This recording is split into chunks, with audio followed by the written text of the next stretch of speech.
Inside a high-tech medical pod filled with green restorative fluid, lay a handsome man with striking eyebrows, bright eyes, and a well-proportioned figure. The green restorative liquid enveloped his body, completely immersing him in it. Just then, Zhang Beihai, who was lying in the medical pod, suddenly regained consciousness. He suddenly opened his eyes and found himself in liquid. He instinctively struggled and quickly stood up. The liquid in front of him was clearly unlike the medical equipment in a modern medical room. What made Zhang Beihai even more uneasy was that the cabin was not the naval hospital he was familiar with. Instead, it was an endless universe, and interstellar warships trailing blue flames as they sailed past spaceports. Just then, a vast and unfamiliar flood of memories suddenly surged into Zhang Beihai's mind. After he processed these memories, he froze on the spot. He accidentally tripped and fell during his naval graduation ceremony, and ended up in an interstellar empire, his soul transmigrating into the body of a naval cadet with the same name as him. This is an interstellar alien world with highly advanced technology, but relatively backward military equipment. Besides humans, the universe is also inhabited by alien races such as the Uyghur and the Zerg. Zhang Beihai was a command scientist at the Shirakawa branch of the 3rd Naval University of the Feilin Empire. Because of his rare neural connection ability, the original owner received special training from the Imperial Navy from the time he enrolled in school, with the goal of becoming a new type of captain who could independently control an entire interstellar warship. Today is the graduation exam that will determine the fate of all cadets. If they pass, they will become officers in the Imperial Navy. Failing the exam could result in anything from repeating a grade to being sent to a border mining planet to dig potatoes in Siberia for the rest of your life. Just as Zhang Beihai was still in a daze, a clear system notification suddenly sounded in his mind, pulling him back to reality. The system has detected that the host has been transported to another world. The carrier commander system is now officially activated. The system can assist the host in perfectly adapting to and commanding all aircraft carriers. After completing system tasks, you will be rewarded with various powerful military supplies and equipment based on your rating. You can also use star coins in the system shop to unlock various modern military weapons. After hearing the notification in his mind, Zhang Beihai finally realized that he had indeed traveled through time. However, his military discipline allowed him to quickly calm down, and his expression returned to normal. Since fate has brought him to this strange world, he must rely on his knowledge of modern naval command, along with the system's assistance, to pass today's test. Immediately afterwards, complete the system tasks, unlock powerful modern military weapons, and use these weapons to carry out dimensional reduction attacks in a militarily backward interstellar world, quickly rise to prominence, and start a new life adventure. Just then, classmate Yu Lily rushed into the infirmary, and upon seeing Zhang Beihai, she grabbed him and rushed him to the examination hall. Yu Lily hurriedly said, "Luckily you woke up today. Otherwise you would have had to repeat the year." At this time, there was less than an hour left before the exam started. The two quickly moved between several cabin doors and finally entered the examination room before the exam began. As soon as Zhang Beihai entered the examination room, he met his graduation advisor, a professor named Hans Manstein. "Hello, Professor!" Zhang Beihai and Yu Lily immediately gave Manstein a standard military salute. "All right, seeing you still lively and energetic puts my mind at ease. How are you feeling? Are you all right?" "I'm fine, just a little groggy when I first woke up," Zhang Beihai replied truthfully. "I can understand. After all, you almost had your brains spilled out. Luckily, you're still young, and the Empire's medical technology is advanced enough that you recovered in just a few days. If it had been me who fell like that, you'd probably be visiting me in the grave." Professor Manstein looked very old-fashioned, but he was actually quite humorous. "So, are you ready? Are you sure you want to choose an aircraft carrier? You should know that in the past 5 years, only 2 naval cadets who chose an aircraft carrier as their starting ship have successfully graduated. The Navy is inherently a highly technical branch of the military, and this has become even more so after the Empire entered the space age. In the 5th year of its full-scale shift to training a new type of Navy, the 3rd Naval Academy had already trained more than 100,000 new naval officers. Unlike traditional multidisciplinary collaboration, you who use new warships can operate a warship by yourself. Aircraft carriers are the most complex type of ship in terms of division of labor. Beihai, you must understand that choosing it is like embarking on a one-way road. An aircraft carrier is a naval vessel centered around carrier-based aircraft. As the most structurally and functionally complex type of ship, an aircraft carrier may not necessarily possess the strongest combat power, but it is certainly the most difficult to operate. During the exam, most people will choose the safe option, abandoning those special ships with extremely low lower limits and extremely high upper limits, and instead choosing cruisers or battleships, which are conventional warships that are less likely to make mistakes, as their test vehicle. Zhang Beihai was no exception. At least a week before the exam, the original owner, who had been studying aircraft carrier tactics, had also tried to switch to piloting a cruiser. However, Zhang Beihai now possesses modern knowledge from his previous life, along with system assistance, and since he himself doesn't like cruisers, he still firmly chose aircraft carriers. Zhang Beihai has made his decision. He'll choose aircraft carriers. Good lad. Go for it. I wish you great success. The examination venue is one of the largest single buildings in near-Earth orbit, with an area as large as an entire stadium.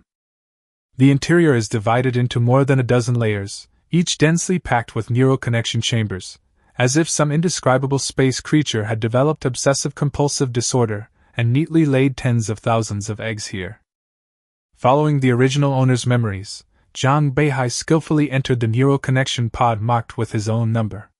He took a deep breath and then closed the hatch. The next moment, Zhang Beihai felt as if his consciousness had been detached from his body and directly entered the vast universe. Before him, besides the dazzling galaxy, were texts projected from the neural connection pod. This wasn't the first time the original owner had entered the neural connection chamber, but for the current Zhang Beihai, it was his first time. Please select the ship to use for the exam. Note that it cannot be changed after the exam begins. Ship selection complete. Aircraft carrier, light feather class aircraft carrier. Please name the carrier. Zhang Beihai said without hesitation. Wide area silence. Naming successful. Aircraft carrier, wide area silence, hull number 0-016, faction, red team. In Zhang Beihai's line of sight, a faint blue light flashed across the side of the red and white light feather class aircraft carrier. Subsequently, wide area silence, and the hull number 0-016 were printed on the hull, becoming his unique symbol.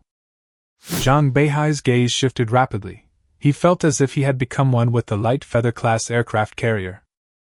Engines became his legs, armor became his skin, anti-aircraft guns would aim and fire in a certain direction according to his will, and the fighter jets parked in the hangar were like pebbles in his hand, ready to be thrown into battle at any time. Congratulations, host, for choosing an aircraft carrier. The aircraft carrier commander system is now officially activated. Basic rewards are now being distributed. 3 squadrons of Attack 11 unmanned bombers and 2 squadrons of Dark Sword unmanned combat aircraft.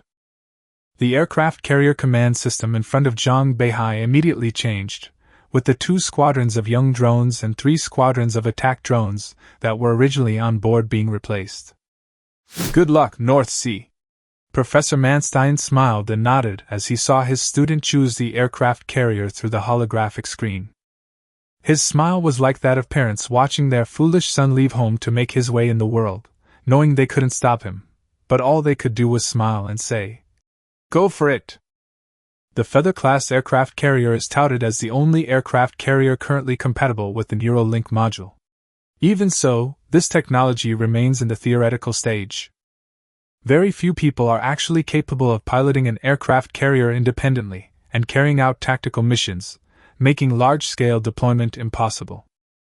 Its defensive firepower is extremely weak, equipped with only 4 twin-mounted 75mm naval guns and 12 twin-mounted 57mm anti-aircraft guns. Any decent gunboat would have far superior firepower. The corvette-sized hull also meant that the Karu-class carriers could only carry a maximum of 5 squadrons of small aircraft, rendering them virtually useless on the battlefield except for harassment. However, thanks to the system's power, the original young B-class drones have all been replaced with Attack 11 unmanned bombers and Dark Sword unmanned combat aircraft, which were awarded by the system. On the dark painted fuselage, bright red stars stood out prominently. With each glance, Zhang Beihai's conviction grew stronger. After a brief period of adjustment, all trainees were divided into two camps, red and blue, and hundreds of combat teams. They joined the battle according to the orders issued by the automated AI commanders and completed the graduation assessment.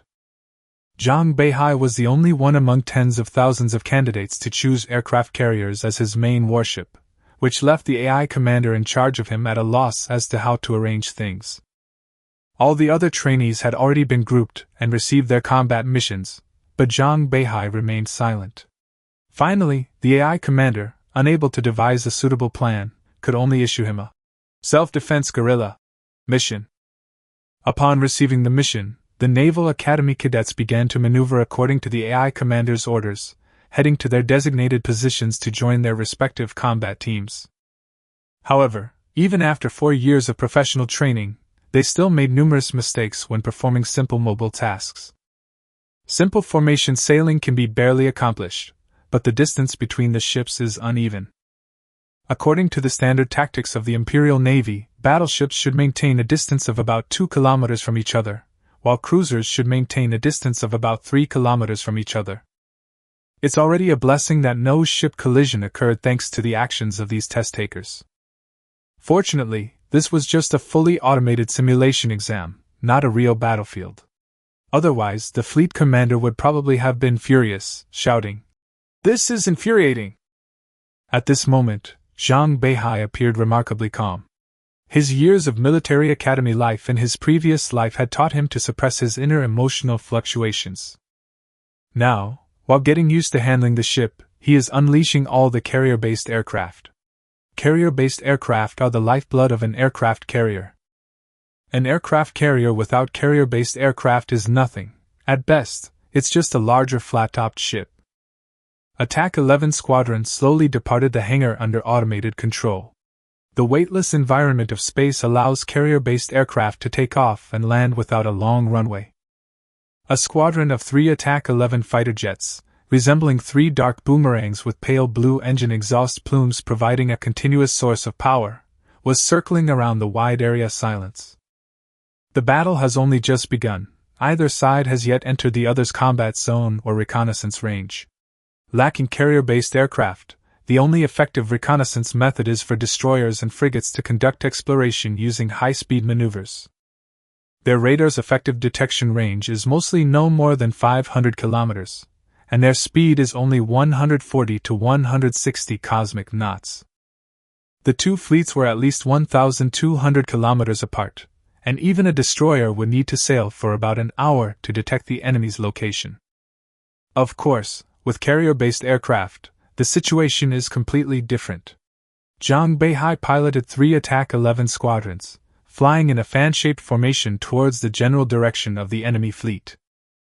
The ship-borne AESA radar can easily scan for enemy movements 600 kilometers away. Of course, this is the result after the system upgrade. The original attack drones only had a pitiful radar scanning range of 100 kilometers. The carrier-based aircraft fly at extremely high speeds. The efficiency of the hydrogen fuel engine is far superior to that of the gravity engine, and the speed easily reaches 800 space knots. It can complete this journey in just 10 minutes. The Dark Sword unmanned combat aerial vehicles were also busy. The faster Dark Sword drones flew towards the extended lines on both sides of the fleet formation to conduct reconnaissance, find the approximate location of the enemy, and thus determine the width of the enemy's lines. Soon, on the real-time shared fleet map, the radar scan areas of the 5 carrier-based aircraft formations formed 5 clearly visible bright areas, like stars in the night, pointing the entire fleet in the direction of advance. Just 15 minutes into the game, before either side had even fully deployed their formations, the radar of the Attack 11 drone squadron had already detected the Blue Force's first echelon of destroyers deployed at the forefront.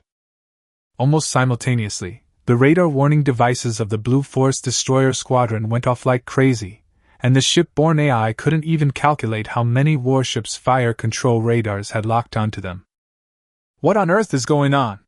The members of the Blue Force Destroyer Squadron, illuminated by the radar, felt as if a million alpacas were stampeding through their minds. The Red Team's battleships with the longest firing range couldn't care less about anything else. Although the two sides were nearly 1,000 kilometers apart, and couldn't see each other with the naked eye except for radar lock-on, they decided to fire first. More than 300 Finis-class battleships fired simultaneously, with over 1,200 406mm shells forming an impenetrable wall of fire that swept towards the enemy destroyer squadron like a hurricane. The battle escalated to a fever pitch from the very beginning. One Finis-class warship even broke away from its original formation, forcibly ramming aside the warships providing cover on the outside, desperately trying to fire more shells. "Get out of the way! Don't hinder my performance!" The Blue Army destroyer squadron was almost instantly engulfed by artillery fire. Even if they immediately take evasive action, and even if these shells take more than 3 minutes to fly, they still cannot escape. Chapter 2 Icarus Under the Blazing Sun. As the Attack 11 drones continued to penetrate deeper, more and more Blue Force warships were detected by radar and quickly reported to the Red Force fleet. The powerful search capabilities of the AESA radar, coupled with the stable communication link of the onboard computer, allowed intelligence to be transmitted back to the Kuruhi-class carriers with almost no loss. At that moment, the battlefield became one-way transparent, and the Red Force unleashed its long-range firepower in a frenzied barrage. The firing lane was instantly packed with people, and many trainees threw out all the weapons they could, hoping to hit their targets. If the long-range relay communication ship hadn't been operating at full power, these missiles would have interfered with each other and become a chaotic mess long before they arrived. Communications ships are the eyes and mouthpiece of naval group operations. They are responsible for almost all soft tasks such as reconnaissance, locking, suppression, interception, and communication. Without a communications ship, even with 10,000 missiles, only a dozen or so can be fired at a time. Missiles exceeding the fire control channel limit will simply become expensive, large rockets, aimlessly straying through space. When the Attack 11 drone entered within 200 kilometers of the enemy's front line, more than 200 ships of the Blue Force had already suffered varying degrees of destruction and were eliminated by the system. Zhang Beihai was not surprised by this. Under the comprehensive suppression of radar and intelligence, the Blue Army's heavy losses were inevitable. The changes that aircraft carriers brought to naval warfare were revolutionary, and this remains true even if the battlefield were to shift to space. Many Blue Team cadets, after being eliminated, opened their connection pods and began to curse on the spot, acting like telegraph operators and completely lacking the qualities expected of military academy students. After all, this is a graduation assessment, a simulated real-world test where there's no first place in academics, but no second in martial arts. Being eliminated without any achievements means they're no longer worried about their grades, but rather whether they can graduate at all. Some people angrily questioned what kind of monster an aircraft carrier is, that it can light up all of them from so far away, and complained about why the Red Team has an aircraft carrier but the Blue Team doesn't. They believed this was cheating, using their future as a stepping stone. More and more students joined in the commotion, and the situation began to escalate. The proctor and principal were not affected by them. They simply cracked their whips, and the loud crack echoed, instantly silencing the crowd. Principal Minnie Feilin was a tall, slender young woman who stood in stark contrast to the group of gray-haired professors around her, but at that moment no one dared to look at her more than once. She coldly announced that this exam was simulated by a quantum optical brain, and there was absolutely no possibility of error. If one's strength was insufficient, one should look for the reasons within oneself. The Imperial Navy never accepts trash. As a member of the Imperial family, Minnie Feilin exuded authority in every gesture. Those students who wanted to argue were silenced by her words. Any further disturbances will be treated as a mutiny. With that label pinned on them, even the most furious trainees came to their senses. The storm commandos and military police around them, armed with guns, were already subtly turning their weapons toward them. They might lack ability, or they might be unlucky, but they were definitely not fools who would throw their lives away in a fit of anger. If there were such people, the military academy wouldn't have let them live to their senior year exams. At this moment, Zhang Beihai had entered his own hunting phase. His hands trembled slightly, and he took several deep breaths, forcing himself to calm down. After the 3 attack aircraft of Attack 11 entered a range of 200 kilometers, their concealed bomb bays opened simultaneously, launching a salvo of 9 YJ-12 anti-ship missiles. Activating their anti-radiation mode, the YJ-12s headed straight for the communications support ship with the strongest radar signature. The unfortunate warship tried every evasive maneuver, but to no avail, and was ultimately eliminated amidst a sea of fire. After completing its attack, the drone performed a simple maneuver. Its teleportation device quickly replenished its ammunition, and within 30 seconds, it launched a second wave of attacks. While the YJ-12 might not be able to destroy heavily armored battleships and cruisers in a single shot, it is a veritable reaper to auxiliary ships. Slicing through space at 4,000 cosmic knots, each YJ-12 carries enough destructive power to alter the balance of battle. It is a deadly greeting born from the fusion of speed and might. After nearly all 5 communication support ships on the first battle line were destroyed, the panicked Blue Force trainees finally remembered to organize an anti-aircraft assault formation. After a dozen more warships were shot down by YJ-12 missiles, the first battle line finally abandoned its firepower projection formation and switched to an anti-impact formation. With dense close-in weapon systems deployed, the limited number of YJ-12 missiles gradually lost their threat and could no longer penetrate the fire barrier. Then the first real missile barrage arrived. The Beihai 3 heavy anti-ship missiles, swarms of penetration missiles, and a large number of 88 Malawin Quachas space torpedoes formed a terrifyingly dense strike array. After the Red Team trainees paid a heavy price in mental pressure, these missiles finally reached the Blue Team's positions along their predetermined trajectories. A barrage of nearly 10,000 missiles of various types instantly tore through the firepower barrier of the air defense formation. The first battle line, which had been clustered together, was scattered like a candle in the wind, mercilessly blown away by the north wind. This round of attacks directly destroyed more than 1,000 warships of various types, and the scales of victory were almost smashed on the spot. How can you fight on a battlefield that's completely transparent to everyone?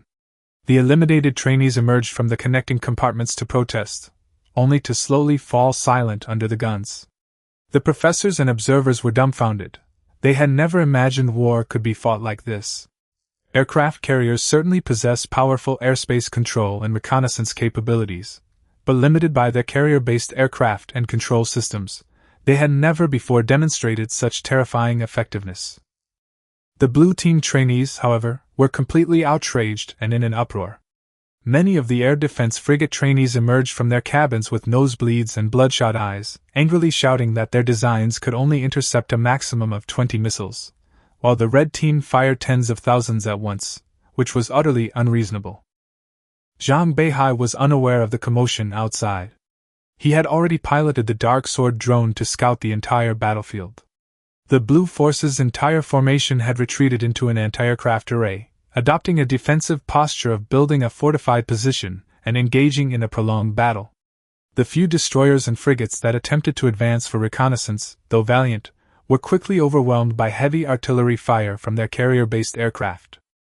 However, one of the Blue Force destroyers, hull number 1-0541, skillfully maneuvered amidst the gunfire.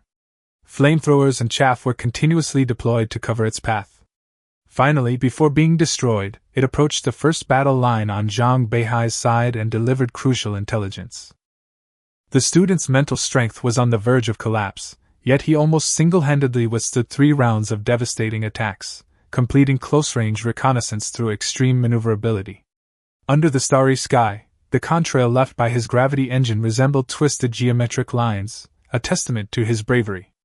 After losing all obstacles, he was finally engulfed by artillery fire, the raging flames becoming his final hymn. Seizing the opportunity, the Blue Team immediately launched a counterattack, unleashing a furious salvo. 406mm battleship main guns, 356mm particle cannons, and various missiles and torpedoes were fired simultaneously, unleashing all their resentment and anger upon the Red Team. Unfortunately, the Blue Army lost its communication ship, resulting in a chaotic configuration of its fire control channels.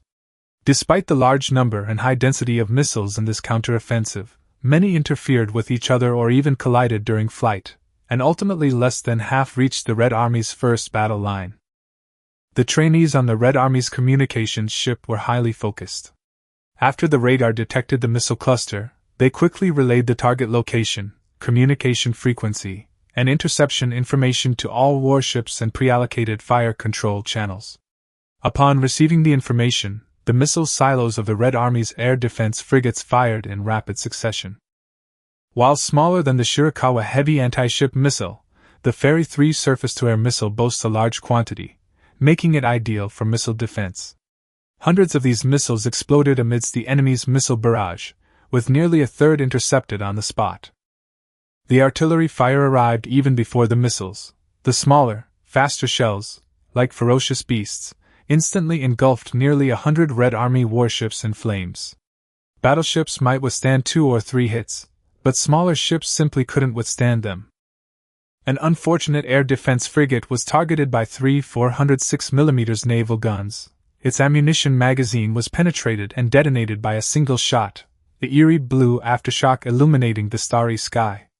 Before the Red Force could regroup, the Blue Force's missiles, having breached the long-range defenses, entered their terminal acceleration phase. One missile after another ignited their last propellant, increasing their speed once more. The close-in weapon systems and anti-aircraft guns on the Red Army warships opened fire at full force. For every missile intercepted, more continued their advance. Just then, 3 heavily damaged battleships changed course, revved their engines to maximum power, and charged headlong into the missile swarm. They left only one last sentence, like a peaceful farewell, yet also like a battlefield oath. "Fellow students, farewell to the Virgin Mary Cemetery." The other trainees, with tears in their eyes, launched numerous flares and adjusted their projections to minimize their priority in missile guidance. Like Icarus flying towards the blazing sun, the 3 battleships deliberately crashed into its brilliance. Almost all the missiles were drawn to them, then exploded in a chain reaction. It wasn't just sinking, it was complete vaporization. The students of the 3rd Naval University of the Empire's Shirakawa branch are the most outstanding young people on Shirakawa Star. Even though they come from commoner backgrounds and lack the upbringing of nobles, their professionalism and dedication are beyond question. Zhang Beihai was also moved by this scene.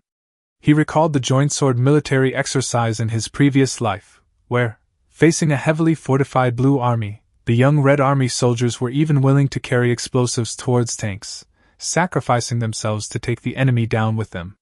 At that moment, they were just like their predecessors who had given their lives for freedom and liberation many years ago. Chapter 3 Assessment. First place. The professors, who had been closely monitoring the battlefield, were also stunned by the performance of both the red and blue teams. These trainees might be impulsive and make mistakes, but once they entered combat, the resilience and professionalism they displayed were equally astonishing. Everyone gave their all in their respective roles. Especially the female trainees in the red team's communications section. If they hadn't gritted their teeth and persevered, the high-intensity fire control operation would have collapsed long ago. Some had already received 3 injections of stabilizing agents, and their white driving suits were stained with nosebleeds. After the pilot of Destroyer 1-0541 was shot down, he was carried directly from the docking bay by medical personnel, unconscious and bleeding from the mouth. Principal Minnie silently noted these names down in her notebook. Such cadets deserve more attention. By this time, Zhang Beihai had run out of ammunition, all his YJ-12 missiles had been fired, and he had eliminated almost all the auxiliary ships in the second echelon. Just as he was about to apply for logistical supplies according to procedure, 288 Malawin Quach's torpedoes suddenly approached from the starboard side of the wide-range silence. As the alarm sounded, Zhang Beihai immediately deployed heat decoys and flares, unleashing a defensive barrage with all his cannons. But he instantly realized the problem. He was too far from the main force, had lost the protection of destroyers and friendly subspace submarines, and had been isolated by enemy submarines. Immediately afterwards, 6 more torpedoes appeared out of nowhere. Zhang Beihai immediately requested assistance through the command channel. His light feather-class aircraft carrier essentially only had frigate-level protection. Even a close-range explosion of these 88 Malawin Quach's torpedoes would be enough to severely damage the carrier. Meanwhile, his drones were all at the front lines and had no time to conduct anti-submarine operations. Li Dongxiu was the first to respond. He piloted the Atlanta-class cruiser at full speed to the scene, simultaneously ordering the launch of Minotaur anti-submarine missiles, deploying active subspace sonar on the destroyers, and requesting Eulili's support for frequency-hopping communications.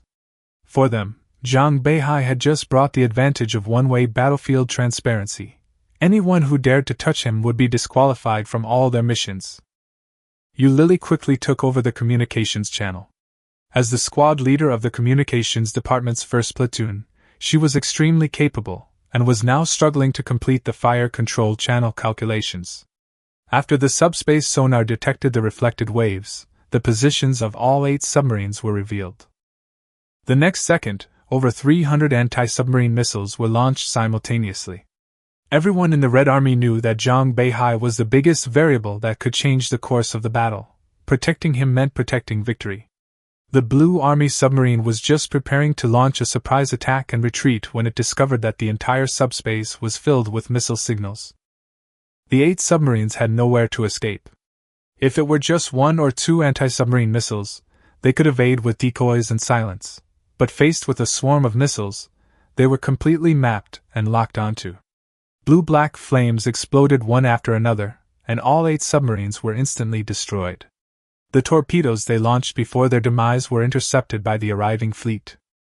Some Red Army cadets, enraged, even rushed forward and dropped bombs into subspace in anger. Someone cursed loudly, accusing Zhang Beihai of trying to steal their diplomas. Zhang Beihai looked at his classmates and couldn't help but laugh. But the battlefield situation had changed. Although the Blue Army suffered nearly a quarter of its casualties, it had completed its approach mission, breaking the Red Army's one-way transparent advantage. A direct confrontation would inevitably result in heavy casualties. Therefore, Zhang Beihai proposed a bold idea: to launch a swift surprise attack. Li Dongxiu readily agreed to follow, and the others followed suit.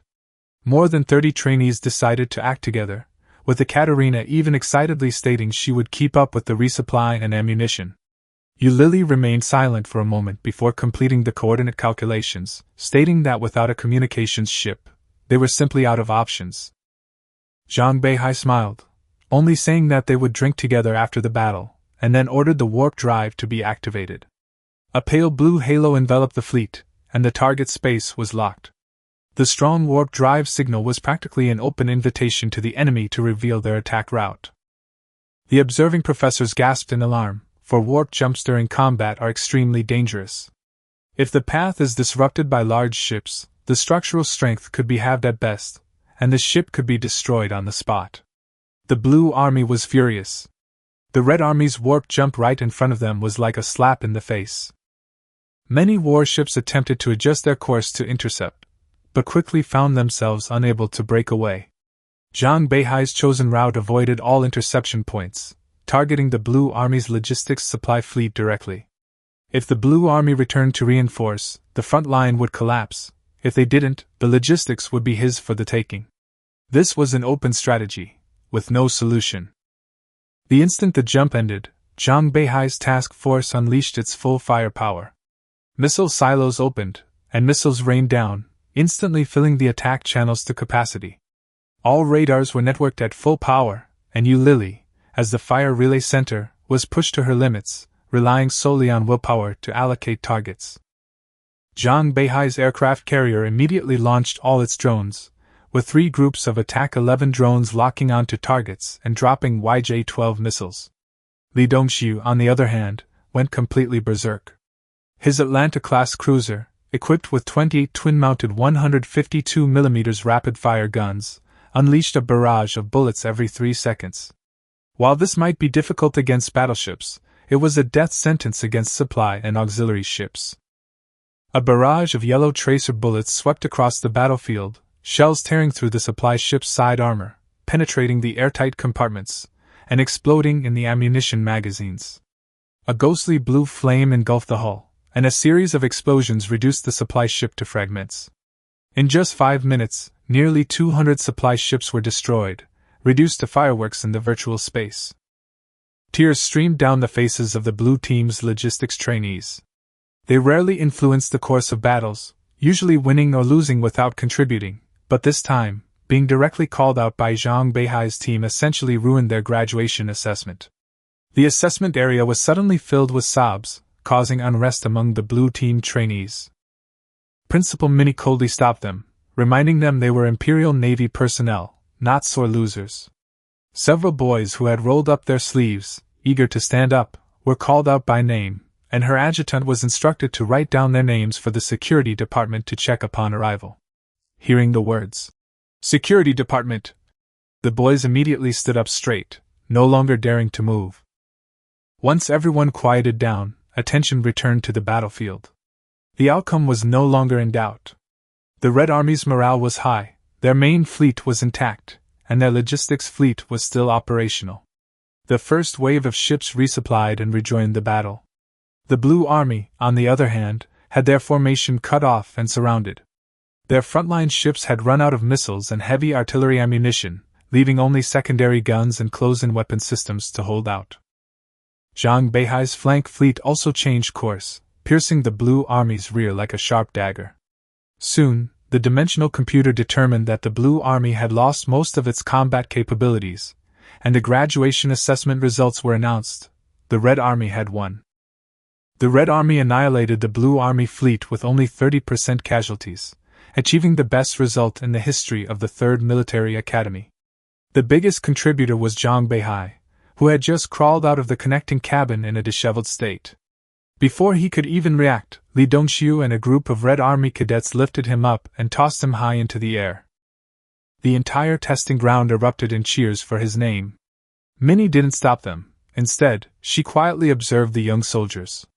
They were vibrant and full of enthusiasm, and training such naval cadets was her pride.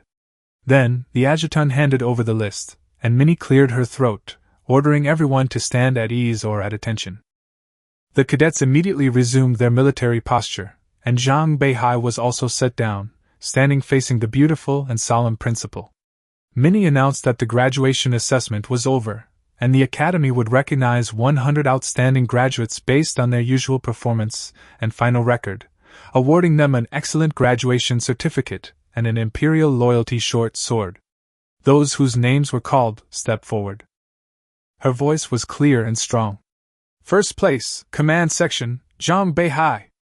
In an instant, almost all eyes fell on him. Among 20,000 people, he was still dazzling enough to be spotted at a glance.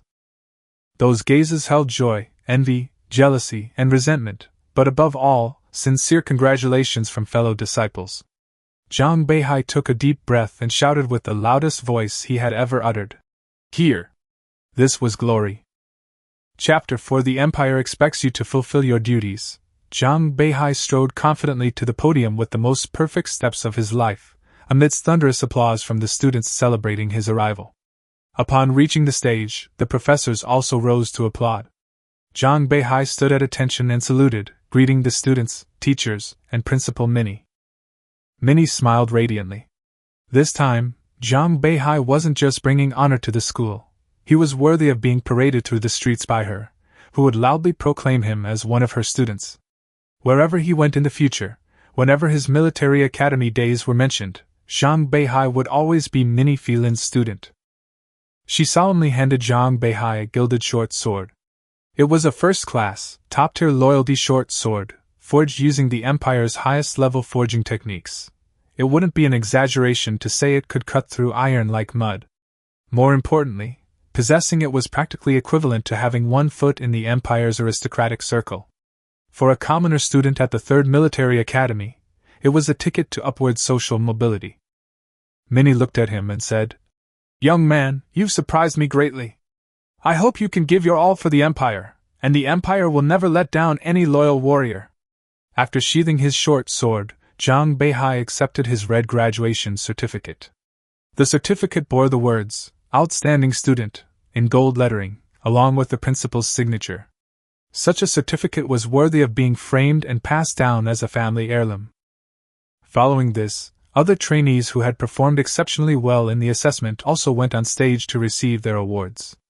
Captain Dmitry Kalinin, captain of the Blue Team Destroyer 1-0541, was wheeled in, blood still visible at the corner of his mouth. He had single-handedly broken through the enemy's fire blockade, opening an attack route for the Blue Team, and thus also earned honors.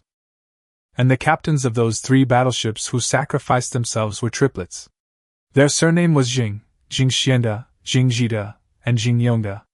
Each of them was as tall as a tower, so strong they looked more like Marines than Naval Command students. They went on stage together to receive their awards, their smiles both honest and proud. Soon, Minnie announced a name that surprised many. Li Dongxiu.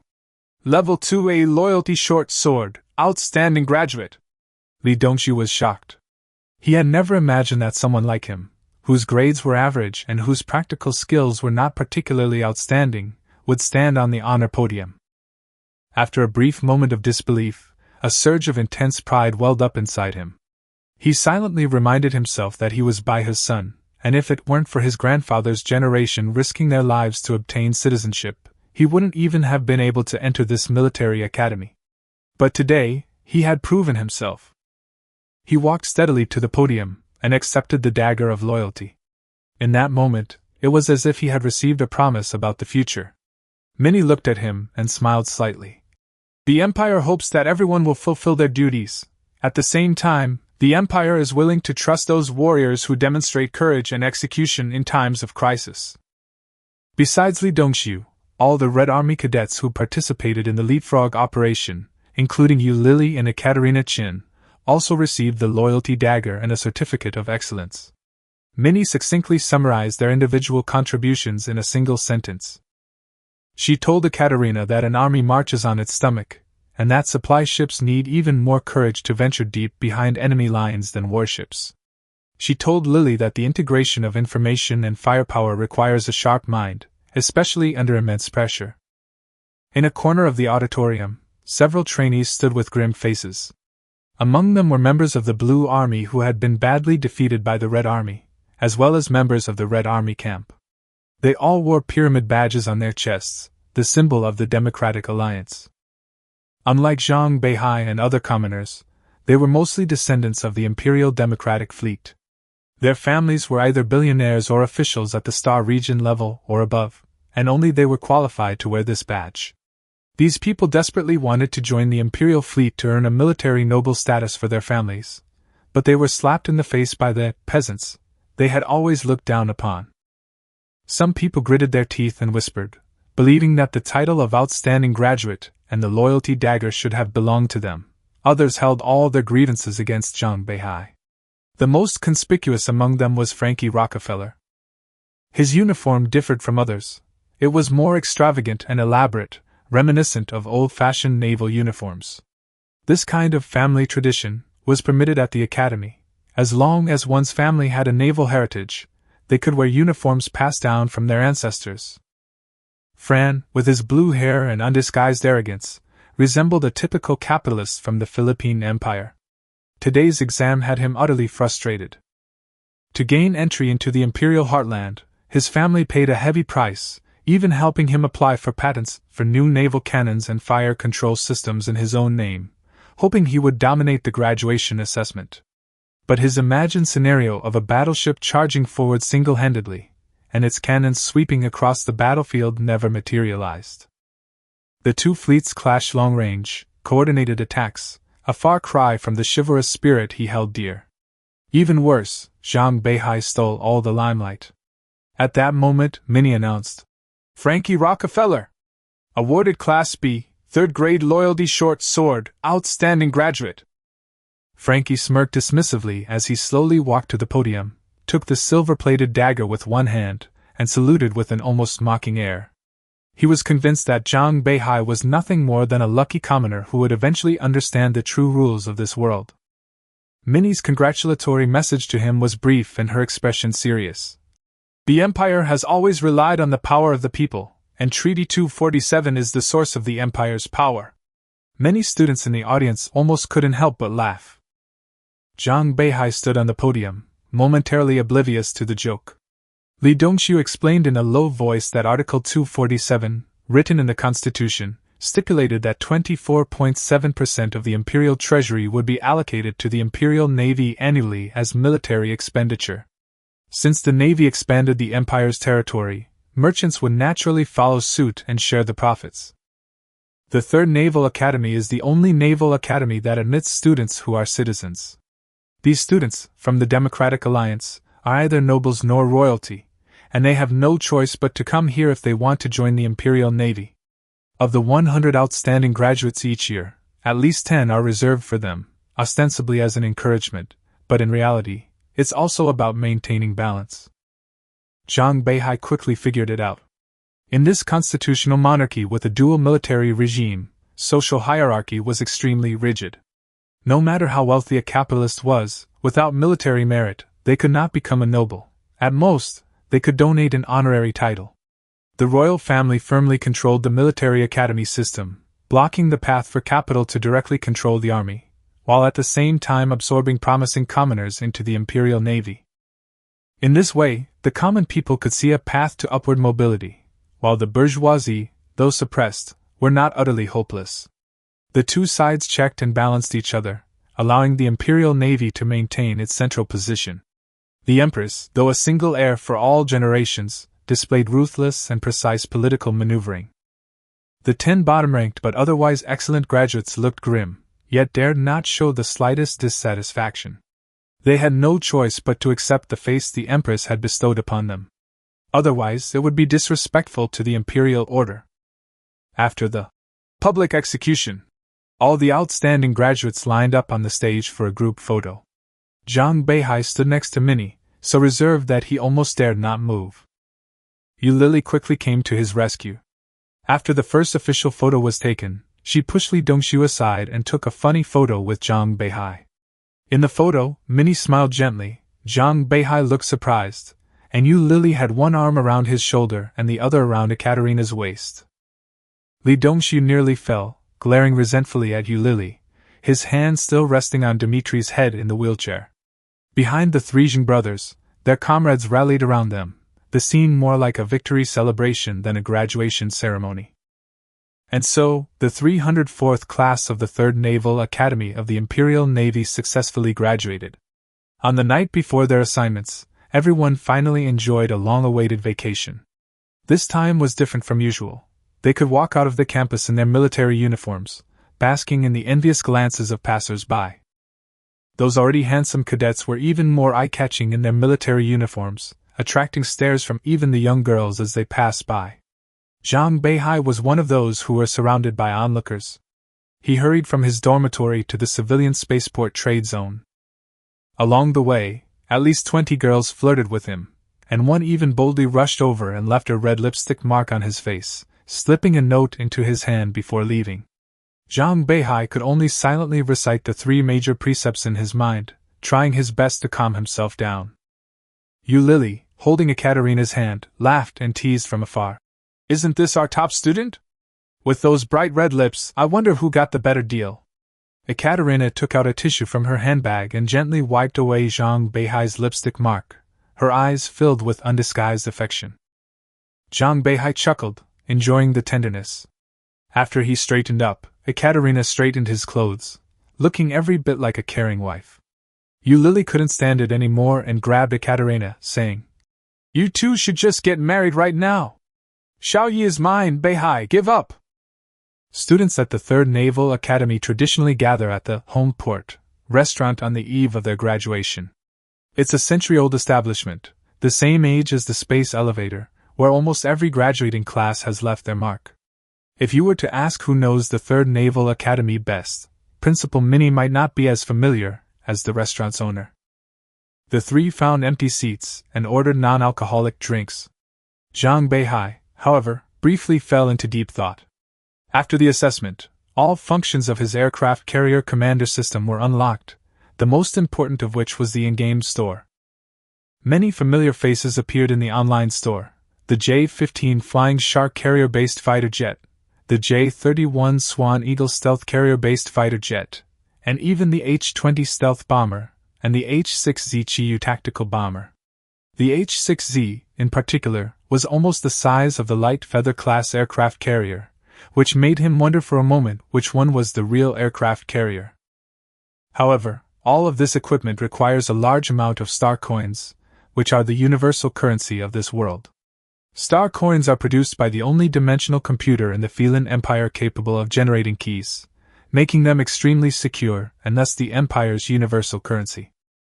At the same time, Zhang Beihai also unlocked an achievement reward, graduating first in his class from the Naval University, gaining double hangar capacity. All aircraft carriers he pilots will have doubled the hangar capacity. The fewer the words, the more terrifying the effect. An aircraft carrier's lifeblood is its carrier-based aircraft, and its combat power also comes from them. A double hangar means that even a 70-meter-long, frigate-sized carrier like the CU class can accommodate a full 30 Attack 11 drones. This effect is almost like something out of another dimension. The problem was, he was just an ordinary officer who had just graduated. Where was he going to get so much money? Without money, how could he buy J-15s and J-31s? A dangerous thought had just popped into his head when Zhang Beihai immediately shook his head and suppressed it. This action startled Yu Lily and Ekaterina, who were opposite him. Yu Lily looked at him like he was an idiot and casually asked, "Beihai, are you possessed by the dog god? By the way, is there anywhere you want to go? You're the top student in the grade, so you have a lot of freedom in your assignments." Zhang Beihai subconsciously replied, "Is there a way to make a lot of money?" Yu Lily immediately facepalmed. "This kid is really stupid, beyond saving, he needs to be retrained."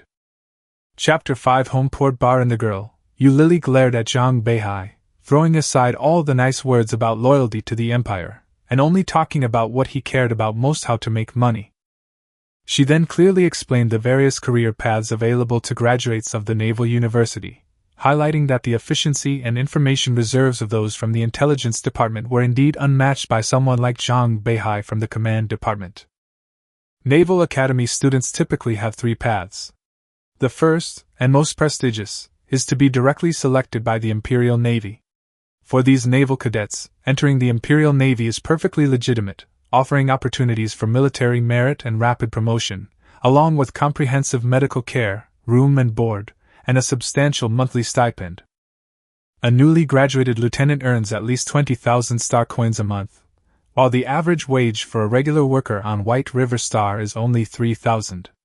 The second path is for those who are just coasting or have mediocre performance, joining the Democratic Fleet.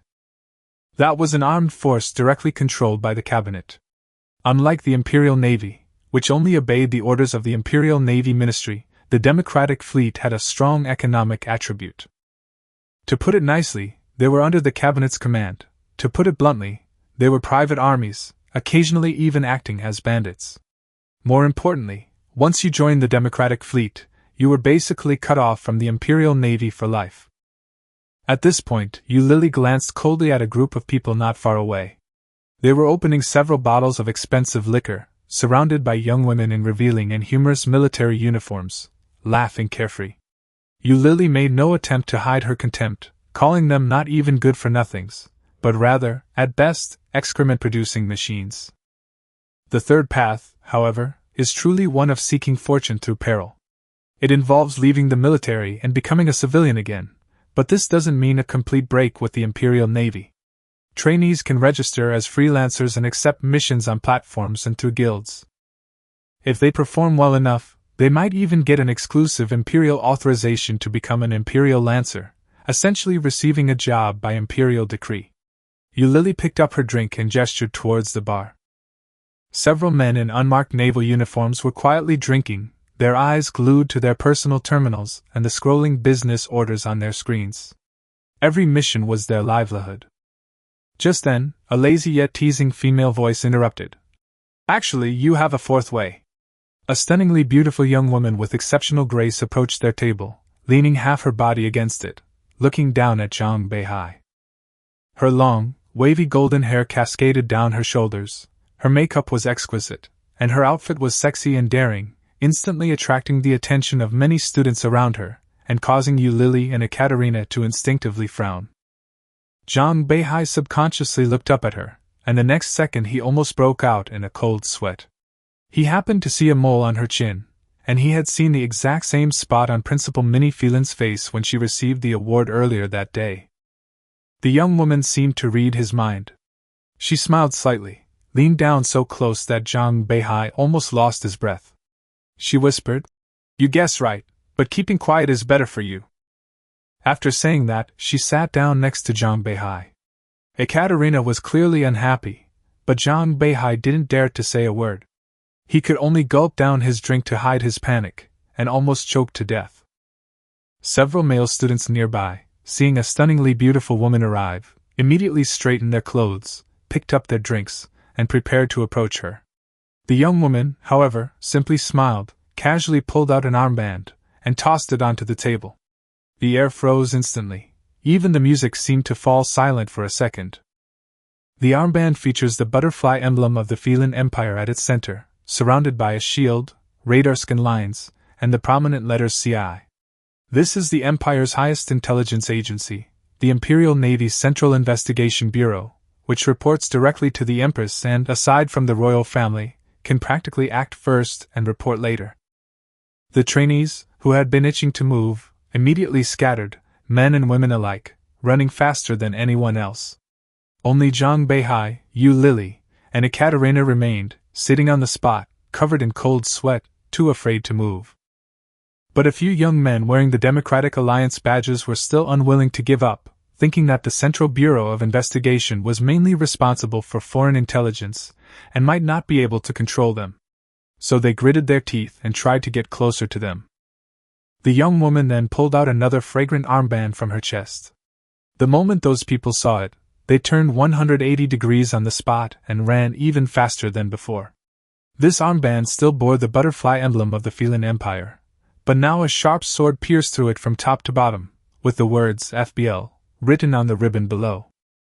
That was the second-ranked security department in the Empire, yet the one that struck fear into the hearts of the Empire's people most deeply, the security section of the Central Security Bureau of the Imperial Navy, specializing in suppressing rebellions and quelling uprisings. Countless bloody incidents in history have been orchestrated by them. Zhang Beihai's table immediately became an absolute no-go zone, and the people at several tables within 10 meters also quickly left. The huge motherport bar seemed to have been emptied halfway, and the remaining people didn't even dare to breathe. Then, as if by magic, the young woman produced several armbands, MI4, Royal Navy 4th Observation Room, MPS, Royal Navy Information and Intelligence Department, and MEX2, Royal Navy Special Weapons Engineering Institute, Section 2, each one more intimidating than the last. Only then did Zhang Beihai fully realize that the person before him was none other than Principal Minnie Feilin, dressed in makeup and wearing a wig. Just when the atmosphere was becoming suffocating, Li Dongxiu arrived late.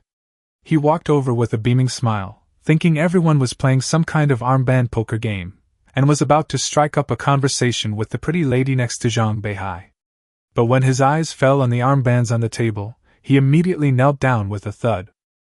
Li Dongxiu burst into tears instantly, crying without any trace of acting skills, shouting that his family had been loyal for generations, his grandfather had shed blood for the Empire, and his father worked 12 hours a day in the factory without ever being late, and that he was absolutely innocent. Minnie's face flashed with helplessness as she waved him away. Li Dongxiu immediately scrambled away, but as soon as he recovered his senses behind the wall, he suddenly realized something was wrong. Beihai and the two girls were still being held captive by this terrifying woman. They were his brothers-in-arms from the battlefield, and he couldn't just stand by and watch them be taken away by the military police and secret agents. With a death wish, Li Dongxiu drew his short sword, rushed out from behind the wall, and pointed the sword at Minnie, shouting that she had forged a military insignia and that Zhang Beihai and the others should quickly find the guards. As he said this, his eyes were almost closed.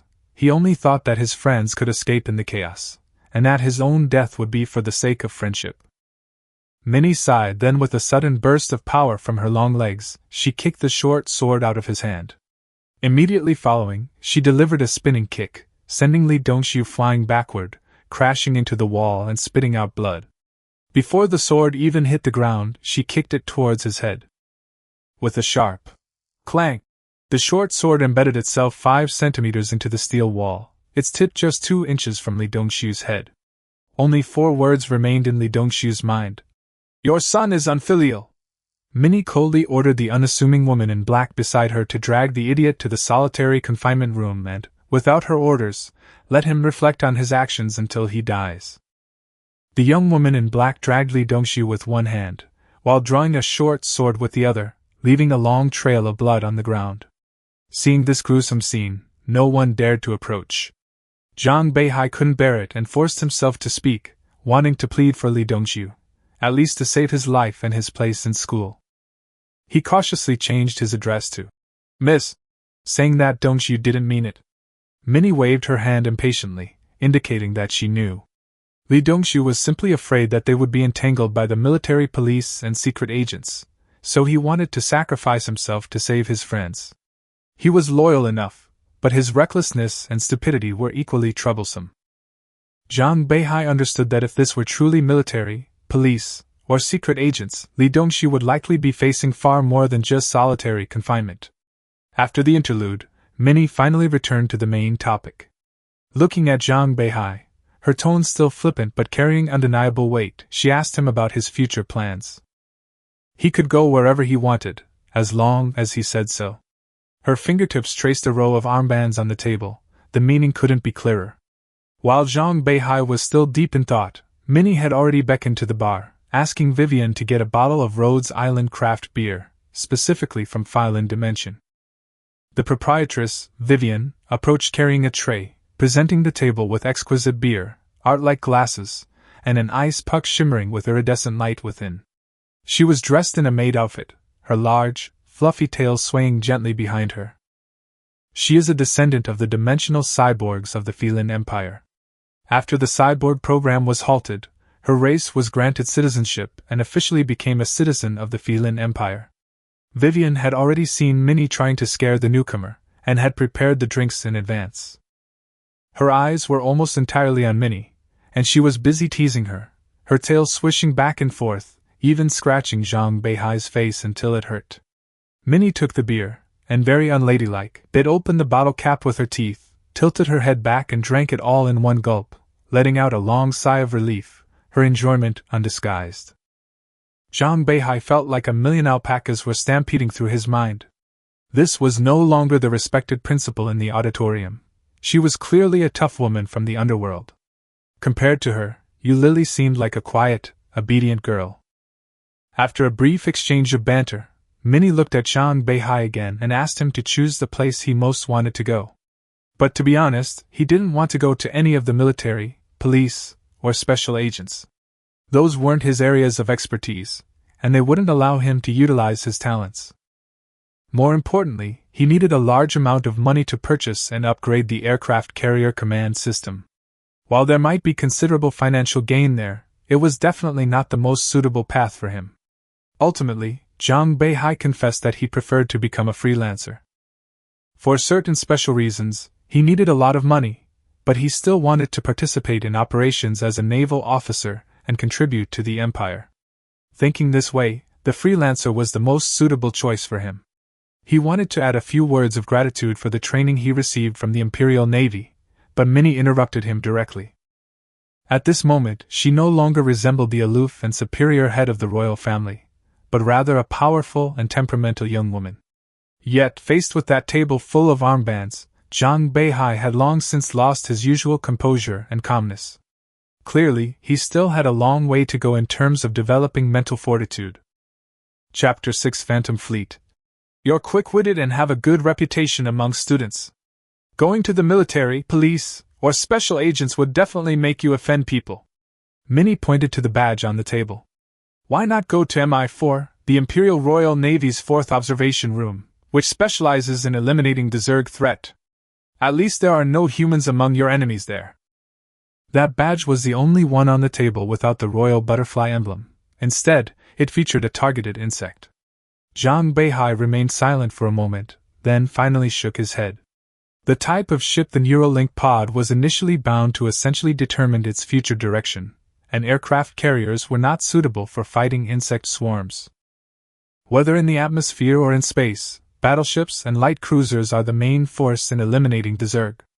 Carrier firepower is insufficient, and more importantly, the Mi-4 is simply not profitable. The Zerg cannot be exploited or sold for money. Their departments are so poor they're practically broke, yet they maintain over a dozen heavily armed combined arms brigades year-round. The fleet's budget is so tight it's practically being used to bombard the Zerg.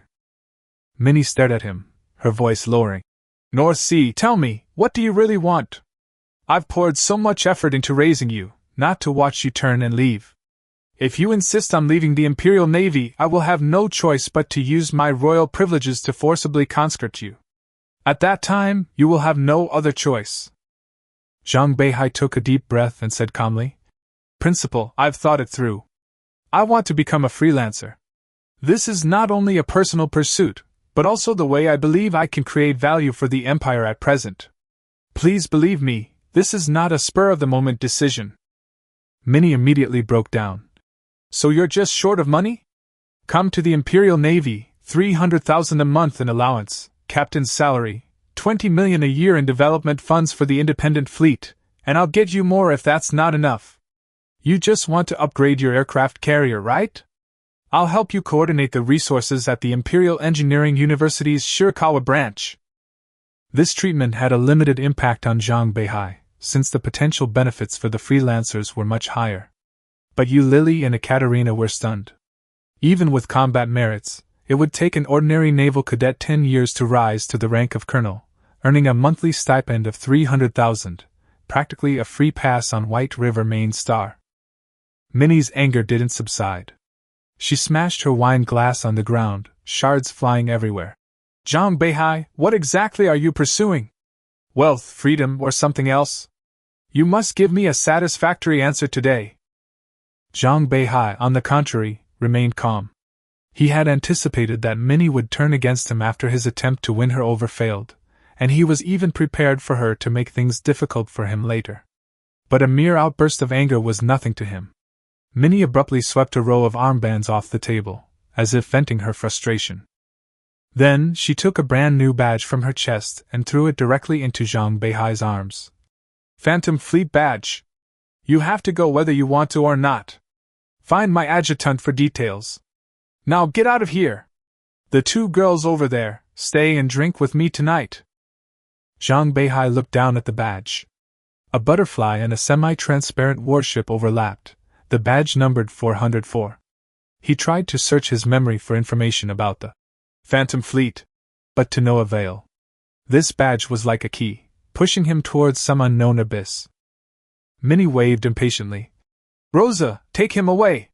Then she opened 3 bottles of beer and forcefully pushed them towards Yu Lily and Ekaterina. The two dared not refuse.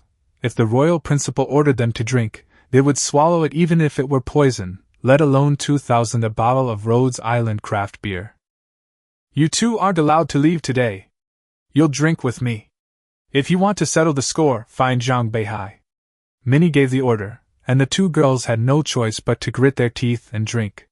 But as soon as the wine entered their mouths, their eyes lit up at the same time. It was surprisingly delicious. Yu Lily became bolder as she drank, and eventually even started talking to Minnie about calling each other sisters. Zhang Beihai had already been led into a small, dark room by Rosa. Rosa was flipping through paper files, the rustling sound annoying. Zhang Beihai fiddled with the badge, his mind filled with questions. Why was Minnie so insistent on him joining the Navy, even going so far as to bring up such a mysterious designation? Rosa slammed the file down on the table and began to recount his resume. Zhang Beihai's background was clean. His father was a junior captain in the Imperial Navy, and his mother had been a squad leader in the Storm Commando unit, becoming a citizen after distinguishing herself in service. His mother disappeared during a mission 7 years ago, and his father died 3 years later from old injuries and grief. He was quite ordinary during his school years. Aside from consistently good grades, there weren't many unusual things about him. The only problem was those drones. Rosa stared at him and asked, Tell me, when was the military invention patent applied for? Aircraft systems engineering isn't something a command science student like you should be able to master. Zhang Beihai was momentarily at a loss for words, but the system provided a complete explanation on the spot. He repeated it, and the core meaning was simple: can't you learn on your own? Patent applications and research records are all searchable. Even if CII and FBL come, they won't find any problems. Rosa didn't press the matter further. After confirming his innocence, she began to explain the meaning of the insignia. The Phantom Fleet was the most unique force in the Imperial Navy. On the surface, they were freelancers with royal warrants. In reality, they were a private army personally trained by members of the royal family. The Empress's throne is not permanently secure, and the status of royal family members is related to the size and capability of their respective private armies. The Phantom Fleet cannot accept any financial assistance, including royal donations and capital support.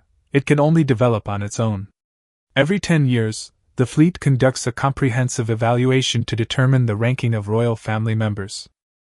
At the same time, the Mirage Fleet cannot have any personnel or economic dealings with the Royal Navy or the Democratic Fleet.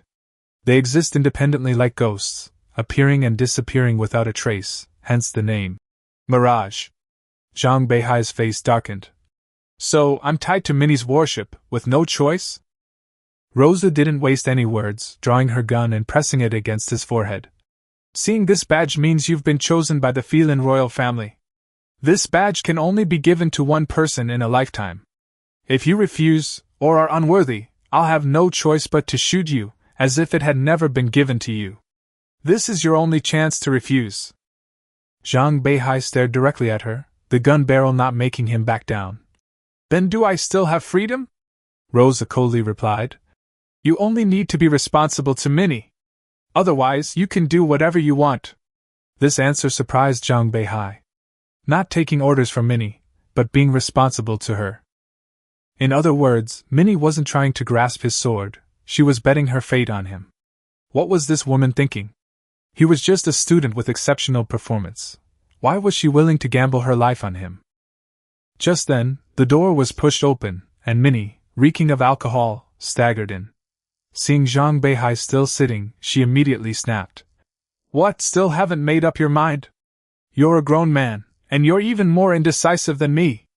I'm not afraid of death, what are you afraid of? Zhang Beihai abruptly stood up, staring at her. I've made up my mind. What I'm afraid of is that you haven't. He understood. Minnie wasn't binding him to her cause, but rather binding herself to his fate. It was a high-stakes gamble, and the odds of winning weren't necessarily high. He placed the newly awarded loyalty dagger on the table, giving her a final reminder. You'd better think it through. Minnie suddenly removed her short blonde hair, revealing a waterfall of long, silver-white hair, and then discarded her blue contact lenses, revealing strikingly eerie red eyes. I've been gambling ever since I took the name Feilin. Did you think I'd been waiting to die for the past 5 years at Beihai Military Academy? If you dare to rebel, remember to take me with you. I don't want to be killed by my own fleet. She was only 25 years old. As a member of the royal family, anyone over this age would lose their eligibility to compete for power and would have to obey the royal family's arrangements, becoming a tool for perpetuating the bloodline. For 5 years, she had seen countless cadets at the Beihai Military Academy, until Zhang Beihai appeared. He prioritized combat and command, refusing offers of a naval position, military, police, and secret service job, as well as high-ranking official positions and generous salaries. Minnie finally realized that this unruly young man was the one she was going to bet on. Zhang Beihai stared into her red eyes and whispered, "Willing to risk everything." Minnie laughed and replied, "Dare to pull the emperor off his horse." She drew his loyal dagger, slashed her palm, and blood instantly stained it. Zhang Beihai took the sword and cut his own palm. Their two blood-soaked hands clasped tightly together. Blood trickled between their fingers. This was the highest oath of the Feilin Empire, a blood pact. From this point on, there was no turning back. Zhang Beihai asked, "Aren't you afraid I'll rebel?"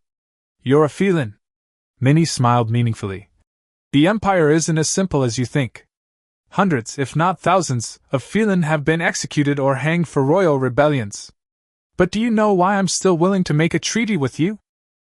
Zhang Beihai shook his head. Minnie narrowed her eyes, as if testing him. "What has enabled the Empire to stand strong for thousands of years?" Zhang Beihai quickly understood.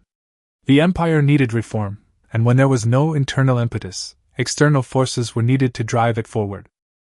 Rather than letting the democratic fleet or outsiders overturn the table, it's better to have our own people do it. Whether the process is called a rebellion or a revolution, as long as Flynn ultimately gets involved, the Empire can continue to exist.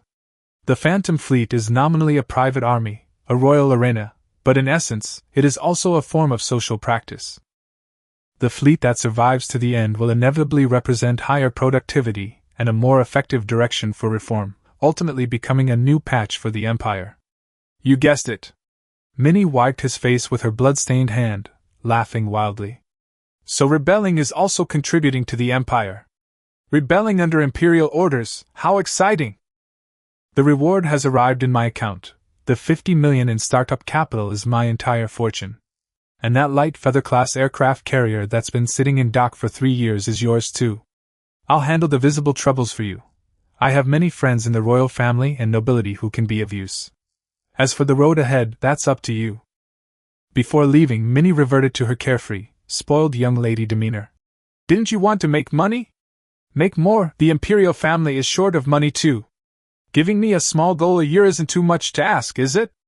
After all, a bottle of my wine costs 2,000 yuan. Chapter 7. The Perils of Society. When Zhang Beihai walked out of the dark room, he was still a little dizzy, as if he had drunk 2 kilograms of strong liquor. It had only been 1 day since he transmigrated to this world, yet he had already experienced things that most people might not experience in a lifetime. He piloted a spaceship, secured first place in his class with the help of the system, and graduated smoothly. He was supposed to go to a class reunion that night, but instead, he was personally recruited by the royal principal. He originally only wanted freedom, but he never expected that freedom would go too far and that he would be ordered to rebel. Zhang Beihai found it increasingly outrageous, yet he couldn't help feeling excited. This was just too cool.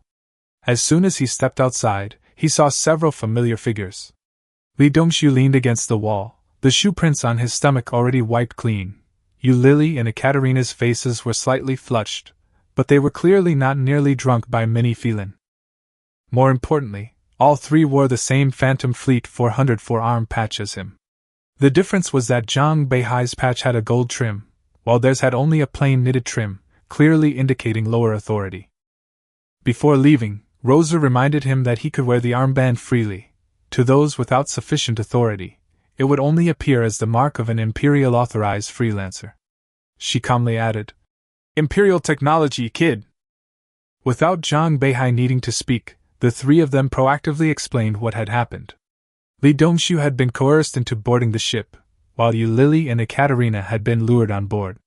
Minnie wasn't stingy. She provided each of them with one of the Empire's most basic military ships, serving as their starting vehicle. Zhang Beihai received the Karu-class aircraft carrier, a frigate-class carrier, 70 meters long, with 10 small hangar bays. Li Dongxiu received the Atlanta-class light cruiser, 120 meters long, equipped with 28 twin-mounted 152mm guns and 48 vertical missile launchers. Yu Lily was assigned to the Ziwei-class electronic communications ship, which was 60 meters long and armed with only 4 quadruple 25mm close-in weapon systems. Its real value lay in its complete set of electronic warfare equipment. Ekaterina Chen was assigned to the Taihu-class supply ship, which was 85 meters long and unarmed, but could carry more than 20,000 tons of combat supplies.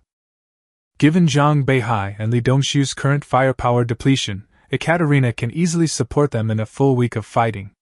This is already the maximum support that can be provided within the rules. The Empire maintains extremely strict control over the commissioning, decommissioning, and transfer of every military vessel.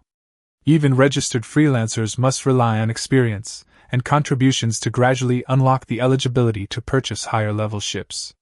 Of course, the Imperial Navy is not subject to this restriction. As long as there is sufficient funding and the necessary permits are obtained, the space shipyards will build them for you at breakneck speed. In other words, Zhang Beihai and his team started with 4 ships, and from then on, they had to fight their way up. Don't be fooled by the 50 million Minnie gave them. It sounds like a lot, but in the Navy, that money-devouring beast, it would be burned through in no time. Zhang Beihai's Attack 11 drone costs 5,000 yuan per YJ-12 missile. Li Dongxiu's 152mm artillery shells cost 200 yuan each, and a salvo costs over 10,000 yuan, and a salvo can be fired in 3 seconds. Considering all this, Minnie's request for him to earn a small fortune in a year isn't really an exorbitant demand. Even more outrageous is that in the aircraft carrier command system, each aircraft costs tens of millions of dollars, and even the cheapest Dark Sword drone costs $12 million, not including ammunition. Fortunately, the system requires money, not some strange price. Problems that can be solved with money aren't really problems. The real trouble is not having money. Therefore, Zhang Beihai quickly determined his sole immediate goal. Rebellion was the ultimate objective, and the most important thing now was to raise funds. He immediately led everyone to the freelancers' headquarters, which was also the Free Guild. Only after completing the registration could they officially accept various missions as freelancers. The Phantom Fleet's authority was too high, and the Free Guild was not qualified to access their real information, so here, they were still unrecorded newcomers. The Freedom Guild is located in the spaceport industrial zone, surrounded by specialty stores and offices of various companies. Directly opposite are the offices of the Imperial Navy and the Democratic Fleet, with a considerable flow of people coming and going. Today also happens to be graduation season, and many students who are uncertain about their future have already started interviewing overnight.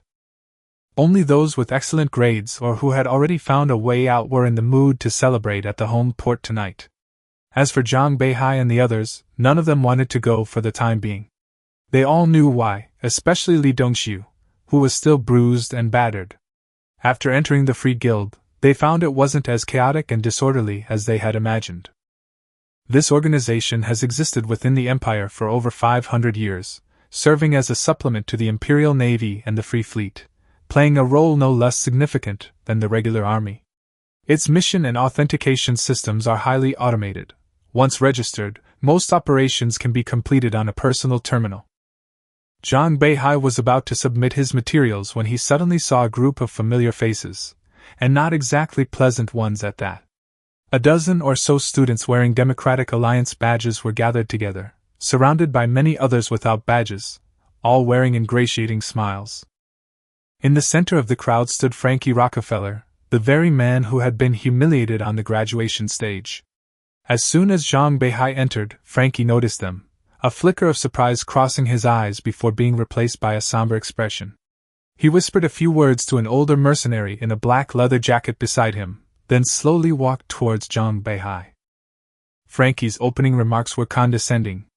He addressed him as Chief Zhang and asked why he had come to the Freedom Guild, implying that his background was unsuitable, and he had been rejected by the Imperial Army. He then hypocritically invited him to join the Democratic Fleet, promising that he would definitely be promoted to colonel within 10 years. His words sounded sincere, but his expression was full of contempt. Facing this rich kid who wore his superiority on his sleeve, Zhang Beihai only gave a forced smile. He knew, of course, that the other party had ill intentions, so he turned to the side, revealing his armband, subtly indicating that they already belonged to someone else. The imperial butterfly emblem on their armbands said it all. They were freelancers authorized by the Imperial Navy, subordinate to the Imperial Navy. The Democratic Fleet wasn't qualified to put on airs in front of them. Zhang Beihai actually remembered Frankie's name, but pretended not to, only responding with, "This classmate." This sentence immediately broke Frankie's defenses. Zhang Beihai not only joined the imperial system, but also seemed to completely forget who he was. As the most outstanding young generation of the Rockefeller family in the White River dimension, he could not tolerate a commoner ignoring him like this. If it weren't for the fact that it was a public place, Frankie would have already made a move. But the reality was, he stood motionless in front of Zhang Beihai, only able to tremble with anger. After holding it in for a long time, he managed to squeeze out a "Fine," and turned to leave. As he left, Frankie shoved 2 ordinary students aside. One of them lost his balance and fell to the ground, his face full of astonishment, but he didn't dare to utter a sound. Seeing this, Yu Lily bluntly remarked that this was typical of the landlord's foolish son, and then casually praised Li Dongxiu, saying that he was much more pleasing to the eye than such a person. Li Dongxiu immediately waved his hand, saying that even if he was angry, he wouldn't kick his own dog. Being bitten by the dog would be truly embarrassing. The two of them, working in perfect harmony, pierced Frankie's pride to the core. Zhang Beihai tried hard to suppress his laughter, and Ekaterina pinched her thigh tightly, but in the end she couldn't hold it in any longer. As soon as Frankie turned the corner, the four of them burst into laughter, slapping their thighs and almost unable to stop. Zhang Beihai silently gave Lily a thumbs up. As the team leader, he had to maintain his composure, but having such a mouth double was just too satisfying. After the incident, Zhang Beihai successfully obtained the Free Guild's registration certificate. Without much thought, he simply used the number from his armband, and Fleet 404 was officially established.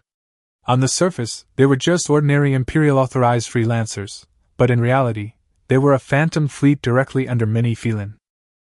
After registration, Li Dongxiu stared at Zhang Beihai, clearly extremely dissatisfied with the process.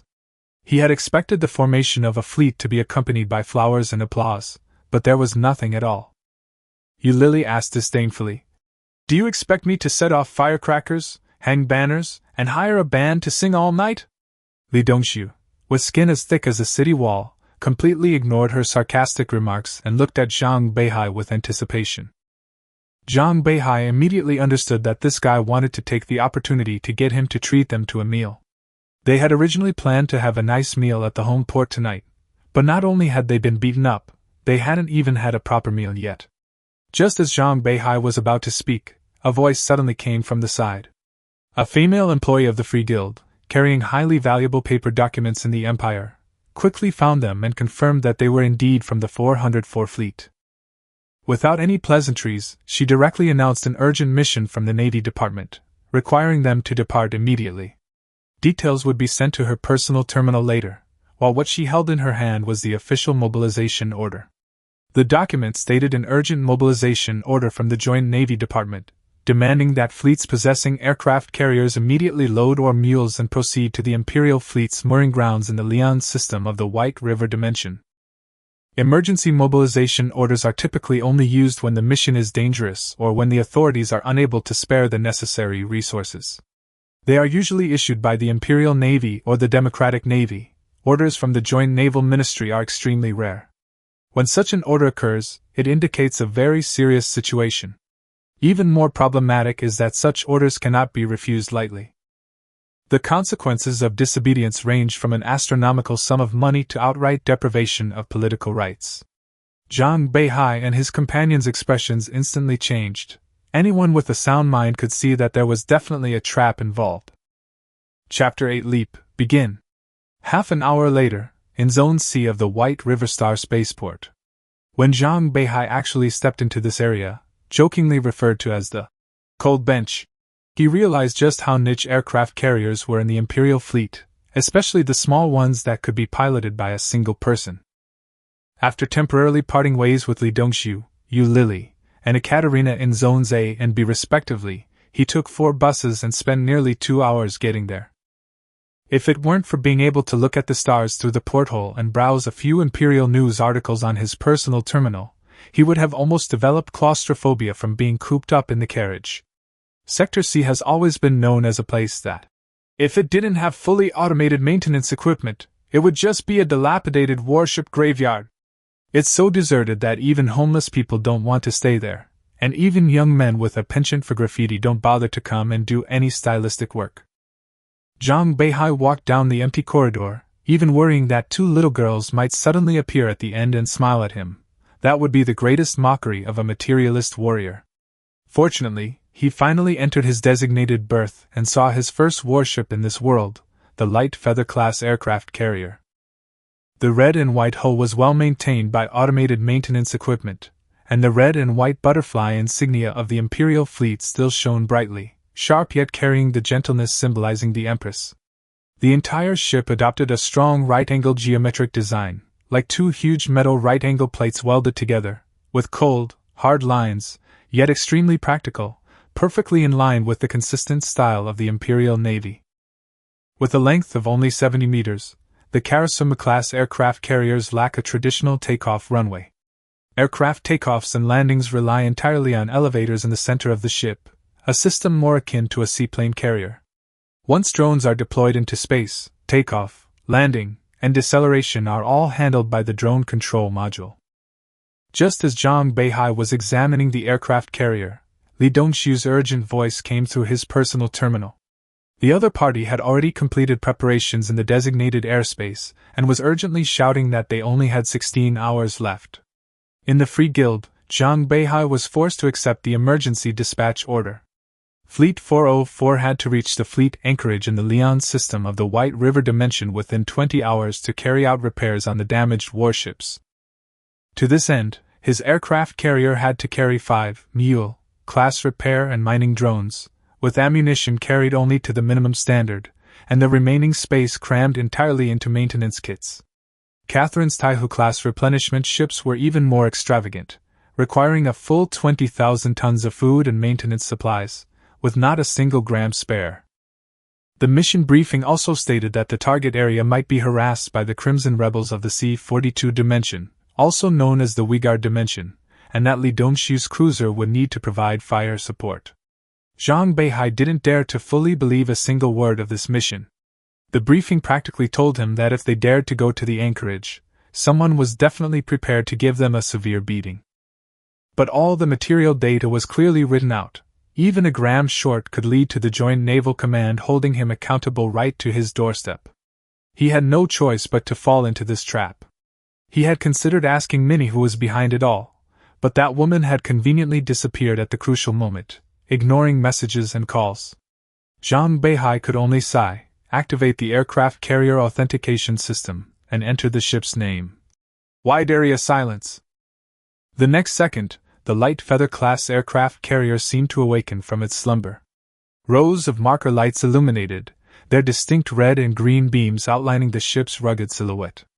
A massive robotic arm moved to the side, painting the ship's name. Wide area silence. Onto it. Next to it appeared the exclusive fleet symbol, hull number, unified identification code, and barcode, facilitating unified command in emergencies. Just then, the aircraft carrier commander system in Zhang Beihai's mind sent a new notification. After officially binding with the aircraft carrier, the system unlocked the daily check-in module, which would evaluate the host's daily behavior and distribute corresponding rewards. Immediately afterwards, the daily settlement was completed, with an overall evaluation of S rank and the reward, an otherworldly ammunition factory. Fewer words, bigger news. Zhang Beihai had expected the system to praise his experiences for a long time before slowly awarding him a reward, but instead, a simple S-rank rating sealed his fate. This reward was even more outrageous. The description of the dimensional ammunition factory consisted of only one sentence. Unlimited ammunition for carrier-based aircraft, no longer dependent on the aircraft carrier's ammunition depot. It's like Chekhov's spear, planted in fate long ago. Whenever Zhang Beihai is pushed into a hopeless situation, something to break the deadlock falls into his hands, and so far, not a single reward has been worthless. A light, visible only to him, enveloped the vast silence before silently fading away. In the binding interface, the information for the Feather-class aircraft carrier had been updated. Hangar capacity 5+5, module installation designated as an interdimensional ammunition factory. Externally, there were no visible changes, but this ship had become the vast silence, kissed by the system. At this moment, the carrier's basic preparations were complete, and a large amount of cargo was being transported into the ship through the transport channels. Fuel pumps were injecting liquefied gases such as helium-3, hydrogen, antimatter, and oxygen. Antimatter was also being injected using a liquefied plasma confinement method. Imperial technology truly lived up to its reputation. By the time Zhang Beihai entered the bridge, the wide-area silence had completed all mission preparations. 5 MOVA drones required for the mission were loaded into the hangar, while in the hangar in another dimension, another 5 drones were also ready for takeoff, like hidden fangs. The light Feather-class aircraft carrier, equipped with a neural link module, resembles a small frigate more than a conventional aircraft carrier with thousands of personnel on board. The bridge area is barely larger than Zhang Beihai's double dormitory room at the Naval University. In the center is a simulated external view screen displaying real-time images of the outside world, and in the very center is the sole neural link module. This also means it does not support multi-person coordinated operation. Aside from that, the bridge contained only a small compartment for resting during automatic cruise, and a set of folding table and chairs. Imperial minimalism was on full display here, with not a single gram of payload wasted on anything useless. Zhang Beihai changed into his Neuralink combat suit, his breathing gradually becoming rapid and heavy. This was how he behaved when he was tense. Ultimately, he was just a Naval Academy cadet who had just arrived in another world. He originally thought he would become a naval lieutenant after graduating from a modern naval academy and contribute to the defense of his homeland. But fate pushed him to another world, allowing him to graduate from the academy as well, and under the impetus of uncontrollable forces, he acquired his own warship. Now, he had to pilot this aircraft carrier on a mission that seemed simple on the surface but was bound to run into problems. He had found it hard to accept at first, but now he was slowly coming to terms with it. Because here, he had comrades in arms, he had the wide area silence, and more importantly, he had something he had to do. Zhang Beihai took a deep breath and jumped into the neural connection pod. The hatch slowly closed, and that mysterious sense of fusion returned. He seemed to be one with the entire aircraft carrier. The field of vision, sensors, and propulsion system all became part of his body. At this moment, he was the warship. "Wide area silence, sortie!" The pleasant voice of the AI dispatcher immediately rang out, and the request was approved. The hangar began to transform, and all the cables and pipes connecting to the wide area silence shut their valves in sequence, disconnecting from the system. The surrounding equipment was quickly cleared, leaving only the aircraft carrier about to depart in the entire space.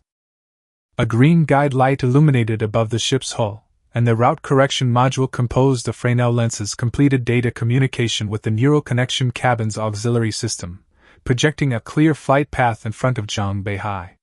The regional gravity gradually decreased, eventually reaching zero, and the gas was slowly evacuated, plunging the hangar into a zero-gravity vacuum. Under his control, the wide-area silence emitted pale blue propulsion beams. The massive hull slowly veered, aligning itself with the departure channel, and left the Beihai Star spaceport where it had been docked for 4 years. The transportation system simultaneously sent route planning prompts, requiring the ship to follow the designated route, and finally played the classic reminder from the Beihai Starport Transportation Commission. "There are thousands of roads, but safety is the first priority. Reckless driving will bring tears to your loved one's eyes." In the assembly airspace not far away, Li Dongxiu and the others had been waiting for quite some time. Ekaterina even took the opportunity to shower, eat, and use her terminal while wearing a face mask in the living room. Yulili had long since fallen asleep, exhausted from a full day of intense combat and metal conferment. Only Li Dongxiu, under Yulili's coercion, managed to stay awake, but even he had begun to doze off. It wasn't until the wide-range silence arrived in the designated airspace and stopped beside his Atlanta-class cruiser, casting a massive shadow, that Li Dongxiu suddenly awoke, nearly scared out of his wits. He immediately called for backup, informing Ekaterina, Yulili, and Zhang Beihai, who had finally arrived. Fortunately, he hadn't instinctively made any maneuvers, otherwise the two ships might have had a real close encounter. Zhang Beihai apologized, and the others didn't say anything more. The friendship forged over 4 years of studying together wasn't just a superficial bond. Everyone understood the pressure of this mission. Yulili took out a pre-prepared warp drive route map and handed it to everyone for confirmation. After confirming that everything was correct, the fleet officially prepared to embark on the long voyage. The Leon system was a full 240 light-years away from the White River system. A single warp drive simply couldn't sustain such a vast distance. Therefore, the entire journey was broken down into dozens of warp jumps and Stargate trips. Similar to the Imperial Regular Fleet's navigation plan, gravity engines were used in ports and densely populated areas, while warp jumps were used for longer distances.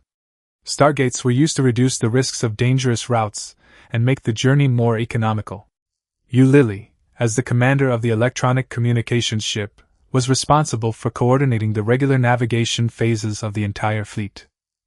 Her voice rang out on the communication channel, and the 4 warships were immediately enveloped in a blue halo, entering their first expedition in perfect formation. Warp commence! The Imperial Navy's Phantom Fleet, codenamed Fleet 404, officially set sail. Flagship, Light Feather-class aircraft carrier, USS Tranquil, Communications Hub, Purple Star-class electronic communications ship, USS Uranus, Screen Frigate, Atlanta-class cruiser, USS San Diego, Supply Ship, Taihu-class supply ship, Dongting Lake. Chapter 9. Take life and death lightly, fight if you dare. Space travel is extremely boring, especially on the new generation of Imperial warships equipped with neural connections. In the vast warship, the only place where one can actually move is the bridge. Although the neural connection pod has a sophisticated life support system, theoretically allowing the pilot to stay there for a lifetime, humans are not machines after all. They always need relaxation and movement. AI is widely used on warships, but due to limitations in capabilities and cost, most conventional warships are only equipped with second-generation quantum optical computers. After deducting the computing power needed to control the warship, their intelligence level is only slightly better than that of an artificially disabled person. Fortunately, the automatic navigation worked without problems, allowing Zhang Beihai and his team to finally take a break and conserve their energy for the potential battle. Zhang Beihai lay in the neural connection pod, the canopy open, dozing half asleep. Li Dongxiu slept soundly on the bed, snoring loudly, until everyone temporarily muted him. Ekaterina lay quietly, wearing a rabbit nightcap before going to sleep. Only Yu Lily remained on standby. This was a required course for communication students. Even while sleeping, a certain level of vigilance had to be maintained. As the eyes and ears of the fleet, they must be the first to detect special signals, especially to guard against insidious creatures like subspace submarines. Even with AI assistance, she remains the hardest working person in the entire fleet. As a result, most communication students keep their hair short. After all, the longer they work, the more their hair grows, resembling frizzy blonde hair. 240 light-years is not a short distance. Even with the advanced technology of the Empire, it would still take at least 10 hours. Fortunately, there weren't many people on this route, and the combined fleet's route permit was strong enough. By the time Zhang Beihai and his men had rested enough, the warships finally arrived at their target area. This was a mooring area in a non-gravity orbit, where a large number of Imperial warships that had withdrawn from the front lines were anchored. At its core is an independent space repair facility, not very large, capable of accommodating only 20 or 30 warships at a time. Workers and automated systems operate around the clock, with acceptable efficiency, but it is far from keeping up with the losses at the front lines. Nearly 1,000 warships of various sizes are neatly moored, awaiting towing into the dry dock. The dry dock can only repair ships up to 200 meters long and with a tonnage not exceeding 200,000 tons. Oversized warships can only be repaired using drones. This is why Zhang Beihai was called in to provide support. But everything before him was extremely strange. The mooring area seemed busy, but there was no sign of any living people. All the ships awaiting repair were shut down, even their life support systems were stopped. The crew members seemed to have left the warships by transport boat, but they couldn't be found at all. There were still many, mining Neil, drones flying in the airspace, but they were just going through the motions without actually working. The maintenance lasers, which should have been green, were now emitting a yellow glow, a sign of depleted supplies. Li Dongxiu couldn't help but exclaim, "It's so quiet. When did the Imperial fleet become so well behaved?" Zhang Beihai wished he could shut him up. In this eerie environment, every word could be a curse. Li Dongxiu also sensed something was wrong, and immediately shut up. Zhang Beihai immediately ordered, "Ekaterina, dock with the space station, unload the cargo quickly, and complete the mission as soon as possible. You, Lily, continue to call the space station and upload all communications and ship documents to the Imperial Navy simultaneously." At the same time, he controlled the aircraft carrier to release all its drones. The drones scattered like silent arrows, seizing the best attack positions, their radars scanning at high power, ready to defend against enemy attacks at any time. The entire fleet of MLM drones was also deployed, repairing 5 450-meter-long Imperial heavy cruisers, built according to automatic commands from the space station. For the time being, there were no unexpected incidents. However, the radio silence was unsettling for everyone. The entire mooring area was likely devoid of life except for the 4 survivors of Squad 404. Zhang Beihai desperately wanted to relieve the pressure by watching some pre-downloaded crosstalk on his terminal, but reason told him that he couldn't afford to relax for even a second. The agonizing hour lasted. The process was quiet and tense, yet nothing unexpected happened.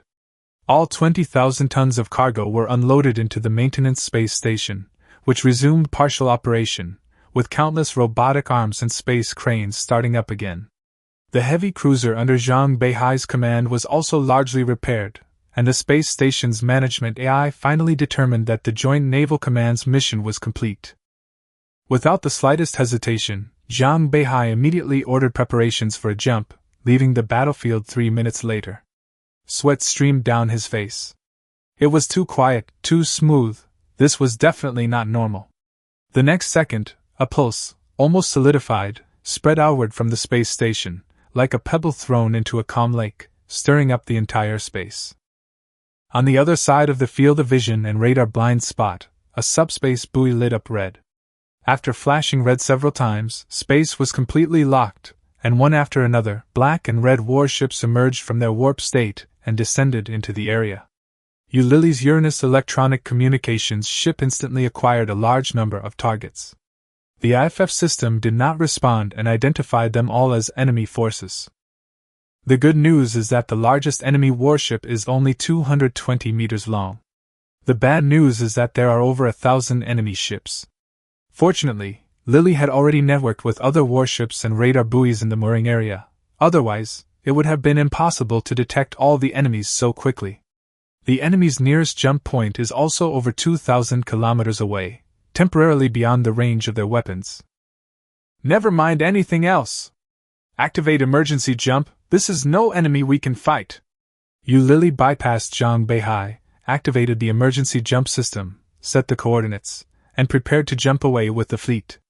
However, the system did not respond. She felt as if a giant net was tightly binding the fleet. The jump system was silent, and the space calculator was filled with garbled text. Ulili's gaze briefly wavered, because in her mind, the malfunctioning space calculator and the failed warp system meant only one thing: the enemy's super-large warships had entered the fray. Jump systems cannot be activated near high-mass, high-density celestial bodies, hence the need for jump interception systems. If a super-large gravity engine intervenes and its unique encoding has not been pre-programmed into the calculation system, all jump attempts will be futile. An enormous radar signal, impossible to conceal, appeared on the screen. But for Zhang Beihai and his team, the radar was no longer important. In the distance, a tiny, almost imperceptible black dot suddenly appeared in their field of vision. In space, no visible target should be underestimated. No one knows exactly how big it is or how far away it is. Target analysis complete. Marcus-class superdreadnought. Ulili slumped into a chair, her eyes vacant. Zhang Beihai, we're finished. One of these things' missiles is bigger than my little wrecked ship. Silence fell. A dense swarm of red dots was closing in. Space was sealed off, and there wasn't a single friendly force nearby. Zhang Beihai's phantom fleet seemed to have reached its end. Ekaterina's voice was so weak it sounded like it was about to break. Zhang Beihai, I don't expect to live anymore. Can you promise me one thing? When you die, will you think of me? I want you to hold me, but we're not on the same boat. I don't want to die. She broke down in tears, crying her heart out. She was just a 20-year-old girl from an ordinary family with no special talents. If it weren't for the military physical examination discovering her potential for neural connections and forcibly conscripting her into the Naval University, she might have already been living a different, ordinary life. Even after entering the military academy, she chose the safest course, logistics, hoping to become a civilian fleet pilot after graduation and earn a decent income. She dared to advance in the assessment alongside Zhang Beihai, firstly because she had feelings for him, and secondly because she felt it was ultimately just an assessment. She later joined the 404 Phantom Fleet because she trusted Zhang Beihai and Minnie's persuasion. But all of this was predicated on survival. Zhang Beihai knew that comforting her was useless, and he also knew that Ekaterina was not a seasoned warrior. He couldn't expect his comrades to be as calm as true veterans, and even he himself was filled with fear. He could only suppress his inner turmoil, forcing himself not to break down. "Nana, do you trust me?" He maneuvered all the drones towards the enemy, asking for nothing more than to take down even a small part of their attack, hoping to survive for just one more second. The distress signal had been sent as soon as the enemy was spotted. Now, he could only gamble on whether anyone would come to his aid. Ekaterina cried until her voice was hoarse. "Zhang Beihai, I believe you. I want to live. Or let's surrender, maybe they won't kill us." "Ekaterina!" Yu Lily was also on the verge of collapse, but she still gritted her teeth and roared. "Don't you like Zhang Beihai the most? Do you think he will surrender? He should die with dignity. Zhang Beihai, fight them! Fire power channels are arranged, electromagnetic suppression is fully activated, go all out!" Li Dongxiu, who was usually the most talkative, fell silent. He had already adjusted the ship's position, placing it at the very front of the fleet, flanking the enemy. All cannons were aimed at the incoming attack, and the fire control radar was operating at full power. He wasn't even sweating, nor was he thinking about how strong the enemy was. In his mind, these enemies were less terrifying than Minnie. If he died, so be it, at least he would be an imperial martyr, not disgracing his father. Zhang Beihai said in a deep voice. "Trust me, we can all survive." The dark sword drone, with a speed comparable to an artillery shell, was the first to plunge into the enemy vanguard. Most of those high-speed vanguards were gunboats with a speed of 200 knots and a length of no more than 20 meters. The size of the dark sword drone was almost the same as theirs. After locking onto its targets, the drone didn't even use the PL-8 air-to-air missiles. Its 440mm cannons unleashed a torrent of fire, instantly tearing apart the hulls of the two gunboats, and sending them exploding into fireworks in space. After breaking its attack trajectory, the dark sword drone didn't engage in dogfighting. It immediately turned and released more PL-8 air-to-air missiles. The 4 missiles locked onto the 4 gunboats, and before they could even react, they were destroyed on the spot. 2 squadrons, comprising 12 dark sword drones, stormed into the enemy lines. Each one was like a tiger breaking into a flock of sheep, tearing at the gunboat cluster. The gunboats began to return fire, but with only 2 37mm rapid-fire cannons, they couldn't unleash an effective anti-aircraft barrage. Instead, many friendly fire incidents occurred, each shot creating a gaping hole and crippling the vessels instantly. Despite the astonishing efficiency of the dark sword drones, with flashes of fire constantly erupting from the gunboat group, radars showed that the enemy vanguard was virtually unimpeded and continued its dense advance. The high efficiency of the dark sword drones relied entirely on Zhang Beihai's near-abnormal control over the carrier-based aircraft. Almost every second, he issued multiple subtle adjustment commands, which were then executed with the assistance of the onboard computer. Subsequently, 12 Attack 11 drones arrived, unleashing a barrage of YJ-12 missiles, creating a missile curtain almost in space. The YJ-12 is clearly overkill for targeting gunboats. A single hit would destroy at least one, and with luck, several gunboats huddled together might also be destroyed. Even without a direct hit, the shrapnel from the explosion would be enough to render the unfortunate vessel combat ineffective on the spot. Chapter 10 Wigard's Madness, the Crimson Fleet, the Marcus-class superdreadnought, the Bridge of the Death of the Imperial Dogs. Tanya sat cross-legged on the captain's chair. On the massive bridge, hundreds of crew members were at their posts, bustling about like a war machine ablaze. She stared at the holographic image before her, her expression growing increasingly grim. She was the Crimson Fleet's supreme commander in the White River dimension, and also the captain of this colossal ship. After receiving information from within the White River region, it took her a full 10 hours to assemble all the fleets in the area that obeyed her orders. According to that imperial puppy, the fleet of the Empire's most favored royal family member would appear here. If she could eliminate that royal woman, it would be the most satisfying reward for Tanya. The Crimson Fleet, or rather the Vigor Fleet, has always been the most troublesome problem for the Feilin Empire. The Vigors are the most peculiar race the Empire has ever encountered. They have almost no reproductive isolation from the Imperials, and their appearances are extremely similar. In fact, in the eyes of many Imperials, they are almost too perfect. However, the Uyghur people are extremely unstable mentally. They are as violent as their scarlet hair, vengeful, lustful, and mad. Even a glance in the street could result in a death. After a death, relatives seek revenge, easily escalating into large-scale battles between tribes and groups. If they hear of a fight, they might even bring their own provisions and clubs and rush over. What's even more unusual is that the entire Uyghur race is female, and their reproductive capacity is absurdly high.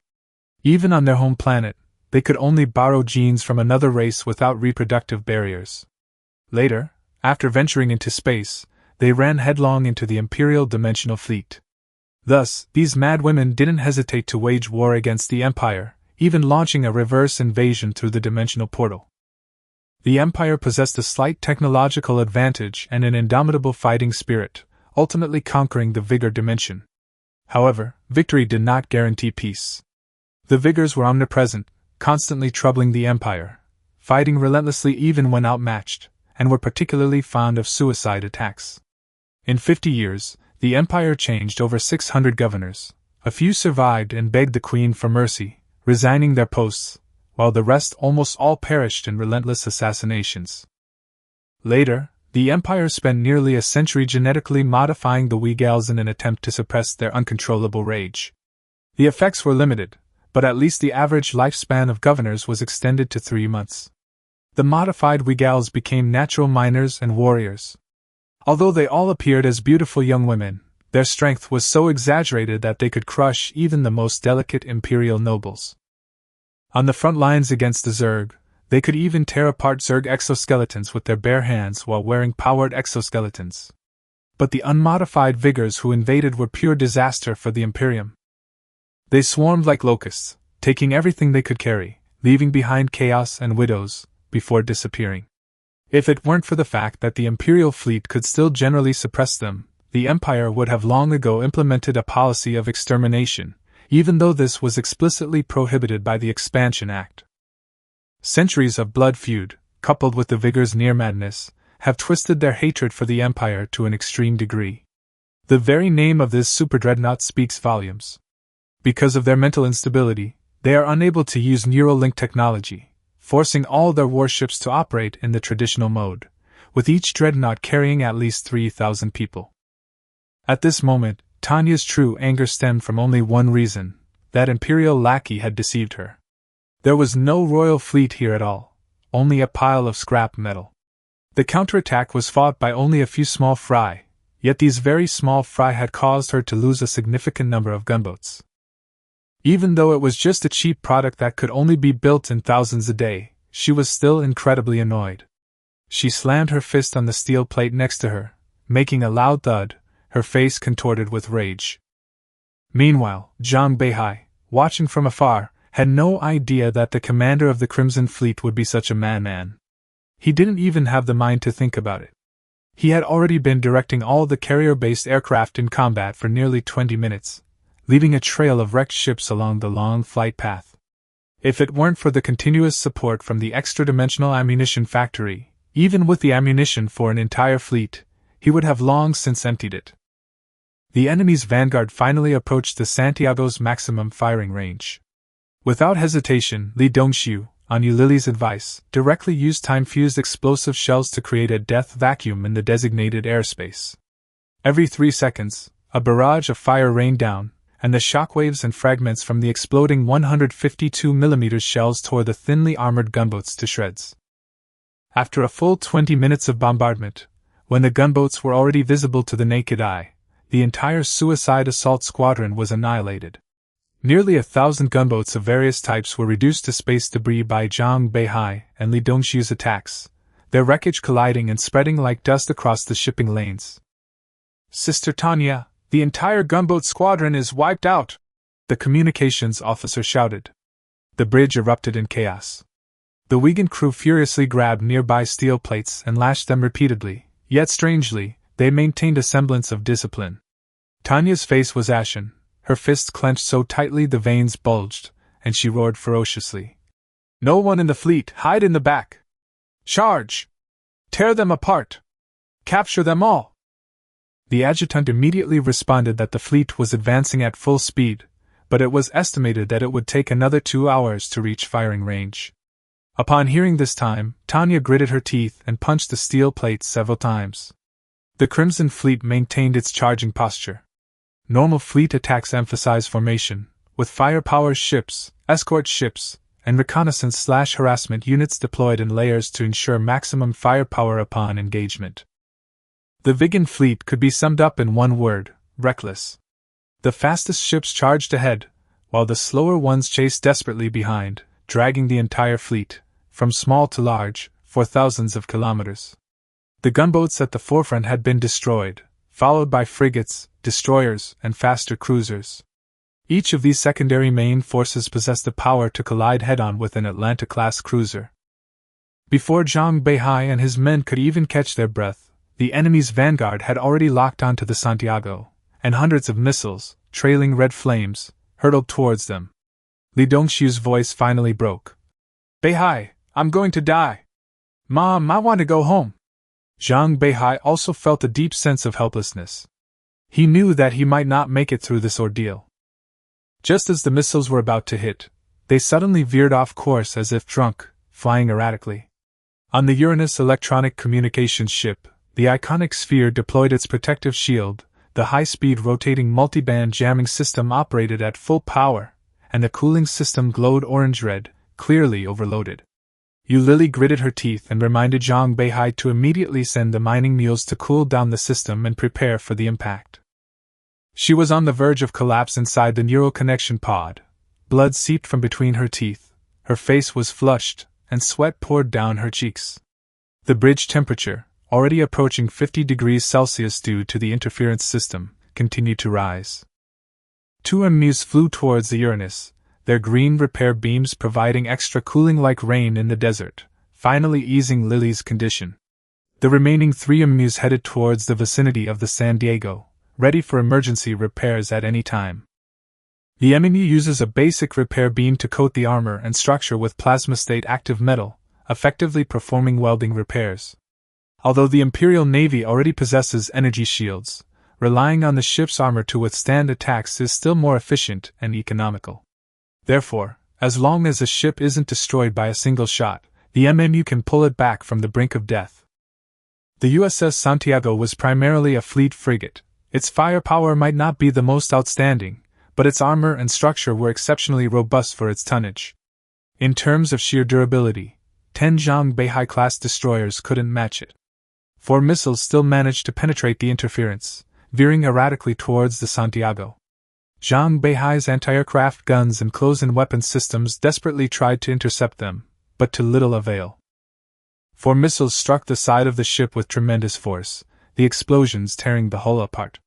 Li Dongxiu, inside the neural connection compartment, was thrown about by the shockwave. Had it not been for the shock-absorbing devices, he would have been thrown away. 3 huge blast holes appeared on the side of the Santiago, one of which even penetrated the outer armor and damaged the internal structure. Both twin-mounted 152mm guns were hit, their turrets blackened and their barrels bent. Li Dongxiu, panting, reported the damage. 45% of the main side armor was damaged, and 18% of the structure was damaged, but he was still alive and could withstand it. 3 green beams immediately landed on the San Diego, and the reactive metal quickly filled the cracks. In less than half a minute, all the damage was forcibly repaired. Apart from being charred and having paint chipped off, the hull was almost as good as new. Zhang Beihai didn't stop either. The Dark Sword drones had limited damage to destroyers and cruisers. 40mm cannons were barely effective, and the Thunderbolt air-to-air missiles were insufficient. However, he specifically marked the enemy ship's external vitals, making engines, radar, and observation and targeting equipment key targets. The hit warships emitted black smoke, their speed dropped drastically, and some even came to a complete standstill. With their radar and observation systems destroyed, the entire ship became deaf and blind, and the missile silos became useless. The YJ-12 missiles carried by the Attack 11 missile system remained formidable. Each salvo can destroy a fleet of warships, The 300-kilogram high-explosive armor-piercing warhead is like a chopstick-piercing tofu to the crudely built weakened ships. One missile is enough to cripple a destroyer or cruiser, and 3 can even blow a cruiser to pieces in midair, making recovery unnecessary. But there are simply too many weakened warships. The USS Santiago's ammunition was visibly nearly depleted. After its final salvo of 152mm shells, it had almost completed its historical mission. But ahead of it lay hundreds of capital ships, countless follow-up warships, and that Marcus-class super-dreadnought. Li Dongxiu, of course, wanted to retreat. He had emptied all his ammunition. The mission should have been accomplished. But he took a deep breath, realizing that the Santiago was the most resilient ship in the 404th Fleet. According to the Imperial Navy's digital specifications, it had 12,000 points of armor and 4,000 points of structure, while Zhang Beihai's wide-area silence only had 3,400 plus 1,200, and the Uranus even less. If he retreated now, Zhang Beihai and Yu Lili would be directly exposed to enemy fire. The two ships wouldn't even have time for repairs before turning into cosmic dust. Therefore, Li Dongxiu did not retreat. Only one thought remained in his mind: he, Li Dongxiu, would not retreat. Chapter 11: The sense of security belonging to the Empire. The second wave of missiles arrived as scheduled, fewer in number than the first, but still overwhelmingly numerous. Worse still, Lily's jamming system was nearing its critical point. Any further overclocking would render it completely unusable, at which point she wouldn't be able to stop even a single missile. This round of missiles no longer veered off course extensively. Less than half were jammed and turned towards the decoys. The rest, still trailing crimson flames, hurtled straight toward Li Dongxiu's Santiago. Li Dongxiu had run out of ammunition and supplies, and his emotions had become numb in a short time. He left his classmates with his last words, saying that it was an honor to fight alongside them, and that he would go first, to see them at the Virgin Mary Cemetery. Then, he closed his eyes, with only one thought remaining: even if it means death, I must hold on. Zhang Beihai was still working tirelessly to destroy enemy ships. In the distance, more enemies continued to teleport in. No one stopped. Everyone was using their last ounce of strength.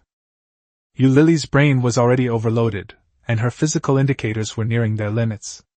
All 3 boosters in the neural connection pod were injected, at 3 times the maximum dose for a single combat engagement.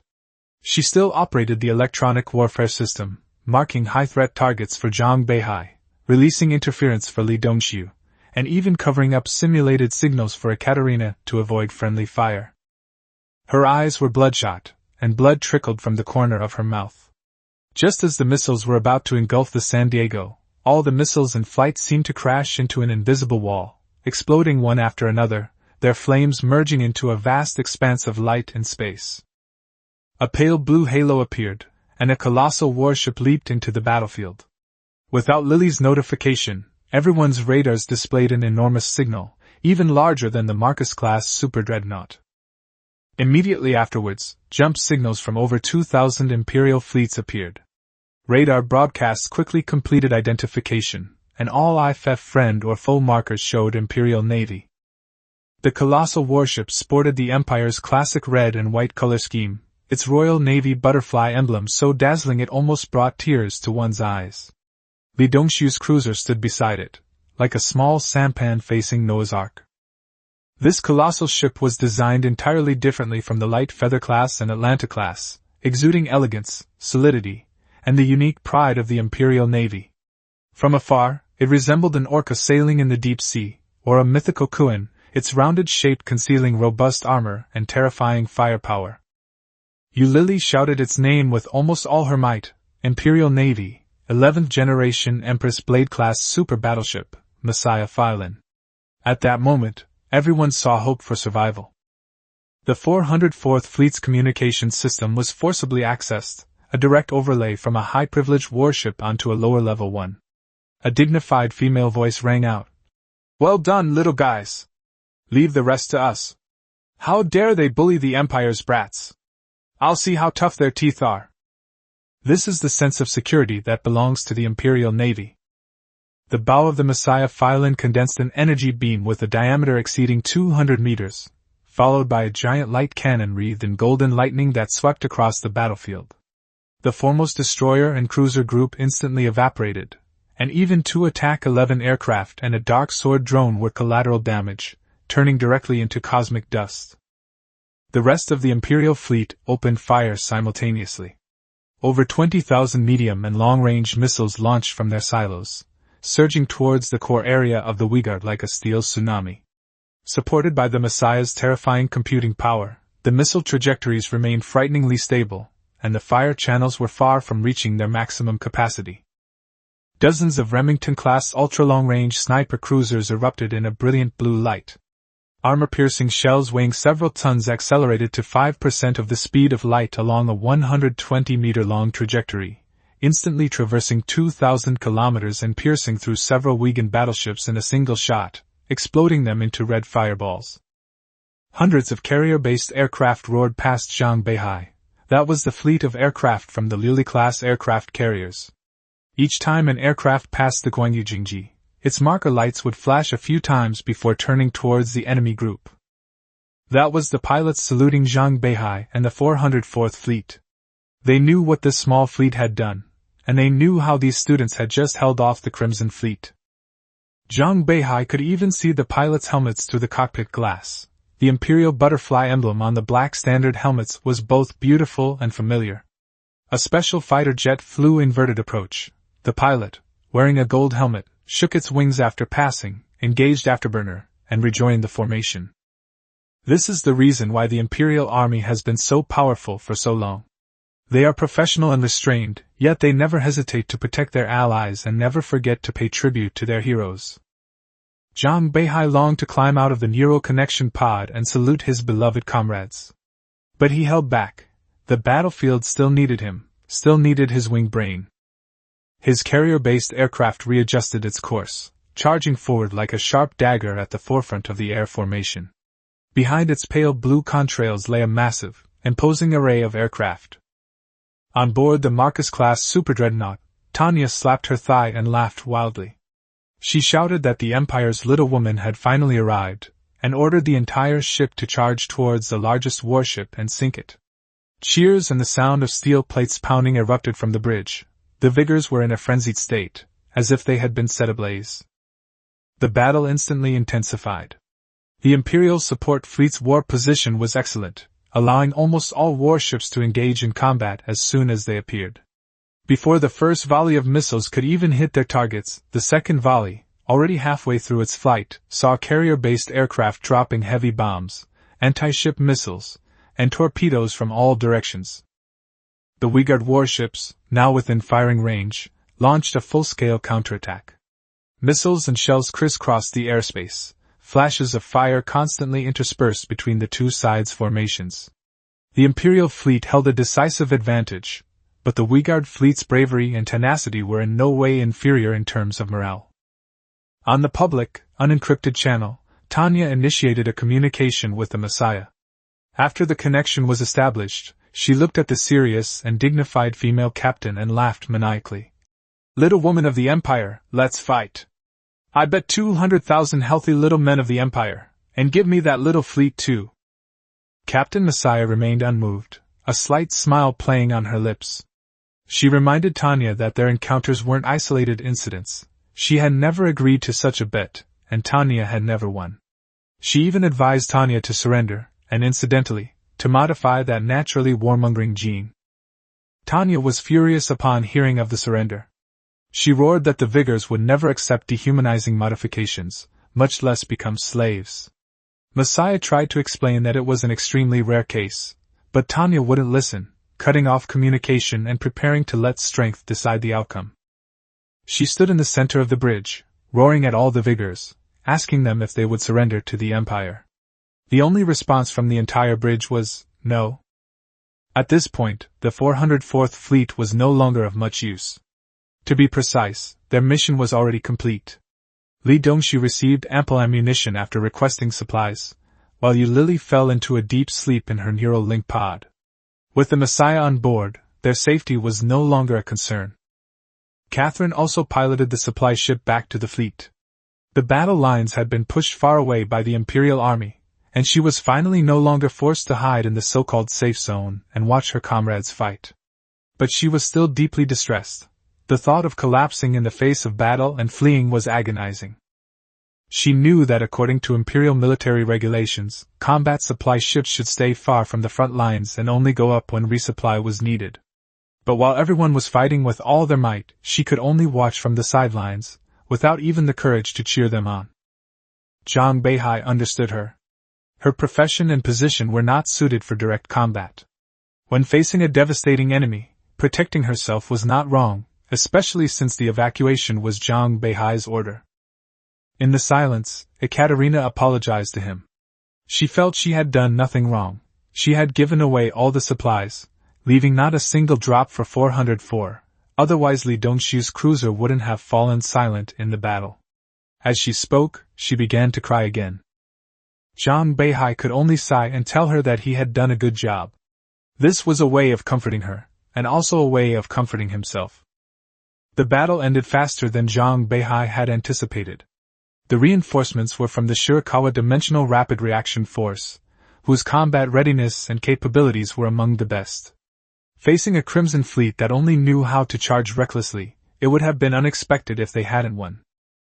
The Crimson fleet on the battlefield was quickly wiped out, leaving only Tanya's Marcus-class super dreadnought struggling to hold on.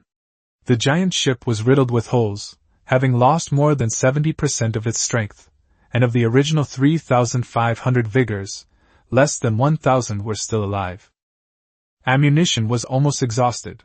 Only a few cannons remained operational, the rest either destroyed or their gunners killed. Tanya frantically opened the public chat, and Messiah answered instantly as usual. Looking at Messiah's dignified yet arrogant face, she gritted her teeth in hatred, but could only admit that he had won again. She also made it clear that she would not surrender and knew that Messiah could not keep her. Tanya took out a device resembling a detonator, which was clearly visible on the other end of the video call. Messiah obviously knew what it was, simply nodded, calmly sent her the warp codes, and told her to get lost.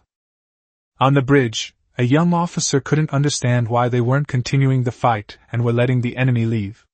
An older sergeant next to him accepted a pack of cigarettes before explaining that the core reactor of the Marcus-class superdreadnought was different. It was a neutron star in a critical state, bound by a warp field. If they were to voluntarily release the restraints, it would be like having a colossal sun appear on their faces, which would immediately collapse into a black hole. The Imperial fleet lacks the ability to escape at faster-than-light speeds. If pushed to the brink, everyone would perish. Tanya's final request was for Messiah to treat the survivors in her fleet well. If she discovered the Vigors had become slaves, she would personally send a black hole to them. Messiah sighed and reassured her that they wouldn't fall into the hands of those bastards in the Democratic fleet. Messiah tried to persuade her to surrender sooner, or at least sit down and talk, because enough people had already died. But Tanya didn't listen and immediately shut down the communication. Then, the Marcus-class superdreadnought was enveloped in a red aura and slowly warped away. This airspace was eventually reduced to countless warship wrecks and the Uyghurs who remained forever in space. Chapter 12 Royal Sisters. The battle ended swiftly and unexpectedly. Even Zhang Beihai hadn't anticipated such an outcome. In the star system, the wreckage of the Vigor warship lay like a steel graveyard, carpeting the once bustling shipping lanes. The lives of over 100,000 Vigor warriors were thus swallowed by the cold universe. Amidst the wreckage, faint lights still flickered, signals from the escape pods. The Uyghurs were reckless, but not foolish. Once incapacitated, those who could escape jumped into the escape pods, awaiting rescue or capture. Cleaning up the battlefield was no longer Zhang Beihai's concern. At Messiah's insistence, the members of the 404th Fleet boarded the Messiah Feilin by transport boat. This was Zhang Beihai's first time entering a conventionally laid-out super battleship, and everything seemed new and awe-inspiring. The Messiah Feilin was 2,500 meters long and about 300 meters in diameter, with a crew of over 4,000. It was a true behemoth. When Zhang Beihai passed through the airlock, he felt as small as if he were standing in a desert, yet suddenly a Himalayas loomed before him. Guided by the crew, Zhang Beihai and his 3 companions arrived at the bridge and met Messiah, the commander of this super battleship. She was remarkably similar to Minnie Mouse, yet far more mature. Minnie's authority still carried a hint of artifice, while Messiah's aura seemed to have been forged layer by time and the ravages of war. If Minnie Mouse was a young royal who relied on her birth and education to maintain her prestige, then Messiah was a woman who had truly held a high position for a long time. Her gaze was calm and profound, and every gesture she made carried an imposing aura akin to that of an empress. Zhang Beihai immediately led everyone in saluting and solemnly said, "Phantom Fleet number 404, Captain Zhang Beihai salutes you. Thank you for saving our lives. Without your support, we would surely be dead today." Messiah's return gift was simple and solemn, but her gaze lingered for a moment on Zhang Beihai's armband. Zhang Beihai understood and proactively displayed the Phantom Fleet's insignia. For the imperial family, the Phantom Fleet was never a secret, and this display was a clear gesture of goodwill. Messiah appeared calm on the surface, but inwardly she was watching a good show. She didn't care about the imperial reforms, nor did she want to get involved in the struggle for the throne. She just wanted to stay in her position as fleet commander until retirement. But these people in front of her were clearly going to stir up quite a storm in the future. Moreover, today's so-called rescue wasn't entirely due to the 404 Fleet's distress signal that brought her here. The real reason was that a woman paid her 2 cases of beer to cooperate in a charade. Messiah chuckled inwardly. If those chosen by Minnie knew the truth behind the scenes, they might truly turn the world upside down. Minnie's methods were indeed clever, but she was still a bit green. However, this game was becoming increasingly interesting. She didn't exchange any more pleasantries with Zhang Beihai. The young captain's eyes were firm and clear-headed. His deep brown eyes told her that he was no child who could be easily manipulated. Further words were pointless. It was better to wait and see what happened next.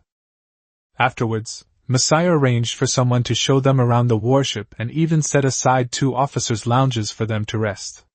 Though called a tour, it was really just the end of a fierce battle. The men were all nearing their limits, and even if they were very interested in this super warship, they couldn't hold on any longer.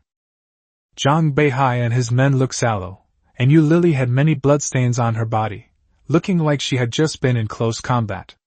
Before Zhang Beihai could speak, the considerate adjutant told them to go and rest, and instructed the cooks to prepare hot food for them. After the door closed, Zhang Beihai finally relaxed. For them, this was probably the safest place in the entire world.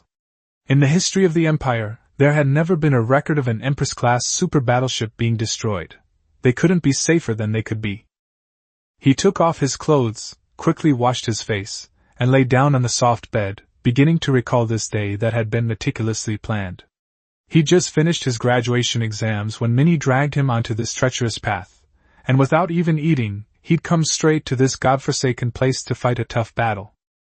At the same time, other students might have just woken up from a hangover, or even not yet boarded the transport boat to report to the fleet.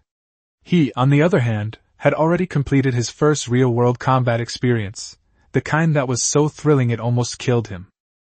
Li Dongxiu, who was standing next to him, was so tired that his eyes were glazed over, but he couldn't fall asleep. He couldn't help but ask, "Beihai, do you think we've been tricked? This battle came out of nowhere, like it was all prearranged." Zhang Beihai looked at him like he was a fool. Li Dongxiu's eyes were clear yet tinged with stupidity. He sighed and said that even a fool could figure it out. It was definitely Minnie's scheme. Her aim was to test their capabilities and see if they were qualified to support her Phantom Fleet. Li Dongxiu was puzzled. Hadn't they already joined Minnie's team? Wasn't today's graduation exam enough to prove them? Zhang Beihai shook his head. Exams and reality are completely different. In exams, one can be brave and fearless, but when truly facing a life-or-death situation, when you have to risk your life, your performance may be quite different. If the Messiah hadn't arrived, their fate would have been the same. At this point, he added in a low voice, "Actually, among us, only Ekaterina's reaction was normal." In another lounge, Ekaterina sat blankly on the edge of the bed, her eyes vacant, her long golden hair dull and lifeless, like a flower wilted by a storm. Yu Lily had just finished cleaning the bloodstains from her body, and a little color had returned to her face. Seeing Ekaterina's distraught state, she felt both angry and pained. She walked over, stared at the terrified girl, and slapped her hard across the face. After the crisp sound, Lily lowered her voice and scolded. "Cheer up, Nana." The slap was like a floodgate opening. Ekaterina instantly broke down in tears, clinging tightly to Lily's waist. Lily sighed, gently stroking Ekaterina's long hair, and stopped cursing. She certainly understood why Catherine was afraid. A young girl who had just graduated from the logistics department, facing an enemy thousands of times her size on her first mission, unable to fight back or escape, what could she possibly be expected of? Lily herself was terrified. She was also trembling on the battlefield, but the communications department's stress resistance training had kept her going until now. She wanted to cry, but she didn't want to be looked down upon in the Navy, so she could only put on a tough front and use strength to cover up her weakness. One girl was crying uncontrollably, the other was filled with mixed emotions. In the end, they could only hug each other tightly. Meanwhile, after several attempts, Zhang Beihai finally got through to Minnie's communication. Minnie in the video looked worried, her makeup ruined, and she started asking a string of questions. Her anxious and flustered expression almost made Zhang Beihai want to slap her through the screen. Minnie said in a trembling voice that their safety was more important than anything else, and pretended to be angry, saying that she would definitely find out who assigned them such a dangerous mission and give them an explanation. Zhang Beihai interrupted her directly. "Minnie, has anyone ever told you that your acting skills are really bad?" Minnie's face stiffened when she was exposed. She then tried to play dumb and asked Zhang Beihai if he knew who she was talking to, which was a waste of her concern. Zhang Beihai sneered and bluntly said that everyone here is a seasoned fox, so let's stop playing games. He asked Minnie whether their abilities met the requirements, and when they could speak openly and honestly. With a commander like this, he found it difficult to focus on his work. Minnie was momentarily speechless, her expression like someone who had met a particularly unpleasant handsome guy at a bar. After a moment of silence, she finally dropped her pretense, her tone returning to calm, and said that she had indeed begun to reevaluate her choice, not because she doubted his abilities, but because she hadn't expected him to be so blunt. However, now that Zhang Beihai has proven his abilities, an even more important task awaits him. Minnie will send him information on the mastermind behind this incident, and once he returns to Hong Kong, he will begin dealing with that person. After completing the mission, he can return to her. Once the disguise was removed, Minnie reverted to her somewhat eccentric royal persona. Zhang Beihai actually preferred this state, at least it felt authentic. He roughly guessed that the so-called mastermind was probably some unlucky guy in the Democratic Fleet. Zhang Beihai had lived 2 lives, and his original family was also inextricably linked to politics, so he knew all too well the intricacies involved. Minnie has confirmed his abilities and now needs him to take a political stance and side with the royal family. The best way to prove this is by using his own experience of being attacked and surviving as evidence. Even a little bit of evidence would be enough to rout Minnie's enemies. Minnie smiled and praised him for being smart, but then reminded him that sometimes playing dumb was also important. She downed a bottle of beer in front of Zhang Beihai, and said lazily that she hadn't wronged anyone. It was indeed those people trying to trick him, and she was just going along with it. Zhang Beihai smiled and said that wasn't doing someone a favor, it was turning the tables. Then, he turned off the communication, lay back on the bed, and quickly fell into a deep sleep from exhaustion.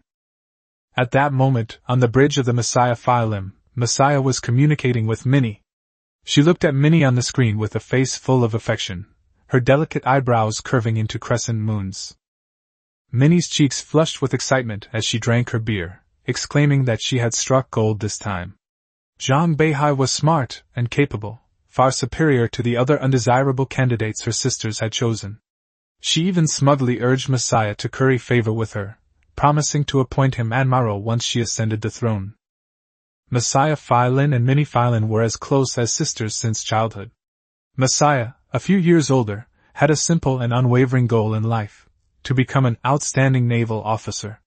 Minnie, though also raised in the Imperial Star Sea, harbored a greater ambition. In the Feilin Empire, royal women are separated from their biological families at birth and enter the royal family for unified training. Only by growing up in such an environment are they qualified to be given the Feilin surname and participate in imperial affairs. Therefore, for those who bear the name Feilin, family is not important. What is truly precious is the bond forged by fate. Messiah laughed heartily, took the beer handed to her by her adjutant, and skillfully opened the bottle cap with her teeth. She clinked glasses with Minnie across the screen and joked. An admiral isn't enough. Why don't you get me a naval admiral? Then the two of us can call the shots in the entire Feilin Empire. Minnie raised the bottle, laughing like a carefree, silly girl in her early 20s. Messiah raised the bottle. To the future queen. Minnie raised her glass high. To the future admiral. Chapter 13 Spartan Physique. Detected the start of a new day in progress. The system notification suddenly rang out, jolting Zhang Beihai awake from his sleep. He glanced at the time. It was already 8 o'clock the next morning. This aircraft carrier commander system was completely different from the systems in the novels he had read before. There were no missions to force him to complete tasks, nor were there any mandatory routes. It only provided rewards based on his actions. Overall rating S. Reward Thor's Hammer Power Armor, and Spartan Warrior Level Body Modification. Another S rank. Zhang Beihai even wondered if this rank was updated daily. 2 consecutive S ranks made him almost think that S rank ratings were as worthless as cabbages. The system then provided an explanation. In the previous day's battle, he led 4 warships to intercept 4,580 ships of the Vigor ambush fleet, destroying 2,451 of them, with a total tonnage of 5.41 million tons. As the carrier commander, he completed his mission admirably and demonstrated extraordinary courage, therefore he was awarded an S-rank rating. Zhang Beihai gasped. Yesterday, the starry sky was teeming with warships. He hadn't had time to count them. The entire battle felt like a mechanical, continuous operation, and he only realized the magnitude of his accomplishments after it was over. However, at that moment, his mind was preoccupied with how to deal with Minnie, completely forgetting about this astonishing feat. Rewards will be distributed in 3 seconds. Please prepare, host. Just as Zhang Beihai was about to call a halt, a wave of excruciating pain, enough to kill a person, swept through his entire body. His brain instantly shut down, and he passed out. Fortunately, he was still lying in bed, otherwise if he had collapsed, Li Dongshu might have been so frightened that he would have called the police on the spot. Even after he lost consciousness, the physical transformation continued. Zhang Beihai resembled a boiled shrimp, his skin rapidly turning red, his body temperature rising continuously, and his muscles, bones, and nerves undergoing a near-cruel reshaping. When he awoke again, he found himself back in the familiar medical pod. The cold, sticky medical solution enveloped his body, and the discomfort was something he couldn't get used to. Ekaterina was still by his side, and seeing that he had regained consciousness, she immediately stopped the treatment and released him from the medical pod. As soon as Zhang Beihai spoke, Ekaterina breathed a sigh of relief and said with a hint of complaint, "It's so good that he's all right. He's been in the medical pod twice in 3 days. He's quite a talent." This time, Zhang Beihai wasn't as disheveled as before. When he stepped out of the medical pod, his body was noticeably stronger, his muscles more defined, but not in an exaggeratedly bulky way. More importantly, he didn't feel any burden. Instead, he felt lighter than ever before. His breathing, reflexes, and strength all seemed to have been completely refreshed. This is the Spartan-level physical modification. Not the Spartans of ancient Thermopylae, but the Spartan project under the Master Chief in Halo, which provides physical attributes worthy of being called space warriors. Ekaterina's eyes nearly lit up as she looked at Zhang Beihai. His modified face was more rugged, and his already resolute demeanor now appeared even sharper and more masculine. In the aesthetically pleasing environment of the Feilin Empire, he now seemed like a weapon specifically designed to subdue women. Ekaterina instinctively reached out to check his body, but Zhang Beihai, still immersed in the transformation of his power, didn't stop her for a moment. The next second, however, the atmosphere suddenly became awkward. Ekaterina blushed, withdrew her hand as if burned, and turned her head away, muttering under her breath, "You pervert!" Just then, the door to the medical room opened, and Yu Lily came in with a sandwich as a visitor. She witnessed this unsettling scene the moment she entered. Her previously expressionless face instantly contorted into an extremely wicked smile. She verbally berated Zhang Beihai for bullying Ekaterina, scolding him for not even pretending anymore, but her eyes were anything but honest, barely leaving Zhang Beihai's side. While shoving a sandwich into Ekaterina's hands, she hugged her to assert her ownership, saying that Nana was hers. Ekaterina nearly had the sandwich shoved into her nose and struggled to warn her. Yu Lily then realized what was happening, apologizing verbally but also seriously claiming she might have a sty. Zhang Beihai stood there, so embarrassed he just wanted to find some clothes to put on immediately. Half a day later, Fleet 404 successfully returned to White River Star. With the assistance of the jump engines of the Queen-class super battleships, the fleet's warp efficiency was greatly improved, directly breaking the 20 astronomical unit jump limit. This is a common practice of the Imperial Navy. Group warp jumps can maximize the compensation for weaknesses while saving a significant amount of antimatter fuel. The Messiah Feilin was docked at the capital ship assembly point on the outskirts of White River Star, where Fleet 404 bid farewell to the Messiah. Besides her fleet, there were more than a dozen other rapid reaction fleets of similar size. The densely packed starships filled the sky, making this area arguably the safest place in the entire White River dimension. The reason was simple: the Imperial fleet itself provided a sense of security. On the return voyage, Zhang Beihai reviewed the information Minnie had sent him. Just as he had guessed, the main planner of this operation, or rather, the one pushed out to take the blame, came from the Democratic fleet. And at the top of the list was none other than Frankie Rockefeller. Frankie was handcuffed to a chair, his body almost entirely covered in wounds. His eyes were swollen like a frog's, half his face was bulging, and blood was constantly dripping from the corner of his mouth. He had long lost any semblance of the dignity of a noble young master. The interrogation was conducted by FBL, the Imperial's direct intelligence agency. To them, Frankie, a capitalist spoiled brat, was no tough nut to crack. Growing up under his family's protection, he believed money and connections could solve everything, and his future prospects were either to join the Democratic fleet and coast along, or to inherit the family business and continue its expansion. These kinds of people love to gather a bunch of lackeys to form so-called secret societies, and then secretly sabotage the young people the Empire values. But they don't realize that in the eyes of the FBL, such organizations are often just stepping stones for the Empire to promote promising talents. Wade Anderson had dealt with several similar groups before. The FBL had its eye on them long ago, when they were spending money to bribe corrupt officials within the United Navy. They hadn't acted then simply because they hadn't yet touched the core interests of the Empire. Now that they'd set their sights on Zhang Beihai, it wasn't a matter of corruption anymore. It was about someone whose head could be exchanged for military merit. Wade lit a cigarette. The interrogation room reeked of blood and tobacco, a nauseating mix. He didn't seem to care, blowing the smoke directly into Frankie's face and coldly demanding to know how he knew Zhang Beihai's secret. Frankie's throat felt like it had been shattered, and he could only manage to squeeze out a few words intermittently, saying that he didn't know, but that he just didn't like Zhang Beihai. Wade was furious. After so much interrogation, all he got was this one sentence. He immediately ordered the beating to continue, even if it meant killing the criminal.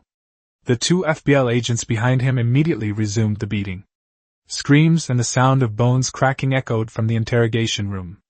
All Wade wanted was one result: a criminal who confessed and accepted punishment. Frankie wasn't particularly clever, but he wasn't completely stupid either. He stubbornly insisted that he only wanted to get rid of Zhang Beihai, which was at most a case of hiring someone to kill him. But if he admitted to knowing Zhang Beihai's secret, and knowingly colluded with outsiders to target him, the nature of the rebellion would change to a rebellion against the royal army, and then it wouldn't just implicate him alone. Wade finished one cigarette, lit another, and left the noisy interrogation area, cigarette dangling from his lips, returning to his office. As soon as he entered, he saw Minnie Feilin sitting at his desk playing a computer game. Her space carrier had just been taken down by a salvo from a battleship, and seeing Wade return, she simply stopped playing. Wade reluctantly reminded her that workplace equipment was not allowed to be used for gaming, as it could easily lead to data leaks. Faced with this man named Feilin, he had no temper whatsoever, or rather, he simply dared not. Minnie, however, advised him to smoke less, saying his lungs were probably as black as antimatter. Wade took another deep drag, and the cigarette but visibly shortened. He said nonchalantly, "It's fine, my company pays for medical insurance. I trust the medical standards of the Empire." Chapter 14 Money to Buy a Life. In the observation room next to the interrogation room, Zhang Beihai watched Frankie being interrogated by FBL through a one-way glass. "He didn't bring you Lily, Li Dongxiu, and Ekaterina along, firstly because this kind of political intrigue was too cruel, and secondly because he was confident he could handle it himself." Zhang Beihai preferred to have his hands stained with blood himself rather than his comrades in arms with whom he spent every day. Wade stood beside him, chain-smoking. If the ventilation system hadn't been running at full throttle, the room would have been filled with smoke. "So? As the victim, you have the right to decide his fate?" Wade asked with a smile, a playful glint in his eyes. Zhang Beihai remained silent for a moment. This decision was not only about Frankie, but also about himself. Before coming, he had repeatedly reviewed the interrogation records, but he still couldn't understand why Frankie would go to such lengths to kill him when he had no grudge against him. The matter was not complicated.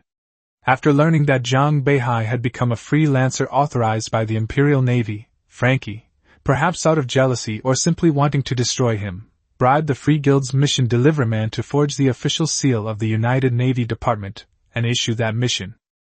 The so-called maintenance mooring area had been abandoned for many years and was practically a warship graveyard. Frankie then found someone who could connect with the Crimson Fleet, and used information about Royal Navy members as bait to lure the Crimson Fleet to ambush Zhang Beihai's group. Ironically, his plan was leaked from the very first step. The moment the mission was printed, a copy was sent to the FBL's intelligence analysis room. And the middleman he thought he knew was actually a double agent for the FBL. The intelligence was immediately placed on Wade's desk. If Minnie hadn't wanted to use this opportunity to test Zhang Beihai, Frankie would have been invited to a tea party by FBL long ago, and then thrown to the dimensional frontier to grow potatoes and mine for the rest of his life. After thinking for a moment, Zhang Beihai asked, "What does Minnie mean? Does she want to wage war against the capital groups, or is she trying to gain some benefits?" Wade, unusually, put down his cigarette, stared at him for a few seconds, his expression not pleasant. After a moment, he smiled. "Minnie said you only need to be responsible for her. The rest is up to you, you're a smart man." After saying that, Wade patted his pockets, found he was out of cigarettes, and turned to leave the observation room. Before leaving, he tossed out a sentence without looking back. "Remember to bring me a pack of cigarettes next time we meet. Don't you have any common sense?" Zhang Beihai's lips twitched. This was the first time he had met this old man, and these people from the Empire. How come they were all so bad at speaking properly? After leaving the detention area, Wade took out a pack of cigarettes from another pocket and lit one. He muttered to himself, "I wasn't blinded by victory or revenge, nor was I blinded by profit." This young man's composure was more valuable than he had expected. In the observation room, Zhang Beihai was still weighing his options. Minnie had entrusted Frankie to him not just to give him an explanation, but also to observe his political acumen and mindset. To Minnie, Zhang Beihai was still a valuable pawn, far from being irreplaceable. Frankie's backer, the Rockefeller family, is one of the Empire's largest fuel suppliers. If the Empire hadn't been deliberately suppressing them, they could have even used fuel to strangle the military. But the larger their scale, the more impactful their actions become. If they were to use Frankie's connection to uproot the Rockefeller White River branch, Zhang Beihai and Minnie would inevitably face an attack from the entire Rockefeller family, and even other capitalist groups. That would certainly demonstrate his irreconcilable opposition to the Democratic fleet, but the cost would be too high. Releasing Frankie is even less likely. Those people won't see it as a gesture of goodwill, they'll only see it as weakness, and then they'll pounce on him like hyenas and tear him to pieces. Executing only Frankie would have limited effect. Public execution would only thoroughly offend the capitalists and bring almost no real benefits. At most, it might win the favor of some students from humble backgrounds. Then, the remaining choices are clear. The interrogation room door slowly opened, letting blinding light into the cold room. Zhang Beihai, dressed in a crisp navy blue naval uniform, walked up to Frankie. In contrast, Frankie, handcuffed to a chair, looked like a pathetic mess. Hearing footsteps, Frankie trembled. He no longer had the strength to lift his head and could only utter muffled bubbling sounds, as if trying to say something but unable to speak at all. Zhang Beihai picked up a vial from the table, released the safety, and looked at the needle, saying, "Adrenaline and noradrenaline, imperial standard stimulants, also known as last gasp drugs. You know the magnitude of your crime. It will be difficult for you to leave this room, but you can be taken out." He looked down at Frankie, his tone calm. "If you don't want to implicate your family, call them, explain what you've done, and do as I say. I guarantee your family will be unaffected. Otherwise, none of your entire family will survive." Frankie seemed to be using his last bit of strength to squeeze out a single word in a trembling voice. "Okay." The next second, Zhang Beihai injected the drug into his chest. The powerful effects of the drug pumped throughout his body via his heart, and in less than a minute, Frankie seemed to suddenly regain some vitality. His body straightened, and his breathing became smooth. "You only have 20 minutes. Zhang Beihai handed him a bottle of water, his voice cold and devoid of any sympathy. "Take it easy for now, don't make it seem like we're abusing you." Frankie knew that from the moment he received that injection, his life was already on a countdown. Zhang Beihai shoved the communication terminal in front of him. "Call home. Tell them you've been spying on the royal family and attempting to launch an armed attack on royal family members. If you want your family to maintain some dignity, pay 10 billion star coins. Otherwise, the Rockefeller White River branch will disappear along with you." Frankie dialed the phone with trembling hands. His mother, a young noblewoman from the Feilin Empire, answered. At that moment, in the living room of the Rockefeller White River branch's family home, almost all the key members were present. Frankie's grandfather, George Rockefeller, sat in the center of the sofa, smoking a cigar, his eyes somber. Upon seeing Frankie's almost unrecognizable face, the lady screamed and nearly dropped her terminal. She cried out that she would send someone to rescue her son and avenge him. Frankie sobbed uncontrollably, his snot, tears, and blood mingling together, making him look utterly wretched. After a long pause, he managed to utter only one sentence. "Mom, I made a mistake, I was wrong." The lady immediately comforted him, saying he was right and it was all someone else's fault.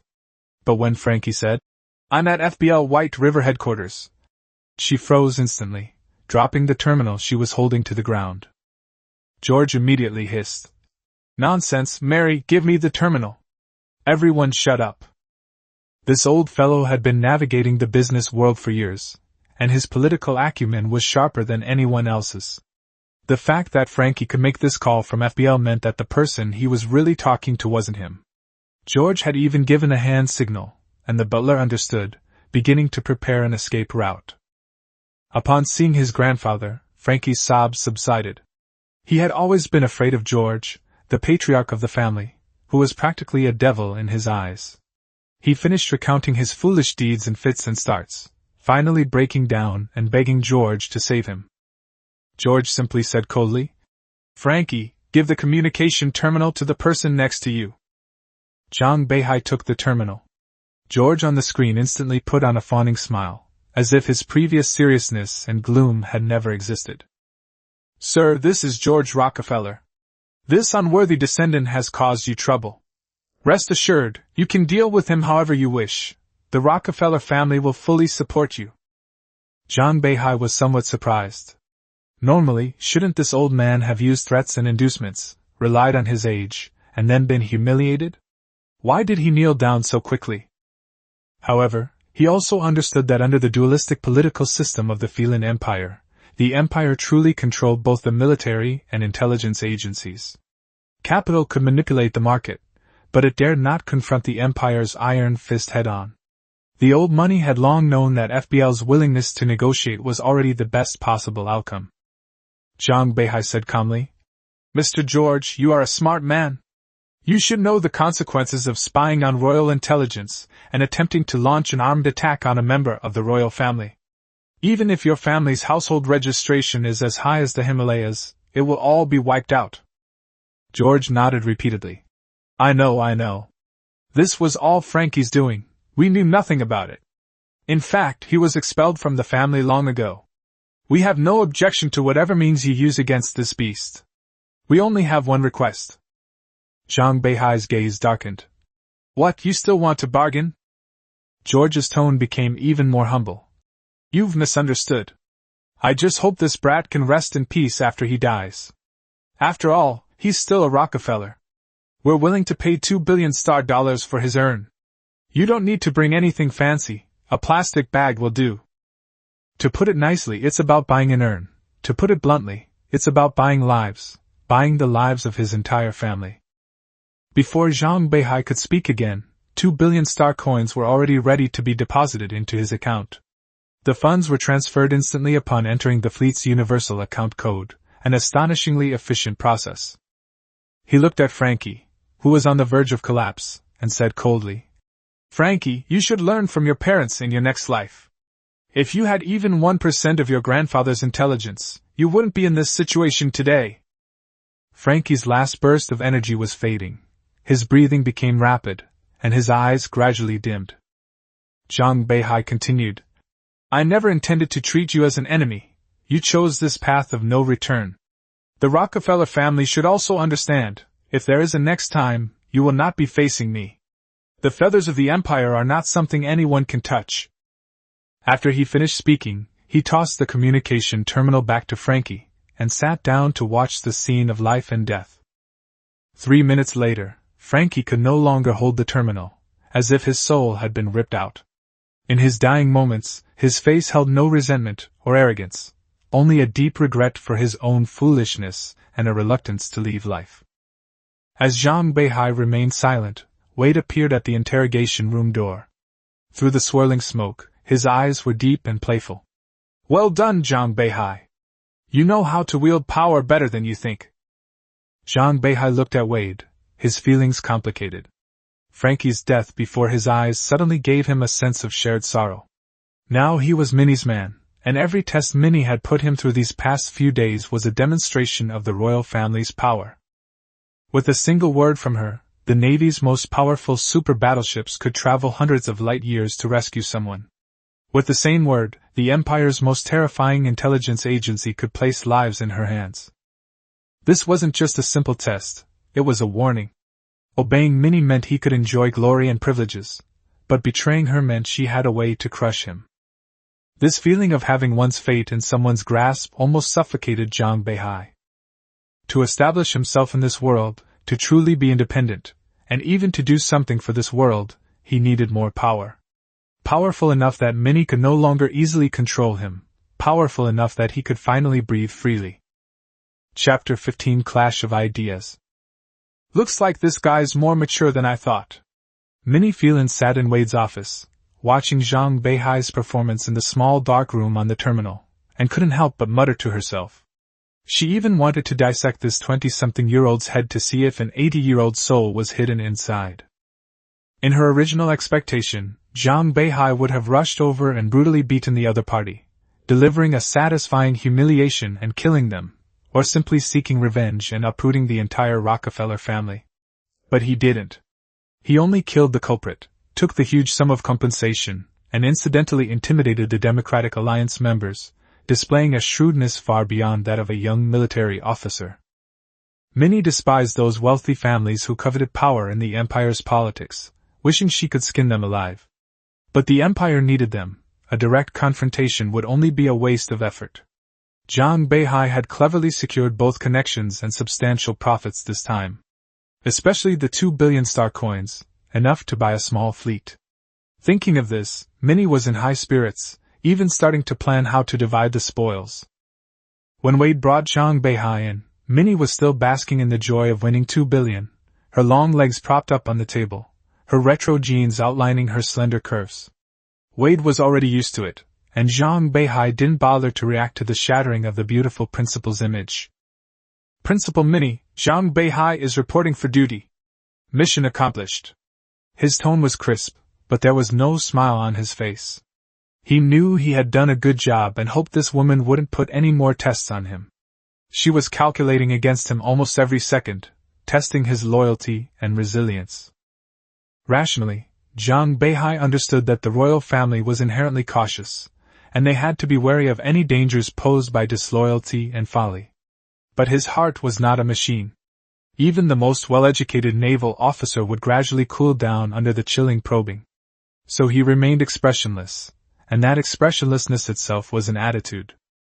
Minnie was initially pleased, but his icy demeanor ignited her anger. "What, my Beihai, are you unhappy?"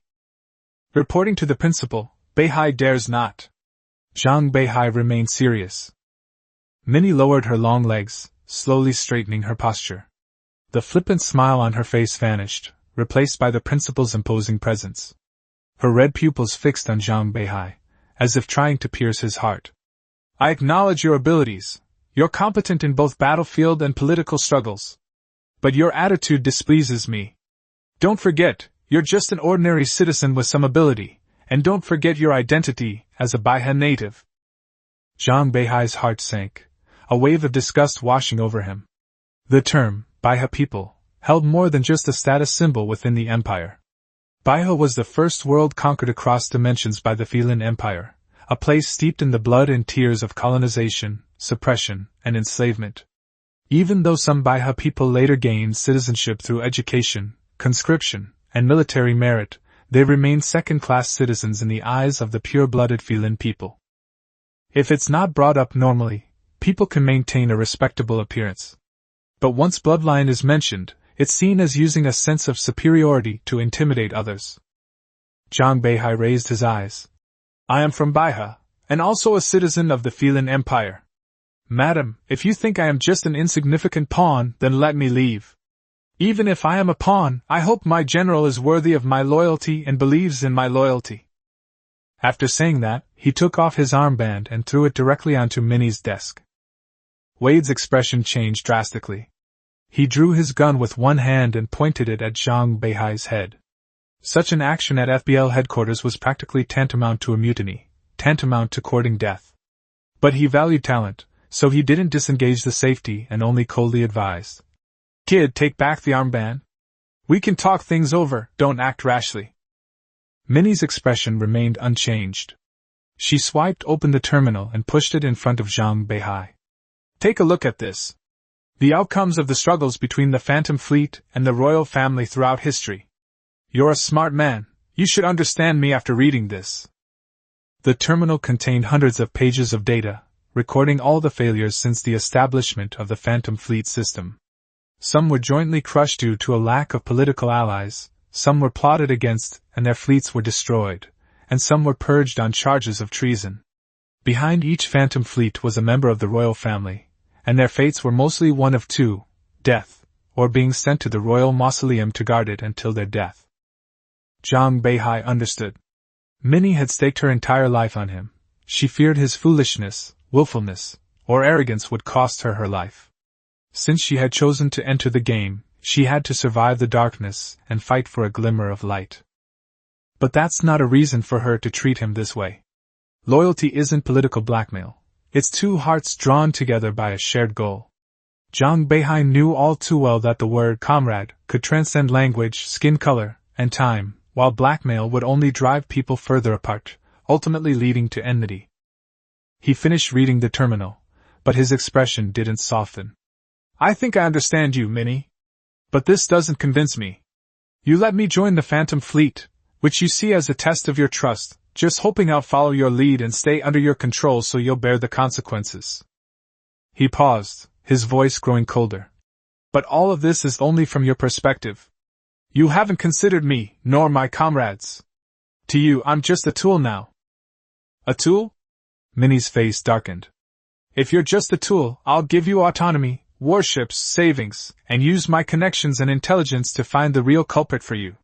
What else do you want? Do you want to be a princess? I've never had a man. If you want one, come inside with me now, okay?" By the end, she was almost out of control, her long, silvery white hair practically exploding. But Zhang Beihai remained ramrod straight. He could see that Minnie understood power politics, imperial intrigue, and had the navy and intelligence agencies to rely on. But she didn't know who the true creators of history were. It's not about kings and generals, talented scholars and beautiful women, or simply about cold technology and productivity. History is made by the people. Kamini never truly cared about the people. She thought that granting power, wealth, and status was everything, a mere arrogance instilled by royal upbringing.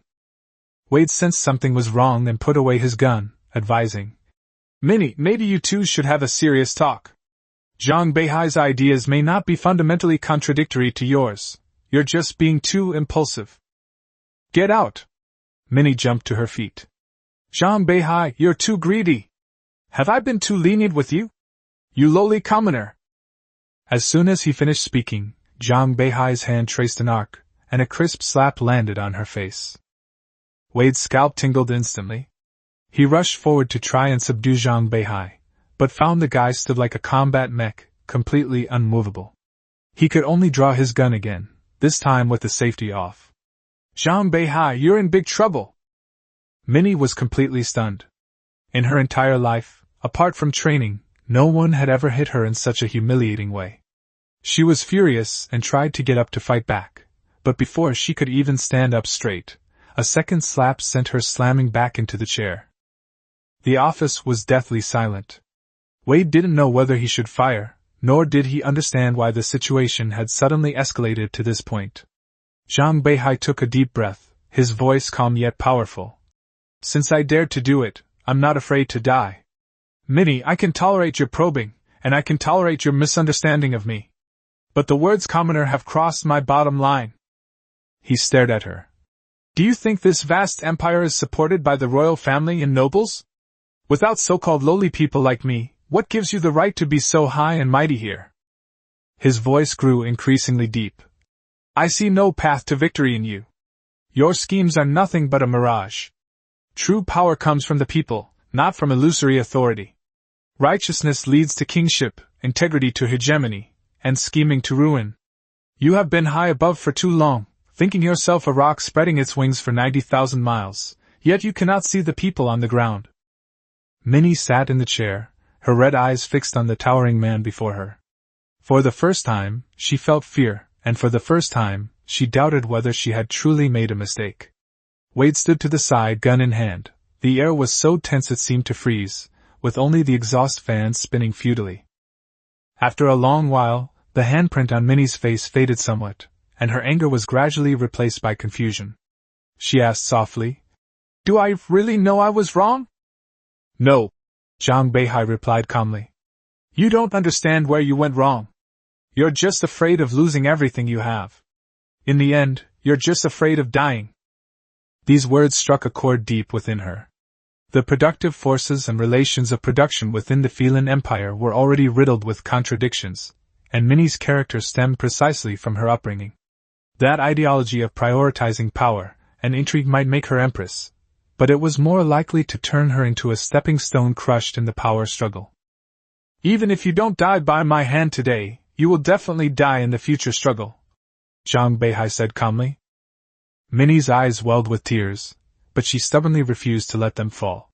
She finally followed Zhang Beihai's line of thought. She was adept at balancing power, but could these skills truly propel her to the throne? She remembered Zhang Beihai's words. "Willing to risk everything, I dare to pull the emperor off his horse." Only now did she understand that their paths had diverged from the very beginning. For Zhang Beihai, revolution was inevitable, and victory was certain. With this spirit, he was confident he could change the world. But for Minnie, participating in the power struggle offered her a chance to ascend the throne. This was a clash of two completely different ideologies, a struggle over principles, not just about power, but also about beliefs. Minnie finally realized that all her harsh tests of loyalty to Zhang Beihai were essentially just her projecting her fear of the future onto him. She wanted Zhang Beihai to bear the burden of her future, to become a pawn in her ascension to the throne. Such an alliance is as fragile as a candy wrapper. If Zhang Beihai were truly a fame and fortune-driven person, someone would have offered a higher price and easily bought her out. Fortunately, he wasn't. But precisely because of this, Minnie couldn't understand what Zhang Beihai was after in all this. The office's luxurious decor seemed hollow in the silence. Many realized for the first time that true power might not lie in power struggles, but in conviction. Zhang Beihai's conviction was like a lamp, illuminating the fog she had never examined before.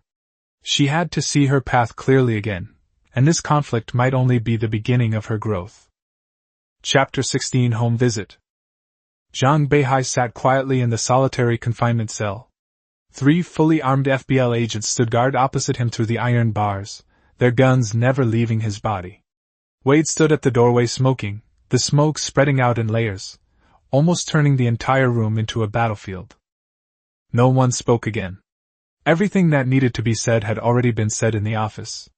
Minnie didn't erupt in anger on the spot, nor did she drag Zhang Beihai out to be executed. She simply coldly tossed out a "Get out."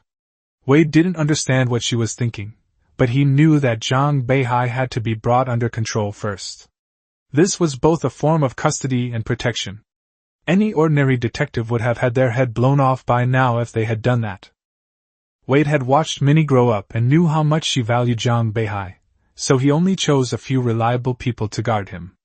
But he also knew that these men couldn't possibly contain Zhang Beihai. Given Zhang Beihai's physical prowess just now, Wade's head would likely be gone before he even had a chance to draw his gun. Zhang Beihai was only willing to sit here to give Minnie a chance for them to understand each other. After a long silence, Zhang Beihai suddenly spoke up. "Wade, could you give me some paper and a pen?" Wade was taken aback and asked him warily what he needed the things for. Zhang Beihai just smiled and said he felt he should write something. That smile sent a chill down Wade's spine. In the end, he still took the paper and pen, and couldn't help but warn him not to do anything rash. Minnie hadn't said she was going to kill him, so he should just stay put. Meanwhile, Minnie had returned to her room. She thought about it for a long time, still unable to understand why Zhang Beihai cared so much about the so-called route. In her view, wasn't their joint effort to seize the supreme power of the Empress? What was this talk of a people's historical perspective, or of establishing a kingdom based on righteousness? It all seemed like gibberish to her. Before leaving, Zhang Beihai solemnly saluted her and left her with those words: "If she doesn't understand him, she can wait. If she doesn't know where to start, she can go to Li Dongshu's house as a Beihai native, and she will understand what he means." Minnie eventually changed her clothes, disguising herself as an ordinary Beihai person, and using her identity as a naval officer as cover. She led several members of the 404th Fleet to the surface of Beihai Star via a space elevator. Beihai Star's size and gravity are similar to the Empire's mother planet, Blue Star, which is why civilization arose here and was later colonized by the Empire. The group arrived at the 4th hub city and then transferred to the intercity high-speed rail to travel to the satellite city where Li Dongshu's family lived. When Minnie suggested going to her home, Li Dongwook was nearly paralyzed with fear. To a pure-blooded Beihai native like him, imperial nobles and royalty were never ordinary people. They could easily destroy the world of ordinary people with a flick of their wrist. If Minnie hadn't explained that she just wanted to get to know her subordinates, Li Dongwook would almost have acted recklessly again. In the end, at her insistence, he didn't inform his family beforehand and prepared for a surprise home visit. Carrying fruit and fresh bread, the group transferred buses several times before finally arriving at the old building where Li Dongshu lived. It was a public rental building next to an industrial area, nearly a century old, dating back to the early days of Beihai's colonial rule.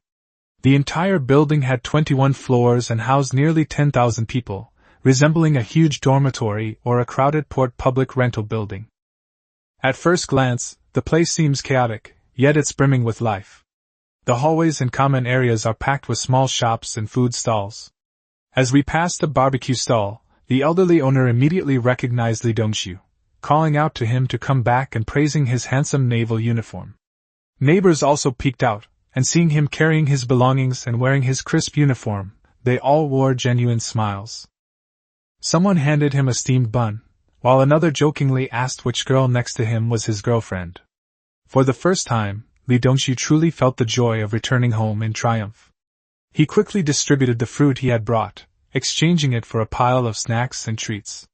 The warm and lively atmosphere among the neighbors instantly put his heart at ease. The group finally arrived at the door of an ordinary room on the 12th floor. The wall outside the door was covered in peeling paint that had been repeatedly repaired, resembling some kind of mottled camouflage. The one who opened the door was Li Dongshu's younger sister, Li Dongmei, a little girl with pigtails, so lively that one wondered if she and Li Dongshu, this blockhead, were really siblings. The little girl greeted him sweetly. "Brother's back!" A commotion immediately followed from inside. Li Dongshu was somewhat surprised to see his parents and grandfather at home. They should have been at the factory at this time. But he didn't think much of it, took off his shoes, went inside, and called out to his parents and grandfather. Li Dongshu's parents were both ordinary workers. His father's hands were covered in calluses, and his arms bore scars from years of high-temperature burns. His mother, wearing a faded apron, rushed out as soon as she heard her son was coming home, forgetting even the food in the pot. After briefly greeting their guests, the couple hugged Li Dongshu tightly, their eyes reddening. Finally, Li Dongshu's grandfather, Li Bolin, came out. The old man was a veteran of the Beihai Storm Commando unit. He lost a leg and an eye when he retired, but earned citizenship through his military service. The first person he saw wasn't his grandson, but Minnie, who wore the rank of major. The old man struggled to his feet and, with Li Dongmei's help, gave her a standard military salute. "Sergeant Li Bolin, 2nd Platoon, 3rd Company, 5th Reconnaissance Battalion, 4th Marine Division, Beihai Storm Assault Team, greets sir." Minnie's heart skipped a beat, and she returned the greeting solemnly, urging the old man to quickly sit back in his wheelchair. The old man was wearing a navy blue Marine Corps uniform, with more than a dozen medals gleaming on his chest, resembling a heavy bulletproof vest. Li Dongwook's mother scolded her son for bringing friends home without telling them beforehand, saying they hadn't had time to prepare any food. Li Dongwook quickly winked at his sister and secretly slipped her 200 star coins so she could go out and buy some cooked food. Only then did Minnie truly realize how poor the family was. The mother's apron was clean but patched, and the father's body was covered in scars, with obvious back pain. Li Dongmei wore her simplest school uniform at home, and Li Bolin had a pilling old blanket covering his legs. Most of the furniture in the house was cheap and durable steel, and the only sofa was covered with a white dust cover. Lily and Ekaterina could tell from the moment they entered that the family was in poor condition. Lily felt this more acutely. She too came from an ordinary family, raised by her mother alone. If she hadn't been accepted into military school, her life might not have been much better. But for Minnie, it was a completely different world. The boots she wore were worth enough to buy 1 or 2 apartments like these, while the nobles she knew still complained that their ancestors' military achievements weren't enough to make them more luxurious. Soon, the table was filled with 8 dishes and 2 soups. Every dish was steaming hot, and even the cooked food had been reprocessed by Li Dongshu's mother. Such a feast was almost more extravagant for this family than the Lunar New Year. Xiao Dongmei stared at the steaming pork knuckle and swallowed hard. Just as she was about to sneak a sausage, her grandfather tapped her hand with his chopsticks. The old man's voice was as loud as a bell. "The guests haven't even touched their chopsticks yet, they deserve a beating." Tears welled in the little girl's eyes. Minnie knew everyone was waiting for her. She had no appetite for the food, but she still picked up her juice, congratulated Li Dongshu on his graduation and joining the Imperial Navy, and then led the way in drinking it. The taste of the cheap syrup diluted with water was unbearable for her, but she didn't show it. After the meal began, Dongmei immediately perked up, grabbing a sausage with her chopsticks and eating with a blissful expression. Li Dongshu's mother kept putting food on Minnie's plate and reminiscing about her son's childhood. The father and grandfather poured themselves some wine and sipped slowly. Ekaterina and Lily tried to maintain their military bearing, but they also ate very attentively.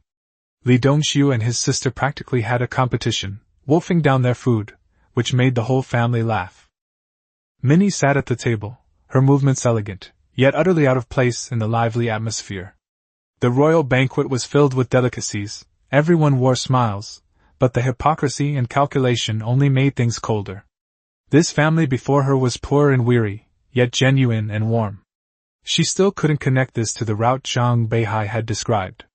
In her view, while the common people under the empire's rule weren't as extravagant as the nobles, at least they had enough to eat and their lives were passable. Minnie barely ate any of the dishes, but drank a lot of water. Li Dongshu's mother noticed something was amiss but didn't say anything, continuing to smile politely. Grandpa, enjoying his drink, began recounting his past experiences. Li Bolin was born into a slave family in Beihai. As a child, he couldn't even dream of such food. Being able to eat 2 cornbread buns was considered a luxury. His parents worked themselves to the bone, and with so many children in the family, he survived only because the Empire's policy provided him with a supply of synthetic protein powder. Later, he joined the Beihai Storm Assault Team, becoming a reconnaissance soldier in the Rapid Reaction Force, participating in land reclamation and suppression of rebellions. The most horrific incident involved them being parachuted onto a planet infected by insectids, where they fought hand-to-hand in tunnels, their flesh and blood clashing. Countless comrades were torn apart, and he lost a leg there as well. He then continued fighting with a prosthetic leg, losing another eye in the process. Through years of service and meritorious service, he finally earned citizenship and escaped slavery. But when he returned to his hometown, almost everyone he knew was gone.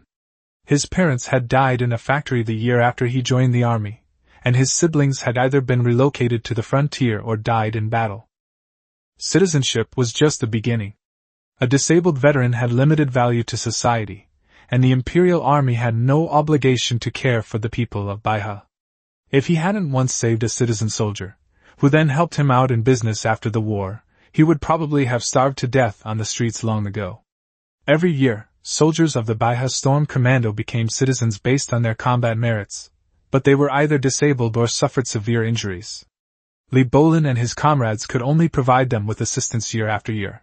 Otherwise, those people would either become destabilizing factors or die in the shadows, clutching their medals. Overcome with emotion, the old man couldn't stop the tears from flowing. His hands trembled as he touched his worn medals, as if caressing his fallen comrades. Li Dongshu and Li Dongmei quickly comforted him, and he slowly calmed down. Minnie listened quietly to these stories that no one had ever told her before.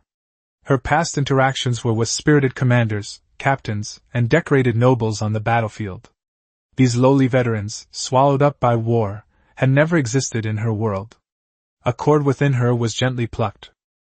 After dinner, Li Dongshu, back to his usual carefree self, casually asked his parents why they hadn't gone to the factory that day. The question immediately caused a noticeable change in their expressions. His mother tried to brush it off, but Minnie's gaze was already fixed on them. His father remained silent for a moment, then finally sighed. He said that this year the factory had fewer orders and a sharp drop in profits. The foreman demanded that the workers voluntarily take a pay cut, but they disagreed. Hundreds of workers went to the union, but the union said that the entire industry was like this and refused to stand up for them. In the end, they went on strike themselves, holding banners, wanting to demand an explanation from the factory manager. As a result, the factory manager colluded with the white team to arrest Lao Wang and Xiao Han, and hang them on charges of sedition. Everyone who participated in the strike was fired and didn't receive a single penny. When those two names were mentioned, Li Dongshu's father poured himself a glass of wine and gulped it down. Li Dongshu's heart sank. He finally understood why his parents were home at this time, and why the atmosphere at home was strange. He used to receive a monthly allowance of 5,000 star coins, which he didn't spend much of at military school, so he would send 4,000 home. His parents initially refused, but his mother said she was saving money for his wedding. However, 6 months ago, she suddenly stopped refusing, even becoming polite and eager. Only now did Li Dongshu realize that something had already happened at home. Chapter 17 White Team. Hearing this, Minnie finally understood where the real suffering of Li Dongshu's family came from. The Imperial Royal Navy's Central Security Bureau's Security Division FBL was already terrifying enough, but the so-called White Team was more like thugs and executioners disguised as state officials. The White Team is just a code name. Its full name is the 3rd Investigation Division of the Federal Security Service of the Imperial Government, established nearly 1,000 years ago after the New Paris Revolution. Nominally, they are responsible for suppressing anti-imperial rebellions, but in reality, they are vicious dogs specifically designed to quell the workers' movement. As long as someone betrays the workers and suppresses civilians, the White Team accepts them regardless of their past misdeeds. This is why the white team is infamous throughout the empire. Even the royal family and nobles keep their distance, fearing to be tainted by blood. But this alienation only makes them more lawless. To workers and commoners, they are demons who can stop a child from crying. However, the Minnie of the past was too far removed from this reality. Her understanding of the white team was limited to rumors and casual conversations within the FBL.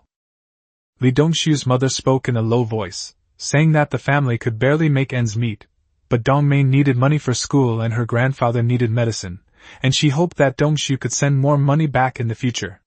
She knew that her son was filial and promising, and she understood that a naval officer's income was not a windfall, and that he would have his own life in the future, but she really had no other choice.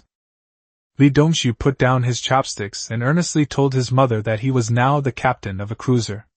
The military provided food and lodging, and his allowance had increased to at least 20,000 yuan a month.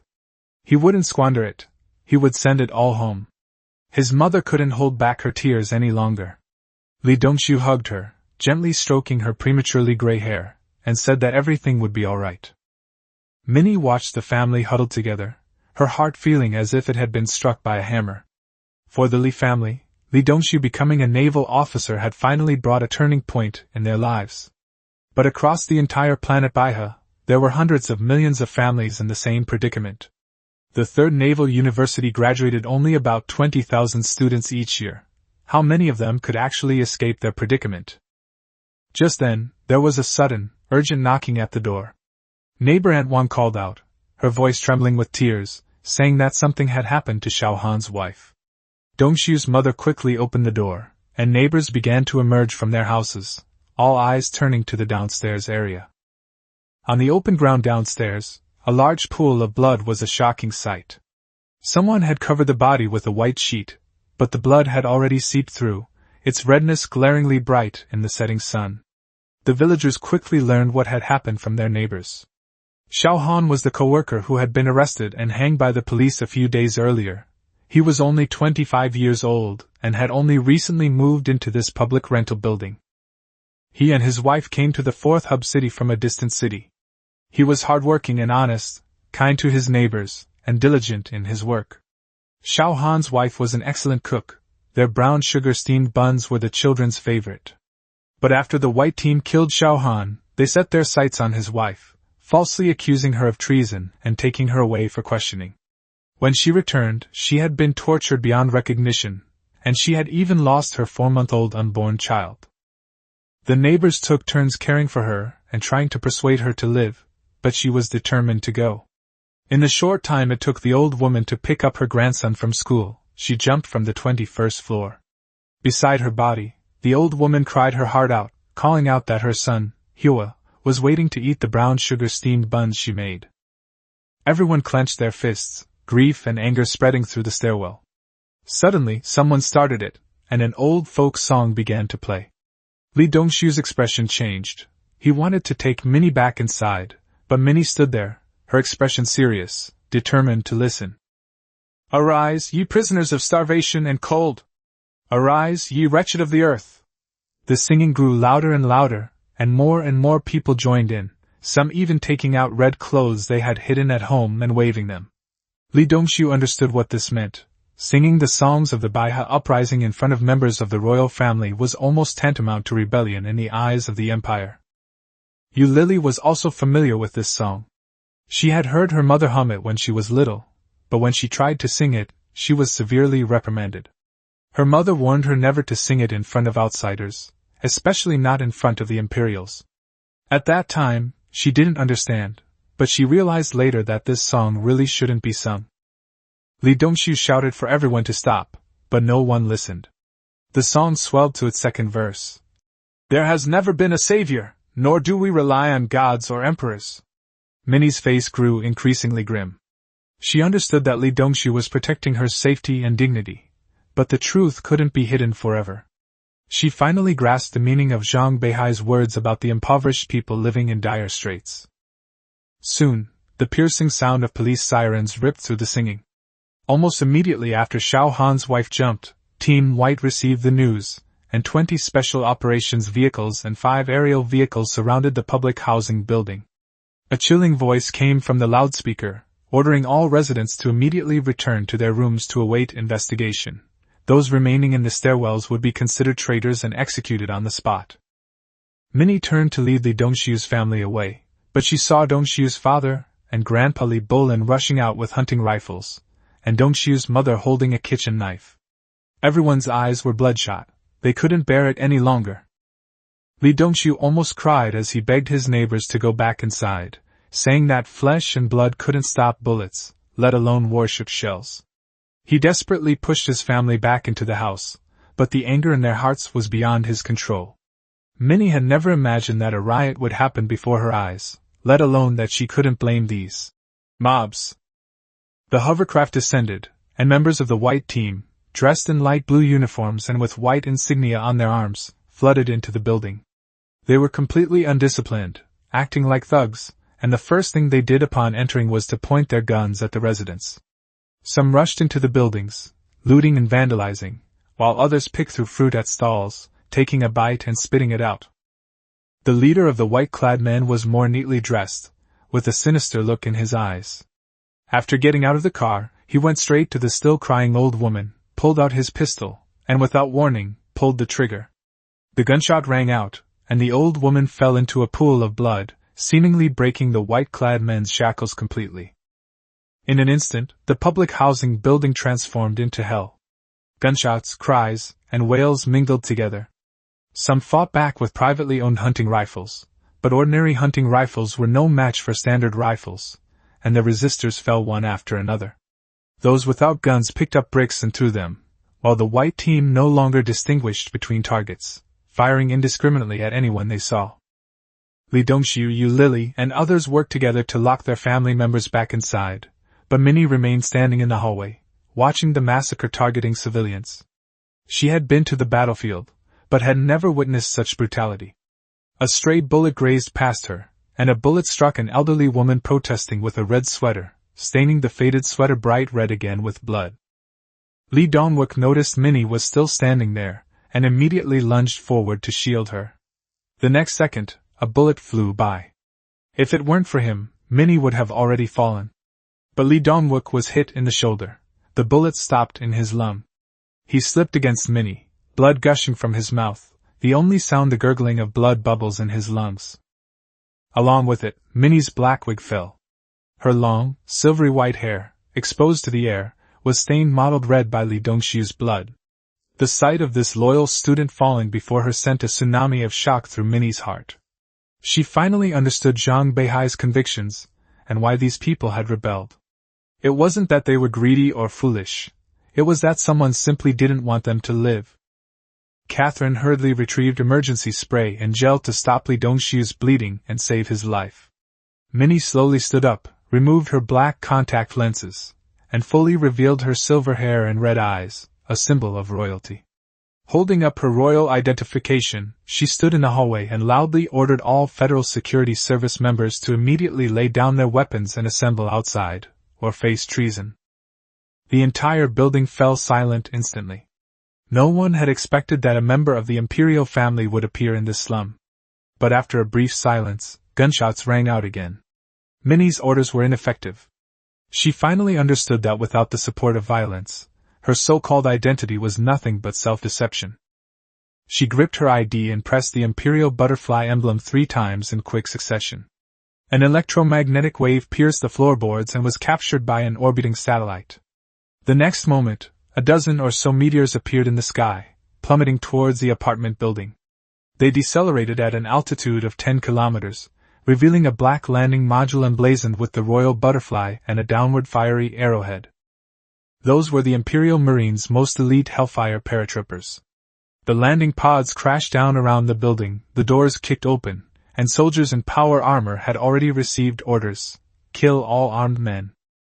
The white team remaining outside the building was instantly mowed down by assault rifles. Faced with the white team thugs who had no discipline and virtually no training, the Hell paratroopers' attack was a one-sided massacre.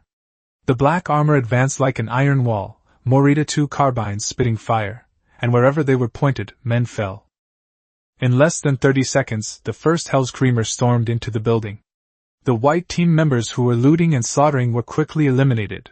A few quick-thinking ones had already dropped their weapons and lay prone with their heads in their hands, including the sinister leader. He knew something was wrong when Minnie revealed her identity, but once the white team got out of control, no one obeyed orders. The final shot rang out, and from the moment the parachute landed until the battle ended, less than 2 minutes had passed. More than 40 armed white team members were killed on the spot, and more than 20 were captured. Yet, in those few short minutes, more than 200 residents had died at the hands of the white team. Minnie stood in the blood-stained stairwell, her silver hair blowing in the wind, the sounds of crying and wailing still ringing in her ears. Anger and determination burned in her eyes. She would remember it all, and finally understood Zhang Beihai's path. But the price is too heavy. Chapter 18 Public Trial. When the sinister-looking leader was dragged in front of Minnie, he was already limp on the ground like a dead dog, his face pressed against the ground, too weak to even lift his head. The muzzles of the guns of the 2 hell paratroopers were pressed firmly against him. If he made the slightest movement, he would be riddled with bullets in the next second. Minnie's silver hair was stained with blood that wasn't hers, and her eyes churned with anger and determination.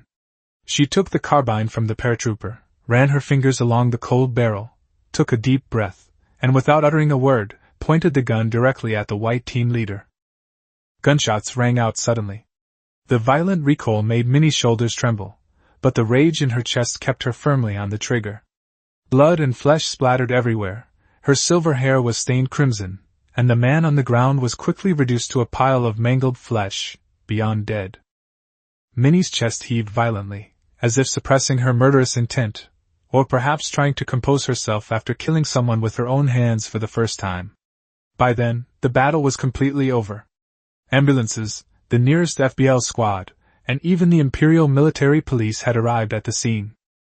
The injured residents were taken to the hospital, and Li Dongshu was out of danger thanks to the medical officer's help. However, the people in the building were still bewildered. They never imagined that members of the royal family would appear in such an ordinary public housing building, let alone that the white team would dare to continue the massacre in front of the royal family, or even attempt to assassinate members of the royal family. The nature of this matter has completely changed.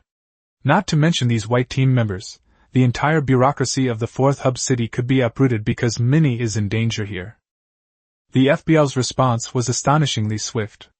The regional head, upon receiving the news, was practically paralyzed with fear, and within 5 minutes, he had investigated the entire incident and identified all relevant individuals. Anyone involved, implicated, or even possibly connected to the events was arrested. In an instant, sirens blared throughout the 4th hub city, and hundreds of people were pinned to the ground and taken to FBL headquarters for questioning. Wade, on the space station, was startled by the news and nearly burned his hand with a cigarette butt. Following Minnie's instructions, he immediately took Zhang Beihai to the scene by shuttle. On the way, Wade kept making the sign of the cross, praying that Minnie wouldn't get into trouble. Zhang Beihai, however, seemed much calmer. He was surprised by what Minnie and Li Dongshu had gone through, but he didn't think it was an isolated case.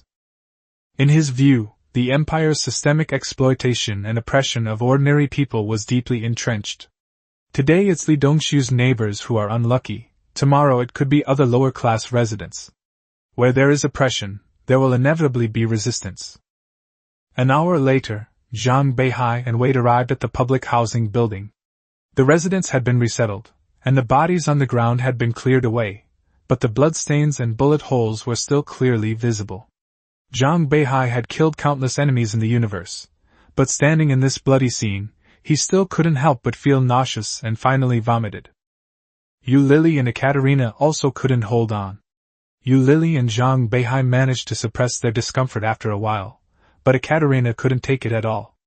She gradually recovered after being pulled into the house and comforted by Dongshu's mother. Minnie was still standing in the open space in the middle of the building.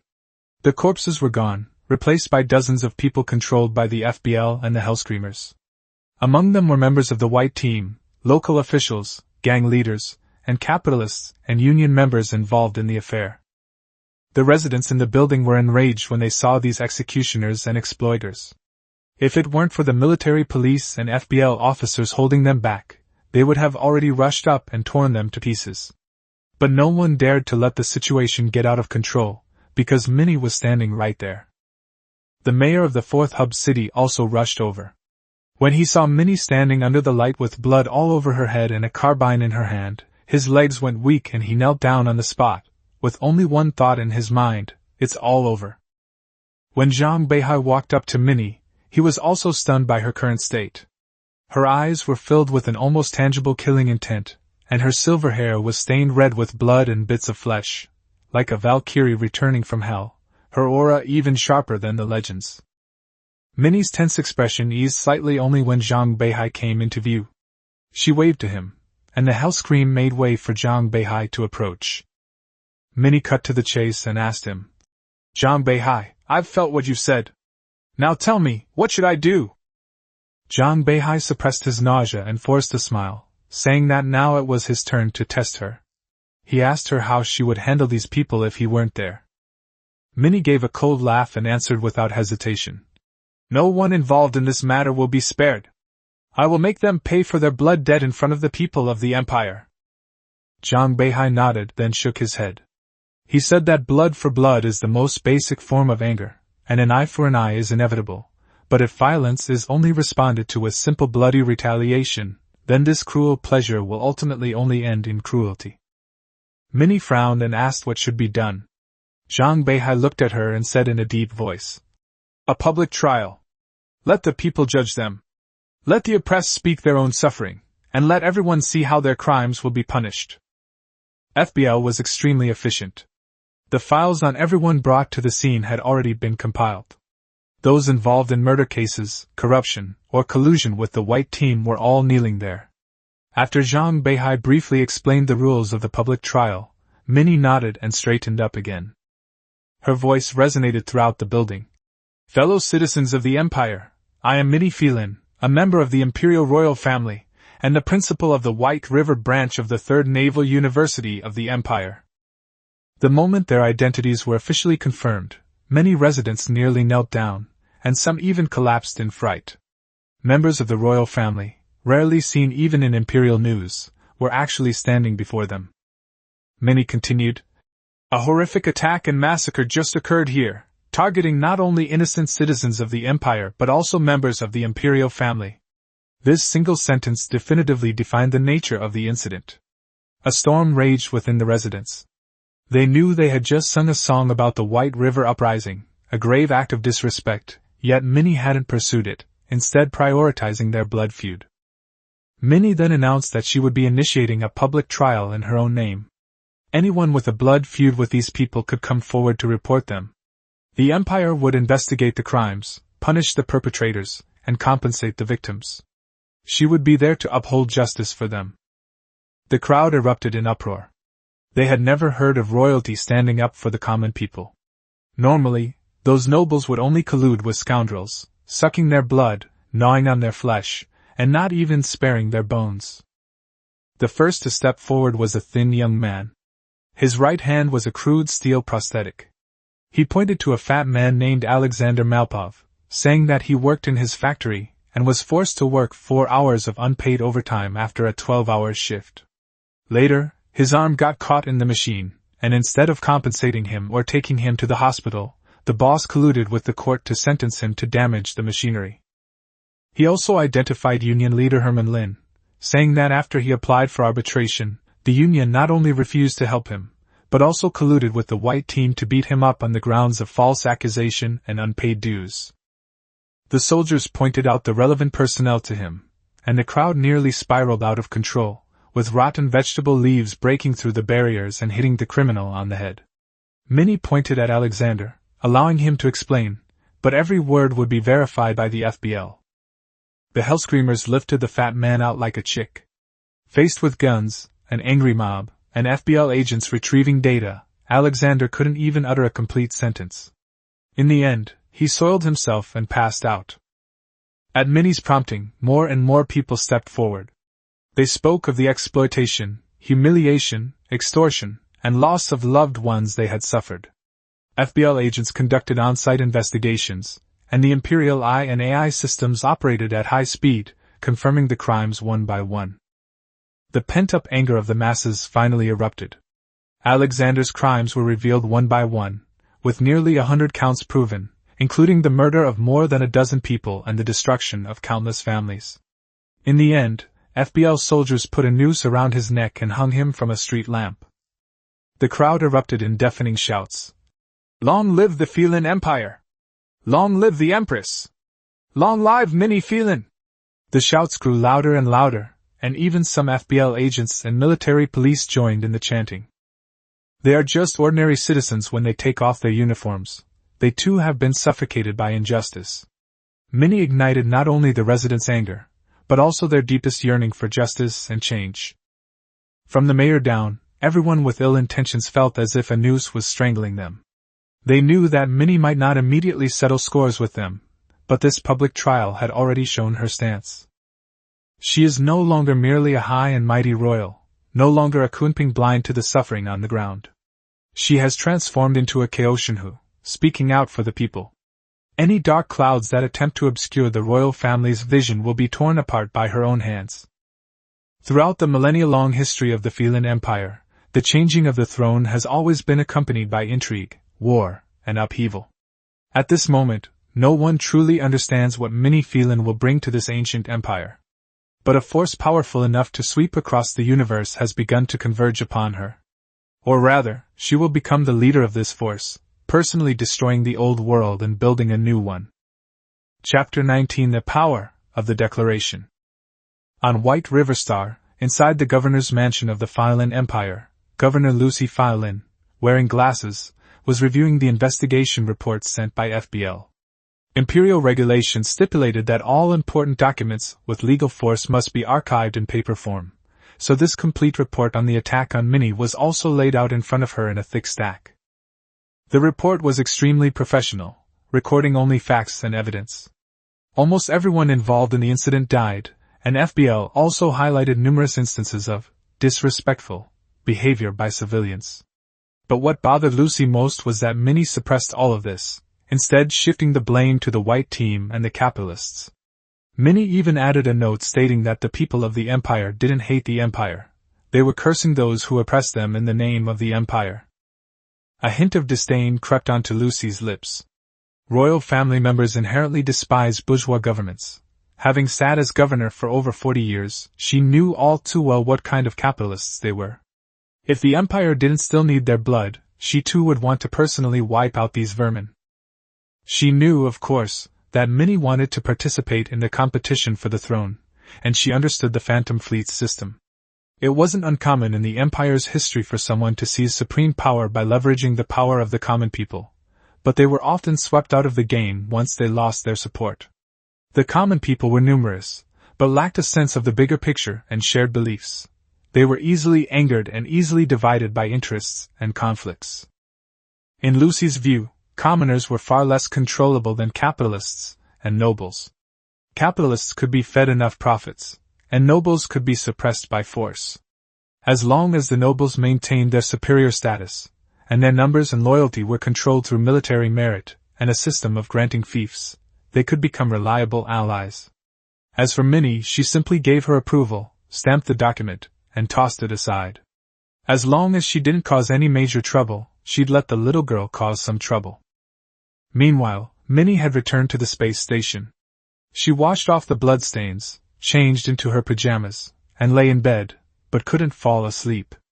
Everything that had happened that day, and Zhang Beihai's words, kept replaying in her mind. Before leaving, Zhang Beihai handed her a few pages of writing he had done in the confinement cell, and told her to make sure she got plenty of rest before reading them. But the more she tried to reason with them, the more Mini couldn't help herself. She couldn't understand why, under such a powerful empire, the people still lived in such poverty. Why, despite their suffering, did they still love life? Why did those who simply wanted to live well suffer such undeserved calamities? She instinctively blamed everything on the greed and tyranny of the capitalists, because what she had seen and heard that day seemed to confirm it. In the end, she opened the document Zhang Beihai had left behind. It wasn't much, just a few thin pages, but she was stunned after reading only the first page. The opening lines seemed utterly treasonous to her. She was so angry she almost drew her sword. Yet, in her anger, the words acted like hooks, compelling her to continue reading. Zhang Beihai couldn't write the complete original text, nor could he completely copy the theories of another world. So, he combined the history, class system, and his own memories of this world to rewrite a simplified version. Even so, in the eyes of royalty like Minnie, it still resembled a manifesto denouncing the old order. Minnie kept reminding herself, she wasn't the Empress yet, and the article wasn't directed at her, she shouldn't be angry. But after a few lines, her anger was gradually replaced by shock. Zhang Beihai's annotations allowed her to examine philosophy, economics, and politics from a completely different perspective for the first time. The imperial order that she had previously taken for granted began to show cracks before her eyes. She sat down at the table, picked up a pen and paper, and began to study diligently. With each page she turned, a wave of emotion surged within her. Every word and phrase Zhang Beihai uttered was circled, marked, and scrutinized. The questions piled up, and her notes soon became several times thicker than the original text. The only sounds in the office were the ticking of the clock and the scratching of her pen on the paper. The space station used artificial light and blackout barriers to simulate day and night. By the time Minnie finally understood the text, a whole day had passed. She had noticeable dark circles under her eyes, and her long silver hair was dry and curly. The next second, she collapsed onto the table with a thud and fell into a deep sleep. When she woke up again, it was already the third night. Her deputy Rosa was by her side. Rosa had been waiting outside the door since Minnie's vital signs became abnormal, but due to rules, she couldn't disturb her without permission. Only when the monitor showed red did she rush into the room and carry the unconscious Minnie to bed. Rosa had initially breathed a sigh of relief, but while tidying her desk, she glanced at Zhang Beihai's documents and froze. To her, they were utterly seditious. When Minnie woke up, Rosa's dark circles were even more alarming than hers. Minnie immediately understood that this guy had peeked at the documents while she was unconscious. For a royal bodyguard to break his vows, those few pages must have been incredibly powerful. Meanwhile, Zhang Beihai, now free, was staying with Li Dongxiu in the infirmary. Li Dongxiu had been hit by a stray bullet, nearly destroying half of his lung. Had it not been for Katerina's timely first aid and the Hell paratrooper's proper treatment, he would have been dead long ago. Now, thanks to the Empire's advanced medical pods and nanobots repairing his organs, he would be fully recovered in 3 or 4 days. Li Dongxiu had woken up in the medical pod and was still soaking in the treatment fluid, making faces to amuse Zhang Beihai. This impulsive and reckless man was extremely loyal to his friends. In Zhang Beihai's heart, he was one of the few people he could entrust his life to. Just then, the communication terminal vibrated. Minnie had sent a message. Li Dongxiu waved him off, telling him to go about his business, but Zhang Beihai, right in front of him, dialed Yu Lily's number, asking her to come and take care of Li Dongxiu. Li Dongxiu panicked instantly. He was still naked in the pod, completely unpresentable, and could only frantically pound on the walls in the medical fluid, the bubbles churning like a boiling pot. Zhang Beihai couldn't contain his laughter, only telling him to rest and recover before leaving amidst Li Dongxiu's raised middle finger in farewell. The place Minnie arranged to meet him was the principal's office at the Shirakawa branch of the 3rd Naval University of the Empire. Stepping onto the campus again, Zhang Beihai felt a strange sense of unfamiliarity. His memories told him that he had studied here for 4 years, but a consciousness from another world reminded him that he did not truly belong here. After knocking and entering, he saw Minnie still hunched over her desk, studying the article, her notes filled with dense records and questions. Today, she no longer wore that royal air. She rose, waved him off the salute, and even personally made him tea. That royal majesty seemed to have vanished, leaving only her silver hair, red eyes, and near-perfect figure, leaving Zhang Beihai momentarily lost in thought. He hurriedly took the teacup to hide his embarrassment, but was so burned he almost spat it out. Minnie smiled and reminded him not to be so reserved, finally calling out softly, "Beihai, comrade!" This title immediately broke Zhang Beihai's composure. His tongue went numb from the heat, and he thought he had misheard. Minnie, however, explained earnestly that she had read in the article that "comrade in arms" meant someone with whom one could trust and rely. This title transcended the barriers of titles like "Adult princess, sir," and "Madam," and to her, it was wonderful. Zhang Beihai stared at her, bewildered. At their first meeting, Minnie had seemed eccentric, mad, and arrogantly temperamental to him. But now, it was as if some kind of light was emanating from her. He quickly cleared his mind, spoke seriously, addressed her as Minnie Darwali, and indicated that since she had changed, he would also share his knowledge without reservation. Minnie's eyes lit up instantly, and she sat down next to him. Zhang Beihai first talked about fleet development. He said that the essence of the Phantom Fleet was to build its own armed forces without special economic support, so the 404th Fleet needed more missions and battles to grow stronger through profits. He showed the fleet's account, which contained $2.505 billion. $2 billion came from Rockefeller's hardship fee. $500 million was compensation from the Imperial Navy for coordinated operations with the 404th Fleet, and $50 million was Minnie's personal stash. After the fleet returned to port, the Navy even repaired their combat capabilities free of charge, and even repainted the hulls. Zhang Beihai planned to keep only 200 million yuan for operations. He admitted that he had underestimated the Navy's spending power. Just replenishing ammunition for the Atlanta-class cruisers had cost nearly 10 million yuan. Kamini thought 200 million yuan was too little and that 2 billion yuan should be used to purchase new ships. The current 404th Fleet, named the Phantom Fleet, didn't even have a single proper T4-class capital ship. Zhang Beihai's attitude was resolute. He was confident in the existing combat capabilities, and had just received intelligence from Wade that MI4 had discovered a new Zerg colony occupying a planet, and would soon issue numerous orders and Lancer contracts. The 404th Fleet was more than capable of dealing with the Zerg. Upon hearing the name, Zerg, Minnie immediately stood up, her voice changing. The arachnid Zerg were one of the most troublesome enemies in the Empire's expansion. They were clearly divided into classes, resembling ants magnified countless times.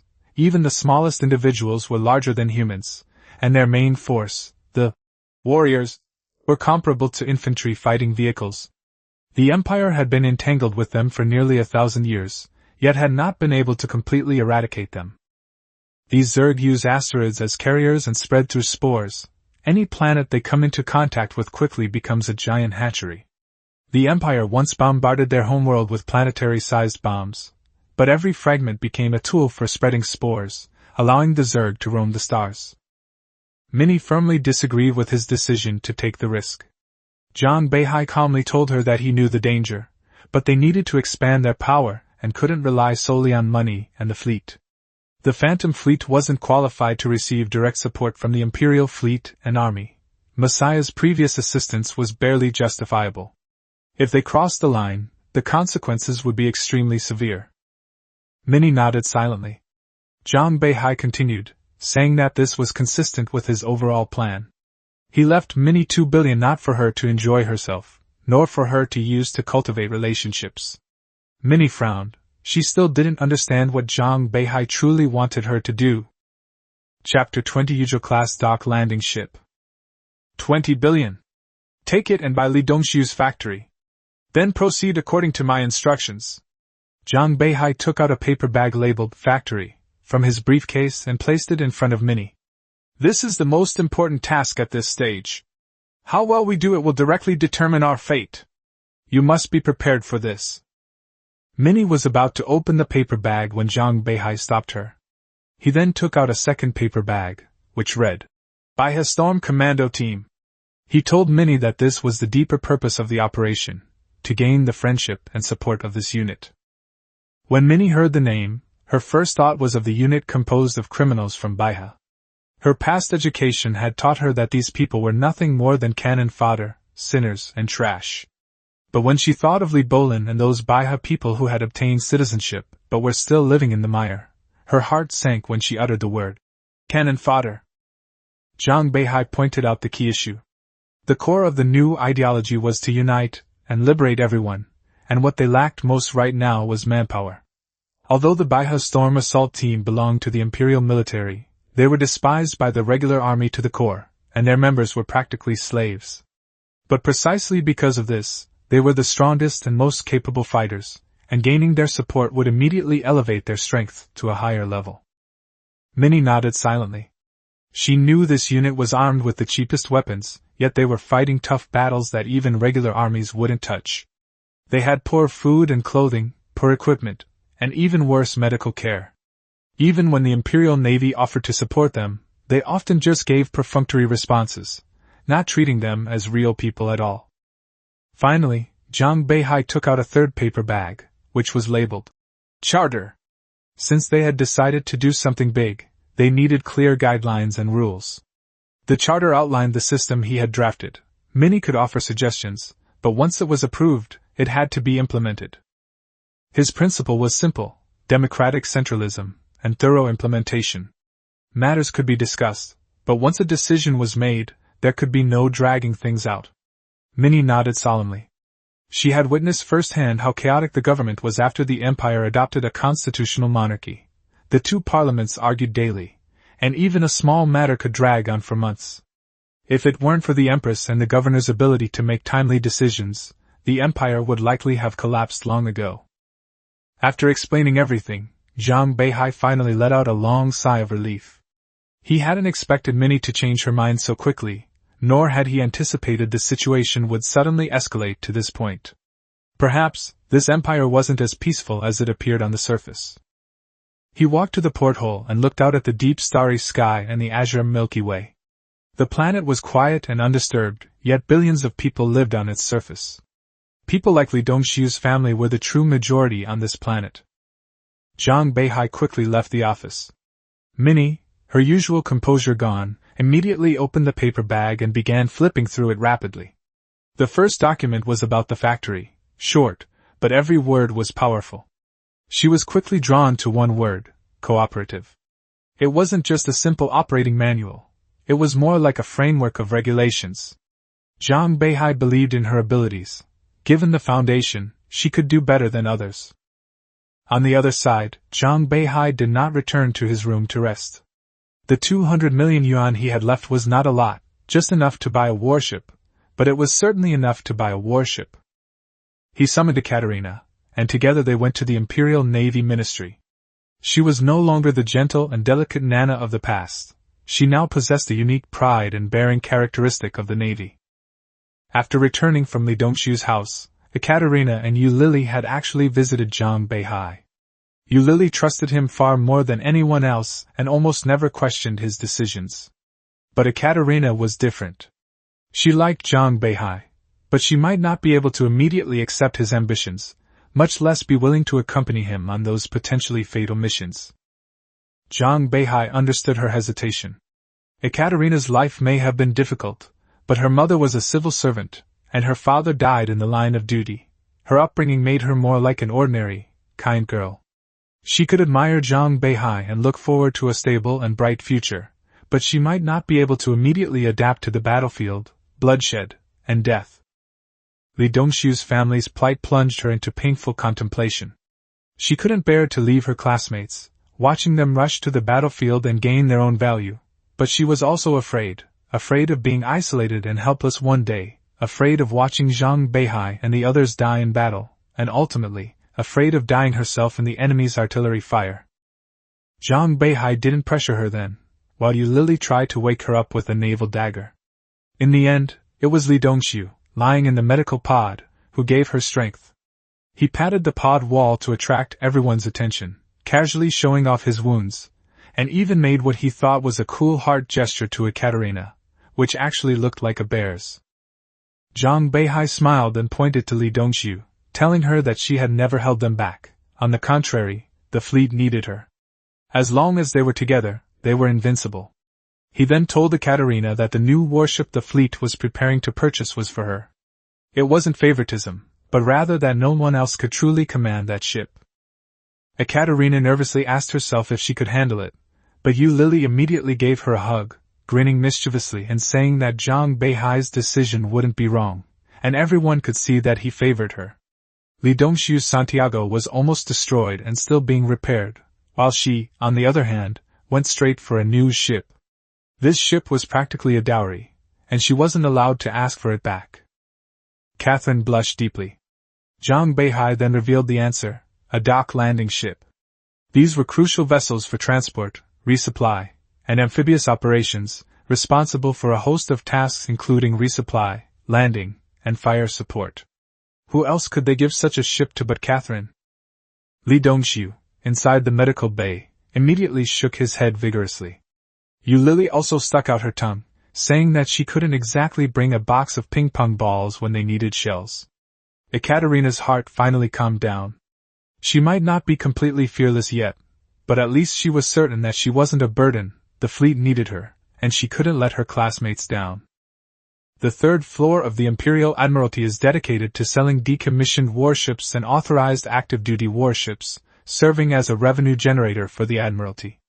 It's divided into numerous exhibition areas based on ship type and class, displaying a large number of models and promotional screens. While the Lancers can order ships from shipyards, it's never as cost-effective as buying directly from the Admiralty. Because if the Admiralty says something is 99% new, it truly is 99% new. Guided by staff, Zhang Beihai and Ekaterina arrived at the dock landing ship exhibition area. It was noticeably quieter here. After all, most Lancers rely on warships for their livelihood in space, and few need warships specifically designed for amphibious operations. In the center of the exhibition area stood their target, the Yushu-class amphibious transport dock, type number T5-071. It is approximately 210 meters long, with an empty displacement exceeding 30,000 tons, not even counting its combat weight. In extreme circumstances, the combined weight of various supplies and land combat equipment alone could exceed 30,000 tons, bringing the total mass to over 70,000 tons. The Yuzhou-class destroyers are also extremely well equipped, with 12 twin-barreled 130mm rapid-fire cannons, 48 anti-aircraft missile silos, 8 rapid-fire rocket launchers, and 8 30mm close-in weapon systems. While a single weapon on a warship might not seem excessive, the sheer number and caliber are impressive. In comparison, the few small cannons on Zhang Beihai's Qingyu-class destroyers seem like a joke. The staff then explained that there are currently 2 Yushu-class destroyers available for sale. They are essentially brand new, both stored in port, and ready for immediate purchase and use. According to their authorization, they can be purchased at a 5% discount, with a price of 133 million yen. This price point aligns with its positioning, but it's practically equivalent to buying the entire Zhangbei fleet plus an extra fee. The staff then recommended another ship, explaining that it had never participated in combat, completing only sea trials before being mothballed. Purchasing it now includes not only a full set of weapons, ammunition, and onboard supplies, but also 4 Pelican-class unmanned landing craft, 4 Guardian general-purpose combat mechs, and a Zebra-class mobile field base. If the fleet needs to conduct amphibious operations, 1 ship would be sufficient to support a battalion in combat. Ekaterina's eyes lit up. She knew very well the value of these land combat equipment, not to mention the 30,000 tons of supplies. The donated unmanned landing craft, mechs, and mobile field bases alone were worth over 30 million. Zhang Beihai, of course, saw the want in her eyes. Without haggling, he paid and signed. The staff, accustomed to grand occasions, knew these Lancers with butterfly insignia were well off, so without any trouble, the Yuzhou-class ship officially became a new vessel for the 404th Fleet. As for the original Daunting Lake, he unceremoniously put it up for consignment sale. Arriving back at the familiar Area C, Zhang Beihai felt a mix of emotions. A staff member's words, "The ship is docked at a certain number in Area C, go and retrieve it yourself," shattered his carefully built-up anxiety. His last visit here had nearly driven him to the brink of collapse. The eerie, terrifying feeling remained unforgettable. Fortunately, Ekaterina accompanied him this time. Along the way, the two chatted as they walked, and Zhang Beihai would occasionally share some new ideas with her and make a few jokes, so the several-hour drive wasn't too difficult. The berths of the Yushu class were orders of magnitude larger than those of the Qingyu class. After identification was completed and the hatches opened, rows of lights illuminated the red and white Imperial warships, revealing their full form in the light, stretching almost as far as the eye could see. The sheer size of the ship was overwhelming. The Kuruhi-class carriers resembled flattened sandwiches, with acceptable length and width but limited height, while the Tamaga class was like a horizontal skyscraper, with exaggerated width and height like a large apartment building. Coupled with its 210-meter hull, it instinctively inspired awe. Looking at it, Zhang Beihai couldn't help but sigh that the 130 million was well spent. Even if it were towed to scrap, it could probably fetch 100 million. Catherine, who already considered the warship hers, immediately stomped on his foot, revealing her little tiger teeth, and struck a pose as if she would fight to the death if he dared to dismantle the ship. Chapter 21. A good-for-nothing. Shirakawa Dimension, Whiskey Star. This is a colony planet not far from the core region, with a beautiful environment and stable climate, making it a rare agricultural paradise in the Beihai dimension. After 30 years of transformation by the Imperial Pioneer Group, it quickly became an official colony planet. The improved ecology and fertile land ensured that agricultural products from this planet were continuously sent to Beihai planet. To ensure efficient transportation, the Empire built a Stargate almost right next to Whiskey. Agricultural AI and machinery drove production costs to extremely low levels, and landowners made a fortune from exports, gradually transforming the planet into a well-known colony. At this very moment, high above Whiskey Star, over a dozen fleets filled the sky, with thousands of warships standing ready. The Stargate operated non-stop, transport ships laden with refugees fled the war zone, while more warships jumped in one after another, joining the front lines. The reason is simple. Whiskey Star suffered a severe Zerg invasion, and the situation was no longer under control, so the colony finally reported it to the Empire. This agricultural planet is far from the war zone and not a military fortress. There are no defensive bases in its orbit. The local rapid reaction force consists of only 2 battalions of militia, who just coast along collecting their salaries. When signs of the Zerg were first detected, the colony's leadership's first reaction was not to request aid, but to suppress the news. They feared their agricultural products would be labeled as contaminated by the insectids, that they wouldn't be able to sell them, and that any goods already sold would be recalled. As a result, the news was delayed for 3 months until MI4 detected insected spores in the agricultural products, at which point the matter finally came to light. However, the so-called explosion only applies to MI4. The matter wasn't even brought to Lucy's attention. MI4 deployed almost all of its rapid reaction forces, 7 heavy combined arms brigades totaling 70,000 men, into the swarm of billions of Zerg, at best only able to establish counter-offensive outposts. A true counterattack is simply impossible. Thus, hundreds of thousands of Beihai storm assault troops were deployed to the battlefield, with reinforcements still en route. After 3 days of sailing, Zhang Beihai led the 404th Fleet to this star system that had been transformed into hell. Upon passing the frontline assembly point, his fleet was immediately halted. The order came through the communication. Fleet 404, please enter port. We need the Kunlunchen dock landing ship for support. The Kunlunchen was Catherine's flagship, a Yuzhou-class amphibious transport dock. Due to a severe shortage of amphibious assault ships at the front, it was targeted during mission registration. Other warships could only transport soldiers little by using transport boats, which was extremely inefficient, while the Kunlunchen had enough space to transport an entire force to its designated location.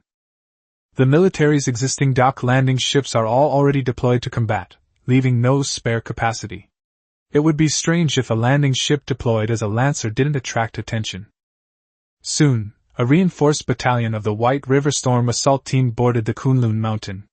If Zhang Beihai hadn't firmly refused, the noble commander would have even wanted to send the entire army group up. Zhang Beihai explained coldly that the Kunlun Mountain's range and supplies could only support 1 battalion at most, and could not guarantee more than that. The noble commander looked at him as if he were a fool, and bluntly stated that the supplies for an Imperial regular battalion-level combat group were enough for 10 Beihai battalions to fight, and that Beihai soldiers only needed 1/10 of the regular army's rations. A single meal on the march might be 1 meal for an Imperial soldier, but for them, it could last 3 days. Zhang Beihai's face remained unchanged, but inwardly he was cursing. These were the very people used as cannon fodder, protecting the so-called good life of the nobility. It was one thing to skimp on rations in peacetime, but to dare to skimp on them on the battlefield? They simply didn't know the meaning of death. The noble chief of staff was still grumbling, his tone full of disdain, as if being assigned to the White River troops was a tremendous injustice. But the storm assault team standing behind him was fully equipped, high in morale, and disciplined. It was clear at a glance that they were truly capable soldiers. This is part of the history of suffering in Beihai. The people of Beihai, branded as slaves, could only become a useless class in the eyes of the empire. They either suffered from hunger and cold while working and died of illness in their 30s, or they joined the storm assault team and gambled their military achievements for a free status. For them, the stormtroopers were a source of hope. Even with an extremely high casualty rate and many wounded becoming disabled, at least they had enough food and the chance to become free. As long as they could survive, they were willing to fight to the death. To incentivize them to fight, the Empire imposed harsh military discipline on the stormtroopers, with each unit also having a supervisory team composed of citizens and nobles. Any disobedient commando would be electrocuted and rendered unconscious by pressing a control device, often followed by execution or even more brutal punishment. Thanks to the combined effects of food, freedom, and military law, the stormtroopers, despite their outdated equipment, were among the most powerful combatants in the Empire. After refusing the noble chief of staff again, Zhang Beihai took away the 5th Reconnaissance Battalion of the 4th Division of the Beihai Storm Assault Team, codenamed Hard Man. Li Dongxu was so excited when he heard the unit number that he almost jumped up, because it was the same unit where his grandfather, Li Bolin, had served. Fate can be so mysterious sometimes. After arriving at the designated track, Zhang Beihai specially took a transport boat to the Kunlun Mountain to discuss the battle plan with the battalion headquarters. To his surprise, the entire tough guy unit did not have a real plan. The battalion commander sat to one side drinking, still wearing his crisp service uniform, without any combat uniform or protective gear. He hadn't even done any pre-battle mobilization or deployment, simply stating casually that their mission was to throw the soldiers onto the ground and let them wipe out the Zerg.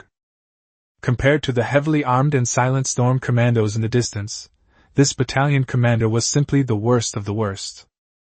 Upon noticing Zhang Beihai's gaze, the battalion commander was clearly offended.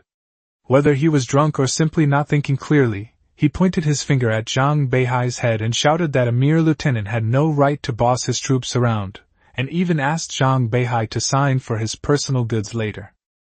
Zhang Beihai suppressed the urge to beat him up and had the soldiers carry him to the living quarters to rest. In his mind, he had only one thought, a complete good-for-nothing. At this moment, a fully armed sergeant stepped forward and saluted Zhang Beihai. He introduced himself as Wang Lei, a sergeant in the Hardman Battalion, and apologized for the battalion commander's lapse in composure, saying that they were already used to it. Wang Lei appears to be close to 40.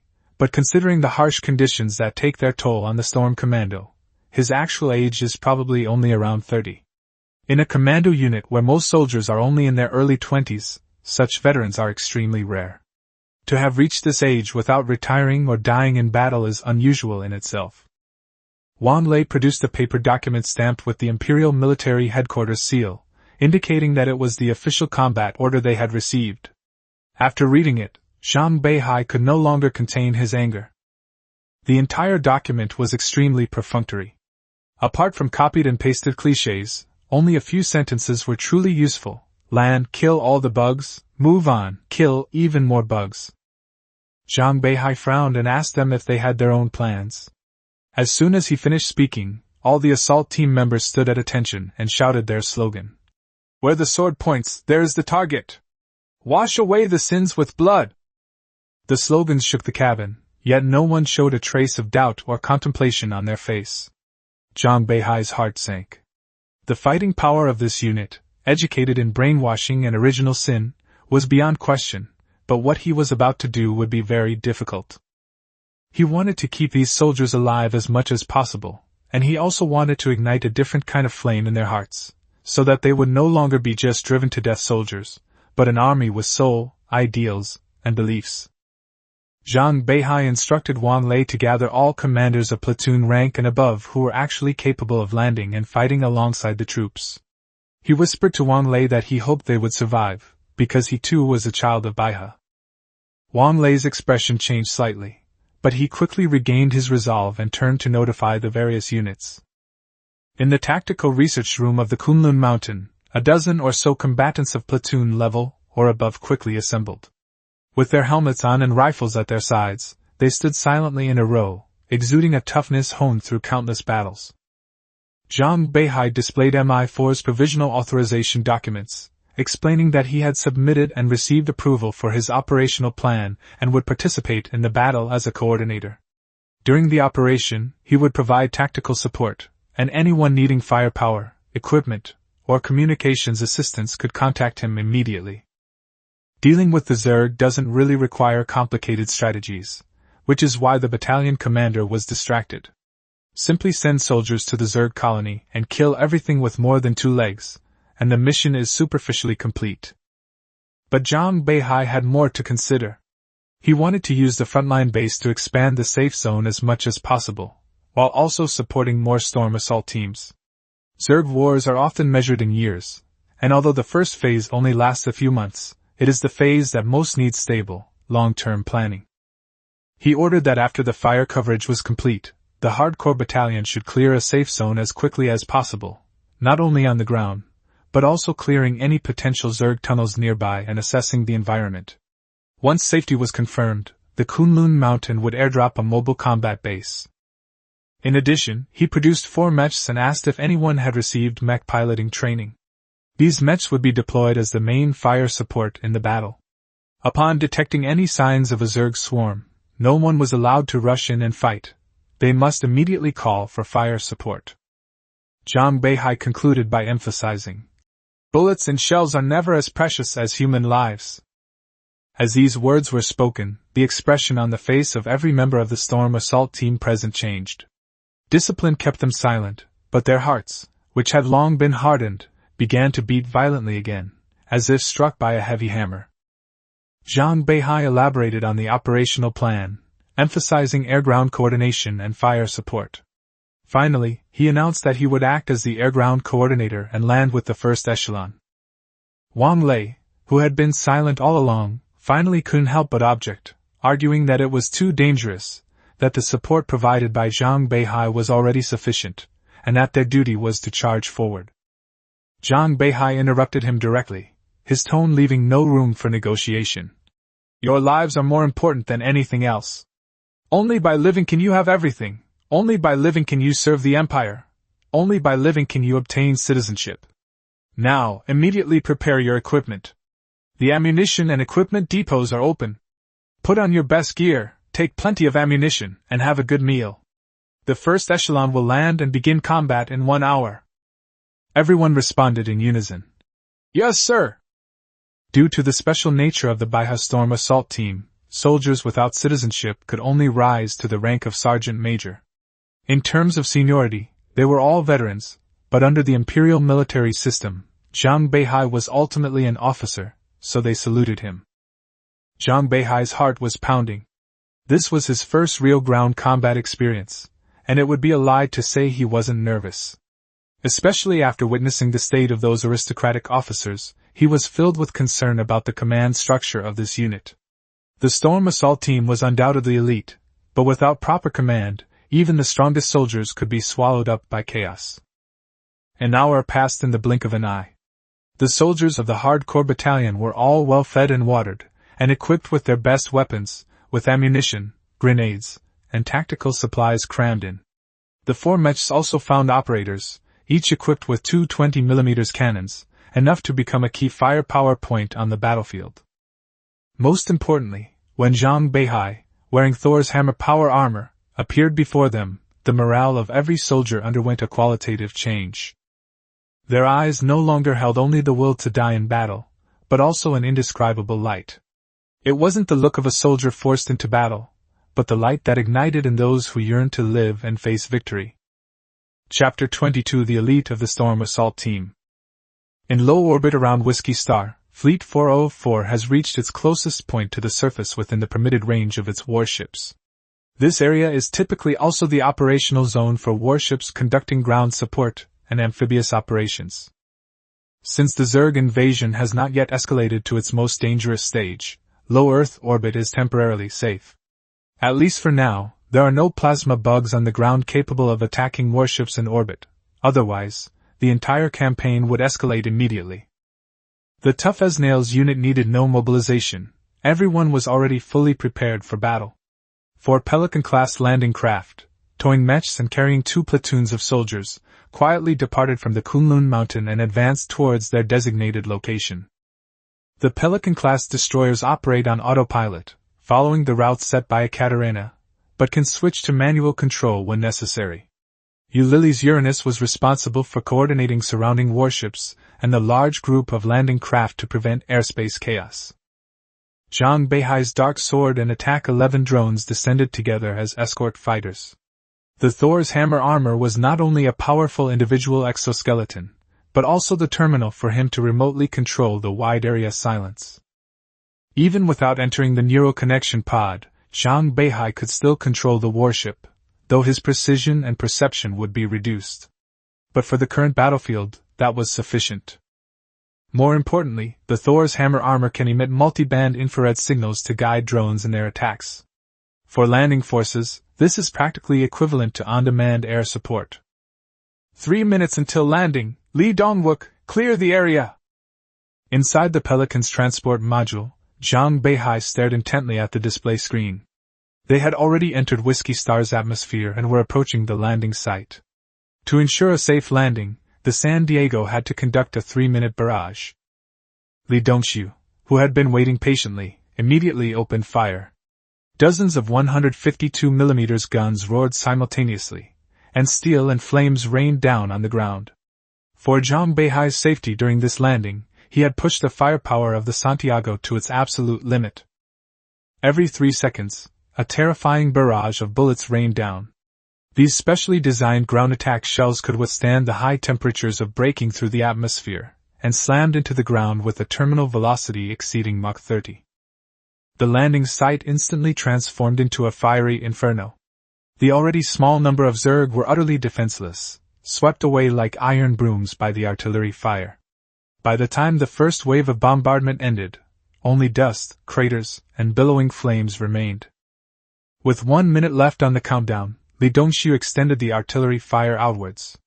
A dense barrage spread from the landing zone, like a raging forest fire, tearing apart the swarms of insects that had rushed to the scene. Deploy the mechs! At 300 meters above the ground, the Pelican class began to decelerate rapidly. A blue exhaust plume erupted with immense thrust, and the soldiers inside the transport pod were crushed by the G-force, their faces turning red and even breathing becoming difficult. The Pelican-class aircraft is too small to accommodate artificial gravity systems, meaning it has to withstand every deceleration. But everyone knows that every second it stays in the air increases the risk of being shot down. The 4 mechs detached from their cables with a thud and plummeted towards the ground. When they were about 50 meters away, their short-range jet engines activated at full power, forcefully slowing their descent before they crashed heavily into the landing zone. The mech pilots immediately disengaged the safety, preparing to face the Zerg assault. But they soon discovered there was no target in sight. After the hellish bombardment from the San Diego, not a single live Zergling could be found, not even a large chunk of its limb. The 4 mechs had to switch to alert mode, keeping an eye on the directions where swarms of insects might appear. It must be said that, disregarding ammunition losses, the Santiago's clearing effect was near perfect. The Pelican-class landing craft landed, and 2 platoons of advanced soldiers filed out. Everyone was prepared to engage the enemy the moment they stepped out of the craft, with their weapons safety engaged in advance. But when they actually set foot on Whiskey Star, they found that the situation was completely different. Wang Lei surveyed the battlefield, gaining a clear understanding of Zhang Beihai's capabilities for the first time. In previous battles, let alone this level of firepower support, they might not even be able to allocate mechs. The first wave of troops often had to land under heavy enemy fire, and many didn't even make it to the second wave. Some commanders even used the first wave as a scout, abandoning the landing site if they encountered any tough opponents. But the Tough Guy Battalion was, after all, an elite force. Once they confirmed there were no enemies within rifle range, the soldiers quickly dispersed and established defensive lines using the artillery emplacements. The firing positions were clearly layered, with each position maintaining its own line of fire without interfering with the others. recoilless rifles, heavy machine guns, and other heavy weapons were also quickly deployed, becoming the second strongest firepower after the mechs. In a short time, a temporary landing zone was transformed into a standard defensive position. Fire support over, Zhang Beihai. It's up to you guys now. The gun barrels are about to give out. The Santiago fired continuously for a full 5 minutes before finally ceasing fire. It wasn't that Li Dongxi didn't want to continue, but rather that ground attack ammunition was expensive and caused significant wear and tear on the gun barrels. By this time, the gun barrels were visibly red-hot and had to be cooled down. As the last shell landed, the fiery storm that had swept across the battlefield finally subsided. But the sound of the cannon also attracted all the Zerg within dozens of kilometers, and dense swarms of Zerg began to surge in from all directions. The main force consists of the basic Zerg known as warriors, which are fast-reacting and numerous, and can be effectively killed by the Morita 1 Malawin Kwacha assault rifle. The swarm also includes the more defensive Tiger Zerg, as well as these Scorpions, capable of projecting plasma at mid-range. Everyone was on high alert. No one needed additional orders. Soldiers gripped their rifles, heavy weapons crews loaded their weapons, and ammunition boxes were all pried open, waiting for the swarm of insects to come within range. There are more than I expected. Zhang Beihai commanded Ekaterina via mobile terminal to recover the Pelican-class aircraft and prepare to transport the second batch of landing troops, while simultaneously controlling the drones in real time using the Thor's hammer armor. After the attack, 11 drones reached their positions. They began launching CJ-20 cruise missiles. These missiles came from an extra-dimensional arsenal, with an almost unlimited number available. They simply required time to be transported and reloaded. Dozens of longswords pierced the air, requiring no precise aiming.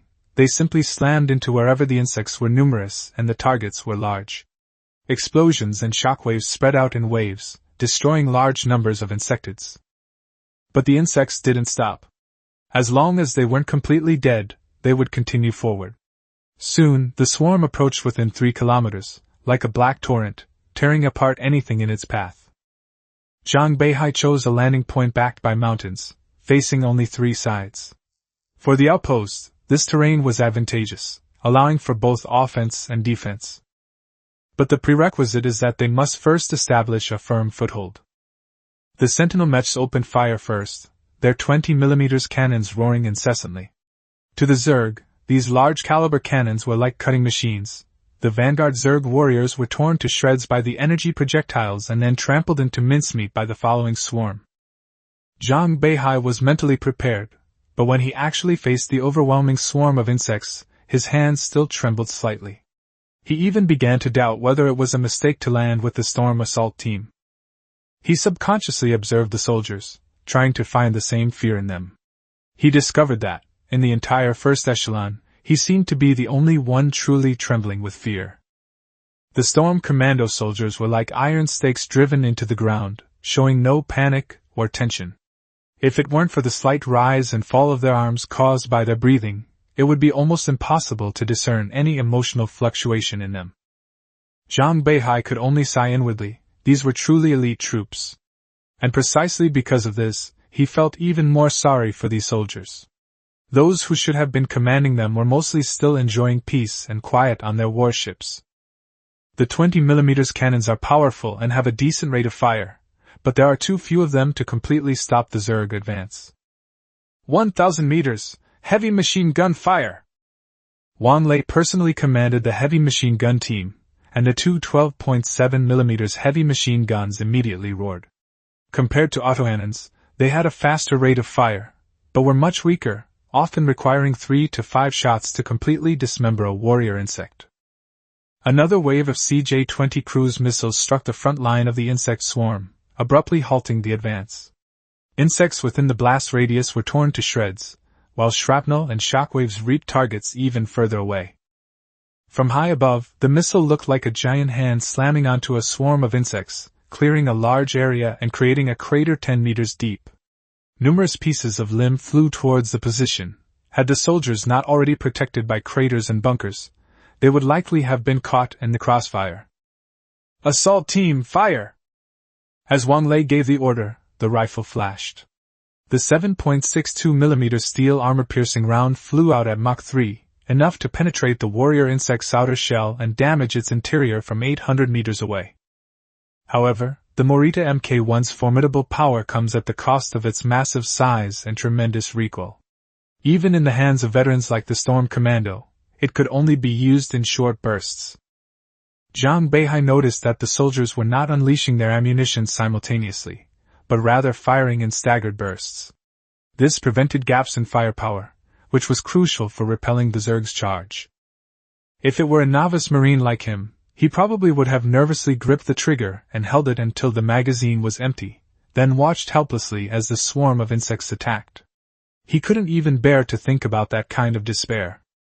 Although the landing force consisted of only 2 platoons and their rifle firepower was not particularly large, the Zerg offensive was surprisingly suppressed. The Zerg swarm was like hitting an iron wall, leaving behind a large number of corpses with every step forward. 300 meters in front of the position quickly became a wall of lamentation for the insects.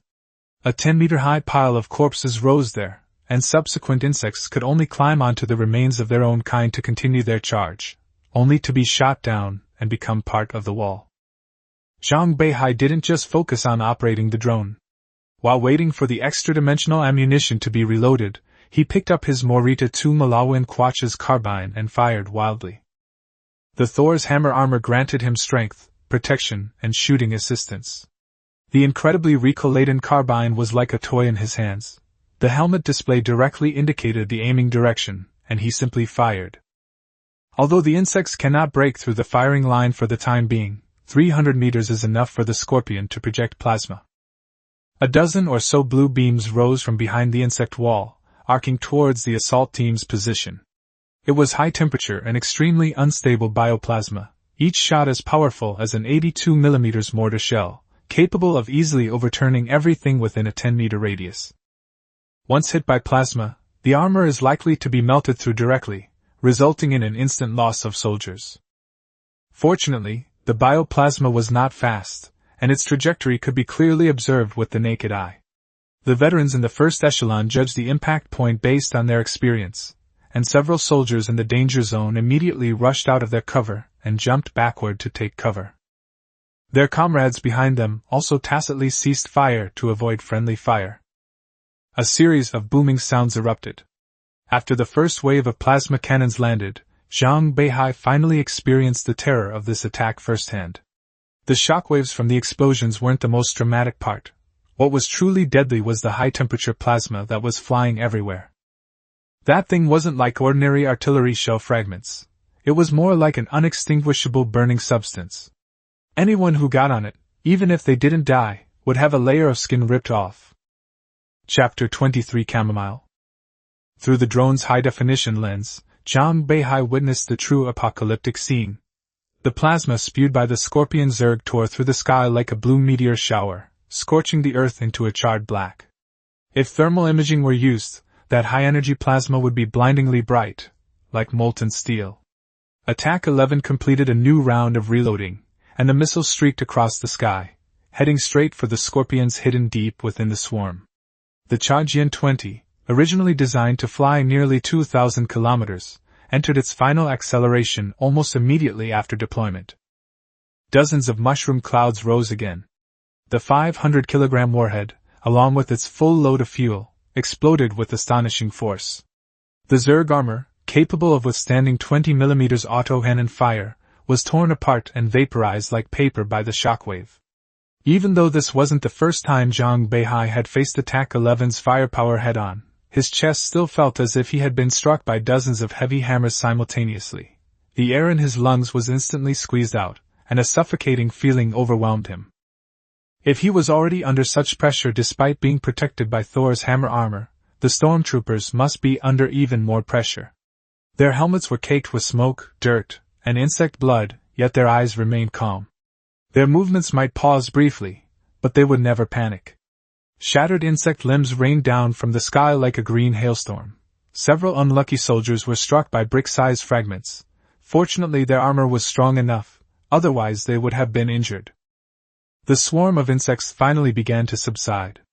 The longsword 20 cleared the area from a dangerous distance, its destructive power utterly overwhelming. From Attack 11's perspective, the swarm, which had stretched for kilometers, had been broken off. Once these remnants were dealt with, they could catch their breath. The battle line gradually stabilized, but the first echelon was almost out of ammunition. Each soldier had only 1 or 2 of the dozen or so large magazines he carried left, and the spent shell casings piled up on the ground so high that one could easily slip and fall. The mechs had already ceased fire, their 2,020mm shells emptied in less than 10 minutes. The pilots climbed out of their cockpits, grabbed their rifles, and joined the defensive line. Just then, Ekaterina's voice came through the channel, like celestial music. "Second wave, take your positions immediately. Expected landing in 1 minute. Clear the landing zone." 4 eerie blue dots appeared in the sky above the position, rapidly enlarging. For landing craft arrived precisely on time. The second echelon had no weight restrictions on mechs, managing to cram in a company's worth of soldiers and supplies. As soon as the new troops landed, they immediately took over positions where ammunition and supplies were exhausted, maintaining almost uninterrupted firepower. 2 squads dragged carts straight to the mechs. The Zerg were right in front of them, but they were only concerned with loading ammunition. The pilots, without needing orders, rushed back to the cockpit. Before the hatch was even fully closed, the 20mm cannons were already roaring again. On the battlefield, communication between soldiers was almost non-existent. Only Wang Lei and a few sergeants relayed crucial information over the radio. Zhang Beihai understood that this wasn't silence, but rather a combat instinct ingrained in their bones through long-term training. The level of coordination within the Beihai Storm assault team was extremely rare, even among the elite units he had encountered in his previous life. With fresh troops, firepower increased exponentially. The sergeant led a counterattack, and the soldiers rapidly expanded the width and depth of the battle line. The assault was extremely fast, yet no friendly fire occurred. During one advance, a tiger-like insect sprang from a pile of corpses, its massive claws less than 2 meters from the lead soldier. The soldier immediately crouched and opened fire, supporting fire from behind grazed past his helmet, precisely shattering the insect's nervous system. The enormous carcass fell beside him, the closest point less than 20 centimeters away. The lead soldier didn't even blink, calmly changing his magazine and continuing forward. Similar scenes unfolded across the battlefield. These men were like highly intelligent war machines, devoid of fear, displaying only unity, discipline, and teamwork. Zhang Beihai watched in stunned silence. The final wave of longsword 20s rained down from the sky, bringing this arduous landing operation to a close.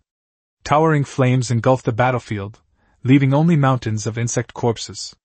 Soldiers equipped with flamethrowers began burning the piles of corpses.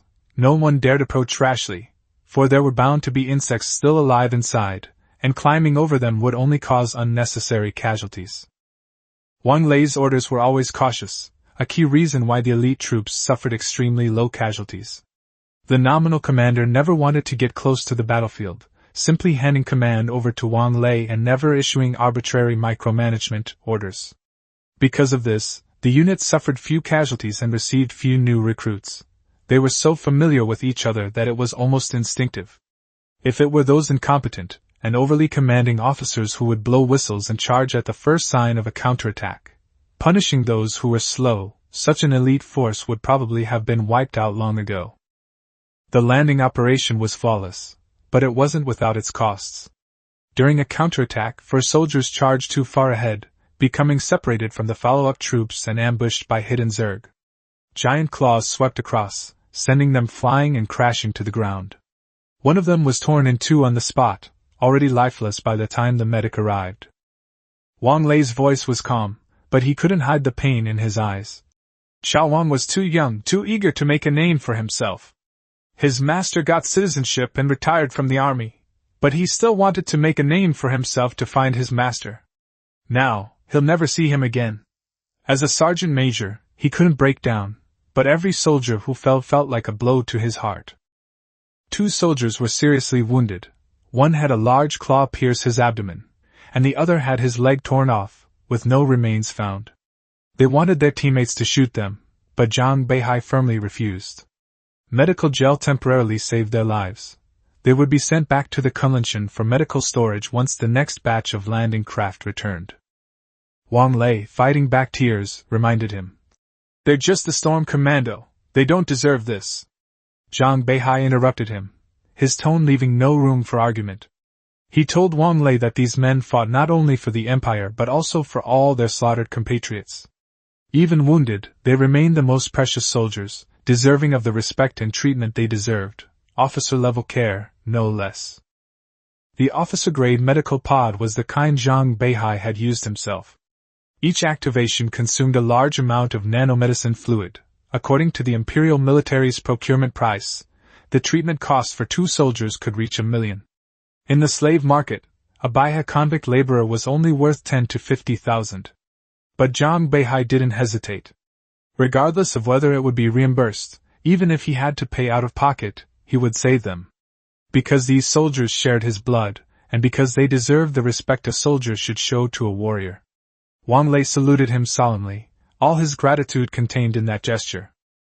After the ground battle ended, the 4 landing craft of the Kunlunchen once again left the airlock, towed by dozens of steel cables to the Bison-class mobile base. The massive base descended from the sky, its size nearly half a football field even before it was deployed. The 4 Pelican-class landing craft decelerated at full speed at an altitude of over 10 kilometers, their blue plasma engines turning red from overload. From below, it looked like 4 rockets supporting a steel fortress. Upon landing, the Bison-class destroyer's automated systems rapidly deployed. Within minutes, a forward base nearly the size of a standard stadium was completed, and the indicator light atop the central command tower changed from red to green, signifying the completion of combat deployment. This base served not only as a defensive structure but also as a supply depot, communications hub, and maintenance center. The 4-story core area could accommodate over 800 people for rest and work. Radar, sentry machine guns, energy systems, and water supply systems were activated, with a miniature nuclear fusion engine providing power and laser drilling equipment beginning to extract groundwater. The pile of insect corpses burned completely in the flames, and the sporadic screams within gradually faded away. Soldiers, having cleaned up the battlefield, stood outside the mobile base, their helmets stained with a jumble of camouflage from smoke, dirt, and insect blood. They didn't speak, nor did they move, they simply awaited their next command in silence. Wang Lei jogged up to Zhang Beihai, hesitated for a moment, and asked where they were resting. Zhang Beihai was taken aback. Wasn't this mobile base just for them to rest and recuperate? The 1st to 3rd floors were all dormitories. All they needed to do was assign shifts. But Wang Lei's next words silenced him. The storm assault team had no tents, nor were they designated any campsites outside the base. They couldn't set up camp without orders, otherwise, they would be considered passive in combat and punished. Zhang Beihai almost laughed out of anger. He knew the Beihai storm assault team had poor treatment, but he hadn't expected it to be this bad. He led Wang Lei directly to the soldiers, too lazy to care about whether it was overstepping his authority. The nominal commander was most likely still sleeping on the Kunlun mountain. He removed his helmet, his voice piercing the battlefield. Order! All the soldiers instantly stood at attention, their unified voices booming like thunder. Zhang Beihai ordered the 5th Reconnaissance Battalion of the 4th Division to complete the first phase of their combat mission and, under the command of Sergeant Wang Lei, to orderly enter the frontline base to rest and reorganize their posts. Wang Lei would arrange the guard posts and shifts. The troops arriving later would be given priority in guarding, logistics, and equipment preparation. He paused for a moment, suppressing his complex emotions, and then, as a lieutenant in the Imperial Navy, thanked them for their contributions, promising to compile a complete record of everyone's achievements and upload it to the military headquarters. He then told them to rest well, as there were many more tough battles to come. In the case of ordinary troops, such an order would have been met with cheers, perhaps even fires into the air in celebration. But the elite troops showed no further reaction, simply marching in formation upon Wang Lei's command. Zhang Beihai was seething with anger. These elite soldiers were at the forefront, yet they could only sleep on the deck, live in tents, and suffer from hunger and cold, while those good-for-nothings who relied on their status to get by, those who only learned to drink in military academy, were soundly asleep on the safe ship. Until he saw every passing soldier deliberately marching in step and saluting him, Zhang Beihai suddenly felt relieved. Their eyes held respect, and also a long-lost hope. Without orders, their perfectly synchronized salutes and marching were the highest form of respect these soldiers could offer. They may have had too much humanity worn away by enslavement and brutal training, but they were still living, breathing human beings, yearning for recognition and respect. Zhang Beihai maintained his salute, watching them enter the camp. After the last dozen or so soldiers dispersed and ran to their posts, one of them ran up to him and handed him a small brown paper package. Before Zhang Beihai could see it clearly, the man had already turned and left, his face obscured by the polarized visor of his helmet, leaving only the number 117 visible on his back. He opened the carefully folded paper package. Inside was a dried but still pure white chamomile, sealed in a transparent plastic film and tied with a red string. The workmanship was rough, and some parts were coming unglued, yet it possessed an indescribable preciousness. Perhaps this was a flower from the soldier's hometown, only it had long since dried up and was now preserved. Zhang Beihai, almost as if possessed, brought it to his nose. The first smells were of gunpowder and cheap soap, but upon closer inspection, there seemed to be a faint, sweet fragrance of chamomile. How beautiful and refreshing it would be if it were still in bloom. Chapter 24 Insect Plague Escalates. The Imperial Royal Navy's 4th Observation Room, or MI4 for short, is an independent intelligence and military unit dedicated to dealing with alien space creatures. Theoretically, any living organism discovered during space exploration that cannot be communicated with or controlled falls under their jurisdiction. However, since the emergence of the arachnid insectids, almost all of MI4's missions have become anti-insect warfare. At this moment, high in orbit around Whiskey Star, the MI4 Expeditionary Command ship was in complete chaos. Alarms blared in the command center as over 2,000 officers and soldiers stood guard, using AI to rapidly categorize and distribute massive amounts of battle reports to various units. But 99% of these messages were bad news, calls for help, reinforcements, fire support, and the destruction of settlements. Lieutenant General Rigo, the MI4 Beihai branch chief, had a grim expression. Unlike other rear area officers, he, like all the MI4 soldiers on the ship, was always dressed in full combat gear, except for his helmet. Just then, the communications officer suddenly announced loudly that the 5th Reconnaissance Battalion of the 4th Division of the Beihai Storm Assault Team had successfully established a forward base in the Taipingshao area. The landing site was secure, and it could be deployed on a large scale at any time. Lieutenant General Rigo's first reaction was disbelief. Pacific State was the largest continent on Whiskey Star, and also the most dangerous area after the insect plague outbreak. The Zerg could use the hard rock formations to dig mobile tunnels to avoid orbital bombardment, and they could also use the organic matter on the continent to feed the Queen, continuously creating swarms. Without battleship-level ground bombardment, sending any number of soldiers down would likely be suicide. He immediately ordered a connection to the unit's commander. The communication was delayed by half a minute, but instead of Zhang Beihai, the screen displayed the incompetent, drunken battalion commander. The man was flushed, reeking of alcohol, disheveled, and barely able to speak. Ray immediately recognized that this guy was still on the spaceship. Rigo's voice was as cold as iron. "Major, report your location and situation."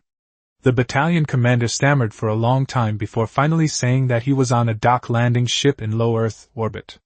Rigo roared on the spot, announcing that he was dismissed and immediately kicked out of Whiskey Star.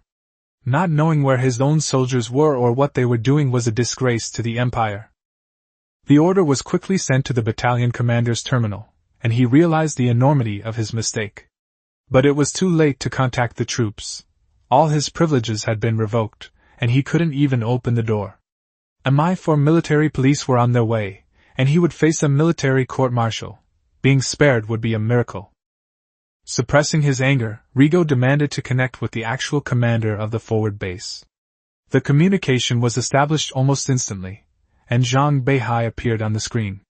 His armor was covered in gunpowder and insect blood, clearly indicating he had just been through a bloody battle, yet he still stood at attention and saluted, reporting that he was the commander of the Imperial Navy's 404th Lancer Fleet.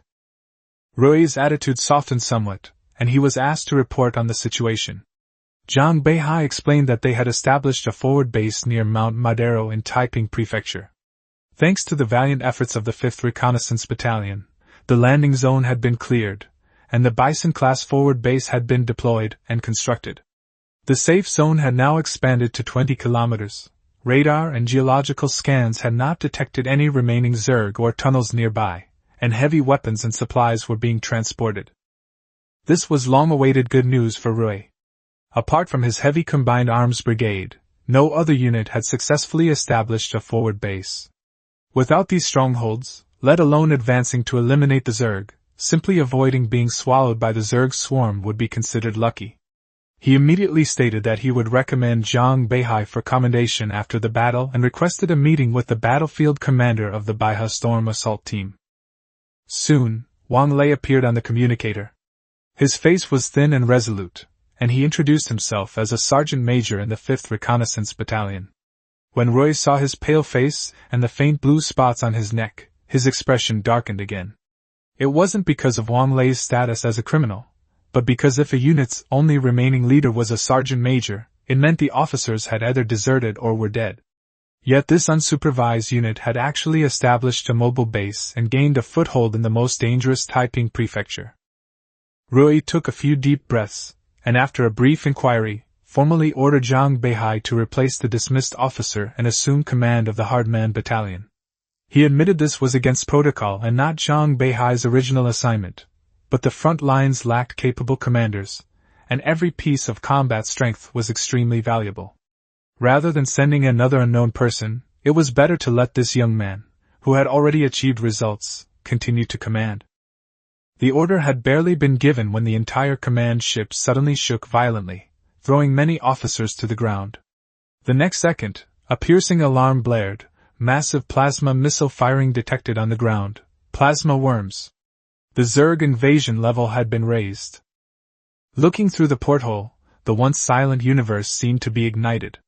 Countless blue lights rose from the ground like a reverse meteor shower, their target the Imperial warships in orbit. The low-orbit fleet bore the brunt of the attack. In the first wave, dozens of troop transports and supply ships were hit by high-energy plasma, their fragile hulls instantly torn apart, and then dragged to the ground by the gravity of Whiskey Star. Unit 404 was not entirely spared either.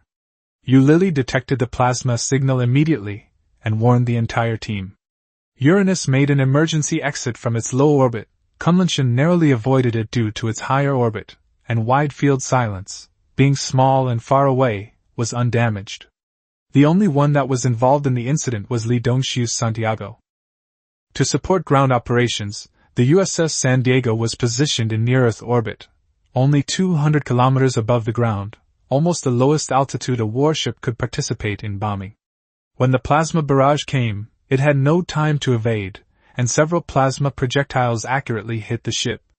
The 120-meter-long warship was instantly engulfed by the plasma inferno, its core engines were destroyed, its propulsion system was paralyzed, and it plummeted to the earth like a stunned bird. Eulili urgently called out to Zhang Beihai, telling him that Li Dongshu had been hit. Zhang Beihai was on patrol when he heard the news and was struck dumb. He rushed out of the base and looked up at the sky. The black sky was illuminated by hundreds of blue plasma beams, orange explosions flashed continuously, and numerous warships fell in flames, making the entire sky seem to be on fire. The radio channels were completely in chaos, filled with cries for help. Zhang Beihai couldn't care less about anyone else. He only wanted to know if Li Dongshu was still alive. He and Eulili repeatedly called on multiple channels, but there was no response. Just when the two were almost in despair, Li Dongshu finally shouted through the static, begging Zhang Beihai to come and save him, saying that his life pod had reached its limit, and he was about to lose control. Zhang Beihai immediately rushed to the hangar, where only a Pelican-class landing craft was parked. He quickly checked its status, started the engine, and didn't even have time to gather the soldiers. Eulili located Li Dongshu's communications position and calculated the crash site to be about 150 kilometers away, within 10 minutes of the plane arriving. Just as he was preparing for takeoff, Wang Lei pressed down on his shoulder and said in a low voice that he needed support. Zhang Beihai turned around and saw that more than 20 fully armed soldiers were already standing in the landing craft, and more people were boarding outside the tail section. Wang Lei said to give him another 30 seconds, and his soldiers would all be ready. 30 seconds later, the Pelican, fully loaded with 30 people and a large amount of ammunition, took off and headed straight for the crash zone. Meanwhile, without waiting for orders, Ekaterina immediately launched 3 Pelicans loaded with supplies from the Kunlun mountain to deliver as much aid as possible to the ground.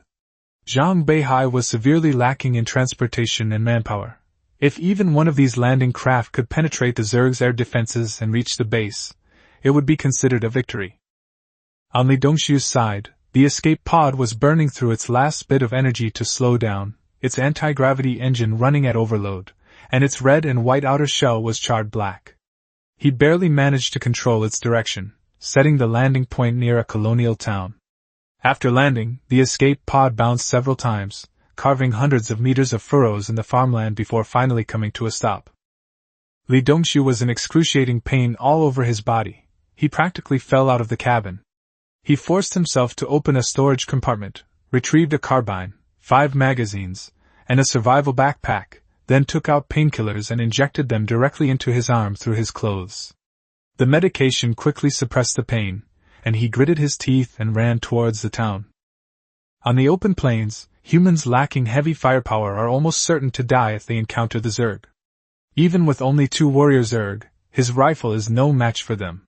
Soon, the roars of the Zerg could be heard in the distance, and the loud crash of the escape pod falling would surely attract a patrol, and this place was Taiping State, which was under the control of the Zerg. A dozen or so warrior insects brandished their massive claws and raced toward the crash site. Li Dongxiu desperately rushed into the town, which was deserted, with only black, sticky bloodstains remaining. He found a seemingly sturdy building, hid inside a concrete room, and held his breath, listening to the sounds outside. Just as he was catching his breath, he suddenly heard a rustling sound behind him, mixed with a foul stench. Li Dongxiu turned around sharply and saw a worker bee wriggling in the dim light. He instinctively pulled the trigger, and the gunshot exploded in the confined space. The defenseless worker bee was killed on the spot, but this also attracted the warrior bees outside. Heavy footsteps quickly approached, and howls like death horns rushed towards the building. Chapter 25: The Lone Army. The Pelican-class landing craft spewed blue flames, its powerful blast stirring up dust from the town. Several warrior insects howled like headless flies, trying to pounce and tear open the hatch. They were met with 7.62 mm armor-piercing steel core rounds fired from Morita rifles. The side hatch opened, and a few short bursts of fire from the soldiers brought the insects to a standstill, leaving only a pool of green blood. Over the communication channel, Zhang Beihai's voice was urgent and hoarse. "Dongxiu, answer! Tell me your location!" He stared at the helmet display, scanning every corner of the ruins where someone might be hiding. 10 kilometers away, the heat source of the Zerg swarm had begun to gather, and patrolling Zerg swarms were on their way. They didn't have much time left. Only a grating static crackled through the communicator. Li Dongxiu's responses were intermittent, almost completely drowned out by the interference. The plasma worm's anti-aircraft firepower could not only severely damage the orbital fleet, but the large amount of high-energy ionized material also made shortwave communications extremely unstable. Li Dongxiu knew that shouting was useless, so he fired a few symbolic shots. As soon as the gunfire rang out, Zhang Beihai immediately locked onto the direction. He turned to Wang Lei and the others and ordered, "Establish a defensive line here and wait for me to return." With that, he charged directly towards the building where Li Dongxiu was located. Without a word, Wang Lei immediately led his men to set up a defense around the Pelican-class landing craft. Zhang Beihai traversed the ruined streets, his helmet scanning his surroundings. The scene before him was chillingly gruesome. Walls were smeared with twisted patterns of blood, fragments of flesh and bone were scattered everywhere, and the air reeked of death. Strangely, there were almost no intact corpses. When the swarm of insects rushed in, the living were too preoccupied to care for themselves, let alone carry away the remains of their fallen comrades. The Thor's hammer armor enveloped Zhang Beihai, making him like a high-speed war machine. Every run and leap was precise and swift, his speed almost matching that of a moving car, yet completely unrestricted by the road. Collapsed walls and ruins were easily leaped over by him. If he hadn't deliberately restrained himself, he could have even jumped up 3 stories in one leap. Just as he rounded the corner of a house, a warrior insect suddenly pounced from the shadows. Its massive pincers snapped shut, clamping him down like prey. Only 2 words flashed through Zhang Beihai's mind: Lao Lu, Old 6. This time, however, the warrior bug couldn't tear him apart like it would an ordinary soldier. Its massive pincers, powerful enough to sever an armored vehicle, pressed against the outer shell of Thor's hammer without even a spark. Zhang Beihai, gun in one hand, forcefully pried open the pincers with the other, aimed at the bug's nervous system, and pulled the trigger. A dozen bullets ripped through flesh, and the warrior bug collapsed instantly. Before he even landed, another lurking warrior insect charged forward. Its prosthetic limbs, like 2 gleaming javelins, aimed straight for his abdomen. Zhang Beihai twisted his body to dodge the fatal blow, then punched its central nervous system. With the Thor's hammer armor at full power, the punch pierced the insect's body like a tank shell, instantly ending its life. Wang Lei, who was not far away, couldn't help but gape at the sight. As a disciplined soldier, he shouldn't have been too emotional about the battlefield situation, but the scene of killing insects with his bare hands still made him mutter a curse under his breath. These were simply humanoid beasts. Zhang Beihai didn't stop, continuing his sprint towards the sound of gunfire. Wang Lei's side had already opened fire, and the vanguard of the Zerg patrol had arrived. Time was rapidly running out. He called out again. "Li Dongxiu, fire! I'm coming for you!" The only response he received was gunfire. There was no speech, no signal of movement, which sank Zhang Beihai's heart. Li Dongxiu was likely exhausted. He accelerated again, rushing to the building, not even bothering to find a door, and slammed into the second-floor wall. The ground beneath his feet instantly cracked, leaving a deep crater, and he smashed through the reinforced concrete wall. Inside the room, Li Dongxiu slumped to the ground, his face smeared with blood. He only saw an armored humanoid monster burst through the wall. At that moment, he knew Zhang Beihai had arrived. Li Dongxiu's condition was extremely bad. His face was as white as a corpse. His left leg was pierced by a warrior insect's limb, pinning him firmly to the ground. 4 warrior insect corpses lay at the doorway, their green blood mingling with his red, making the ground sticky and slippery. It was hard to imagine how he had managed to hold on until now. "Hold on, I'll take you back." Zhang Bei pulled out the javelin-like prosthetic limb, only to find that the wound had almost stopped bleeding. Li Dongxiu didn't cry out in pain, nor did he react at all, which was more terrifying than screaming. The AI of the Thor's hammer armor quickly made a judgment. Blood loss exceeded 1,500 milliliters, and blood oxygen and blood pressure had collapsed. Zhang Beihai immediately pulled out hemostatic gel and adrenaline to apply to him, his voice trembling. "Dongxiu, don't die, live! I'm coming!" Li Dongxiu was one of his best comrades in arms since he came to this world. Whether facing Nini or the Uyghur fleet, this man was always at the forefront. He had family, a sister to take care of, and he was still young. He couldn't die here. Zhang Beihai hoisted Li Dongxiu onto his back with one hand and gripped a rifle in the other, running frantically along the way. He talked incessantly, almost the most he had ever been since arriving in this world. He told Li Dongxiu to think of his sister, to think of his parents waiting for him at home, and to tell him that they would be home soon, and not to fall asleep. Li Dongxiu swayed like a corpse as he ran, only a faint heartbeat proving he hadn't completely left. Zhang Beihai suppressed his fear and rushed back to the landing craft. Wang Lei saw him carrying someone back and immediately patted the medic. The medic had already set up a makeshift stretcher inside the cabin, and all kinds of first aid kits were ready. "Quick, save him!" Zhang Beihai rushed into the Pelican-class aircraft and placed Li Dongxiu on a stretcher. The medic immediately took out a rapid scanner to check his vital signs, but soon received a heartbreaking result. "Lieutenant, his heart has stopped beating." The medics didn't stop, continuing CPR and artificial respiration, but Li Dongxiu's vital signs showed no improvement. Meanwhile, all the soldiers had retreated back into the cabin, and the landing craft lifted off in a blue plume of flame. Even without Zhang Beihai's manual control, the autopilot system could complete the return journey. Zhang Beihai took off his helmet, stared at Li Dongxiu on the stretcher, and roared, "Then give him a blood transfusion!" But the medic told him that they had no spare plasma, and freeze-dried plasma preparation would take at least 10 minutes, which Li Dongxiu couldn't possibly last that long. "Give me my blood type!" Zhang Beihai didn't hesitate to remove his arm armor, revealing his arm. The medic confirmed that Li Dongxiu was blood type O+, and pressed for his blood type. Zhang Beihai only replied, "I'm O+ too, hurry up." The medic tore open the package, his movements so fast they were almost invisible. Before Zhang Beihai could react, his arm was already immobilized, and the injection and sample collection were completed within 10 seconds.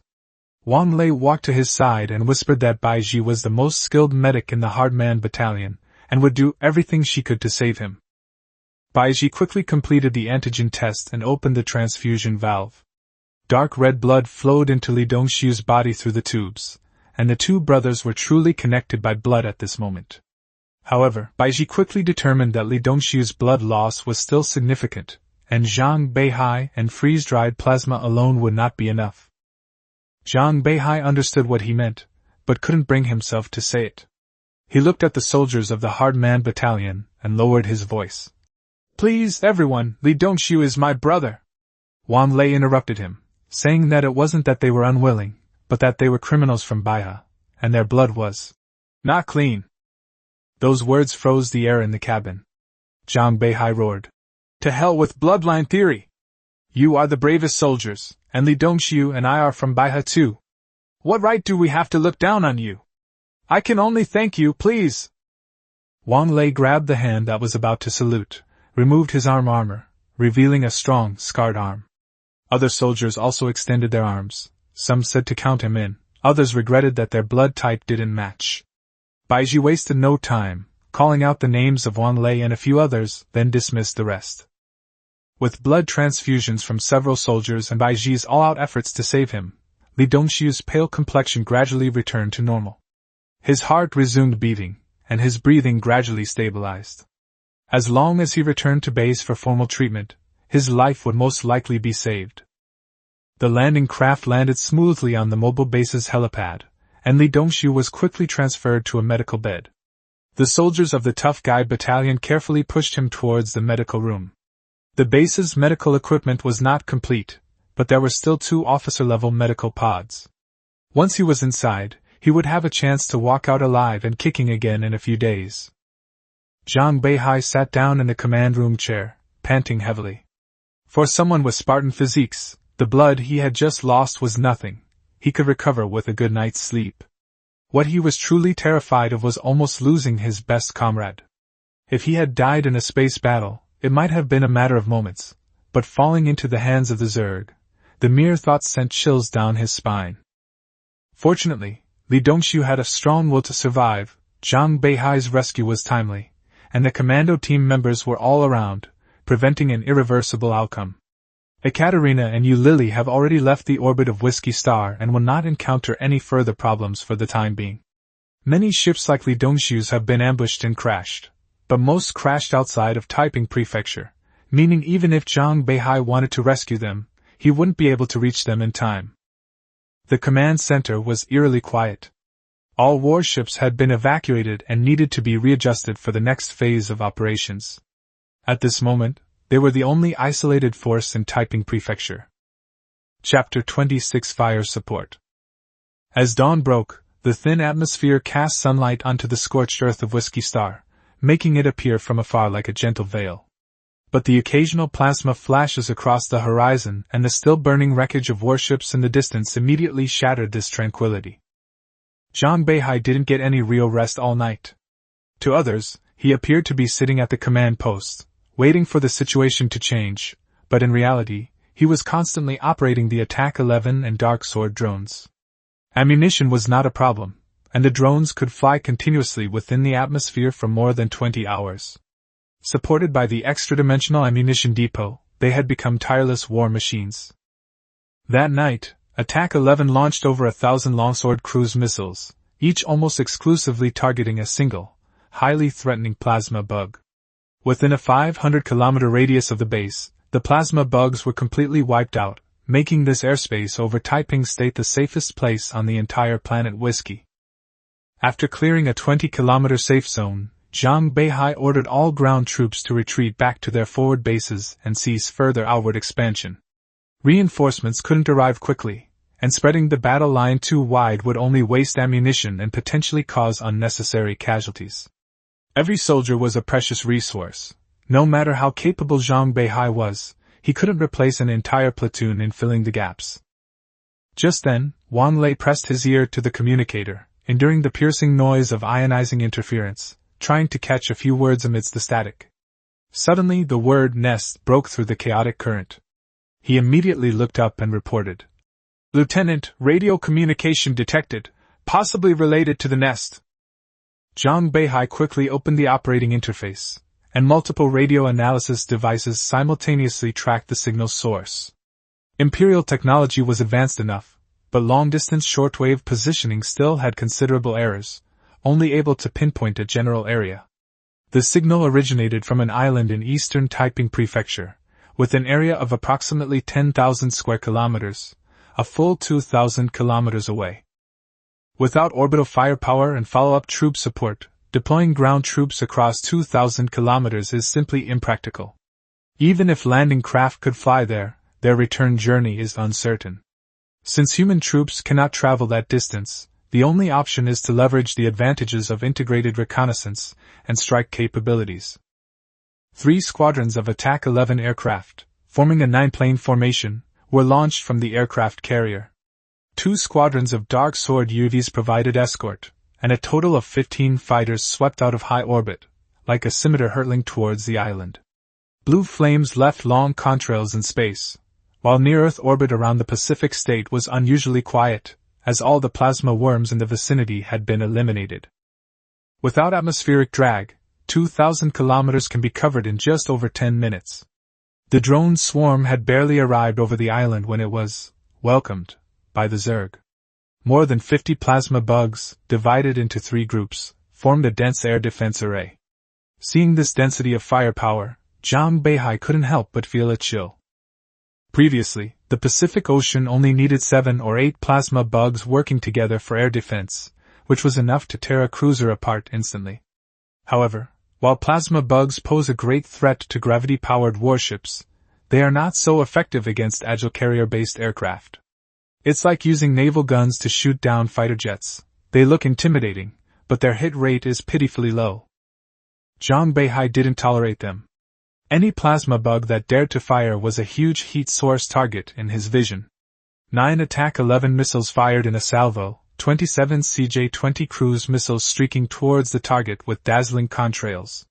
Explosions erupted one after another in the night, and the 500-kilogram high-explosive warheads hitting the plasma bugs were basically invitations to death. A missile struck the plasma worm's energy-accumulating tail, triggering the fuse and sending a small mushroom cloud of high-energy plasma billowing into the sky. The massive plasma worm, as large as a building, was instantly vaporized in half, its remains scattering and disintegrating in the shockwave. This scene was clearly witnessed by Captain Mikhail of the Mi-4 Anti-Swarm Special Support Team, Steel Dragon. Standing at the edge of the trench, gazing at the firelight in the sky, he almost forgot to breathe. Those precise strikes rekindled his waning hope. The Stegosaurus squad was Mi-4's spearhead against the Zerg swarm, always sent to the most dangerous locations. After the Zerg invasion level escalated, they reported intelligence and tried their best to call for reinforcements, but the fleet had already left Whiskey Star's orbit, and they were trapped on the island closest to Pacific State, making support almost impossible. The original squad of 30 men has dwindled to only 14, most of them wounded, with ammunition and supplies nearly exhausted. The freelancers and many mercenary groups have already withdrawn, unwilling to stay even at the cost of compensation. As for fleet firepower, it is virtually ineffective against ground targets outside the Zerg air defense zone, and high-orbit bombardment is wildly inaccurate. So when Mikhail saw the black fighter jets sweep across the sky, he almost jumped for joy. He instinctively thought the Imperial Navy's conventional aircraft carriers had finally arrived. With the carriers here, a counterattack was imminent. He changed magazines, fired 2 short bursts, and killed a bug 200 meters away, roaring, "Brothers, hold on! Imperial Navy reinforcements are here!" The aerial firepower acted like a shot in the arm, instantly boosting the morale of the Stegosaurus squad, and the on-site firepower also intensified considerably. One after another the Zerg fell, their corpses piling up into a roadblock. At the same time, Zerg anti-aircraft fire continued to soar into the sky, but before the plasma cannons could even form a true barrage, the drones were already weaving and dodging like swifts, leaving not even a scratch. After circling a few times, Attack 11, replenishing the missiles, fired again. In less than 10 minutes, all the plasma bugs around the hive were cleared away, leaving only a huge pile of debris still flowing with scorching plasma.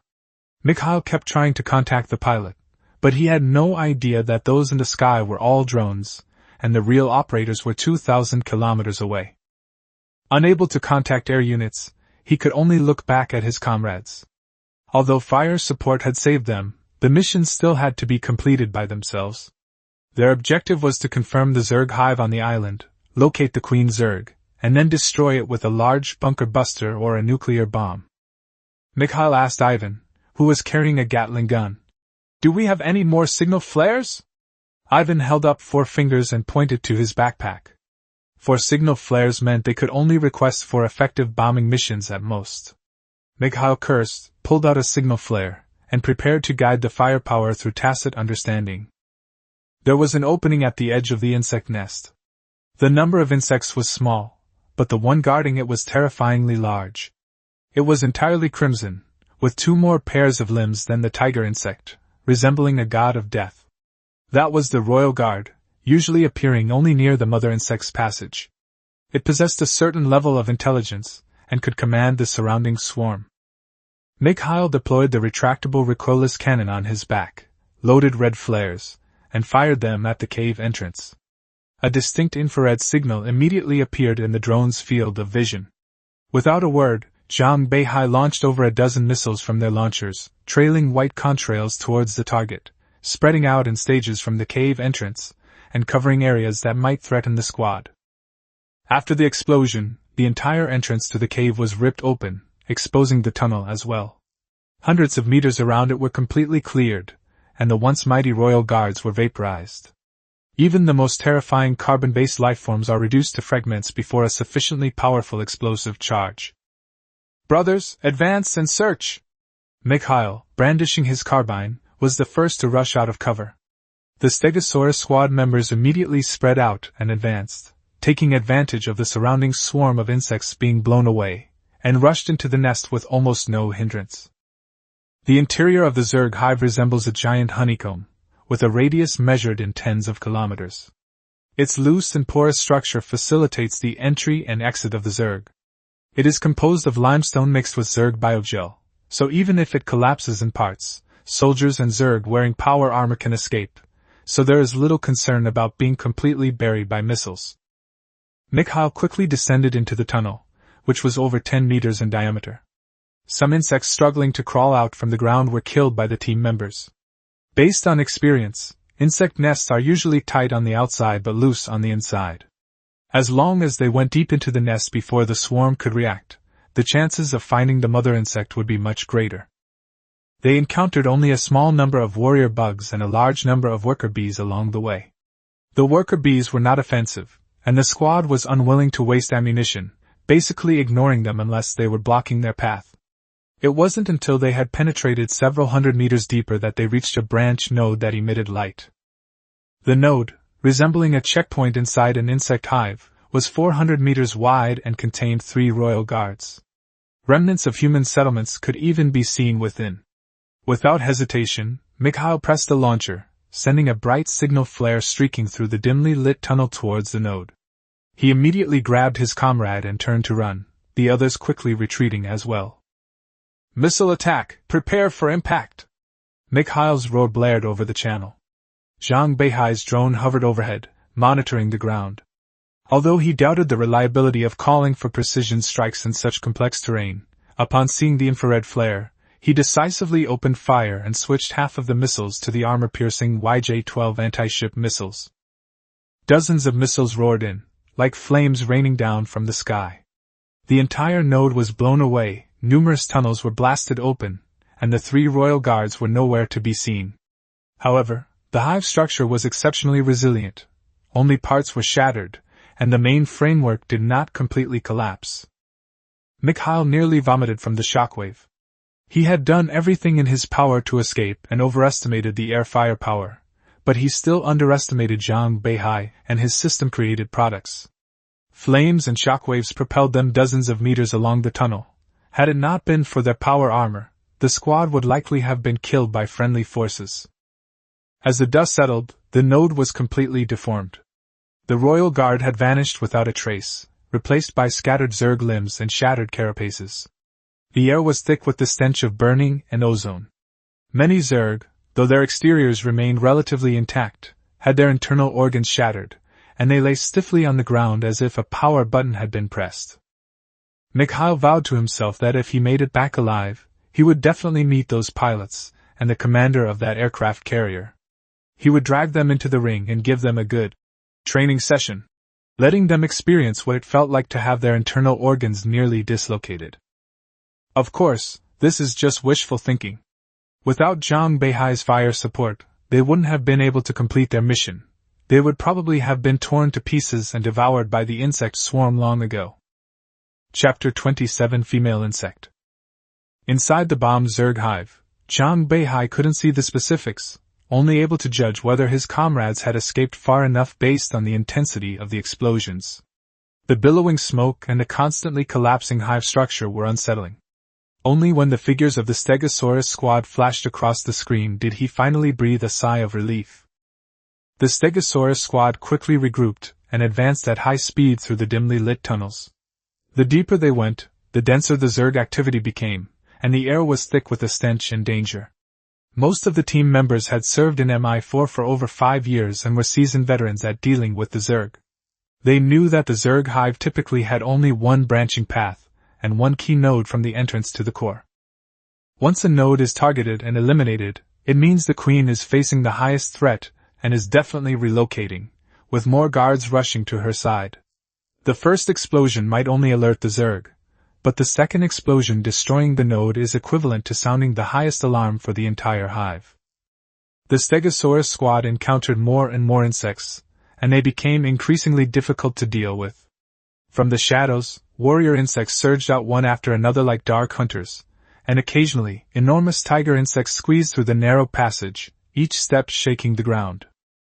Of the 14 soldiers, 5 Gatling gunners formed the core of the firepower, their 12.7mm triple-barreled machine guns spitting fire and tearing the charging warrior bugs to shreds. 2 soldiers used 20mm anti-material sniper rifles to specifically pick off high-threat targets. Each loud bang represented almost the fall of a Tiger Bug-class elite. 2 other flamethrower soldiers continuously sprayed composite polymer fuel, the flames spreading throughout the tunnel, scorching the swarm of insects and damaging their central nervous system, an effect even more ferocious than machine gun fire. The insect horde surged forward like a flood, yet it couldn't stop the Stegosaurus squad's advance. The closer they got to the core, the heavier the cost became. Soldiers were constantly being dragged into the side tunnels by the ambushing insects, with only one fate. Soon, a muffled explosion echoed from the depths of the tunnel. The soldier being dragged away detonated a grenade in his last moments, turning to ashes along with the swarm of insects surrounding him. No one had time to mourn. From the moment the MI4 Special Operations team stepped into the Zerg hive, they were prepared to perish together with the Zerg. Mikhail determined that the Queen's nest was ahead and immediately ordered an assault, instructing him to signal as soon as the location was confirmed.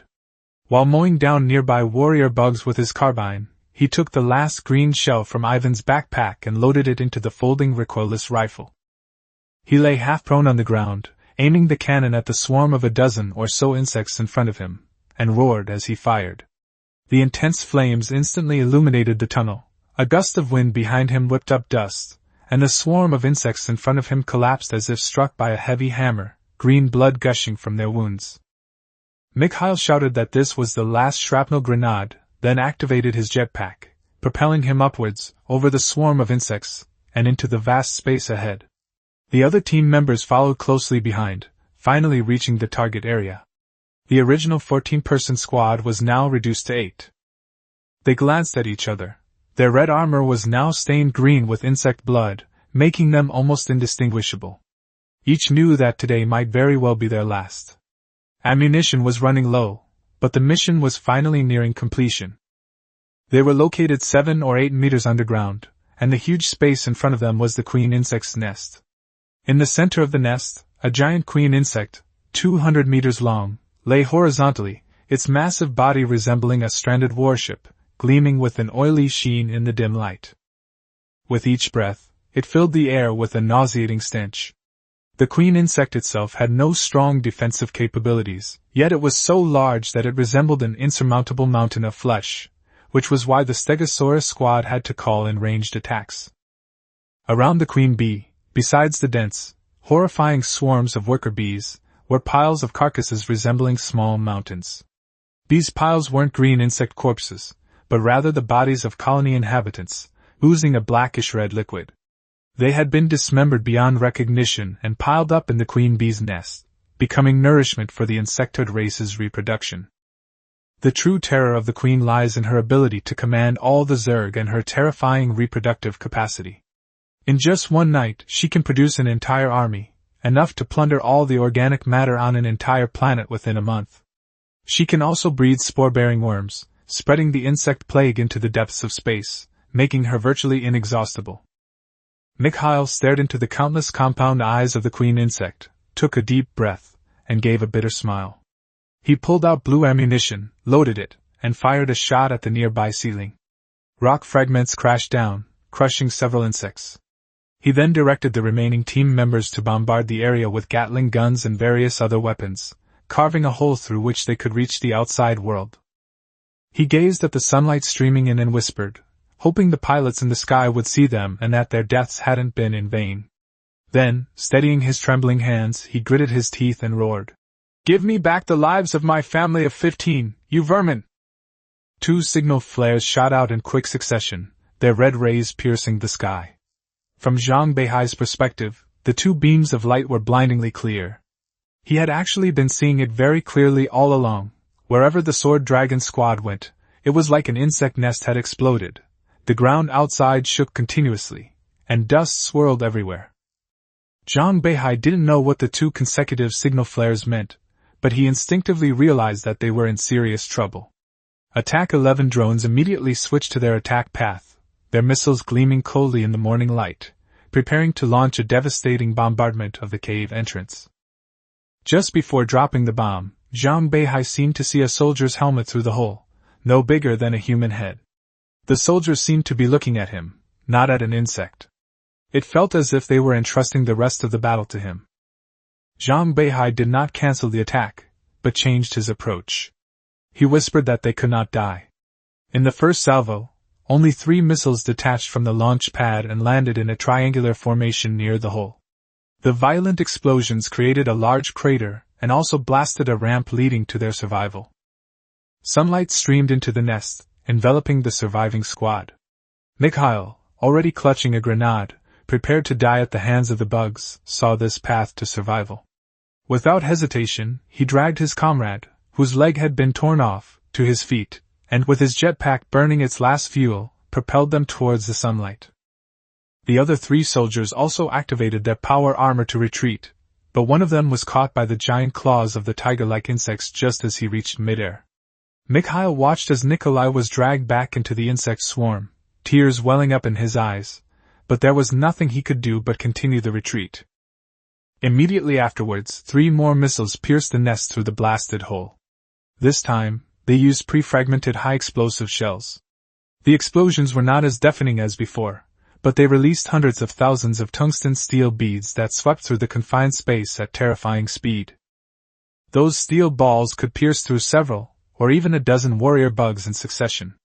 The entire bug hive was swept away as if by an invisible iron broom, and almost no bugs were left standing.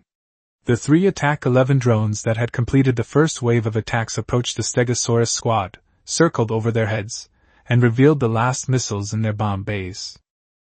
The Sword Dragon squad immediately understood Zhang Beihai's meaning.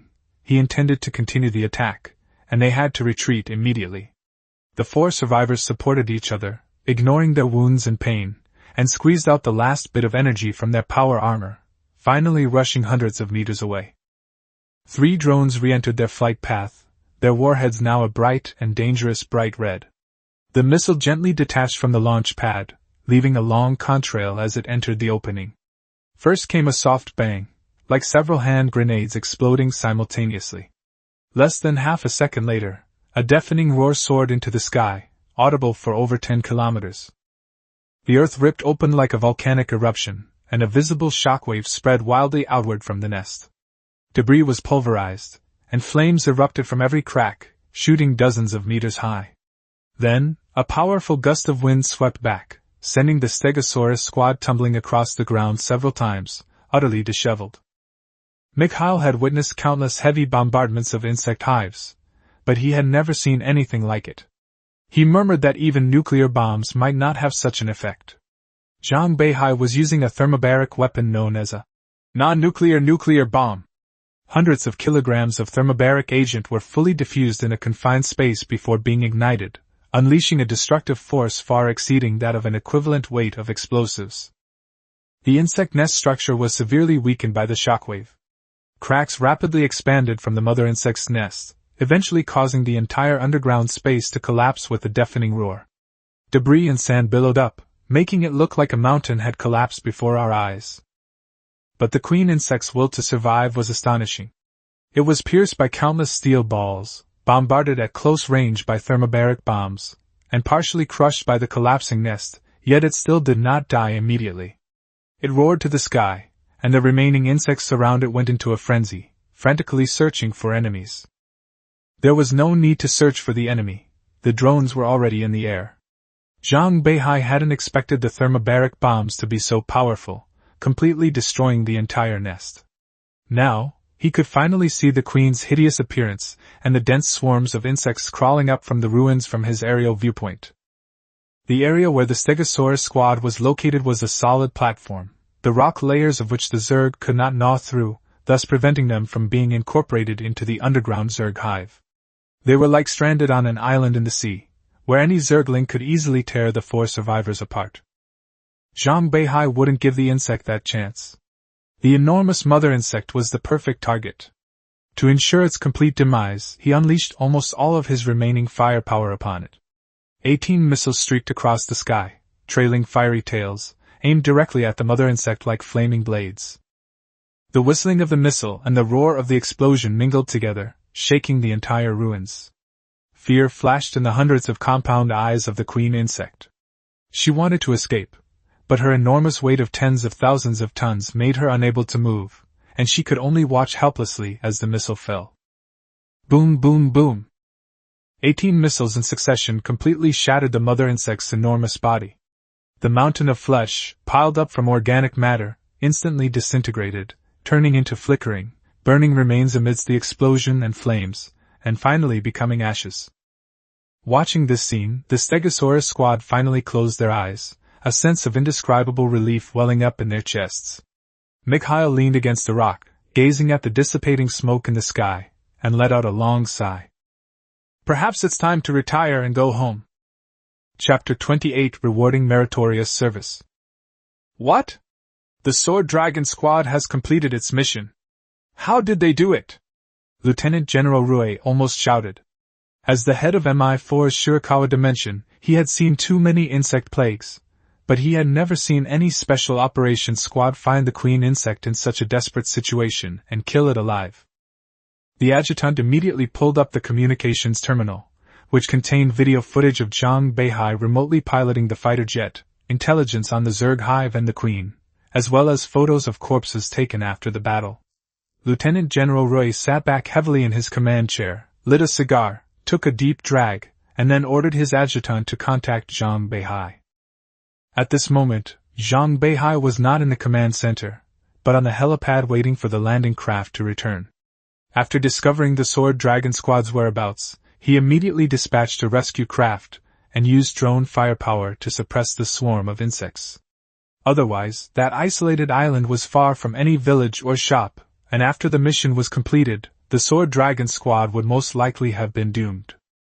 The landing craft landed smoothly, its engine kicking up a cloud of dust. The 4 remaining members of the Stegosaurus squad helped each other down the hatch. The soldier with the broken leg was immediately taken to the infirmary by Beihai for emergency treatment.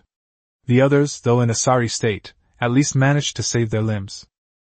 MI4 Special Operations Support Team against the Zerg, Captain Mikhail Kuznetsov, commander of the Stegosaurus squadron, thanks you for the friendly support. Mikhail forced a salute, but when he raised his arm, his face contorted in pain. After returning the greeting, Zhang Beihai quickly helped him up and had someone find a place for him to lie down and rest. Mikhail, panting, said that if it weren't for Zhang Beihai, they wouldn't have been able to return at all. He also wanted to contact General Rigo, but the communications soldier had been killed in action, and the long-range equipment had been destroyed. Zhang Beihai told him that General Rouge already knew, and all the battle footage had been uploaded. The Sword Dragon squad had completed its mission very well, and he only needed to focus on recovering from his injuries and wait for the general to contact him. Mikhail, however, keenly grasped the key point and abruptly removed his helmet, revealing a shiny bald head. Who uploaded the video? Where are those pilots? I'm going to beat them to a pulp. My liver is about to be dislocated from the explosion. Zhang Beihai was immediately embarrassed and had no choice but to formally introduce himself, saying that he was the commander of the 404th Fleet and the captain of the Guangyu Jingji, and was also temporarily serving as the commander of the Taipingshao frontline base and the Hardman Battalion. Mikhail was stunned. The fleet, aircraft carrier, base, and marines were all attributed to a single lieutenant. It was simply absurd. Zhang Beihai calmly reminded him that next time he needed fire support, tracer rounds would suffice. Red signal flares were precious, and he especially shouldn't fire 2 at once. Mikhail then realized that the barrage of fire that had previously left them dazed and confused was actually fired by Zhang Beihai. His voice trembled as he asked who the pilot was, and Zhang Beihai only said it was a drone, which he had remotely controlled with 3 squadrons of 9 bombers and 2 squadrons of fighter escorts. Mikhail finally smiled, as if a weight had been lifted from his heart. He gestured to Zhang Beihai to smoke, and Wang Lei handed him a pack of cigarettes that had just been brought down from the Kunlun mountain. Mikhail didn't ask any further questions, because he understood that without Zhang Beihai, the Sword Dragon squad wouldn't be able to kill the queen insect. Their corpses would be swallowed up by the swarm of insects. They set out with 30 men, but only 4 returned, one of whom was still missing and his fate unknown. Mikhail had fought against the Zerg for many years and witnessed countless deaths, but this devastation made him seriously consider retiring for the first time and finding a remote agricultural planet to live out the rest of his life in peace. In the base command center, Lieutenant General Rigo saw Zhang Beihai and Mikhail again through the communication system, and his heart finally settled down. Each special operations team was composed of MI4 elites, costing no less than a heavy combined arms brigade, and every member was an officer. The fact that they were able to complete the mission and bring back survivors was already a rare piece of good news since the outbreak of the insect plague. Lieutenant General Roy looked at Zhang Beihai, his tone unusually gentle. Lieutenant Zhang Beihai, you probably don't know how much merit you've made. I don't even know how to recommend you for commendation. You can make any request you want, as long as it's not excessive. Even if the military headquarters doesn't agree, I can do it for you. Zhang Beihai vaguely realized that what he was doing was far more important than he had imagined, but he remained calm and only replied that it was his duty to be loyal to the Empire. Lieutenant General Ray interrupted him on the spot, telling him to stop with the formalities. MI4 was on the front lines every day and didn't need to talk about such things. Their military achievements would be reported truthfully. He wanted to speak with Mikhail alone now. After saluting, Zhang Beihai left the command center with Wang Lei and others. On the other end of the communication line, Lieutenant General Ray immediately pressed for confirmation of the mother insect's death. Mikhail gave an affirmative answer. He had personally witnessed over a dozen missiles hitting the mother insect, and if it wasn't dead after that, he could only pray for the queen's protection. However, Mikhail also raised some doubts. Normally, the queen's nest should be about 20 meters underground, but this time it was almost close to the surface. The Zerg forces seemed numerous, yet he felt they were unusually sparse. Their main casualties occurred on the outer perimeter. Once inside the nest, the damage wasn't as severe as he had imagined. Lieutenant General Rigo speculated whether Zhang Beihai's fire support had eased the pressure. Mikhail shook his head. The firepower was indeed fierce, but the Zerg attack seemed disorganized. If the Queen Zerg had sensed danger, she should have immediately mobilized a large number of guards, especially high-ranking guards, to reinforce, but this time the defenses were clearly tight on the outside but loose on the inside. Lieutenant General Rigo frowned and asked if he suspected the Queen Insect had deliberately committed suicide. Mikhail couldn't draw a conclusion, only saying that nothing should have happened this way. Lieutenant General Rigo ended the call, handing over the follow-up analysis to the staff and intelligence departments, and told him to rest first, later being escorted back by Zhang Beihai. Mikhail's suspicions were not yet confirmed. According to MI4 intelligence, the Whiskey Planet swarm was indeed contained. Without the Queen's command, the swarms in various locations became disorganized, and even the plasma bugs, which posed the greatest threat to the fleet, fired wildly like headless flies, their shells unable to even escape the atmosphere stably. More Imperial warships covered Whiskey's orbit, and large numbers of Marines were dropped to the ground. After clearing the drop zone, mechs, tanks, and armored vehicles poured in, and the Zerg were quickly divided and wiped out as their heavy forces advanced. Zhang Beihai's frontline base received special attention, with an entire heavy combined arms brigade deployed directly there. Dozens of Pelican-class landing craft lined up to land, and after the Pathfinder engineers landed, they first set up beacons, with the Hardman Battalion assisting in the guard duty. Soon, a 200-meter-long Antonov-class transport ship crashed directly onto the ground, the dust and vibrations leaving a lasting impression on Zhang Beihai. The Pelicans transported troops, while the Antonov transported tanks, armored vehicles, and supplies. Within 2 hours, 8,000 people and over 100 pieces of heavy equipment were all in place, and engineering mechs even began constructing a semi-permanent base. Seeing Zhang Beihai grinning from ear to ear, Wang Lei jokingly remarked that Zhang Beihai's understanding of the Empire was still insufficient. It wasn't surprising that Zhang Beihai lacked experience. As a freelancer and member of the Phantom Fleet, he was destined to fight tough battles. He had never had the chance to witness firsthand the true logistics and heavy equipment delivery of the Imperial Army. The arrival of the heavily armored Combined Arms Brigade also meant the end of Zhang Beihai's mission. General Rouge personally ordered him and the Hardman Battalion to withdraw from the Whiskey Star front line.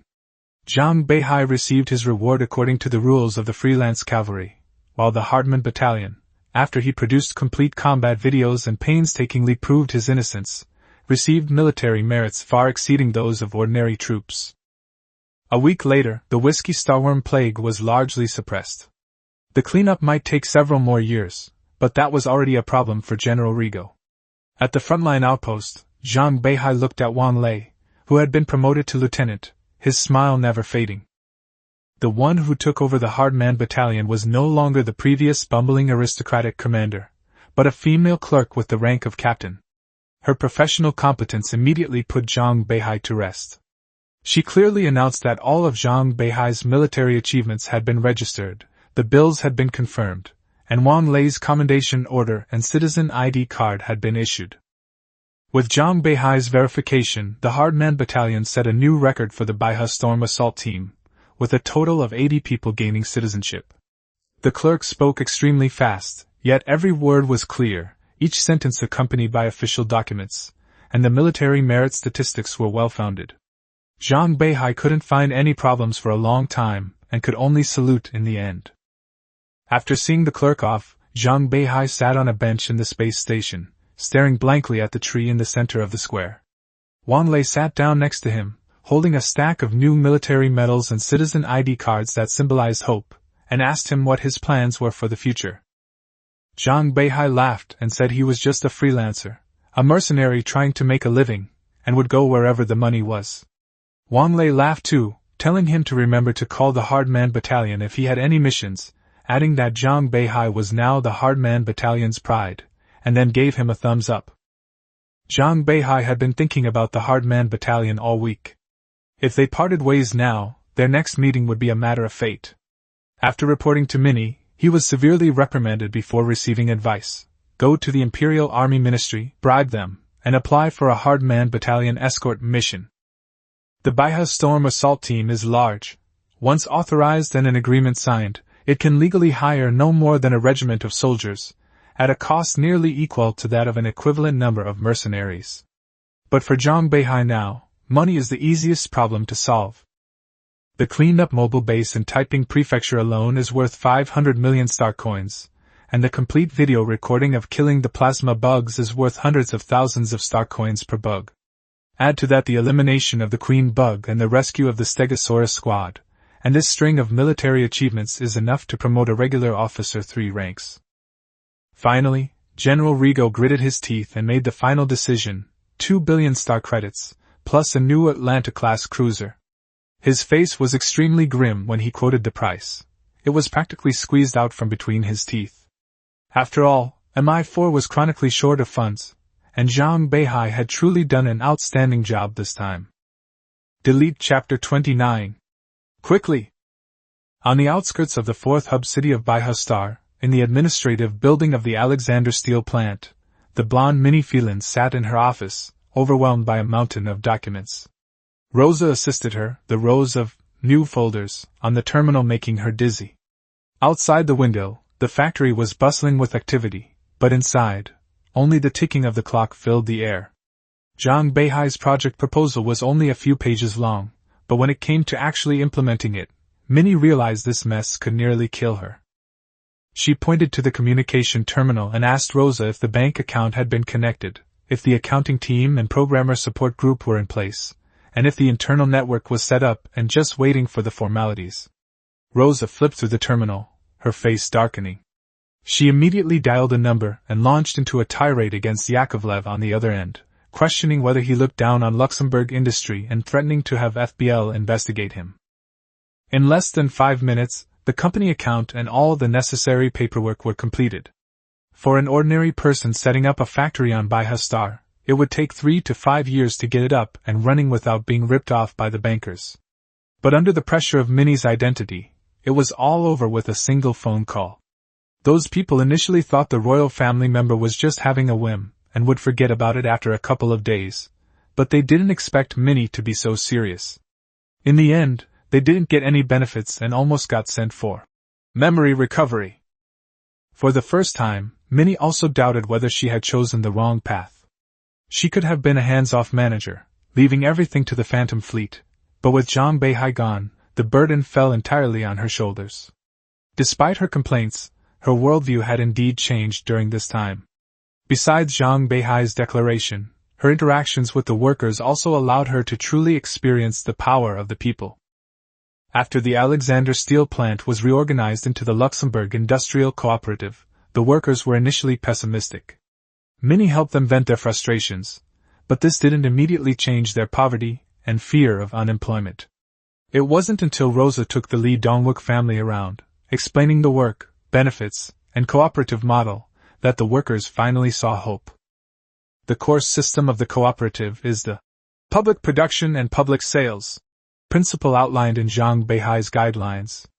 Workers' labor becomes the cooperative's public asset, with the cooperative providing unified guarantees for meals, housing, medical care, education, and leisure. After working 8 hours, each worker can study, receive treatment, and rest. Housing is uniformly allocated, and as long as they work within the cooperative, they enjoy full welfare benefits. The Li Dongshu family is a prime example. His father continued working as an automated loader, his mother switched to a daycare to care for the children, and their income and privileges remained the same. His grandfather, Li Bolin, had access to an activity room and hospital care after retirement, and his sister attended the cooperative school. Previously, his father earned 3,500 star coins per month, with 2,000 going to rent and barely enough to eat. After joining the cooperative, his income became 500 star coins plus 3,000 work points, with only 200 work points deducted for housing and 500 work points for the canteen, instantly reducing his financial burden. These benefits come from the cooperative's collective profits. Previously, Alexander earned hundreds of millions a month, most of which he used to buy assets, leaving the workers with nothing. Now, except for necessary expansion and upgrades, all output is converted into benefits. 3 days after the cooperative was established, all employees joined and received 3 months' wages on the first day of signing the agreement. Once daily necessities were replenished, the workers immediately engaged in a spending spree, buying clothes, meat, and saving up for 6 months if they couldn't afford a car yet. Luxembourg's industrial balance sheet instantly shrank by 50 million, but the effect was astonishing. People who had previously been treated like beasts of burden suddenly developed a sense of ownership. Before the official startup schedule was even issued, the workers rushed to the factory gate demanding immediate work. Minnie, standing at the window, thought another rebellion was brewing. Rosa, after finding out what was happening, returned with a wry smile and said, "The bad news is it really does look like a rebellion. The good news is they're just too eager to start." Wade, in charge of security and on leave, drew his gun upon seeing this and berated them for rebelling despite having so many benefits, saying they deserved a heavy blow. Minnie, however, waved her hand, saying these people were just afraid the cooperative would collapse in 3 days and wanted to contribute as soon as possible. And that was indeed the case. The workers received their wages and ate meat, yet felt uneasy. Some mothers even put too little meat in their children's meals, and when the children grumbled, they were scolded for fear of bankrupting the cooperative, and no one would lecture them. A week later, the factory resumed production, and the workers worked like madmen. 3 days of the mandatory 8-hour workday resulted in higher efficiency than a week of overtime and all-nighters. Many veteran workers improved outdated processes based on their experience, and the entire workshop seemed to be reignited. Some even sneaked back to the factory at night to work overtime, only to be caught by the factory's security guards, who, despite their missing limbs, were immediately accused of being corporate spies. A menacing-looking, one-armed man slapped the young worker who was sneaking into overtime, making his eyes clear. The man explained, aggrieved, that he wasn't a spy, he was just itching to stay awake. Those hiding in the shadows of the wall, who were planning to sneak into the workshop together, immediately retreated upon seeing this. Minnie, upon hearing this, laughed so hard she couldn't stand up straight, while Wade was completely bewildered, never expecting that someone would be beaten for wanting to work overtime. The young worker said he just felt he hadn't done enough work and felt bad about the braised pork he'd eaten for lunch. Wade almost lost his temper. Minnie reminded him that once basic needs are met, people pursue higher levels of value. The young worker quickly thanked the chairman, saying he didn't understand the theory, only that the only thing he could contribute to the cooperative was to work in the factory. If he stayed home, his mother would chase him with a broom. To avoid frightening the workers and to appease everyone, Minnie wore makeup and a blonde wig, and was addressed as the chairperson of the Luxembourg Industrial Cooperative Joint Committee. She suggested that the young people attend night school to learn technical skills, so they could earn more work points after passing the assessment. However, what they were most worried about was that the cooperative would fail and they would eventually return to being exploited by those fat, burly men. Upon hearing the word exploitation, Minnie nearly choked on her water and immediately glared at the nonchalant Rosa. She knew Rosa often went to night school to conduct so-called loyalty to the monarch and patriotism education, but what kind of patriotism education talks about exploitation every day? What exactly did Rosa talk about? The Feilin Empire was a constitutional monarchy, after all. Zhang Beihai was unaware of everything happening on Beihai Star. He was currently at the Imperial Military Headquarters, celebrating with Wang Lei and the 404th Fleet the Hardman Battalion's official entry into the accompanying force. The procedures went surprisingly smoothly, as if they had been prearranged. An FBL agent helped process the documents, and after several large stamps from an army officer, he was told to go to the finance department to pay the fees. With a receipt for a 100 million deposit plus 100 million for 2 years of employment fees in hand, Zhang Beihai was stunned and asked, "That's it?" The officer nodded, saying he was finished. Zhang Beihai confirmed again. 600 men are just handed over to me like this. The officer countered. Are we supposed to put on a show, with banners congratulating Lieutenant Zhang on his 20th birthday and the acquisition of a battalion? He then handed him the controller for the Hardman Battalion, explaining that if there was any suspicion of rioting or mutiny, pressing the button 3 times in a row would cause everyone to fall to the ground and be at his disposal. He also reminded him that even mercenaries' military merits were counted, and soldiers who obtained citizenship should, in principle, be rotated. However, the officer glanced at Wang Lei and guessed that these men would fight Zhang Beihai to the death. He could tell that Zhang Beihai wasn't using the Storm Commando as cannon fodder. More than 80 people in the Hardman Battalion had already obtained citizenship, but no one left. They all continued to serve. Zhang Beihai returned to the anchored Kunlunchen with several cartloads of alcohol, cigarettes, and food. Wang Lei insisted that the entire Hardman Battalion continue to rest on the ship. Zhang Beihai originally wanted to apply for dormitories, but was scolded by Yu Lili and Ekaterina. If the Storm Commando team were to live in ordinary dormitories, they would probably be bullied to death. The Kunlunchen had sufficient facilities and supplies, far superior to the dormitories. Ekaterina was initially wary of these soldiers from convict backgrounds, but seeing how much Zhang Beihai valued them, she tried to approach them. Before long, she became close with the female soldiers.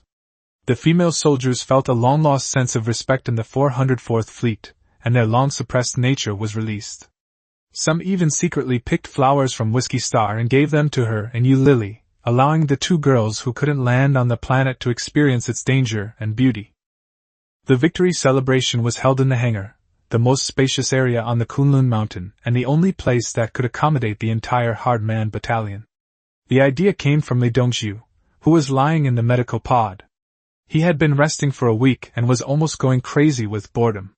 Yu Lili had been showing him melodramatic dramas every day, and when he finally recovered, he almost threatened Zhang Beihai with a knife to get an explanation.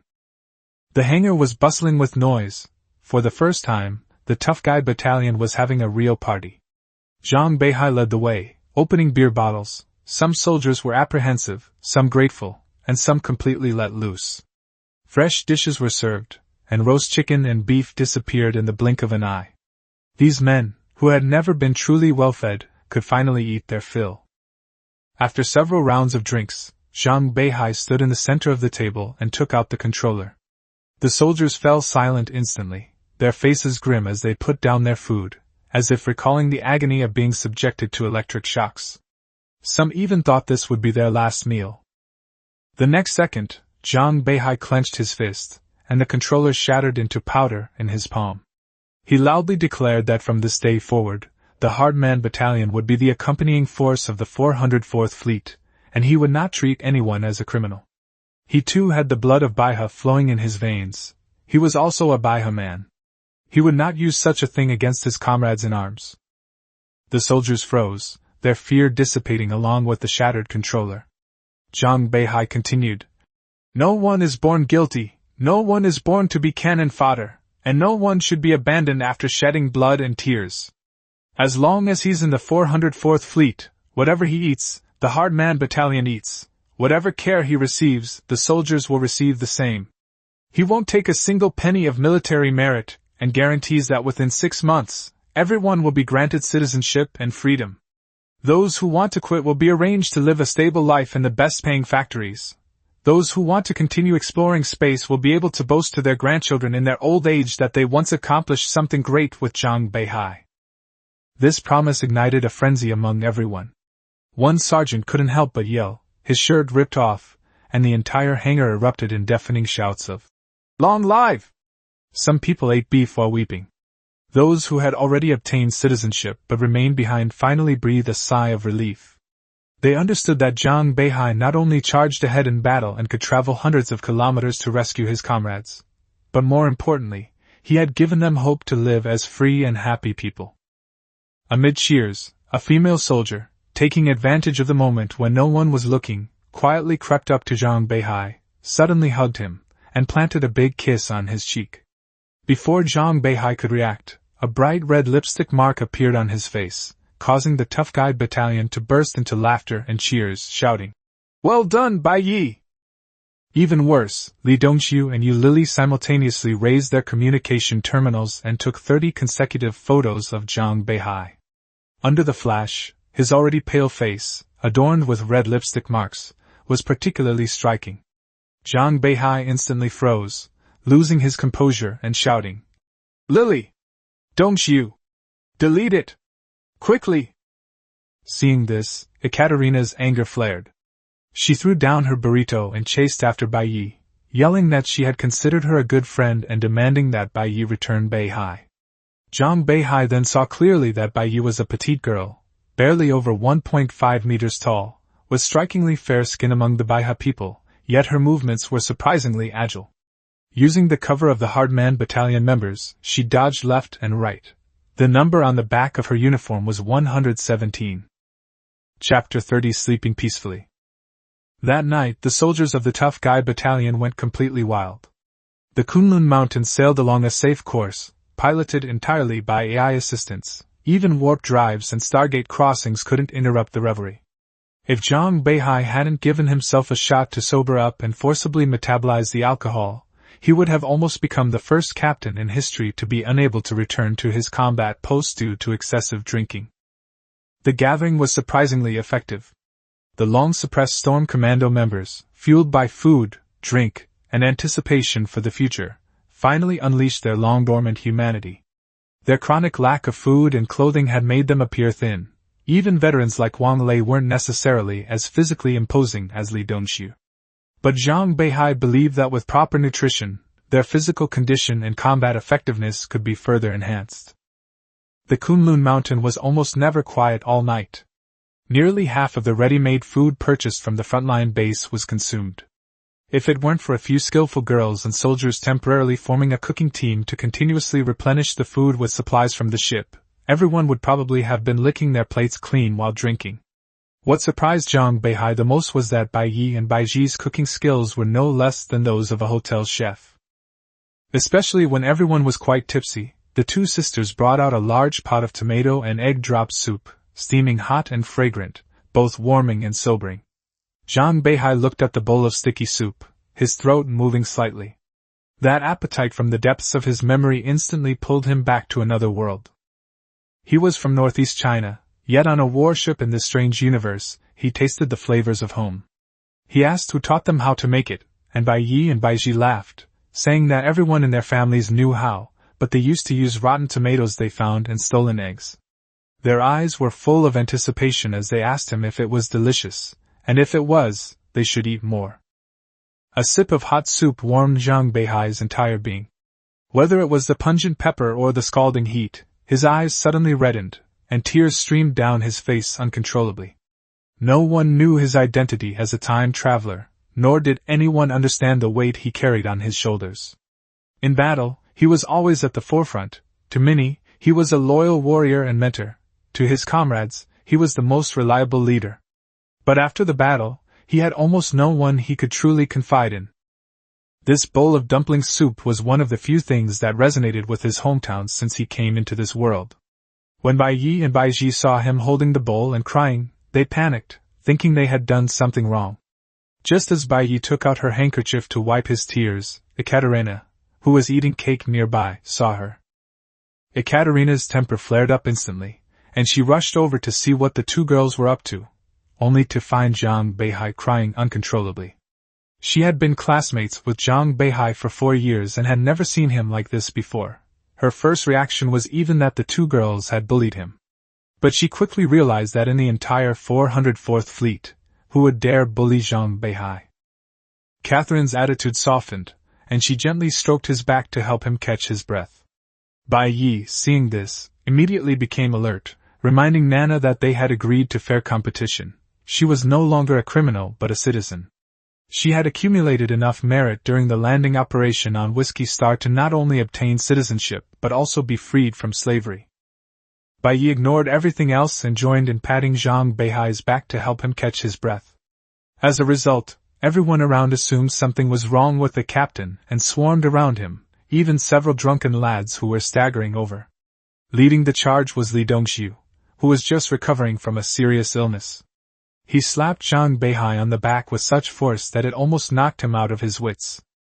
Yu Lili yelled at him on the spot. "Do you want to kill Zhang Beihai?" Fortunately, Spartan physique is robust enough that Zhang Beihai was unharmed by the blow. Instead, it completely jolted him out of his anxious and uncertain state.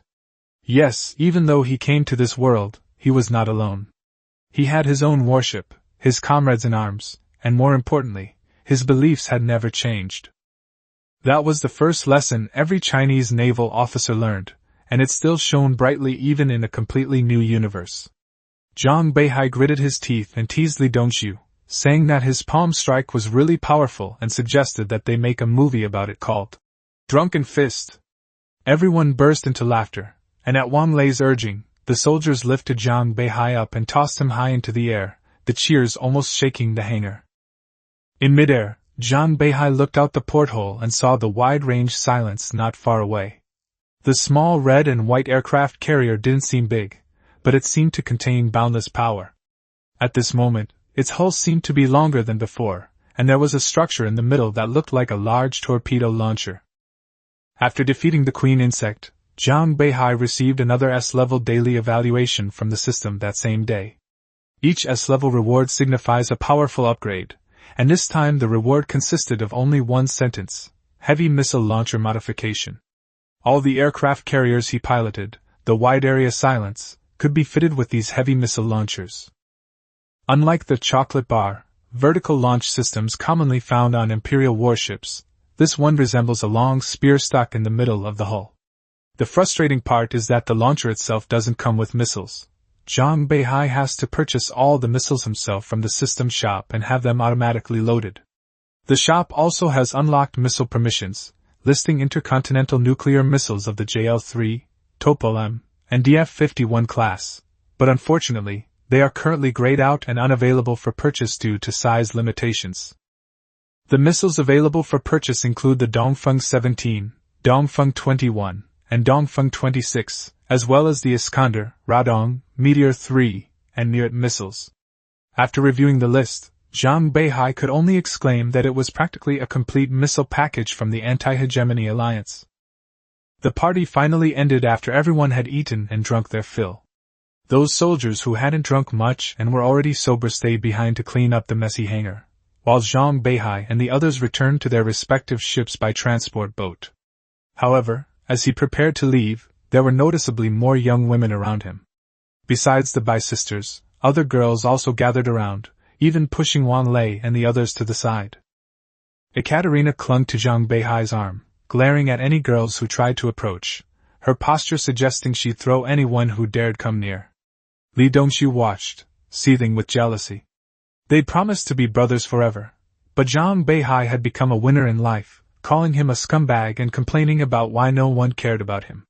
Yu Lily, watching the commotion, didn't hold back and elbowed him, making him howl in pain. When the fleet successfully returned to Beihai Star, everyone returned to normal combat readiness. Fleet 404 had finally returned to its long-lost home. This operation on Whiskey Star lasted less than 2 weeks, but Zhang Beihai became the biggest winner, not only receiving more than 2 billion in rewards, but also gaining the full support of the Hardman Battalion, a highly capable and affectionate accompanying unit. Walking inside the space station, Zhang Beihai even felt his steps were unsteady. Surprisingly, Minnie, Rosa, and Wade all came to greet them. Minnie stood at the end of the pier, her haughtiness and beauty perfectly complementing each other, like Athena welcoming her warriors home.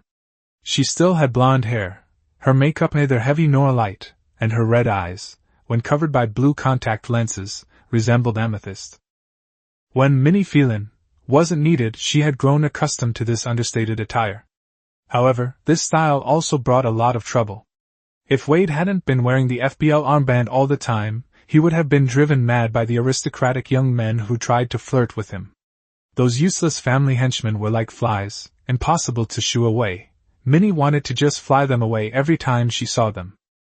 But when she saw Zhang Beihai walking at the very front of the pier, with Li Dongxiu, Yu Lily, and Ekaterina looking spirited and proud, her smile immediately blossomed. Zhang Beihai led the team in a salute, reporting that the 404th Fleet had successfully completed its mission and requesting to return to its unit. The Hardman Battalion behind them also saluted in unison, their discipline impeccable, and their bravery extraordinary. Minnie returned the royal greeting, signaling Rosa to take the others back to Earth via the space elevator, while she herself took Zhang Beihai to the home port bar alone, with Wade secretly protecting them from a short distance away. Inside the bar, the catgirl proprietress Vivian personally greeted Minnie, serving her a whole dozen Rhodes Island craft beers, but instead of leaving, she pulled up a chair, sat down, rested her chin on her hands, and gently swayed her tail. Vivian is technically a beauty on par with Minnie, just with a completely different style. Minnie embodies the strong female lead archetype, exuding a regal aura, while Vivian is the pure and adorable type, with large, watery, cat-like eyes that can almost make your heart melt when she's being affectionate. She clung to Minnie, complaining that they hadn't seen each other in a long time and that she'd been feeling lonely lately. Minnie glanced at Zhang Beihai with amusement, but her hand expertly stroked Vivian's tail, running her fingers down the fur with the skill of a seasoned cat lover. She asked Zhang Beihai if he wanted to pet the cat, adding that it felt amazing. Vivian, in the dim light, wore a melting expression, as alluring as a kitten in springtime. Even with his unwavering resolve, Zhang Beihai's mouth was parched from being dazzled by the two lilies. He could only silently recite the 8 honors and 8 shames, then gulp down a beer. Minnie, seeing his disheveled state, looked smug, as if she'd gotten her revenge, and mocked him, saying even heroes can't resist the charms of a beautiful woman, and his character still needed tempering. Zhang Beihai glanced at her sideways and retorted, "What kind of test is this? Which cadre could withstand this kind of test?" Minnie smiled broadly, the fatigue she had accumulated from managing the Luxembourg Industrial Cooperative dissipating considerably. But as soon as the wine touched her lips, she began to complain, saying that Zhang Beihai had left to go to war, leaving her with such a huge mess that had almost killed her, and questioning who the real boss was. During this period, the cooperative developed rapidly, and the 2 billion yuan in startup capital left by Zhang Beihai was basically used up. Not only did they buy the entire Alexander steel plant, but they also acquired many supporting facilities and affiliated factories in the surrounding area, and welfare equipment was also purchased. Because all workers and their families had to be included in the cooperative, the number of people suddenly approached 50,000, and almost half of the administrative district was placed under the jurisdiction of Luxembourg Industry. Managing 50,000 people is difficult enough, let alone implementing broad democratic governance according to the committee model proposed by Zhang Beihai. A flood of demands and opinions poured in, leaving Chairperson Minnie overwhelmed and her 10 secretaries constantly busy. The financial pressure was equally significant. 2 billion yuan sounded like a lot, but when divided among everyone, it wasn't a large sum. They also needed to purchase fixed assets, but the cooperative couldn't afford debt, and bank loans were out of the question. More importantly, the cooperative was originally just a basic steel plant, only able to produce some machinery and parts, with low added value. Current output relies entirely on the workers' tireless work day and night. Their enthusiasm is commendable, but it's only enough to maintain a balance between income and expenditure. After listening to Minnie's report, Zhang Beihai nodded. Having grown up in a factory compound in his previous life, he was no stranger to this kind of corporate predicament, and had long considered solutions. He put down his wine bottle and said seriously, "In administration, we must implement democratic centralism. In industrial production, we must carry out high value-added reforms." Minnie looked completely bewildered. Zhang Beihai explained that democratic centralism doesn't mean all matters are decided by a vote of the entire council, but rather that decisions are made centrally on a democratic basis, allowing problems to be resolved at the grassroots level as much as possible. For example, if Workshop 3 wants to purchase new equipment, it only needs to reach a consensus internally before submitting the application to the next higher level for financial review.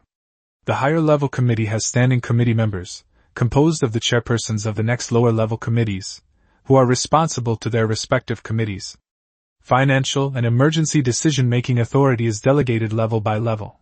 As long as the price is not outrageous, Workshop 3's equipment purchases can be entirely approved by the next higher level. Zhang Beihai opened his mobile device and drew an organizational chart.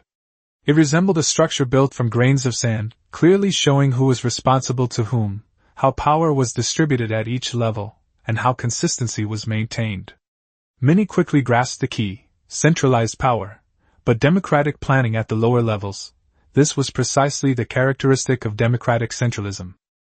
Zhang Beihai further emphasized that democratic centralism is democratic in decision-making, but centralized in execution.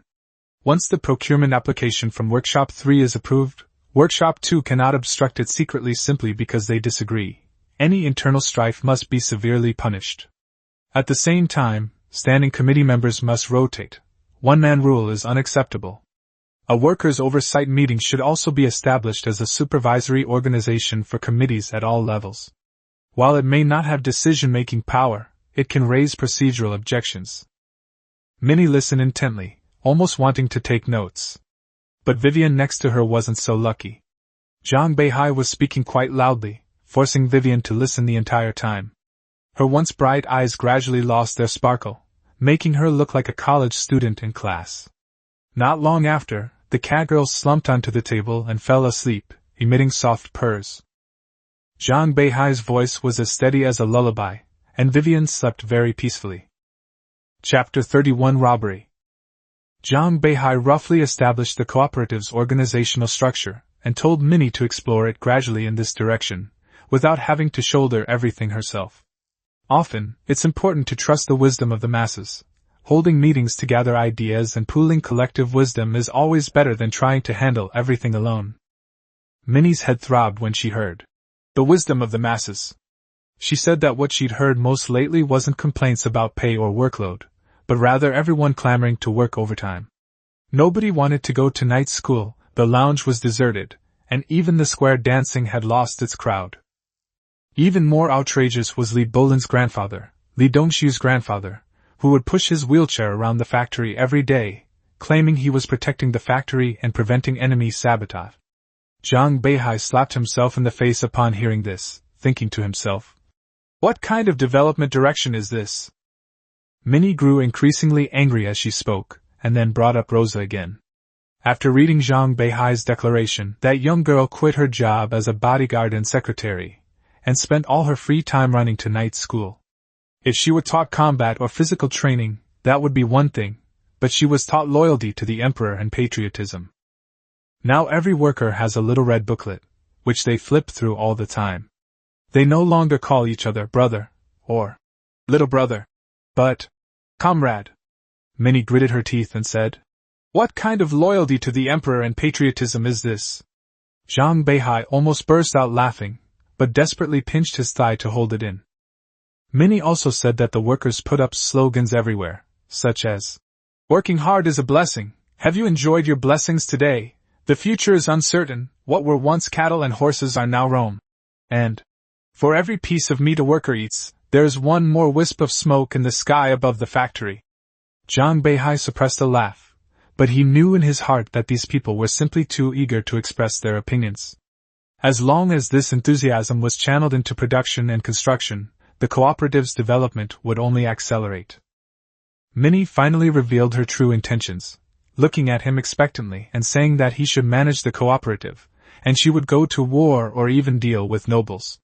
She was very good at dealing with nobles, but managing this group of overly enthusiastic workers was a bit beyond her capabilities. Zhang Beihai rubbed his face, immediately adopting a serious expression. He called her comrade Minnie and said her work attitude was problematic. Serving the people is a duty, appointing her as chairperson is a sign of trust, but also a test. Minnie rolled her eyes, disgusted that he had no sense of romance whatsoever, like a block of wood, and wondered when he would ever find a girlfriend at this rate. Zhang Beihai, recalling the scene at the banquet a few days ago where so many girls saw him off, and Ekaterina's possessive gaze, suddenly felt confident, indicating that she didn't need to worry about it. Actually, Minnie wasn't truly dissatisfied. On the contrary, the changes at the cooperative sometimes made her wake up in the middle of the night with joy. It was just that the busyness of this period was so different from her past carefree and impressive days in front of the students that she felt somewhat out of place. More importantly, when she founded the Blood Alliance, she never imagined she would end up working for Zhang Beihai. If word got out that the boss was working for the employee, where would Minnie's pride be?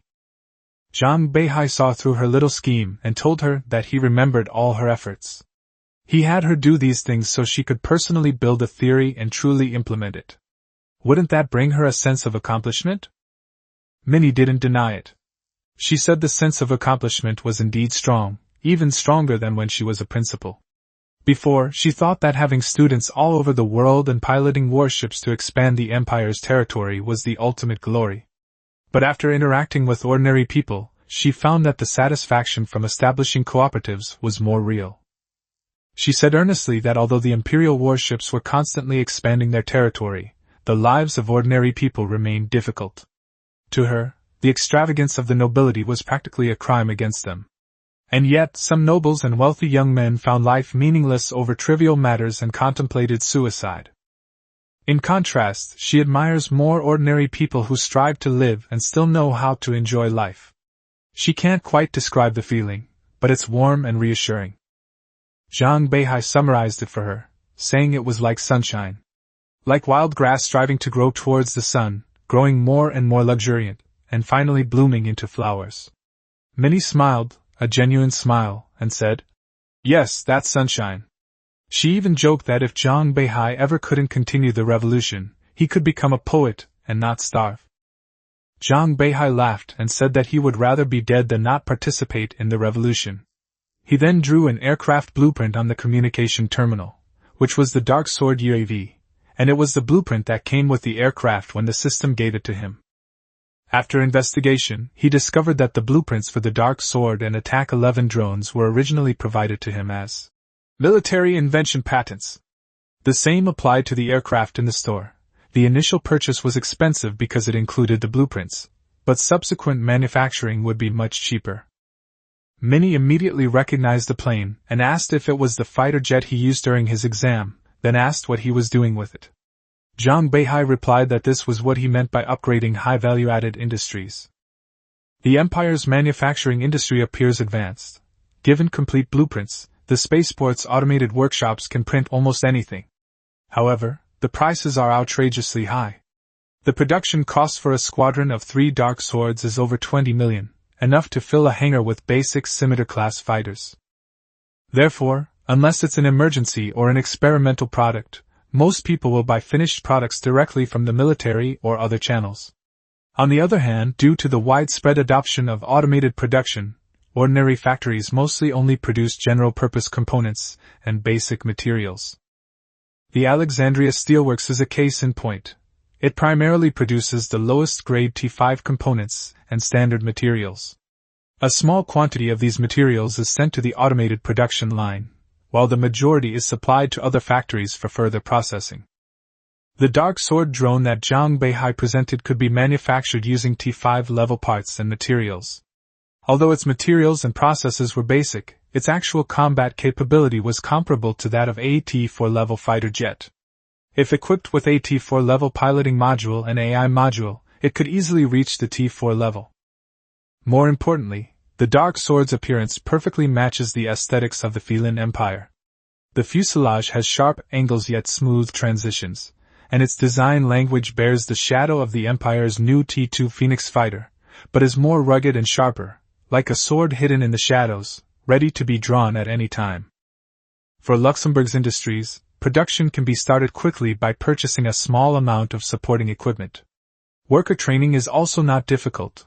Raw materials are plentiful, processing is semi-automated, and workers can become proficient after a short training period. Minnie stared at the blueprints, examining them repeatedly, growing increasingly alarmed. She asked Zhang Beihai if he knew what this meant. This thing could fetch hundreds of billions from a conglomerate, and billions plus military merits from the imperial military wouldn't be unreasonable. She also worried that this thing might later turn against him and threaten him. Zhang Beihai waved his hand, saying he had his considerations. The Dark Sword was ultimately just a fighter jet, no matter how advanced its design or how excellent its performance. Once disassembled, it was still just a T5 class fighter. He then opened another set of blueprints, which contained his true mainstay, the Attack 11 drone. Minnie was once again amazed by the appearance of the Attack 11. It had appeared in the graduation assessment, even more eye-catching than the Dark Sword, and the performance of the YJ-12 missile was even more impressive. But when she saw the specific parameters, she still couldn't contain her excitement. The Attack 11 completely outclasses the Imperial T5 Skyraider in terms of payload, range, and speed. Compared to it, the Skyraider is like an antique from the last century. The Attack 11 can carry 3 YJ-12 anti-ship missiles or CJ-20 cruise missiles at a time, while the Skyraider's 4 light missiles bundled together are less powerful than half a YJ-12. Minnie immediately shook her head, even instinctively trying to cover the blueprints so no one could see them. She asked if this thing was going to be produced too. Are you crazy? No way! Zhang Beihai said of course not, at least not now. He still has many trump cards up his sleeve, and he won't reveal them until he's absolutely certain. Currently, he's only considering the Dark Sword, and even then, a weakened version. The mass-produced Dark Sword will have a weakened radar, only slightly better than the Scimitar class. Weapons and missiles will be retained, still consisting of a 40mm cannon and the PL-12 air-to-air missile. The cannon is already superior to the Scimitar's 20mm, and the PL-12 is typically only found on T-4 fighters. After the aircraft is sold, the long-term profit comes from missile consumption. Zhang Beihai opened the cost accounting and told Minnie that the cost of a single Dark Sword aircraft was approximately 2 million, which was the price of all externally purchased materials. If they used their own parts and materials, it wouldn't be difficult to reduce the cost to between 1,200,000 and 1,500,000. And this aircraft could easily sell for 5 million. After all, the military's procurement price for the curved blade class aircraft was 4,200,000. Minnie, who had been involved in factory management during this period, immediately saw the key. More than 70% of the parts could be produced by Luxembourg's industry, another 20% could be made by purchasing equipment, and the remaining small number of electronic and military components could be outsourced or produced using automated production equipment. Her heart raced as she calculated.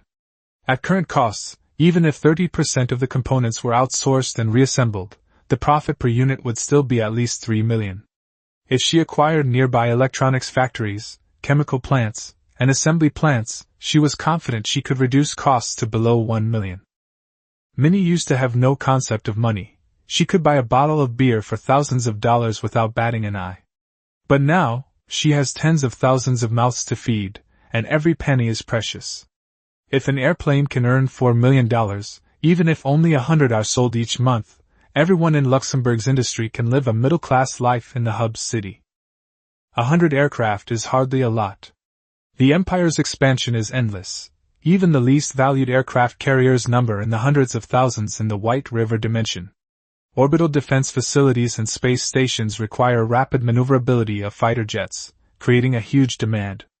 Even the much-maligned Scimitar-class destroyers sell over 100,000 units per month, with the Empire's procurement often amounting to millions. There's only one problem left: money. To start production of Dark Swords and keep costs to a minimum, a massive amount of capital is needed. Purchasing equipment, acquiring properties, establishing marketing networks, and securing land all require hundreds of millions, even billions. Even if Minnie's personal savings were multiplied 100-fold, it wouldn't be enough to fill this hole. She immediately set her sights on Zhang Beihai, asking him how much he'd earn on his trip to Whiskey Star. She insisted it must be a lot, urging him to pay his taxes so she could have it all. Minnie, obsessed with money, clung to his hand, her eyes practically turning into coin tosses. Zhang Beihai pulled up the fleet's income and expenditure, saying that after deducting the costs of consumption, supplies, and the incorporation of the Hardman Battalion, he could come up with 1.5 billion. The bills were densely packed. The Navy truly lived up to its reputation as a money-burning monster. Every time he needed supplies, it gave him a headache. He felt the pinch of spending money, but not spending it was not an option. In comparison, the Army saves a lot of money. An entire elite battalion, armed to the teeth, plus mobile bases and heavy equipment, didn't cost more than 8 figures. Compared to the Navy, their food, drink, and clothing are practically free. Minnie, however, didn't care about any of that.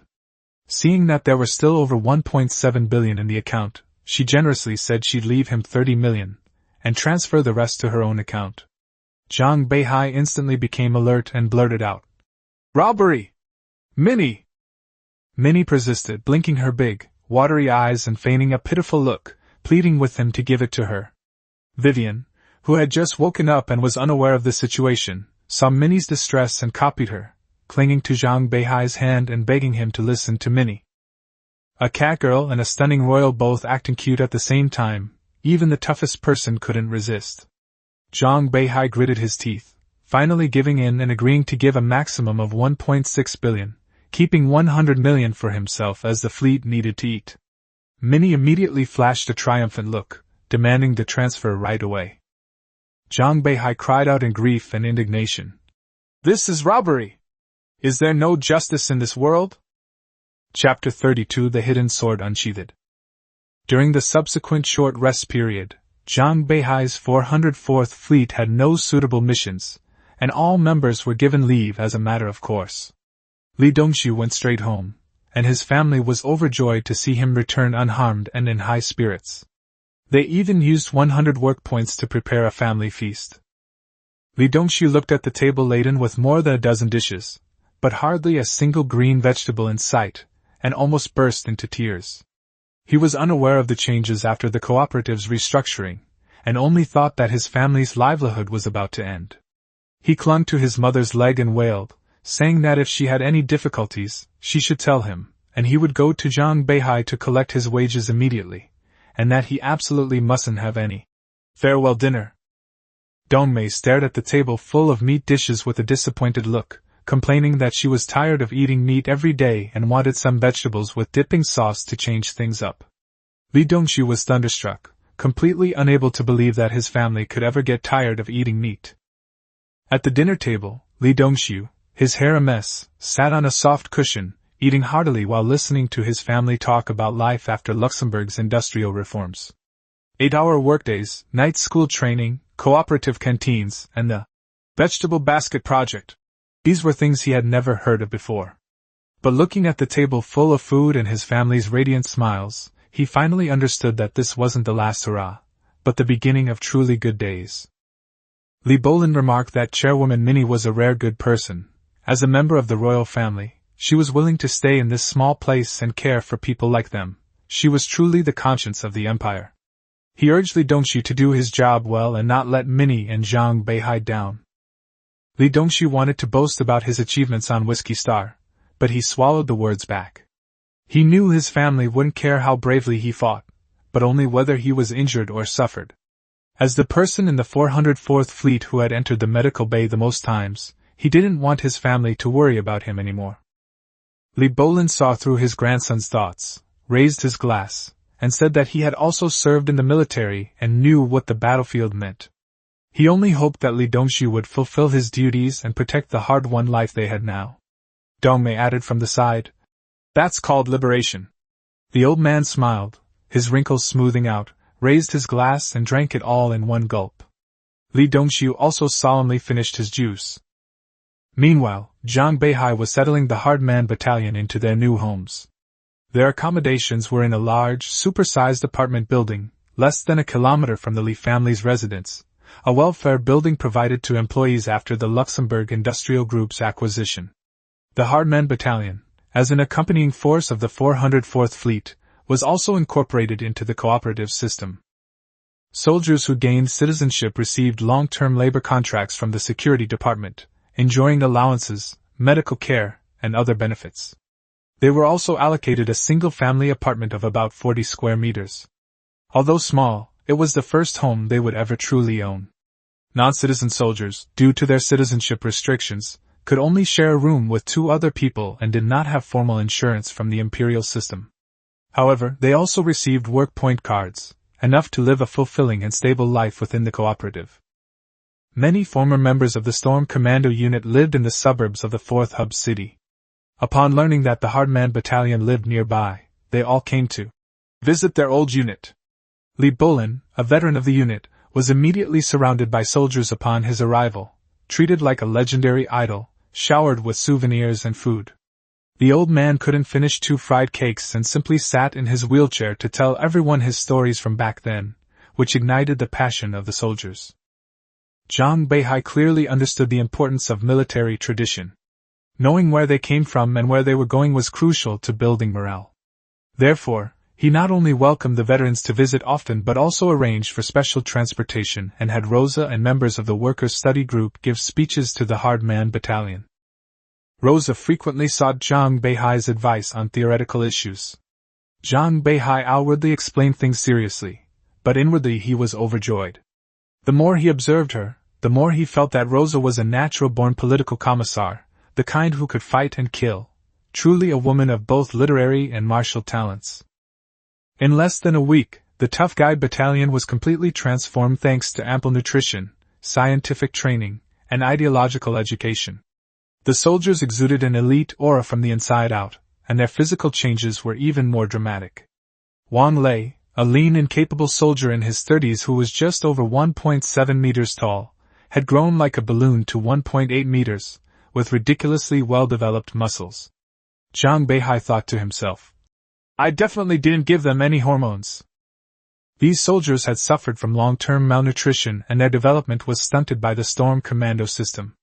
Now, with plenty of food and clothing, their bodies are growing rapidly, driven by their genetic instincts. The Bai sisters, Bai Yi and Bai Ji, who were originally as thin as little girls, have grown considerably taller, and their figures and complexions have completely changed. What's more troublesome is that, under Rose's tutelage, the soldiers know that Zhang Beihai is a mentor of advanced thought, and their gazes towards him have completely changed. The male soldiers are filled with respect, and the female soldiers are enthusiastic, especially Bai Yi and Bai Ji, who are both incredibly direct. For several days in a row, Zhang Beihai wrote in his diary about being surrounded by girls during training.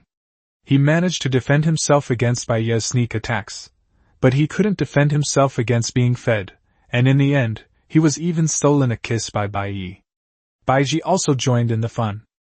So when Minnie, who was working herself to the bone, saw the radiant Zhang Beihai, she almost strangled him.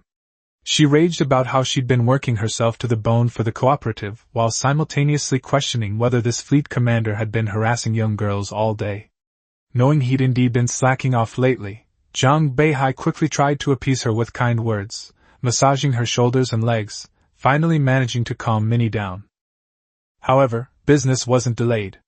The production and sales of the Dark Sword drones progressed smoothly, and after the first prototype rolled off the assembly line, both atmospheric and extra-atmospheric test flights were successful. The autopilot and AI programs on the wide-area silent aircraft carrier could directly interface, saving a significant amount of time. Under Minnie's management, the Imperial military decided to conduct formal testing. As long as the parameters met the requirements, it could be officially sold. The test took place in outer orbit around White River Star, with the Imperial Navy sending a Glass-class aircraft carrier to assist. Zhang Beihai and Minnie were naturally present, while the wide-area Silence was also collecting data nearby. 9 Dark Sword drones were launched in succession from the upper deck of the carrier, shooting into deep space like 3 deadly darts, completing high-speed acceleration in just a few seconds. Following this, the Dark Sword drones conducted maneuver tests. Using their hydrogen-powered nozzles, they tumbled and weaved through space, their pale blue exhaust trails tracing elegant arcs. As soon as the target drone entered the test area, Dark Sword locked onto it with radar from 200 kilometers away and launched PL-12 air-to-air missiles. The missile formation then transformed into a barrage of fire, instantly shredding the target drone into pieces. Minnie watched excitedly, flashing a victory sign, like her own child had gotten a perfect score. Next, 15 Imperial Main Force Scimitar-class fighters took to the air for simulated combat. Although the scimitars were widely used, their design was outdated and they were still manned. The pilots cautiously divided into 2 groups, one for head-on dogfighting and the other for flanking interception, preparing to use numbers and experience to suppress the Dark Swords. Before they could even spot the enemy, radar warnings went off. The Dark Sword locked onto its targets 200 kilometers away, launching a first salvo of 36 missiles, averaging 2 missiles targeting each scimitar. The experienced pilots immediately dispersed, dropping flares and chaff, while the electronic warfare lead aircraft began jamming. Most of the first attack was evaded, with only 2 aircraft identified as shot down. This infuriated the curved blade pilots. Knowing they lacked long-range air-to-air missiles and were left defenseless, they regrouped and pounced on the Dark Sword like hungry wolves. However, upon approaching within 100 kilometers, their radar remained empty. Some angrily protested to the command headquarters, saying the Dark Sword pilots only knew how to fly kites from a distance, and lacked any chivalrous spirit. The director's team turned green as they looked at the holographic radar, because the Dark Sword had actually closed to within 40 kilometers, and even those with good eyesight could see its exhaust plume. The Dark Sword, with its extensive use of carbon fiber and stealth design, was practically undetectable by the old-fashioned radar of the curved blade. It would probably have to get within 20 kilometers to be detected. Using their superior vision, the Dark Sword AI divided its 3 squadrons into 3 attack directions, employing a rapid in-and-out tactic. When the scimitar finally spotted a Dark Sword squadron, the pilots immediately roared and charged forward, preparing for a so-called duel of knights. But just as they entered the 10-kilometer range, a hail of 40mm cannon fire suddenly rained down from directly overhead.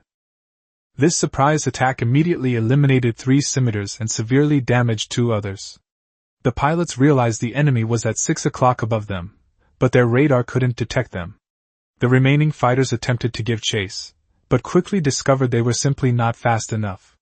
The Dark Sword could only reach a maximum of 800 cosmic knots, while the scimitars could only manage 500 at best, and could only watch as the blue flames flew further and further away, unable to even fire their cannons. The ensuing confrontation devolved into a one-sided massacre.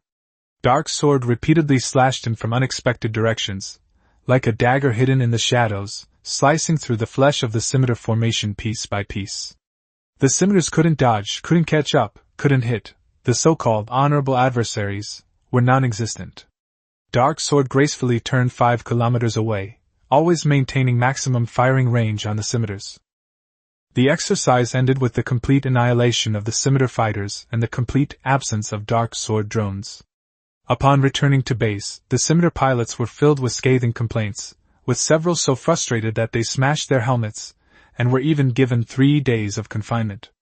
The Imperial military personnel who observed the exercise collectively gasped in astonishment, unanimously awarding all performance metrics an A+, except for the price, which received a B-. Even though it was more expensive than the curved sword, no one considered it a fatal flaw, given the overwhelming victory they had just witnessed. The Dark Sword drone officially received military approval and was codenamed T5 Dark Sword drone. Subsequently, procurement personnel from the Imperial Navy and Army immediately invited Mini into the cabin for negotiations. Whether driven by an insatiable thirst for the technology or fear of Mini Firen's reputation, the 2 parties ultimately agreed to jointly purchase 1,000 Dark Sword drones at a price of 5.5 million per unit, promising to place additional orders in the future, as long as the quality remained stable. The 1,000 drones will be delivered within 1 year, with payment to be settled in 3 installments. When Minnie strode out of the small house with her head held high, the Luxembourg Industrial Cooperative's account had already swelled by 2 billion star credits. The base price should have been only 1.65 billion, but the missiles and the accompanying man control console weren't included in the price of the mech, so Minnie had managed to drag out another 300 million. At that moment, she walked with a swagger, radiating confidence and arrogance. If you ignored her eyes gleaming with greed, she was simply incredibly imposing. Chapter 33: A Brilliant Galaxy. After the Luxembourg Industrial Cooperative received the formal order, Minnie immediately informed all the employees.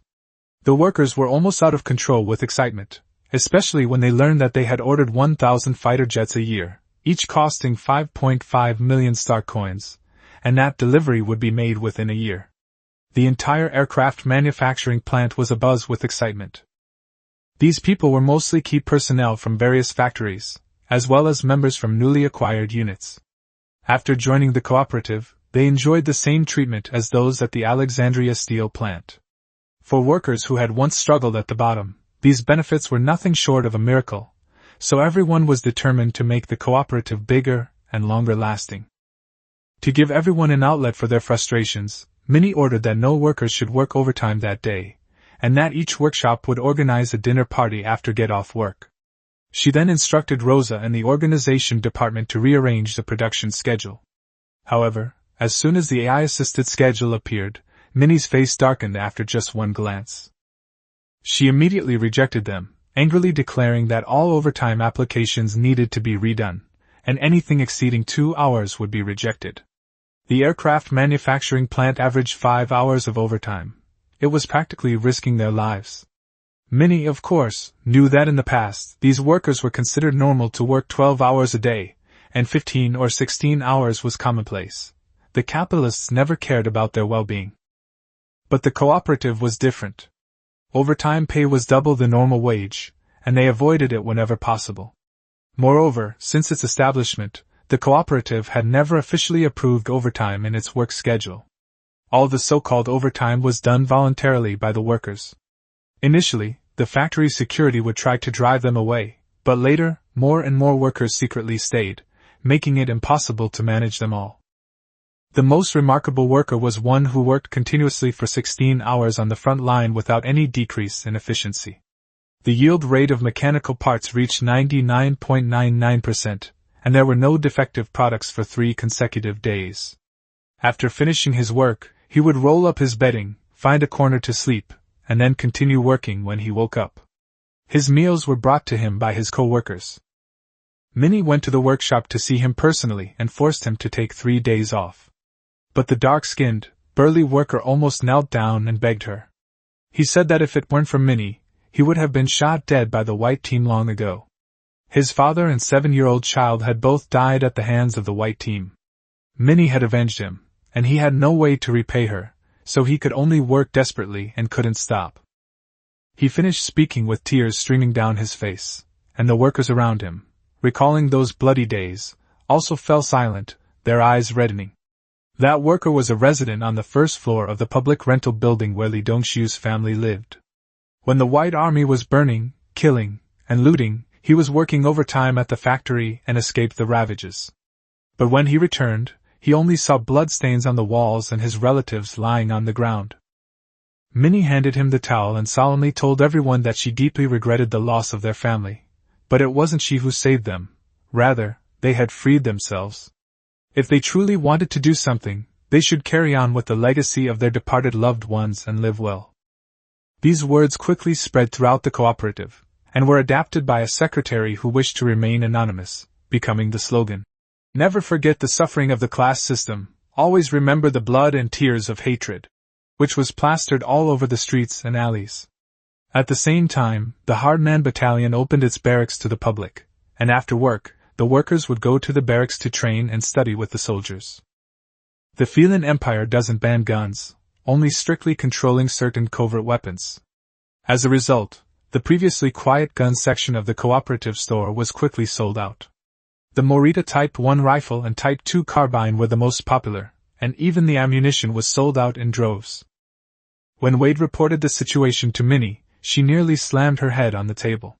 She slammed her hand on the table, demanding to know who was behind it all, and whether they were plotting a rebellion. Wade, of course, knew the whole story, but he couldn't bring himself to tell her, nor could he remain silent. The mastermind behind it all was Rosa. She had somehow gotten hold of something from Zhang Beihai. Political power grows out of the barrel of a gun, the people's own army persists in the struggle. And suddenly, as if a key had been unlocked, she began training workers' armed forces, relying on study sessions and the Hardman Battalion.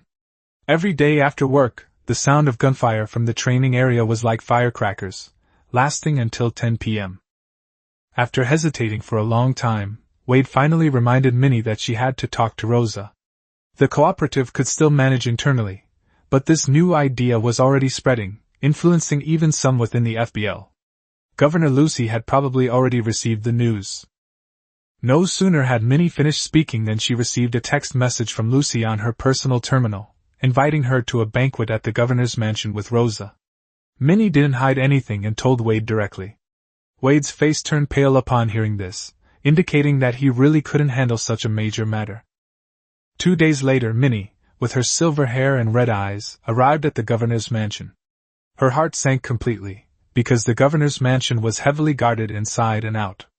Royal guards and hellscreamers stood in rows, and the security level was almost equivalent to the highest standard during a colonial rebellion.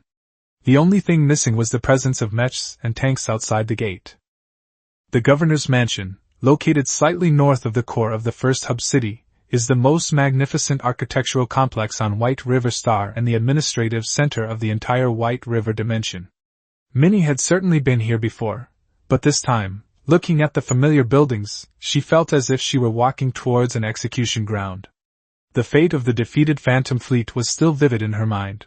Although she commanded tens of thousands of men, they were utterly insignificant compared to the vast empire. Rosa, however, remained much calmer, diligently protecting Minnie with an air of authority. Minnie whispered, asking if she wasn't afraid this was a trap. Rosa replied that everything was within the Phantom Fleet's regulations.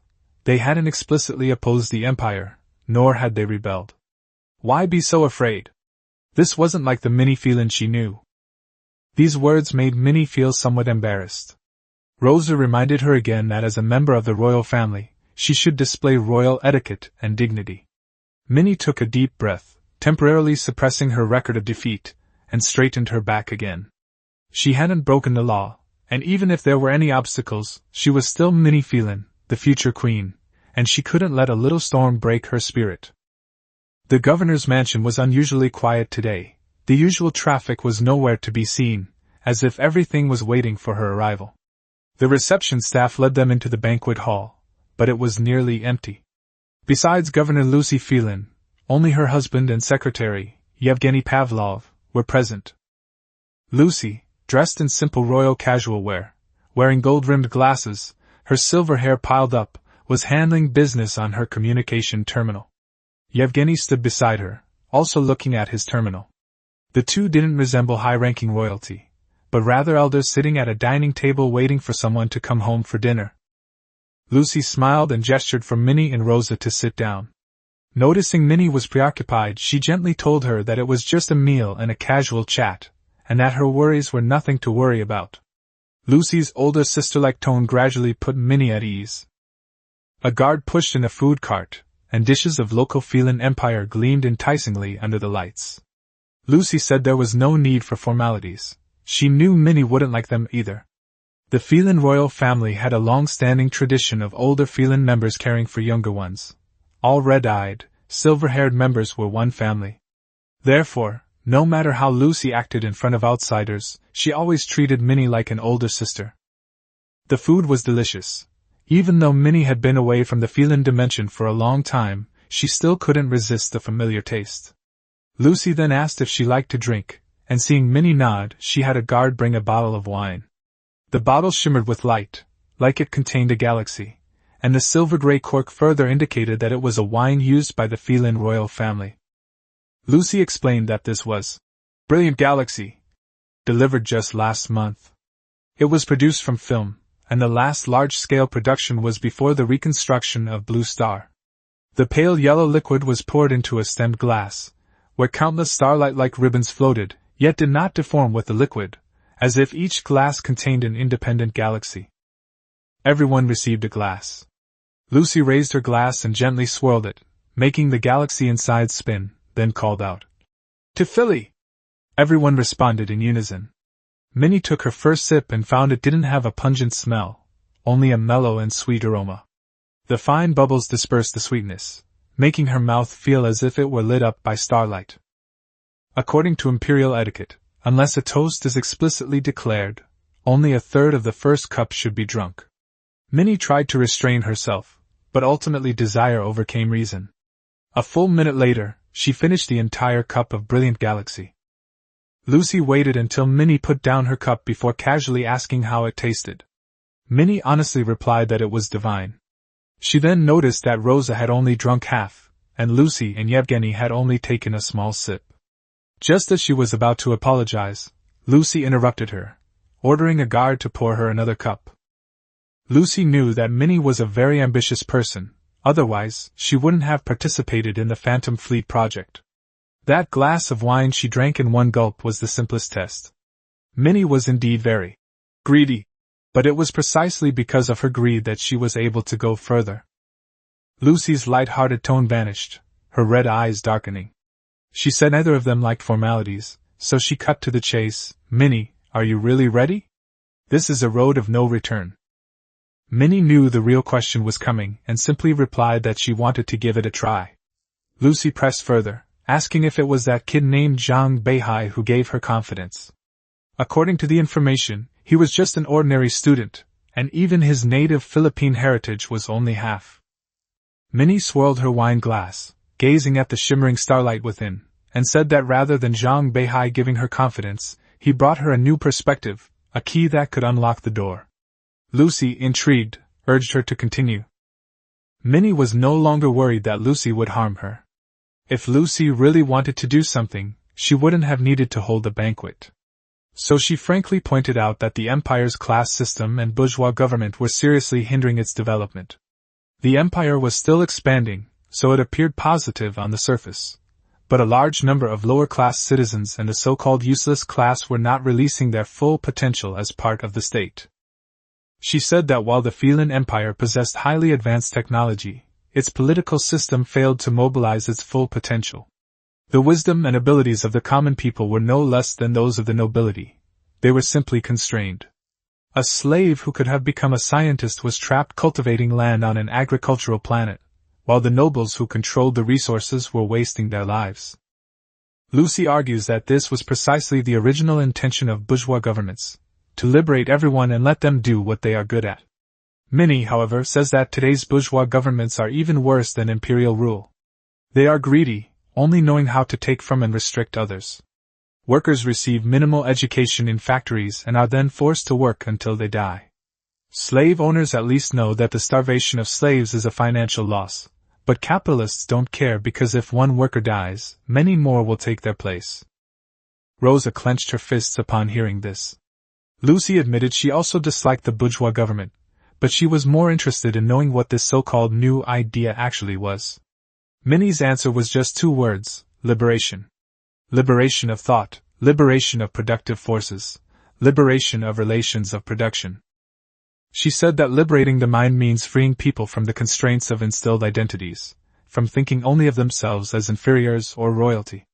She had dined with citizens she had never truly respected before, discovering the brilliance in their lives and even envying the kinship within their families. That kind of kinship was practically non-existent for Feilin. Lucy echoed her sentiment, lamenting that if she weren't Feilin, she might not have to sit like a mascot, reviewing trivial matters thousands of light years away. But whenever this thought crossed her mind, she could only remind herself that she was Feilin, the governor, and had to be this way. Minnie continued, liberating productive forces means unleashing creativity. If a woman likes painting but dislikes politics and is only good at it, why can't she paint? The Empire possesses advanced technology, yet it still uses manpower to do things that machines could easily accomplish. Despite having trillions of people, scientific achievements and engineering practices haven't seen the expected explosion. This is because productive forces are being stifled. Lucy began to truly value Minnie's words. Minnie eventually spoke about production relations, that is, economic and social systems. She asked Lucy if she didn't think the existence of large corporations and nobles was already hindering the empire's development. Lucy acknowledged that large corporations would swallow up small businesses. It was like a bottle of wine that originally cost 3,000 star coins, but sold for 20,000 under a different brand. By the time someone wanted to buy the original wine, the original manufacturer no longer existed. However, she still saw value in the aristocracy, at least in boosting morale for war. The scandals of the noble children were insignificant compared to the empire's fighting power. Minnie immediately retorted that the truth was quite the opposite. Soldiers and officers did not need an aristocracy to maintain extremely high combat effectiveness. Zhang Beihai participated in the Battle of Whiskey Star, leading a battalion in a landing operation, and the results forced the notoriously stingy MI4 to pay $2 billion plus a cruiser. Lucy gasped when she heard $2 billion. She guessed the battle must have been extremely fierce, with perhaps 300 casualties. Minnie, however, told her that only one member of Zhang Beihai's storm assault team had died, and he had died despite attempts to save him. There were no other reports of deaths. Under similar conditions, a battalion from other units wouldn't even make a splash. Lucy's curiosity was completely piqued, like a cat gently scratching at her heart.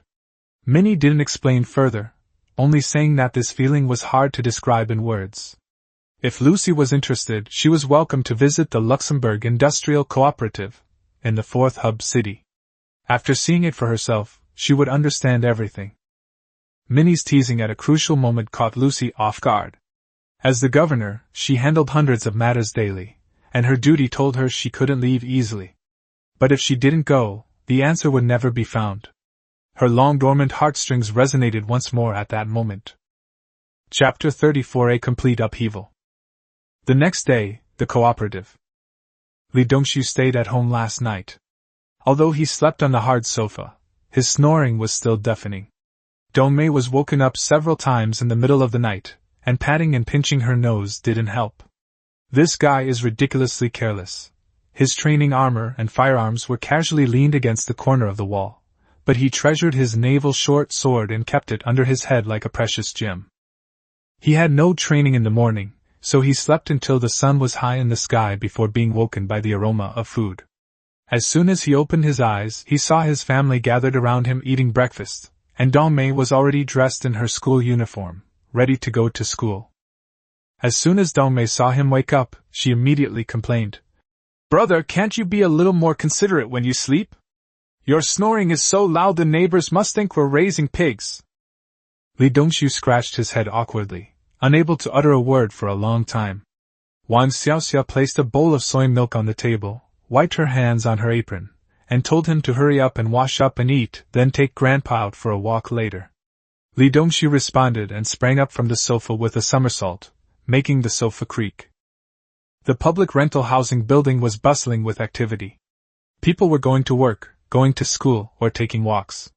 Some workers who had been forced to rest and couldn't work overtime were carrying their newly bought rifles and excitedly heading to the hardcore battalion for military training.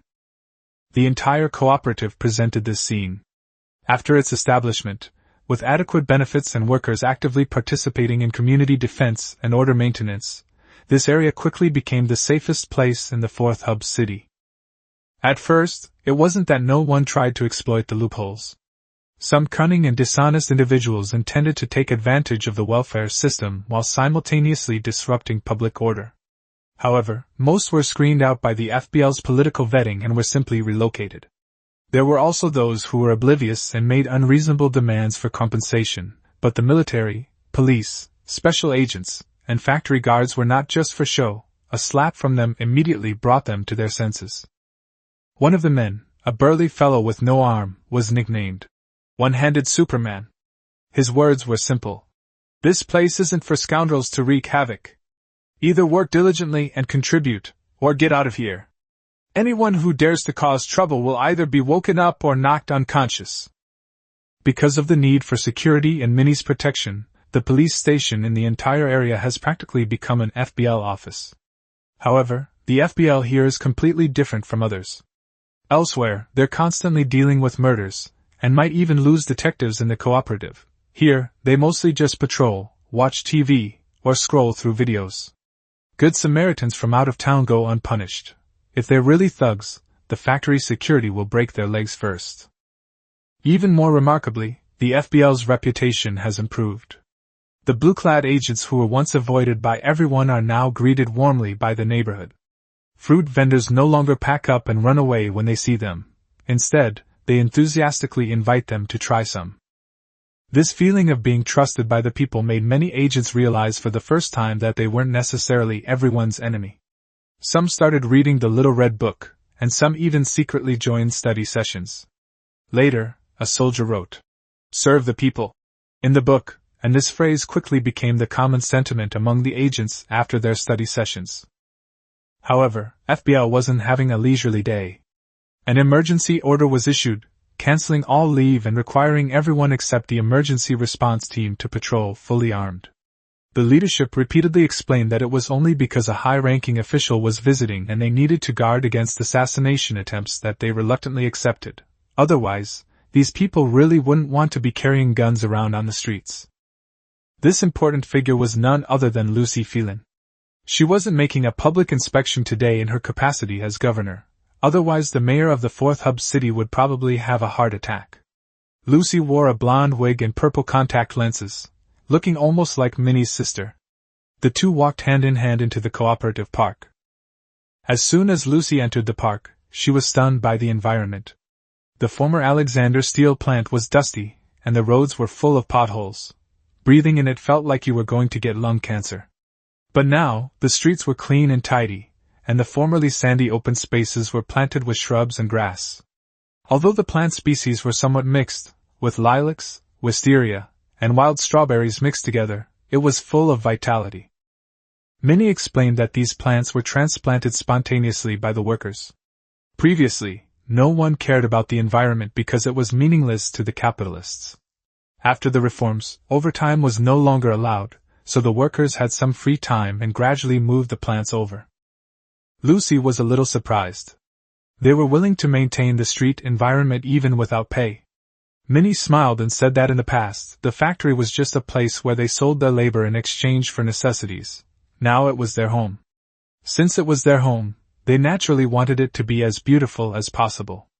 Later, the dust decreased, and even the factory's exhaust fumes were filtered after the committee unanimously approved the installation of filters. Lucy understood. If a place causes suffering, no one wants to change it. But if you treat it like home, add some flowers and plants, even if the air doesn't immediately improve, it will make you much happier. She thought of her office.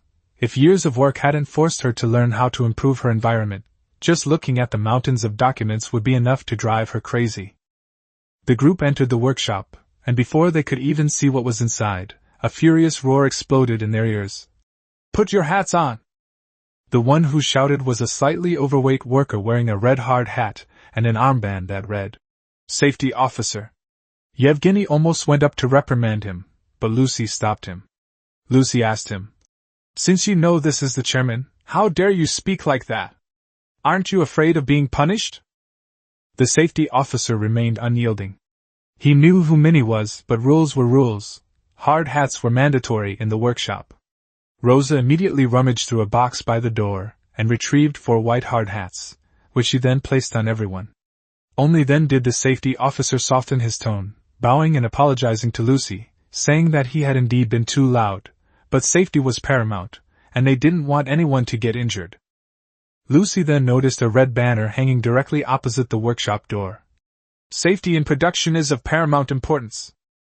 She had visited many factories, from the lowest level to the most technologically advanced areas of Beihai, but she rarely saw slogans like this. The lower-level factories usually displayed oppressive phrases such as, "Time is life, efficiency is money," and "Work harder today, and you'll have plenty to eat tomorrow." Inside the workshop, workers were processing parts. Most wore industrial exoskeletons and conspicuous engineering helmets, working in conjunction with an automated AI system. Lucy had seen this kind of equipment before.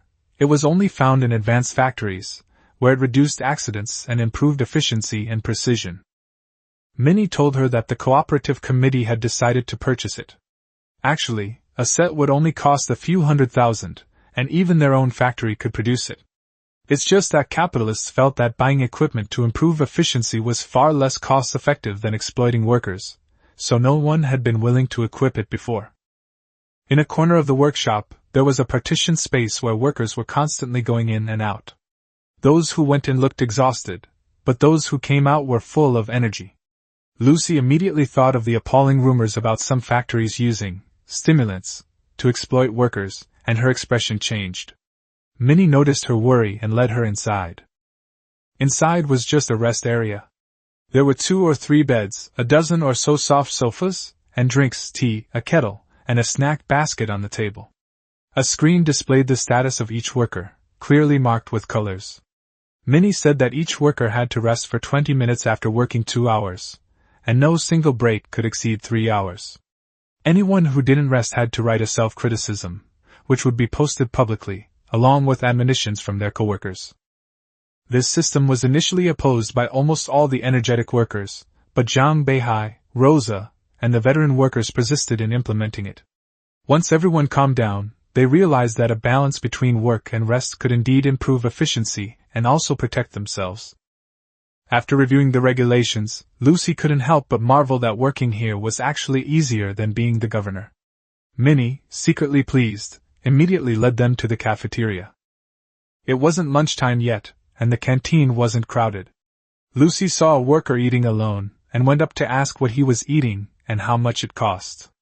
The young worker was a bit reserved, so an older worker answered for him, saying that the canteen served home-style meals, costing 2 work points per serving, including tomato and egg, braised chicken, and stir-fried potatoes, green peppers, and eggplant. Staple foods included steamed buns, rice, and bread. The price surprised Lucy. She knew the wages and rent burdens of ordinary workers, and she knew that many people could only afford to eat pickled vegetables and dry bread for 3 meals a day. But here, 2 work points for a meal, with meat, vegetables, and eggs, was practically charity. Minnie had mentioned before that the cooperative used work points, nominally 1 work point equal to 5-star coins, but in terms of purchasing power for daily necessities, it was far more than that. Rosa brought the food for the 4 of them. Lucy and Yevgeny weren't picky and started eating as soon as they picked up their spoons. Lucy tasted a piece of chicken and quickly realized it wasn't some cheap scrap or processed zombie meat, but just ordinary, normal chicken. It wasn't top-notch for her, but it was the kind of food that ordinary workers could eat every day. In the afternoon, Minnie took Lucy to see the family quarters, chatted with the elderly men taking a stroll in the cool air, and also visited the tough guys' camp. The soldiers there were fit and energetic, both men and women, with a gleam in their eyes that was unlike any Storm Commander unit Lucy had ever seen, even more spirited than many elite troops. The Tough Guys battalion was conducting combat training. Soldiers were sparring in pairs without restrictions, each one muscular and delivering powerful blows. Zhang Beihai, shirtless, joined the fray, engaging in intense combat with Wang Lei. Wang Lei, experienced and well-nourished, was no less physically strong than Zhang Beihai, and his skills were even more refined. Seizing an opening, he swept Zhang Beihai down with a leg sweep, then immediately countered with a grappling move. The sound of a dislocated arm could even be heard. Wang Lei let go and called for Baizhi to set the dislocated arm. Baizhi, dressed in training clothes and covered in mud, grabbed Zhang Beihai's hand, kicked him in the back, and snapped the dislocated arm back into place.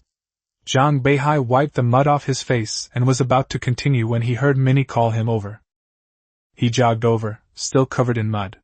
Seeing Lucy, dressed almost identically to Minnie, beside her, he immediately recognized him and saluted. "Lieutenant Zhang Beihai, commander of the 404th Fleet, salutes you." All the soldiers of the Tough Guy battalion who were training immediately stood at attention and saluted. Everyone was covered in mud, but their spirits were high. It was as if, at the slightest command, they would charge at the Zerg without hesitation and tear the enemy to shreds. Lucy waved her hand and sincerely told Minnie that this was indeed a formidable army, and at least from the current situation, she saw hope. Minnie listened with a beaming smile, like a younger sister being praised by her older sister, her pride almost impossible to hide. Then Lucy noticed several veterans in wheelchairs. They were still saluting, one of them having lost an arm and could only move with his shoulder. The youngest of these veterans was over 60, their medals gleaming, but their faces were filled with the same hope and fighting spirit as the younger soldiers. Minnie explained that they were all veterans of the Storm Commander unit who lived nearby and had retired after obtaining citizenship. Since the arrival of the Hardcore Battalion, these elderly men have made it a regular habit to visit the camp. Lucy didn't care much about their identities. What shocked her more was the intense fighting spirit she could see in these elderly people. She even felt that, given the order, even if their lives were as fragile as a candle in the wind, they would charge at any invading enemy with their loose fists and missing teeth. Evening, at the governor's mansion. After visiting the cooperative, Lucy was deeply moved and sat on the sofa enjoying a massage from her lover. Her mind kept replaying everything she had seen that day, the well-organized factory, the disciplined army, and the vibrant spirit of everyone from the workers to the elderly. This cannot be explained by simple welfare benefits. If welfare could truly directly shape morale and fighting power, then nobles should be the strongest group in the empire. But the reality is quite the opposite. Apart from a few noble families with strict discipline who followed the empress to conquer the world, most nobles began to decline from the 2nd generation, and by the 3rd generation, they had become so distorted that they were no longer human. Those 3 generations of nobles who were on the verge of collapse mostly chose to collude with the bourgeoisie in order to preserve their privileges and class status, turning the entire empire into a mess. Thinking this through, Lucy seemed to have finally made up her mind. She turned to look at Yevgeny beside her, gazing tenderly at his already somewhat gray eyes, and gently touched his face. "Let Minnie go and see how she turns the empire upside down." Yevgeny simply responded gently, "I support whatever you do." Chapter 35 Reunion of Old Friends. Everything at the cooperative was finally on track. With the help of Zhang Beihai and Rosa, Minnie managed the fledgling business very well. She was so tired that she would fall asleep almost every day, but the strong sense of accomplishment in her heart made her more and more excited as she worked. In the office, Minnie stood in front of the mirror, removing her blonde wig to reveal her proud silver hair. She struck various poses in front of the mirror, trying to make herself look more like the majestic queen from her memories. At 25, she still harbored the heart of the little girl who had shouted, "I want to be the queen!" in school. Rosa had disappeared somewhere to slack off again. Zhang Beihai had taken the entire 404th Fleet and a company of tough guy soldiers to the space station yesterday. At this moment, it seemed only Minnie was in the office, which was why she dared to unleash her childish thoughts without restraint. But the next second, a man's cough came from the corner. Minnie turned her head sharply and saw Wade sitting in the office, holding the fifth-generation e-cigarette that she had forced him to smoke. Minnie instantly bristled, her embarrassment turning into anger, and demanded to know when he had come in. Wade quickly explained that he had been there for 7 or 8 hours, and had come to take over after Rosa left. He hadn't disturbed her because she was so engrossed in her work.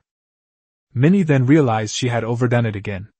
As soon as she finished, her tense nerves relaxed abruptly, and she slumped against the sofa, falling asleep almost instantly. Wade, seeing her exhausted state, sighed softly, put away the e-cigarette he couldn't get used to, put on gloves, and carried her back to her dorm. He tucked Minnie in, gazing at her peaceful sleeping face with a mixture of relief and heartache in his eyes. He had watched Minnie grow up. As a member of the FBL, Wade, with his impeccable background and exceptional abilities, had once become one of the Royal Guardians. Many years ago, when he first saw Minnie at the Royal Academy, he felt as if he were seeing his long-lost daughter. Back in the Flint dimension, Wade was a frontline agent, participating in numerous operations against insurrection and enemy infiltration. But he was too outstanding, too conspicuous, and ultimately, the criminals remembered his face. One day, returning home, he witnessed the brutal murders of his wife and 6-year-old daughter. From that day forward, Wade lost all his attachments and became the most terrifying figure in the eyes of his enemies. Later, his superior, unable to bear seeing him continue down this path, assigned him a top-secret mission from the Empire. So Wade went to the Royal Academy of Feilin and met Minnie. The little girl mistook him for her father, grabbing his hand and calling him Daddy. At that moment, Wade vowed to protect this child for the rest of his life. As Minnie grew up, she became more and more like a true leader, even possessing a touch of mischievousness. But in Wade's eyes, she was always that little girl who tugged at his sleeve and called him Daddy. He whispered goodnight, telling her not to overwork herself, and then quietly left. Meanwhile, at the spaceport, Zhang Beihai was browsing the mission list in the Free Guild. He wasn't starving, nor had he received any urgent orders. It was simply that, according to his own plan, the 404th Fleet had rested long enough. The fleet needed to fight, to grow through battle, and to find more true comrades. He searched for a long time but couldn't find a suitable mission. It was either ordinary escort duty or suppressing space pirates. Those jobs were low-paying and low-risk, practically like using a battleship to swat a mosquito for the 404th Fleet. By the time they arrived and wiped out all the pirates, the reward probably wouldn't even cover the fuel costs. Just as Zhang Beihai was losing patience, a new mission appeared, a large-scale escort mission to transport a batch of military supplies to the distant colony of Ptolemy S. There were no stargates in the area, and the route included ultra-dense star clusters, preventing large transport ships from warping. They would have to navigate at conventional speeds for 3 days. The mission required the fleet to maintain a speed of at least 75 cosmic knots, with a 30% chance of being attacked. According to the Free Guild's calculations, if Fleet 404 participates, they could receive approximately 50 million star coins in compensation, plus military merits and additional bonuses if they encounter the enemy. This price is already quite considerable, and more importantly, a 30% chance of being attacked is almost equivalent to a red danger level in the Empire's mission briefing.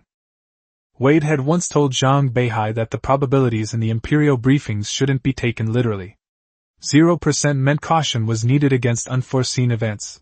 10% meant a fleet on that route had been decimated within a month, 20% meant more than one fleet had been affected, and 30% often meant someone had been completely wiped out. However, Zhang Beihai was not afraid. The 404th Fleet was no longer the small squadron it once was. After handing over the Dark Sword drone technology to Minnie, he began to work on strengthening the light Feather-class aircraft carrier. The carrier itself could not be significantly upgraded for the time being, but the carrier's true combat power came from its carrier-based aircraft. He ultimately selected two space-based carrier-based aircraft, the J-35 Eagle carrier-based fighter and the J-16 Qianlong heavy fighter bomber. The former boasts a full stealth design, making it difficult for long-range radar to detect, and can carry anti-ship and air-to-air missiles, giving it extremely strong air superiority and surprise attack capabilities. The latter is even more aggressive, carrying firepower comparable to a main-duty missile destroyer, and can even be converted into an electronic warfare aircraft. The cost was also obvious. The J-16 was too large. Each slot on the light feather class could only accommodate one aircraft, not a squadron. After Zhang Beihai bought the blueprints and completed the assembly of 4 squadrons of 12 J-35s and 6 J-16s, the more than 100 million yuan that Minnie had left him was almost completely depleted. After purchasing supplies, the remaining balance in the account was barely enough to buy 2 hot dogs. But Zhang Beihai felt the money was well spent. Even without external support, he was confident that the current 404th Fleet could take on a large fleet single-handedly. The thought of 6 J-16s launching 18 heavy anti-ship ballistic missiles in a salvo was insane. Of course, the Qingyu-class's launch efficiency remained a weakness. The aircraft had to slowly slide out of the hangar, far inferior to rail catapults. He secretly resolved that he would upgrade the fleet upon returning from this mission, ideally replacing the entire carrier. There were no cheers, no farewells, as Zhang Beihai boarded the wide-range silence once again after a 2-week absence. Standing inside the ship again, he surprisingly felt a long-lost sense of longing. On the communications channel, Li Dongxu was already urging him, saying everyone was in position. Zhang Beihai chuckled and cursed, changed into his Neuro Connection Pod combat suit, and jumped into the connection pod. A familiar voice came from the system. "Welcome back, Captain!" Inside the Kunlun Mountain hangar, Wang Lei and the soldiers of the Hardman Battalion had also donned new equipment. From a distance, they looked almost like a group of hell paratroopers. The new powered armor was provided by Luxembourg Industry, so Zhang Beihai no longer had to pay for it. The black armor was emblazoned with the white River Storm Commando insignia on the chest, but the original symbol of shackles was now broken. These Baichi 1 exoskeletons utilized titanium ceramic composite armor and hydrogen-powered batteries, integrating an information processing helmet and allowing for the mounting of heavy weapons on their backs.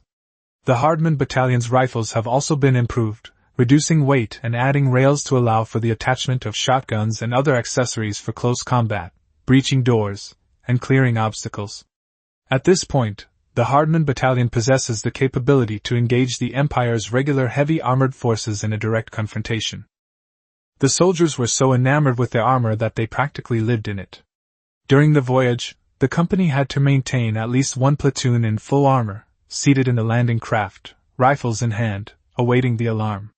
Zhang Beihai initially thought this was inhumane and wanted to cancel the requirement, but Wang Lei and the sergeants collectively opposed it. No one in the Tough Guy Battalion complained. They were already prepared to be engaged in combat at any moment. Soon, Fleet 404 arrived at its designated rendezvous point. It was a large supply depot near a gas giant planet in the White River system. Outside the depot, a massive fleet of nearly 1,000 ships was assembling, the red and white warships densely packed together, and more ships were arriving one after another. Ulili quickly completed the scan and IFF transponder docking, connecting the 404th Fleet to the fleet system. Zhang Beihai then sent a communication, identifying himself as the commander of the 404th Fleet and requesting to join the escort formation. A serious-looking officer appeared on the holographic screen. He identified himself as Lev Kalinin, the commander-in-chief of the escort fleet, and welcomed the 404th Fleet, instructing them to receive a briefing and depart in 3 hours. Upon hearing the surname Kalinin, Zhang Beihai immediately recalled Dmitry Kalinin, the chubby young man from the blue team who single-handedly broke through the information suppression during the assessment years ago. Sure enough, a new communication request came in soon. After Zhang Beihai answered, a slightly chubby, short boy in a white driver's uniform appeared before him. The old classmates were overjoyed to be reunited. Dmitry recognized Zhang Beihai at a glance and guessed that Li Dongxiu must also be in the 404th Fleet. Zhang Beihai simply shared the communications, and Li Dongxiu, Yu Lili, and Ekaterina were all connected. Dmitry boasted smugly that he had participated in one actual battle and severely damaged a cruiser. Li Dongxiu immediately objected, bragging that he had participated in 2 actual battles, destroyed countless gunboats, and even taken down destroyers and cruisers, and that he was even involved in the whiskey starworm plague. Yu Lili immediately exposed him, saying that while he had indeed destroyed quite a few gunboats, the rest was all fabricated. Everyone burst into laughter.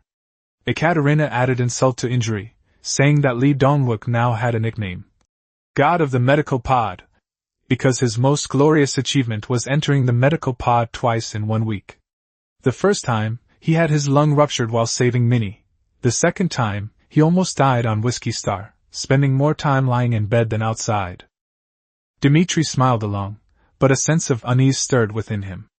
After graduating, he had smoothly entered the Imperial Navy with his naval sword, and through his father's arrangement, became the captain of the Vigilant. His life had been remarkably smooth. But hearing about his old classmates' experiences in such fierce and exciting battles, he suddenly felt that something was missing from his otherwise successful life. Then, Dmitry mysteriously told them that several old acquaintances were also in the fleet. The next second, the 3 Jing brothers connected to the communication. When the 3 burly, towering men with similar faces appeared, the channel immediately buzzed with excitement. It turned out that the 3 Jing brothers had also entered the Imperial Navy through their loyalty and shrewdness, and were even fortunate enough to be assigned to the Kalinin fleet along with Dmitry. The 4 of them became the core of the fleet's younger generation, almost inseparable. Because of Dmitry's status, others jokingly called him a rich young master with 3 servants. However, Dmitry wasn't solely reliant on his father. During a patrol, they were attacked by space pirates. He piloted a large frigate at the forefront, severely damaging the enemy's main cruiser with 4 heavy anti-ship missiles, terrifying the remaining pirates who scattered and fled. From then on, the 4 of them earned the nickname, the 4 Young Masters of Kalinin. The old classmates chatted more and more enthusiastically, with Dmitry becoming increasingly animated at the most interesting parts, occasionally cracking jokes that drew laughter from everyone. 3 hours flew by. Finally, they agreed to have a good drink upon reaching their destination, then switched back to their military channels to officially begin their escort mission. Chapter 36 10 Days Under One Sky. 3 days later, outside the Ptolemaic Galaxy. Despite the mission briefing being detailed enough, Zhang Beihai realized upon actually seeing the star system that this escort mission would be far from easy, as he had imagined. Beside the Imperial outpost, the Kalinin fleet was undergoing final repairs, supply ships were refueling, engineering vessels were shuttling back and forth, and everyone was on edge. The Ptolemaic system is extremely unique. Its outer perimeter is surrounded by asteroid belts, its interior is filled with high-density dust, and numerous high-speed celestial bodies are hidden within. A slight misstep could result in being captured by gravity and perishing in the cosmos. Although the Empire has cleared several passageways, once inside the dust zone, the fleet can only endure the onslaught. Even more problematic is the chaotic gravitational field in this area, rendering the warp drive system completely ineffective. Only conventional navigation is possible, and high speeds must be maintained. Once speed decreases, the risks of getting lost and being attacked increase dramatically. The passage has become a haven for pirates, who exploit asteroid fields and dust zones to plunder, making it difficult for the Imperial fleet to completely eradicate them. After reading the briefing, Zhang Beihai couldn't help but feel a headache. I knew it, this money isn't so easy to earn. Dmitry Kalinin, however, remained quite calm. He told Zhang Beihai that a small fleet had been wiped out last time, but that was just a gold-digging team of 3 armed civilian ships trying their luck in the Ptolemaic system. Ptolemaic-type star systems are not uncommon across dimensions. Because their structure resembles bubbles capable of gravitational refraction, they are known as bubble worlds. They contain four-dimensional fragments, which are crucial materials for Imperial T3-class spaceships and large-scale space constructs. Their extremely high price naturally attracts countless civilian ships to embark on adventures. Dmitri patted his chest to reassure him. Don't worry, we have over 1,000 ships and more than 100 warships. If the pirates dare to come, they've had enough of living. Upon hearing this, Zhang Beihai's heart sank. He always felt that Dmitri and Li Dongshu were the same kind of people, both were jinxes. But the mission had already begun, and the fleet quickly entered the escort formation. Lev, as a professional soldier, was highly skilled in command and dispatch. Dmitri and the three Jing brothers were in the vanguard, while Zhang Beihai's 404th Fleet served as the left flank for mobile surveillance. The entire fleet was arranged in a spindle shape, with frigates and high-speed ships on the outer layer, cruisers and battleships forming a fire net in the middle, and supply ships and electronic reconnaissance ships on the inner flank. The USS Wide-Range Silence launched 4 squadrons, totaling 12 J-35 Swifts, deploying them 400 kilometers outside the main fleet. Another Ryukyu-class aircraft carrier also released 55 scimitar fighters, scattered around the perimeter. Although Zhang Beihai's impression of the scimitar's performance was lukewarm, they were ultimately part of the escort fleet. Then, more than 1,000 ships ignited simultaneously, tens of thousands of gravity engines spewing pale blue plasma flames that almost illuminated the entire starry sky.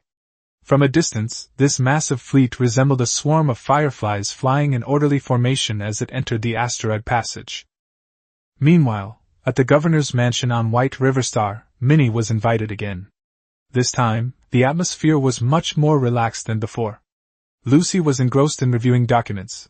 The governor's life was far from easy, and the throne of power felt more like a cage.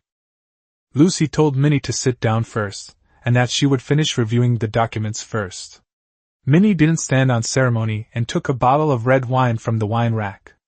She discovered that it was a 30-year-old Beihai feast wine and immediately teased the governor's mansion for its extravagant welcoming wine.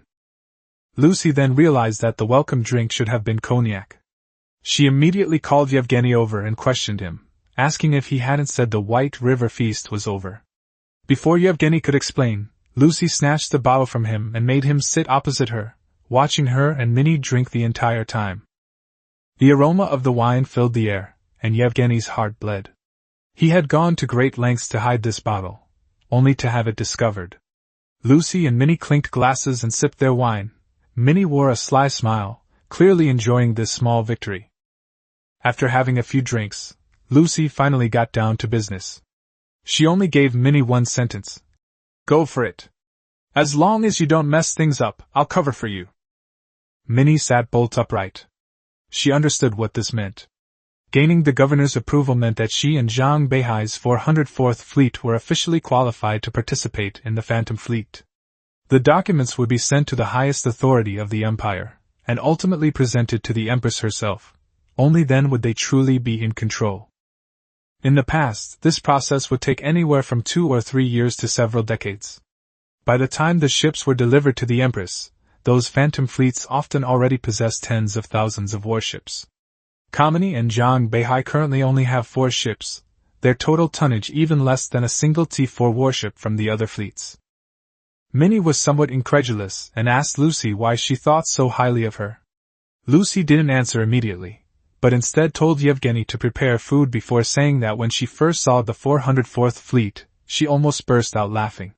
For warships, even with their strong fighting power, were still too weak. What truly solidified Lucy's decision was the cooperative Minnie had established.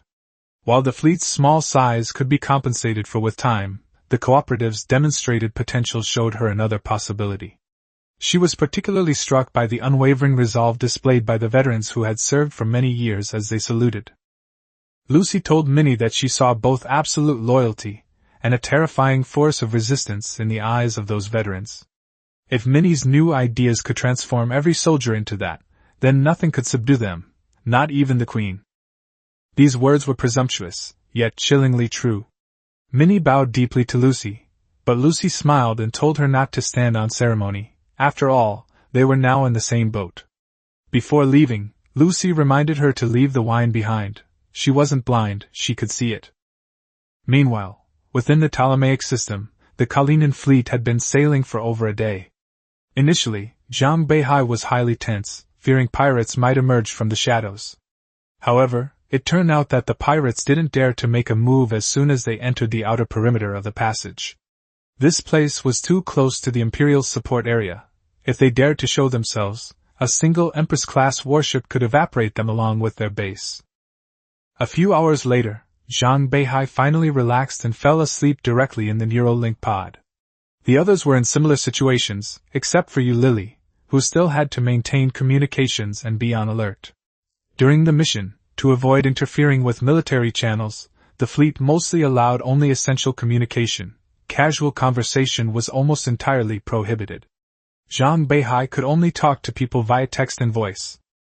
Half a day later, as the fleet gradually approached the high-density dust cloud, the unexpected finally occurred. Torpedoes spotted on port! Torpedoes spotted on starboard! Torpedoes spotted ahead! Dozens of torpedoes appeared out of nowhere from all directions, and the fleet instantly went on high alert. Lev immediately determined it was a submarine attack and ordered anti-submarine warfare. The targeted ships began to maneuver, heat decoys and chaff filled the sky, and the electronic reconnaissance ships were also activated at full power. However, the torpedoes appeared too close, leaving extremely little reaction time. More than 20 were detonated by decoys, a dozen were jammed or intercepted, and the rest slammed into the fleet, especially the rear. The Bharat Free Lancers fleet, responsible for covering the rear, suffered heavy damage. More than a dozen torpedoes nearly destroyed half of its 15 warships. The Calcutta, Bombay, Delhi, and Talwar were destroyed, while the Vitlank was heavily damaged and on fire, its speed decreasing. Lev's face darkened, and he immediately ordered the fleet to maintain its course and speed, sending the 404th Squadron forward to fill the gap at the rear. The USS Widefield Silence, USS San Diego, USS Uranus, and USS Cumberland quickly broke away from their original positions and maneuvered towards the rear of the fleet. Anti-submarine subspace sonars were deployed in succession, and active gravitational waves swept the surrounding airspace, quickly locking onto targets: 4 conventional submarines, 6 heavy submarines, and 1 super heavy submarine, with the largest target located at the rear of the fleet. Zhang Beihai's heart sank as he looked at the dense array of markers on the radar. 4 submarines were blocking their path, 1 large and 3 smaller targets, clearly aimed at the 404th Fleet. Dozens of anti-submarine rocket-propelled torpedoes swept past them, disappearing from sight upon reaching their targets, leaving only traces on radar. Moments later, space trembled, and a massive, warship-like submarine was forced to reveal itself, less than 600 kilometers from Zhang Beihai. The report came quickly: 3 heavy submarines were destroyed and a super-heavy submarine was forced to surface. The submarine was AT-4 Akula-class submarine. This Akula-class destroyer is over 500 meters long, larger than the Kunlunchen, with a long, narrow, and imposing green hull that exudes a powerful presence. Zhang Beihai didn't hesitate, and immediately launched all the J-16 fighters to attack. However, the emergency sortie efficiency of the J-16s was low. One by one, they taxied out of the hangar, taking half a minute to complete takeoff. At the same time, the Akula-class destroyers also deployed their weapons. Rows of launch ports opened, and hundreds of missiles hurtled towards the fleet. Zhang Beihai immediately ordered all air defenses to be activated, while simultaneously assigning Yu Lily to take over the jamming. The Uranus entered overclocking mode, with all electronic communication modules operating at full speed. The ship's infrared signature rose rapidly, resembling a small sun. Nearly half of the missiles were jammed, some flew out of control, some exploded on the spot, and several even turned and headed towards the Akula-class destroyers. Li Dongshu's Santiago, with its engines overloaded, positioned itself in front of the Uranus, and all 28 152mm rapid-fire cannons switched to proximity attack anti-aircraft missiles, unleashing a barrage of fire. A dense rain of bullets exploded amidst the missile swarm, black smoke filling the airspace. A single salvo destroyed more than a dozen missiles. Li Dongxiu instructed Yu Lili to focus on disrupting the enemy while he took on the main force. The Santiago's firepower was fierce, firing a salvo every 3 seconds, turning the sky into a dark, ink-like cloud. Dozens of Fairy 3 anti-aircraft missiles also took to the air, pursuing any stray targets. Zhang Beihai didn't stop either. 6 J-16s quickly formed a formation and launched the first salvo of YJ-21 missiles shortly after taking off. These heavy missiles, nearly the size of space torpedoes, accelerated wildly after leaving their launchers, breaking the 5,000 cosmic knot mark within 30 seconds, and their speed continued to climb. The Akula-class submarine truly lives up to its reputation as an arsenal ship. 70 or 80 anti-aircraft missiles came rushing in head-on, followed by a second volley of anti-ship missiles that were also loaded and fired at the fleet. More than 20 missiles from the first volley still managed to break through the blockade and strike ships behind. The damaged and straggling USS Feilin became the unluckiest target. 20 missiles simultaneously locked onto the burning warship, flames engulfing the hull and vaporizing and tearing apart large parts of the main structure. When the smoke cleared, only a tenth of the original size of the wreckage and countless fragments remained, with only a few crew members escaping in life pods. Catherine finally made her move, locking onto all the weapons of the Yuzhou-class ships and unleashing a barrage of fire as soon as they entered range. Rapid-fire cannons, rocket launchers, and anti-ship missiles rained down on the Akula-class ships like they were free. Yu Lili was nearing her limit. After several minutes of overclocking, the temperature in the Uranus's cockpit soared to 50 degrees Celsius. She gritted her teeth, blood from her nose mixed with sweat streaming down her face. Just then, 2 electronic reconnaissance ships and 1 freelancer electronic reconnaissance ship from the Kalinin fleet connected to the network, relieving her of the pressure. More friendly forces rushed to support, anti-aircraft shells formed a black cloud, and close-in weapon fire lashed out at the incoming missiles like whips. The stern of the fleet became the focus of the battlefield. 600 kilometers is not a long distance in space warfare. In less than 5 minutes, 10 of the 18 YJ-21 missiles broke through the Akula-class submarine's air defense network, dragging terrifying kinetic energy as they slammed into the massive submarine. The next second, 10 huge bursts of fire exploded simultaneously, as if 10 suns were rising in the starry sky, completely engulfing the entire Akula-class ship. Zhang Beihai was stunned by this scene. He had thought that the YJ-21 was incredibly powerful, but he never imagined that it could be so spectacular. 10 days under the same sky. Chapter 37 Traps and Prey. The explosion and smoke enveloping the Akula-class submarine lasted for a full minute before slowly dissipating. During that minute, apart from the barrage of bullets and anti-aircraft fire still swirling across the battlefield, almost everyone forgot to continue the attack. Or rather, they felt there was no need to finish them off. Ignoring radio control, Dmitri yelled into the channel. "Zhang Beihai, did you use a nuclear bomb?" "It was definitely a nuclear bomb." This was also everyone's question. The J-16's attack just now was ridiculously powerful. Zhang Beihai was speechless for a moment. He knew that the 3 YJ-21 missiles carried by the J-16 were very powerful, but he hadn't studied the warheads in detail. It wasn't until he saw the instruction manual that he sighed. "It's not a nuclear bomb, just a 6-ton equivalent of azide explosive." Azide explosives are the king of conventional explosives, combining imperial and system technologies. For the same weight, their explosive energy is more than 10 times that of ordinary explosives. The cost of a 600-kilogram charge isn't actually much cheaper than a nuclear charge. However, the Empire has extremely strict controls on nuclear weapons, and their use on the ground is strictly forbidden. As the smoke cleared, the wrecked hull of the Akula-class submarine was finally revealed. It still barely retained its cucumber-like outline, but looked as if it had been gnawed countless times by a giant beast. Debris floated around, hatches were broken, many parts of the hull had melted into dark red flames, and the midsection reactor had been blown away. Fires raged inside the ship, and compartments exploded one after another, the shockwaves throwing the surviving pirates into a vacuum. No lifeboats had time to escape. They didn't even last 3 seconds. Those still trapped inside only outlived their companions by a few minutes. The decision was final. Zhang Beihai gained a completely new understanding of the J-16's combat capabilities. Lev sat in the command seat in silence for a long time. He had never imagined that this warship, which was not much larger than a frigate, could unleash such terrifying striking power. The battle ended quickly. After Akula was destroyed, even if there were still lurking submarines nearby, they dared not show themselves. Under all-around sonar suppression, a few anti-submarine torpedoes swept through, and the remaining threats were eliminated. The timely reinforcement of the 404th Fleet prevented the escort fleet from suffering heavy losses. The most severely damaged were the Ballot freelancers at the rear of the column. Their command ship, the Vikrant, was sunk, and the morale of the remaining ships collapsed. However, the cargo ships responsible for transporting goods and supplies remained unscathed, a result that left one unsure whether to feel fortunate or bitter. Lev ordered, "The Ballot Lancers' fleet will remain to await reinforcements from the Imperial fleet and clear the wreckage.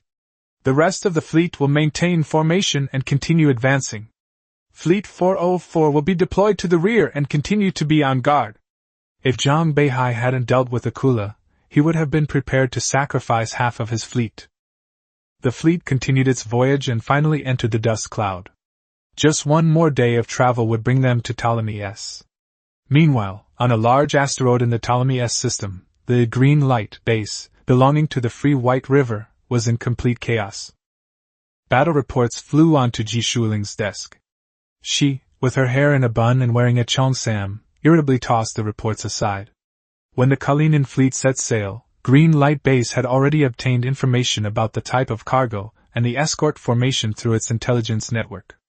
She immediately dispatched her strongest Akula-class submarine, number 208, to intercept it, with only one objective: to severely damage the Imperial fleet as much as possible. This shipment is a complete, rapidly deployable Stargate. Once the Stargate is completed inside Ptolemy S, the Green Light Base will become obsolete. The Imperial fleet will continuously enter and exit through the Stargate, and these White River nationalists, who rely on the asteroid belt and dust clouds for survival, will either be wiped out or starved to death. "Any news from the 208th submarine?" Ji Shuling asked urgently. The adjutant checked the terminal, his voice lowered. "No response for 5 minutes, no response from either the quantum channel or the subspace channel. It's highly likely." Ji Shuling interrupted angrily. "That fleet only has T5 warships. How could the 208th submarine, which is only 500 meters long, not be able to handle it?" The 208 boat is a T4 class Akula, essentially designed to T4 battleship standards, except its weapons have been replaced with missiles and torpedoes, and it is equipped with subspace stealth equipment.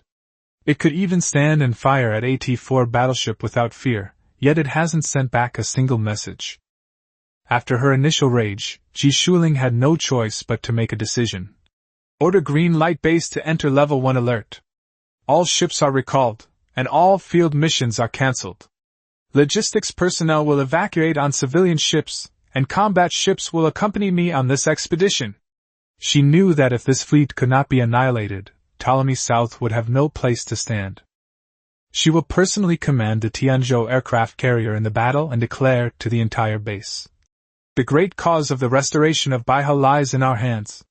It is our duty to resist the imperialist aggression." Everyone responded in unison, "Yes, Your Majesty." By this time, the Kalinin fleet had penetrated deep into the dust cloud, rendering conventional detection methods virtually useless. Ulili's high-powered radio and radar were also rendered ineffective, and the new T5 radar, which originally had a detection range of 800 kilometers, was reduced to only 200 kilometers. The Vulture-class aircraft carriers, such as the Silent Field and the Minsk, are tasked with reconnaissance missions, with the Scimitar-class fighter pilots bearing the brunt of the workload. Their onboard radars, already weak, now have a detection range of only 40 kilometers and are frequently jammed, leaving them almost entirely reliant on visual observation and imaging systems for searching. The patrol pilots complained that their eyes were practically popping out of their sockets, and Maxim also thought that since Akula was already taken out, no one would dare to come and die. But the next second, the cockpit alarm suddenly blared. "Enemy locked! Enemy locked!" Maxim jerked the control stick, his fighter jets spinning and plummeting, chaff scattering behind him, but the locking sound didn't stop. Seconds later, a barrage of shells came from behind, riddling his aircraft with holes, and it exploded in midair. "This is Alexei! Maxim has been attacked and crashed by an unidentified enemy aircraft. Repeat, our aircraft has crashed. Damn it, I'm locked on too." His voice quickly turned into white noise. Lev immediately ordered the entire fleet to enter a state of high alert, activate the air defense formation, and send the wide-range silence forward to provide reinforcements. The wide-field silence aircraft accelerated and climbed, with 6 J-16s sliding out of the hangar to form an attack formation. 2 squadrons of J-35 Eagles turned right from the left sector, their tails emitting dark purple flames, their speed soaring from 80 cosmic knots to 400, and continuing to accelerate, quickly breaking through 1200 cosmic knots. The Minsk immediately launched its scimitar fighter jets. Pilots who had just finished their shifts were sent back to the cockpit without even having a meal. Some had just landed when they received emergency takeoff orders, cursing about their overtime pay, but their hands moved without hesitation. The magnetic rail catapult launched the fighter jets off the carrier in seconds. The patrol aircraft in the right sector were engaged in dogfights with enemy aircraft, but with very poor results. On the bridge of the Minsk, Captain Valentina stared at the star map, her face grim. 4 scimitar fighters had already been shot down, and worst of all, no one could identify the enemy aircraft's type. It was as if they were fighting blindfolded. The only saving grace was that all the pilots ejected successfully, and the enemy did not continue attacking the escape pods. Soon, 4 more scimitars were shot down, and one pilot finally managed to send back a message before crashing. "The enemy is AT-4 class fighter, very troublesome, and there's only one." Valentina immediately ordered all fighters to contract their formation and coordinate their attacks. In a one-on-one fight, even 10 scimitars might not be able to scratch AT-4 fighter. Immediately afterward, the wide-range silence sent intelligence. The enemy aircraft were T-4 Phoenix fighters, belonging to the Shirakawa Restoration Army. Even amidst dust clouds, the Eagle's radar maintained effective detection range of over 300 kilometers. The Phoenix, not a product of the Imperial Navy, relied on high-speed maneuverability and its central railgun for combat, capable of sniping down scimitars from tens of kilometers away like a sniper rifle, then using its superior maneuverability to escape. Detection revealed that the enemy had a total of 12 Phoenix aircraft, with only one engaged in dogfighting while the rest were regrouping. Once the Swan Eagle entered the 150-kilometer range, it ceased concealment, and 24 PL-12 air-to-air missiles pierced through the dust cloud, heading straight for the regrouping Phoenix formation. Ulili simultaneously shared target data, and the entire fleet received Phoenix's position and fire control information almost at the same time. Without hesitation, even the Dmitry at the forefront launched long-range anti-aircraft missiles, and a large number of Fairey SIXs took off from the middle of the fleet, piercing the enemy aircraft like sharp swords. The Phoenix pilot, who was dodging PL missiles, suddenly saw more than a dozen incoming missiles appear on the HUD, and his actions instantly became chaotic. The PL missiles accelerated at the end of their characteristic signals, one hitting the wing and another hitting the midsection. The tungsten alloy connecting rod tore the fighter jet to pieces, and the pilot had no choice but to eject to escape. The first salvo of missiles shot down 2 Phoenix fighters and severely damaged 3 others. Immediately afterwards, a barrage of ship-borne air defense missiles covered the entire airspace, explosions echoing like a death symphony in the dust cloud. Those Phoenix fighters, relying on stealth and high-speed attacks, never imagined they would be seen so clearly. After 2 rounds of attacks, only 2 Phoenix aircraft remained intact out of the 12, while 4 were damaged and smoking. They ceased fighting and turned to retreat. The Eagle deactivated its lock but kept a close watch on them on its radar. The Phoenix, relieved of the alarm, adjusted its course and flew directly towards the Tianzhou aircraft carrier. This was exactly what Zhang Beihai wanted. When everyone else was blind, the carrier-based aircraft would always find their way home. By following the damaged aircraft, they could get close to the enemy fleet. 6 J-16 Qianlong fighter bombers quietly followed, one of which had its weapons removed and converted into an electronic warfare aircraft. After flying 2,000 kilometers, the J-16 electronic warfare aircraft's enhanced radar finally detected the enemy fleet. To avoid alerting the enemy, it did not activate its fire control radar, but instead used a discreet scan to lock onto the location. At this moment, the Qianlong squadron was truly like a hunter lurking in the abyss, waiting for the opportunity to wipe them out in one fell swoop. Intelligence quickly relayed back. The enemy's main carrier fleet had been spotted, consisting of one T-4 Tianzhou-class aircraft carrier, one T-4 Schwanning-class battlecruiser, and 125 other warships. Lev, looking at the situation map, finally breathed a sigh of relief. Now it wasn't a blind battle, on the contrary, they had the advantage of vision. He ordered the fleet to adopt a line formation with the right sector as the main attack direction. The Silent Field and the Minsk were positioned on the left, responsible for air support. Lily and Li Dongxi were assigned to the flank, and Dmitri led more than 20 destroyers and frigates to the far right, ready to launch a missile salvo at any time. Meanwhile, the unsuspecting Tianzhou carrier strike group was also advancing towards the Kalinin fleet. Ji Shuling had originally planned to rely on the Phoenix's stealth capabilities and long-range railgun sniping to gradually weaken the escort fleet, but she hadn't expected the Phoenix to be so badly beaten. She judged that the enemy's carrier-based aircraft were exceptionally strong, possibly even approaching T3 level. To prevent the fleet from being overwhelmed by carrier-based aircraft, she ordered a switch to anti-aircraft formation in preparation for bombing. Little did she know that all the guns and missile tubes of the Kalinin fleet were already aimed at them. The distance between the two fleets continued to close. After a long hour's wait, the enemy finally entered their maximum firing range of 1,200 kilometers. Lev coldly ordered, "Electronic warfare aircraft as relays, fleet, full firepower!" In an instant, all the warships that were already prepared opened fire simultaneously. Battleship main guns, cruiser missiles, and anti-aircraft and anti-ship firepower poured out in one fell swoop. Electronic reconnaissance ships all entered overload mode, and the operators, their eyes bloodshot from the massive stream of information, gritted their teeth and persevered. The J-16 electronic warfare aircraft, serving as the information hub, was also forced to expose itself. The power and channels originally used to conceal signal characteristics were all used to coordinate fleet strikes, and the whereabouts of the Qianlong squadron finally became apparent. On the Tianzhou aircraft carrier, alarms blared across the bridge instantly. Almost simultaneously, all warships in the fleet were locked onto by fire control radar, the high-frequency scanning signals causing the receivers to emit piercing, mournful sounds. Ji Shuling abruptly stood up, shouting in a trembling voice, "It's a trap!" Only at this moment did she realize that she had become the prey, having personally set the trap. Chapter 38 Gambler Ji Shuling. Ji Shuling, who adopted an air defense formation, never imagined that after a lifetime of playing the Eagle game, she would end up being blinded by it. She was always on guard against the enemy aircraft carrier, but she overlooked a more dangerous fact. The enemy's carrier-based aircraft were slow to appear, either because they hadn't spotted her, or because they had spotted her but were waiting for their real killing move.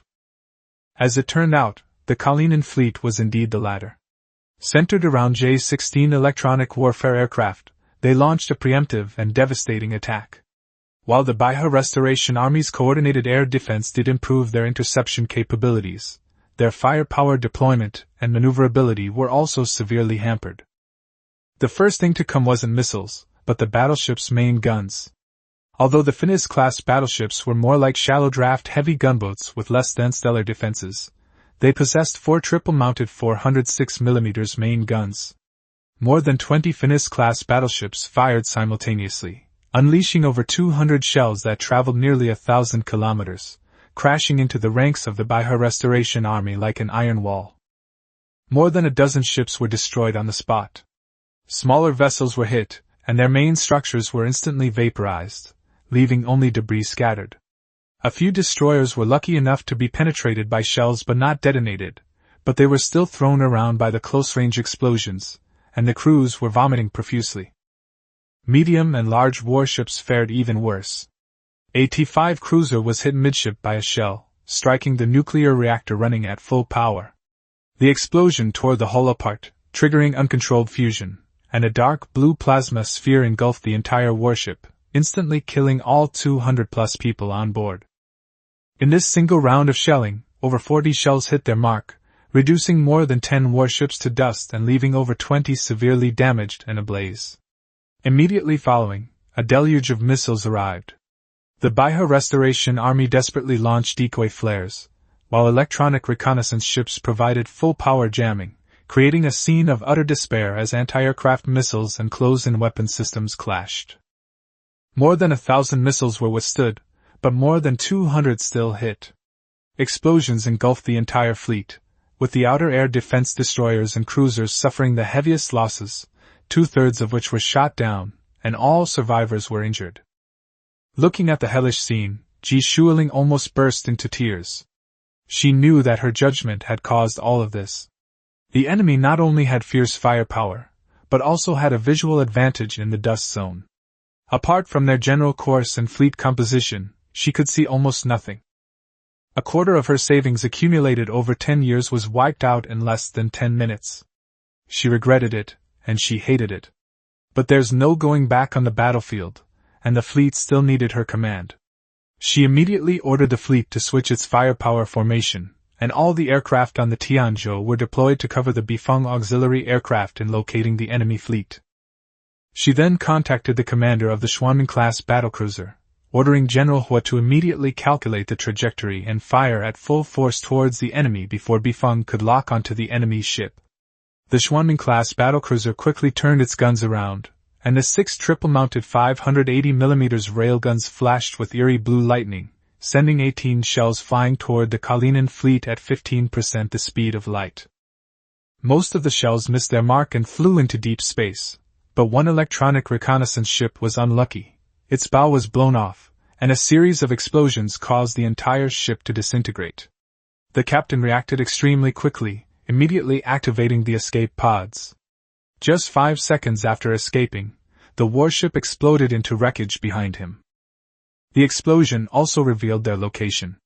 Observers on the Tiangong-1 used electronic visual imaging to capture the flash and, combined with the ballistic trajectory, determined the approximate coordinates of the Kalinin fleet. Ji Shuiling immediately ordered blind firing across the entire ship, with missiles launched ahead of schedule to ensure they were already close to the enemy when the Bifeng missiles locked on.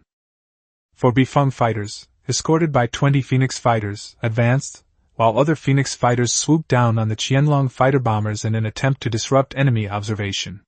However, the Kalinin fleet's second wave of attacks had arrived, this time with even greater precision. Hundreds of 406mm shells once again pounded the formation, destroying several more warships. The Xuanming class became a prime target, with over 20 shells hitting its massive hull. However, most shells were deflected or shattered by the thick armor, with only 2 penetrating the outer armor and exploding. Flames erupted from the shell holes, but the Xuanming class remained almost completely still. The eerie blue light reappeared, and the railgun prepared for a second firing. Lev immediately ordered the trajectory to be calculated based on visual imaging, and all warships on the Ray maneuvered to avoid it. The Trust and Whitebird managed to evade in time, but the Virginia, being a battleship with insufficient maneuverability, was penetrated by 3 railgun shells, and its turrets were blown off. The crew hastily evacuated, but the standard crew configuration meant that most people did not have time to evacuate. Within 10 seconds, the entire ship disintegrated, with the reactor and ammunition magazines exploding in a chain reaction, turning into stardust. The battle reached a stalemate, but the Kalinin fleet maintained a firm grip on vision and information superiority. Upon discovering that the Tianzhou had launched its new fighter jets, Zhang Beihai immediately dispatched all J-35 Swan Eagles to intercept them. Lev and Valentina simultaneously mobilized medium and long-range air defense missiles and scimitar-class fighters, determined to first blind the enemy. Ji Shuiling's mistake was exposed once again. A large number of anti-ship missiles filled the attack corridor, preventing long-range air defense missiles from fully deploying. The J-35s, leveraging their high speed and stealth advantages, first formed an encirclement, then simultaneously launched PL-12 missiles within the optimal 40-kilometer range. Although the Phoenix formation desperately deployed decoys and chaff, and the Bifeng missiles also made every effort to jam them, the distance was too close, and the missiles exploded instantly within the formation. Nearly 10 Phoenix fighters were shot down, those who could escape ejected hastily, while those who couldn't were destroyed on the spot. The Scimitar-class fighters then arrived. Although inferior in performance to the Phoenix, they joined the dogfight after the Swan Eagle disrupted the enemy formation. The Phoenix, leveraging its superior size, frequently turned the tide, even using the Pugachev's Cobra maneuver to overshoot the Scimitars, and then finishing them off with its railgun. The Scimitars suffered heavy losses with limited actual combat results, as most of the kills came from the Swan Eagles. However, the enemy formation continued its advance. The Kalinin fleet launched more anti-aircraft missiles, but the Beifeng abandoned its previous data support for anti-ship missiles, focusing all its efforts on suppressing the incoming missile barrage. The Phoenix was even able to use its railgun to fire missiles in short bursts, based on the Beifeng's calculations. The advancing formation ultimately lost only one Phoenix and damaged 2 others, while the Beifeng remained unscathed. Soon, Beifeng detected the radar signal of the Kalinin fleet. The Beihai Restoration Army finally bared its fangs, unleashing hundreds of missiles and countless shells. The 6 main guns of the Schwanman-class submarine locked onto 6 targets, their eerie blue light piercing the starry sky. The USS Michel, USS Pictou, USS Haihe, and USS Poyang Lake were destroyed, while the USS Montana and USS Endeavour were heavily damaged and abandoned. All 6 targets were hit, and all were withdrawn from the battle. Lev felt the pressure mounting, acutely aware of the technological superiority of the T-4 top-tier warships. Just then, Zhang Beihai coldly declared that he would handle the Schwanman-class missile. A formation of 6 J-16 attack aircraft entered the area at high speed, 15 YJ-21 missiles flashing coldly. Ji Shuling noticed several small dots on the radar suddenly accelerating and immediately ordered the anti-aircraft artillery team to be on alert, preparing fighter jets to intercept them. But she made the most regrettable judgment of her life. The range of the Empire's conventional attack aircraft was mostly around 200 kilometers, and she did not regard the J-16 at 600 kilometers away as a real threat until the enemy launched large anti-ship missiles, at which point she was shocked and stood up.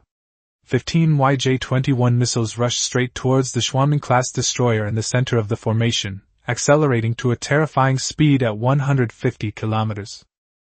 The Schwanman-class destroyer and surrounding ships deployed all their anti-aircraft firepower, with over 20 laser point defense systems operating at full power, even draining the main gun's power, yet they only managed to intercept 7 missiles. The remaining 8 slammed into the thick armor, their armor-piercing warheads tearing through the hull and exploding inside. 8 sun-like flames engulfed the Schwanman-class battlecruiser, the blue light from the destroyed capacitors flickering amidst the explosions. 2 minutes later, as the smoke cleared, everyone gasped in horror. The T-4 battlecruiser was shattered into pieces, the largest fragment less than 200 meters long, and all 800-plus crew members perished. The morale of the Shirakawa Restoration Army has completely collapsed, and some warships at the rear of the formation have already secretly turned back. Even T-4 battlecruisers were wiped out in one salvo. How can they possibly fight this battle? Restoration has become a joke. Survival is the only real goal. The Kalinin fleet's morale soared, with cheers almost drowning out the communication channels. Countless requests to join the battle reached Lev's command ship, but he suppressed them all. He knew the military merits within reach were tempting, but the escort mission was the most important. Ji Shuling gritted her teeth so hard they almost broke, but finally, after being persuaded by her subordinates, she ordered a retreat. In truth, the order was no longer important. Many warships had already begun to turn. Her eyes were bloodshot, like a gambler who had lost everything. Despite her immense resentment, she could only manage to utter 2 words. Retreat! Seeing the enemy fleet retreat, Lev finally breathed a sigh of relief. Having stood and commanded since the start of the battle, he relaxed as if a tremendous burden had been lifted. He then ordered the recovery of all escape pods and, regardless of friend or foe, to cease pursuit once they were out of firing range. Chapter 39 The Queen's Blessing. The fleet of the Beihai Restoration Army quickly withdrew from the battlefield.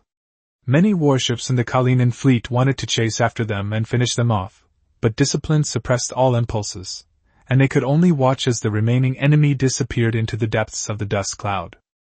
In this battle, the White River Restoration Army lost more than half of its 100-plus warships, including a T-4 class battlecruiser. Adding to this the T-4 class submarine previously sunk, the Restoration Army in the Ptolemaic system was practically crippled. Now, with only one aircraft carrier remaining, they can hardly pose any further threat to the Empire.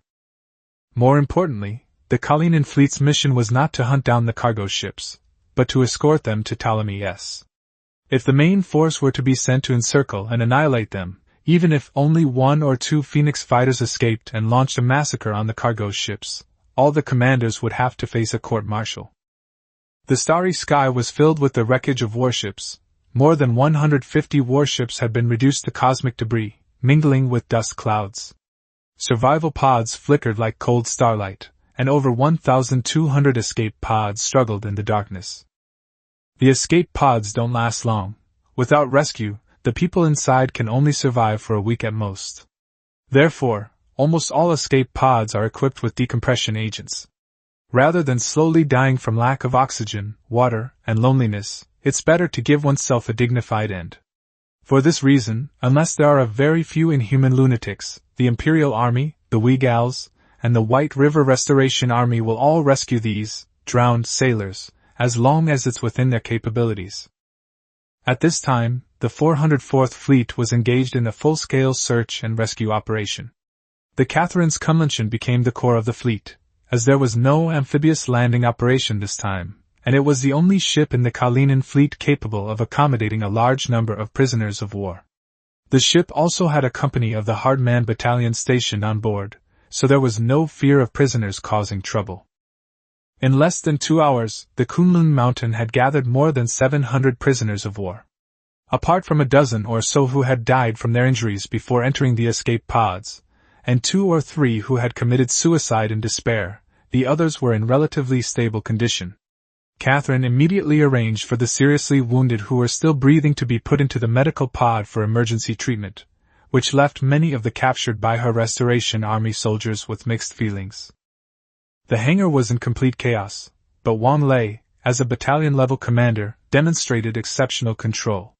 He categorized the prisoners by their injuries. The seriously wounded were sent to the medical bay, the lightly wounded received on-site first aid, and those in relatively good condition were disarmed, handcuffed, and locked in their barracks. The Restoration Army soldiers were also sensible. No one wanted to invite trouble after just surviving. Beihai, her face covered in blood, was desperately holding down a soldier whose thigh was bleeding profusely. The man struggled in terror, his limbs flailing wildly, making it impossible to clean the wound and stop the bleeding. He would die in a few more minutes. She shouted for Rinjiu to come and help, and 2 prisoners of war who had just been handcuffed also stepped forward to hold the wounded man down, whispering that they wouldn't do anything foolish and only wanted to save him first. With help, Beihai quickly stopped the bleeding, felt into the wound to find the ruptured blood vessel, used medical equipment to suture it, and then applied hemostatic and anti-inflammatory gel, finally pulling the soldier back to life. She wiped the blood off her body, wrote a wound label on it, and hung it on the soldier's collar, then had him carried to the treatment room, and requested that they continue to call for backup, as there were too many wounded soldiers and too few doctors. Similar scenes played out throughout the hangar. Just hours before, they had been exchanging fire, but faced with the wounded lying in pools of blood, no one thought twice. Besides, they were all Beihai people, sharing the same language and culture. Under Lev's arrangement, more medical supplies were sent to the Kunlanchen, and even 2 mobile medical pods from the Liuli-class aircraft carriers were transferred over.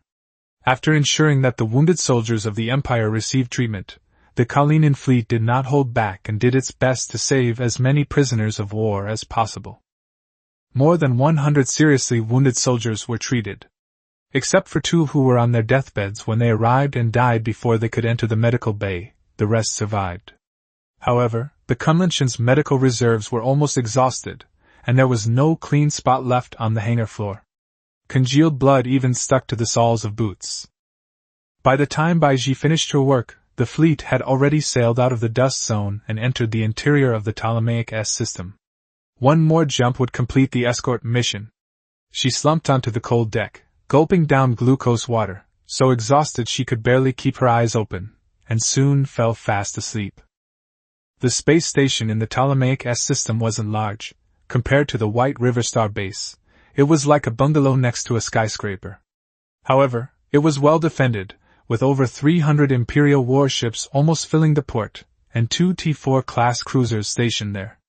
Unfortunately, these warships couldn't provide immediate assistance. If they rushed to the dust cloud to help, it would take at least a day, by which time they would only be able to collect the remains of the Feilin fleet. Therefore, when the damaged Feilin fleet arrived, the space station's defense commander appeared quite ashamed. As a fellow colonel, he clearly felt inferior to Leviticus. Lev understood his situation. If he were in Lev's shoes guarding the space station, he wouldn't have so easily risked leaving port. The handover was completed, and the escort duty for the cargo ship was transferred to the Ptolemaic garrison. The Feilin fleet finally entered port for rest and reorganization. The members of the 404th Fleet rushed to the Kunlunchen almost simultaneously, and Dmitri and the 3 Zhang brothers also arrived. Because the space station was too small, with fewer than 5 personnel from the FBL and CII combined, and no special facilities for housing prisoners of war, the prisoners of war were temporarily kept under the care of the 404th Fleet. Zhang Beihai had applied for medical assistance before entering port, but the space station's medical officer was indifferent, stating that they had no obligation to care for the lives of prisoners of war until their own wounded had recovered. Despite this, Lev still managed to get a batch of supplies for the Kunlunchen. Beihai was still busy. She wasn't a formally trained doctor, just a medic with basic training. She was good at suturing, stopping bleeding, and setting bones, and could even handle internal organ injuries in the medical bay, but there simply weren't enough medical bays. The Hardman Battalion simply converted the hangar into a temporary intensive care unit, with those who knew first aid serving as doctors and those who didn't assisting by moving supplies. 2 female prisoners of war with medical training were also unshackled and joined the rescue effort. As soon as Zhang Beihai entered the Kunlun mountain, Beihai called him over to help. One prisoner of war's lower leg was beyond saving. The wound was blackened, smelled foul, and infected from contaminants, making amputation the only option. They ran out of anesthetic, so Beihai instructed him to hold the wounded soldier down. The young soldier cried out, begging not to have his leg amputated, calling for his mother and wanting to go home, but no one could stop. Zhang Beihai and the soldiers of the Tough Guy Battalion held him firmly in place. Amid screams, his lower leg was sawed off. The wounded soldier fainted several times from the pain, only to be awakened again. Zhang Beihai's teeth ached and his voice trembled as he watched, but he could only continue to hold him down. This was war, the fratricidal slaughter invented by humanity with its highest ingenuity. Instead of cutting away all the wounds, Beihai preserved as much usable tissue as possible, cleaning, stopping the bleeding, removing contaminated tissue, and sealing the wound with medical gel only after confirming there was no risk of infection.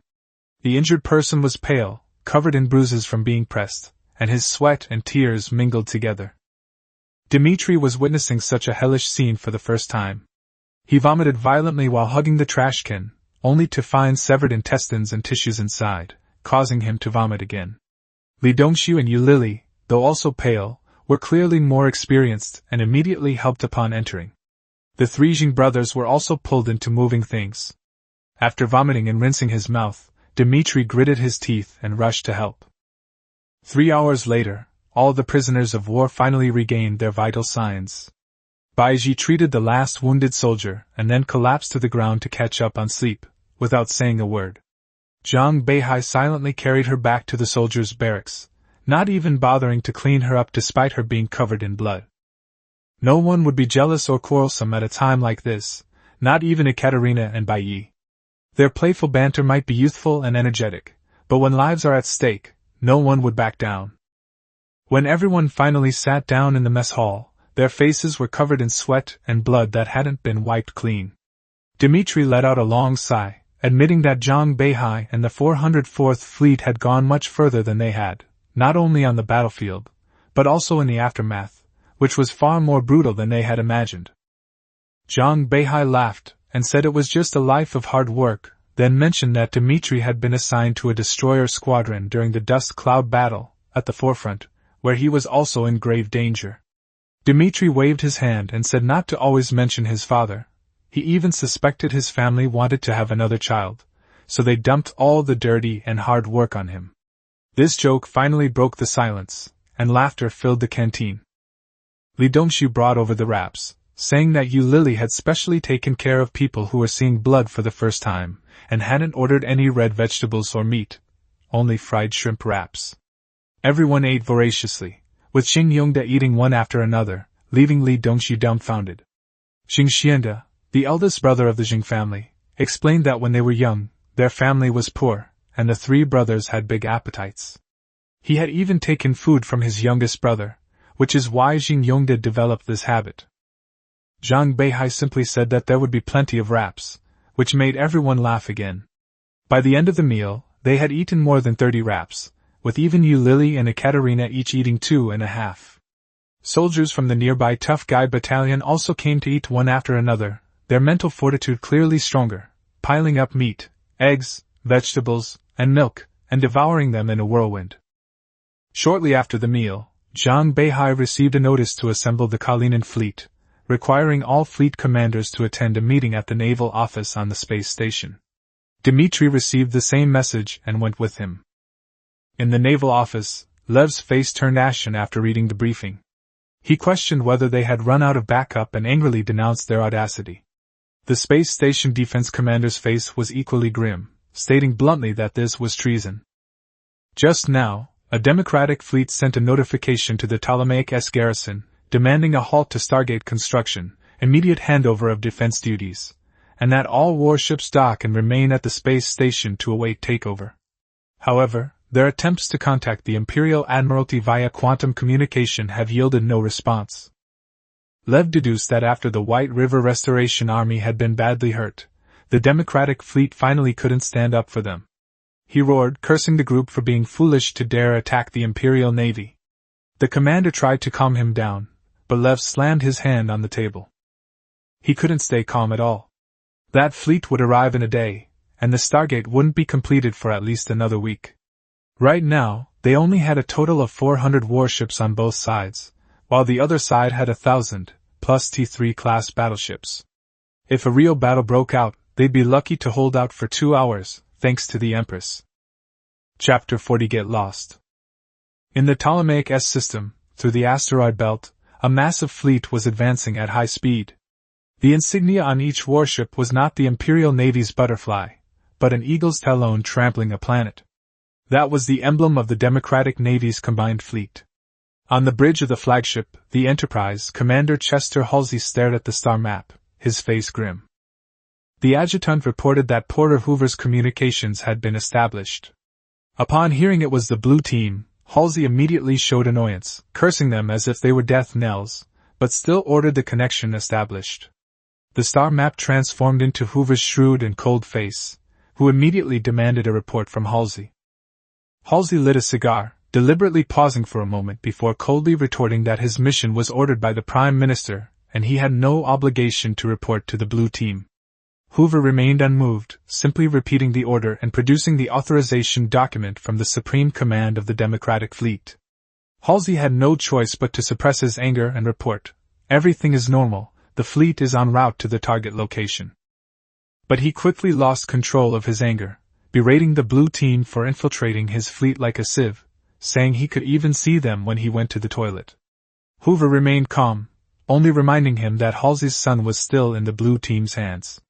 Upon hearing this, Halsey coughed incessantly in anger, and his adjutant, Miles, quickly went to pat his back and offer him water. Hoover stated calmly that Halsey's son had not broken any laws and would not be punished. The one who truly violated imperial law was Halsey himself. Once his hands were stained with blood, he would naturally be willing to communicate normally. Halsey, enraged, grabbed his military cap and smashed it against the holographic projection, only distorting the image for a fleeting moment. After the communication ended, Halsey, his face flushed, muttered a curse under his breath.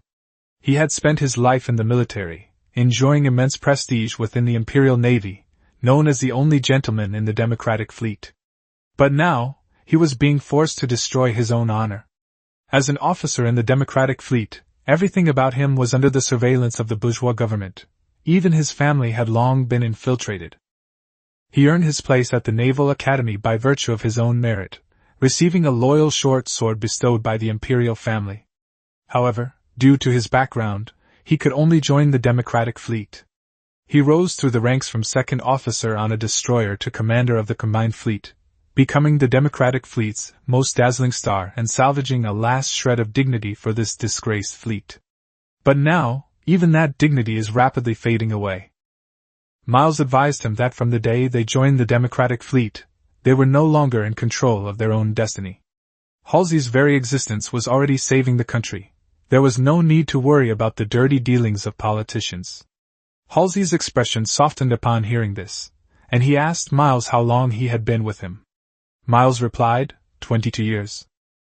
Halsey lamented that Miles had spent the best years of his life by his side. If he had led his own unit earlier, he would at least be a general by now. Miles, however, said that learning from Halsey was more important than promotion or wealth. Halsey scolded him for being a sycophant, but then turned to look at the starry sky outside the porthole, a place he would never forget. Meanwhile, inside the Ptolemy S space station, a dozen fleet commanders were crammed into a small office. All stared at mission briefings and star maps, the atmosphere heavy with tension. Zhang Beihai frowned, while Lev pointed out in a low voice that regardless of which enemy fleet was approaching, their objective would undoubtedly be to destroy all Imperial fleets and ground facilities within the system. Because if the news leaked, every single officer in the Democratic fleet involved in the operation would be hanged. Therefore, surrender and negotiation were impossible. Lev gave them only one task: survive and get the intelligence out. His deployment was extremely conservative, splitting the fleet into 6 groups, 4 of which broke out from different directions. He personally led his fleet as bait to intercept the Democratic fleet, buying time for the main force. Igor Chkalov's special fleet, meanwhile, relied on the space station to organize a second round of defense. Even the most optimistic estimate was that they could only buy 8 hours. The evacuation of non-combatants would take another 2 hours, while the enemy's ships would arrive in about 20 hours. No one really opposed Lev's plan, even though traversing the dense dust cloud and asteroid belt would cause massive losses. It was still better than escaping through an enemy-controlled passage. Lev asked if anyone else had any objections. Zhang Beihai walked to the star map, staring at the complex spatial environment of Ptolemy S. It seemed vast, but there was nowhere to hide. The enemy had at least 1,000 warships. Once their location was discovered, the main fleet would warp to close in, especially that T-3 battleship, which was enough to wipe out the entire Imperial fleet on Ptolemy S. Zhang Beihai suddenly asked whether the enemy possessed high-powered radar and conventional fire-controlled detection. After checking, Lev replied that the enemy's T-3 Orion-class battleships were equipped with gravity detectors and high-powered radar, with a detection range of 80,000 kilometers and a fire control lock-on range of approximately 60,000 kilometers. The T-4 Lookout-class electronic reconnaissance ships had a detection range of 15,000 kilometers and a fire control relay range of approximately 10,000 kilometers. Most of the other warships had a range of less than 1,000 kilometers. Zhang Beihai's mind raced, and a bold plan gradually took shape. Just as Lev was about to give the order, he suddenly interrupted, his eyes resolute. "I have an objection." Lev didn't pursue his rudeness, only urging him to speak quickly. Zhang Beihai pointed out that dust clouds would severely limit the enemy's detection range, especially gravitational detection devices, because jumps couldn't be used within the dust cloud, rendering them useless. Lev immediately understood his thinking, but reminded him that the enemy might still have a detection range of 7,000 or 8,000 kilometers within the dust cloud, and would be torn apart by fire if discovered. Zhang Beihai, however, said he was confident he could wage guerrilla warfare amidst the dust cloud, buying time for the main force. His carrier-based aircraft could establish a perimeter, detecting the enemy before they could detect him. Simultaneously, he could use electronic warfare aircraft to forge the electromagnetic signals of the main fleet. While this wouldn't fool electronic reconnaissance ships, it would be enough to draw away a portion of the enemy's forces. He then proposed that the main fleet and civilian ships pass through the dust cloud and enter the asteroid belt, using the massive asteroids to mask their signals. Destroyer squadrons would then jump from the outer edge of the asteroid belt to the nearest Imperial fleet anchorage to transmit intelligence. Dmitri added that one destroyer wouldn't be enough, at least 3 to 5 would be needed, in case the enemy deployed large jump-blocking devices. Compared to Lev's sacrificial tactics, Zhang Beihai's plan was more radical, yet it would allow more ships to survive intact. Lev had everyone vote. 7 people supported the original plan, while initially very few supported Zhang Beihai. Just as Lev was about to announce the results, Igor raised his hand. His voice trembled, but he spoke clearly. Compared to their sacrificial tactics, Zhang Beihai's method would at least result in fewer deaths. Seeing Igor's statement, several wavering commanders also raised their hands, ultimately reversing the vote. Lev looked at these young officers, most of whom were under 30, and finally understood why Igor was reluctant to send them to their deaths. He straightened up and issued new orders. With the Minsk aircraft carrier as its flagship, all civilian ships, battleships, and supply ships would form Kronstadt 1, passing through the dust cloud and hiding in the asteroid belt. With the Vigilant frigate as its flagship, leading 3 destroyers, it would form Sochi 1, escorting the main force to its arrival before traversing the asteroid belt to deliver intelligence. Centered around the aircraft carrier wide area silence, and accompanied by a cruiser and an electronic reconnaissance ship, the Kursk 1 was tasked with containing the enemy's main fleet. After intelligence was transmitted, it would withdraw on its own. If communication ceased, it would withdraw 80 hours after the mission began. In this life-or-death situation, there was no distinction between the Imperial Navy, garrison troops, or freelancers. Everyone had only one goal: to survive as long as possible. Lev concluded by saying that he hoped they would fulfill their duties and that if they survived, they would reunite. All the officers stood at attention and replied, "We guarantee the mission will be accomplished. May the Queen protect us." After everyone left, Lev slumped into a chair as if all his strength had been drained. Igor offered him a cigarette, which he took, but his hands trembled so much that he couldn't light it several times. In the end, Igor lit it for him. The two joked with each other, laughing that at least there was still hope now, compared to being thrown into the enemy's face as cannon fodder together. Finally, they embraced tightly. It was hard to tell whether they were laughing or crying. Alarms blared throughout the space station, personnel rushed to their posts, and staff dragged their luggage to civilian ships. All warships underwent emergency replenishment and repairs, and the Minsk also redeployed its entire fighter squadron from the space station. Upon receiving the mission briefing, Ekaterina immediately confronted Zhang Beihai, questioning why the Kunlunchen had been assigned to Kronstadt 1 instead of Kursk 1. She didn't want to be abandoned, and tears streamed down her face. Zhang Beihai, unusually gentle, stroked her hair and said this wasn't goodbye forever. They would meet again on Baihastar, and Wang Lei and the others needed her to take them home. Li Dongshu also earnestly assured him that with him there, Zhang Beihai would never get into trouble. Ekaterina wiped away her tears, forced a smile, saluted, and turned to leave.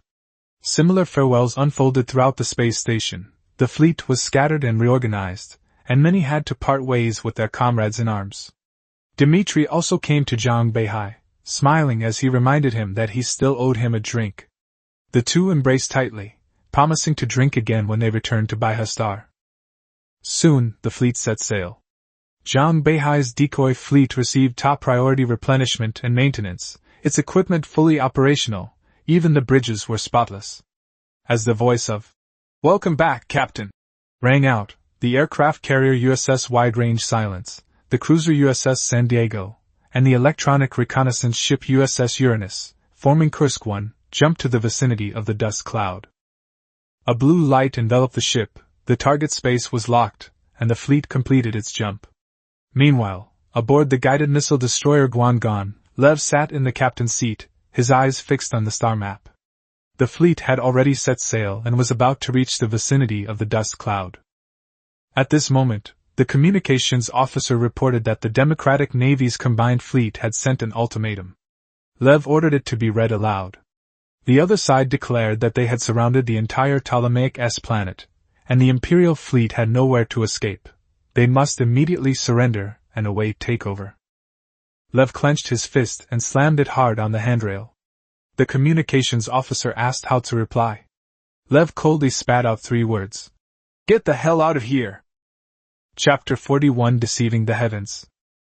Deep within the dust cloud, Zhang Beihai's Kursk 1 fleet was advancing in reverse along the shortest route for the Democratic fleet to enter Ptolemy.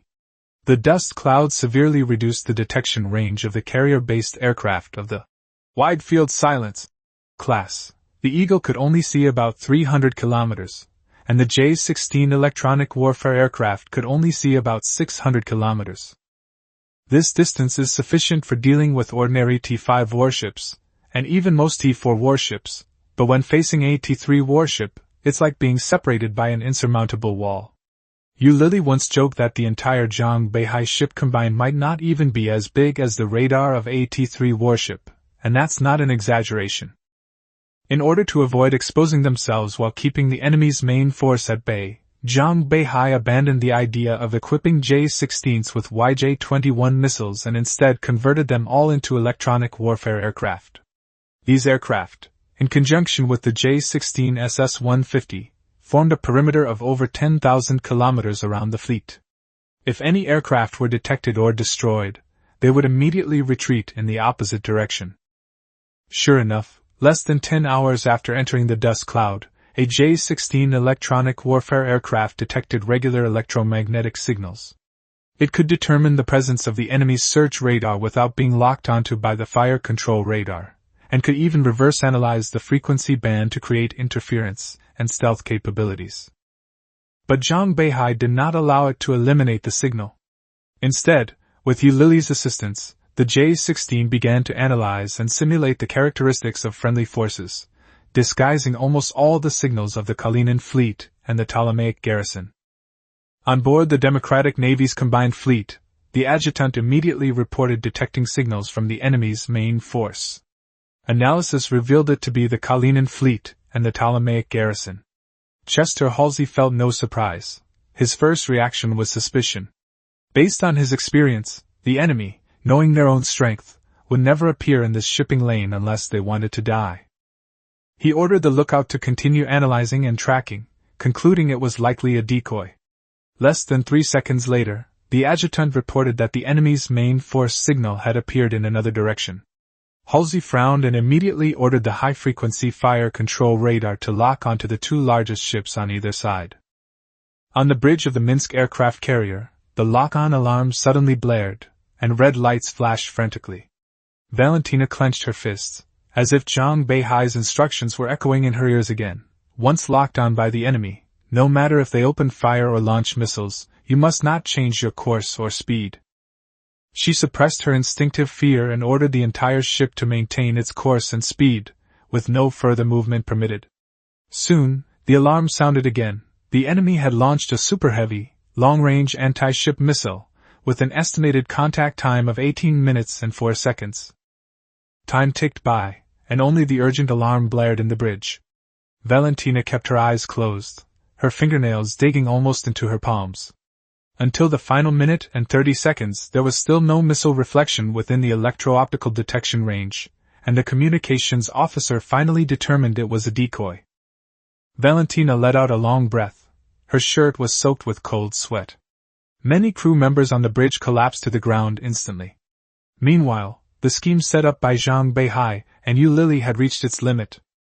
The moment the enemy's fire control radar locked on, Yu Lili quickly analyzed the frequency band and then returned the lock by simulating a reflected signal. If the dust cloud hadn't weakened the detection efficiency rather than the signal energy level, the J-16's power alone would have been insufficient to fool T-4 and T-3 level radars. In the eyes of the Democratic fleet, the Minsk showed no reaction to being locked on and decoy missiles, appearing more like a fake target. In contrast, Zhang Beihai's disguised fleet quickly changed course after being locked on, continuously dropping chaff and decoys, making it seem more like the real main force. This elaborate deception, a feint, and a subsequent escape completely convinced the Democratic Navy's combined fleet. Soon, they dispatched over 600 high-speed warships to pursue Zhang Beihai, while over 300 continued towards the Ptolemy S space station. Worst of all, 30 reconnaissance ships were heading towards the main force. At this point, the Minsk was still on the edge of enemy radar detection, Any anomaly would render their previous camouflage ineffective. To make matters worse, the main fleet was unaware of the enemy's specific deployments. Both sides were essentially acting blindfolded, with no one knowing the true effect. Zhang Beihai immediately dispatched 3 Swan Eagles to form a reconnaissance formation, rapidly approaching the signal source. While the Swan Eagle's stealth capabilities were limited against large enemy radars, it was Zhang Beihai's fastest and most suitable aircraft for close-range reconnaissance. This mission absolutely could not be entrusted to Valentina. An hour and a half later, the Eagle was finally detected by enemy radar. The Democratic fleet determined it to be a T-4 class stealth fighter, yet it had the size of a T-5 fighter. Halsey immediately ordered interceptors to scramble, identify it, and deduce its origin. Dozens of T-4 Lightning fighters broke away from their patrol airspace and surrounded the Eagle from multiple directions. However, the Eagle maintained its course and continued to approach the enemy's main force. Soon, hundreds of signals appeared on the edge of Zhang Beihai's radar, with one particularly large signal standing out. Lily reported simultaneously. The enemy's main force consists of 635 ships, including the T-3 Orion-class battleship HMS Dreadnought, 3 T-4 Scharnhorst-class battlecruisers, and the T-4 Lookout-class electronic reconnaissance ship Voyager. Meanwhile, the probes left on Ptolemy also detected 335 enemy ships.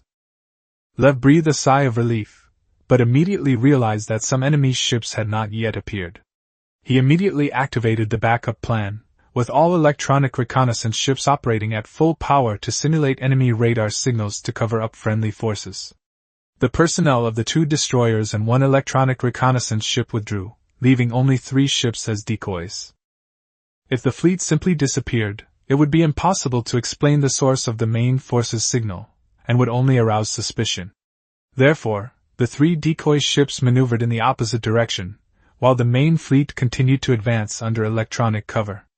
Finally, before the electronic reconnaissance ship overloaded and failed, they escaped the search range of the Democratic fleet's large radar. Lev sent a message to Zhang Beihai, saying that the main fleet was basically out of danger, and the plan was progressing smoothly. He hoped that Zhang Beihai would try his best to hold back the enemy's main force and told him to take care. But at this time, Zhang Beihai could not reply, because the Kursk 1 fleet had been truly engaged by the enemy.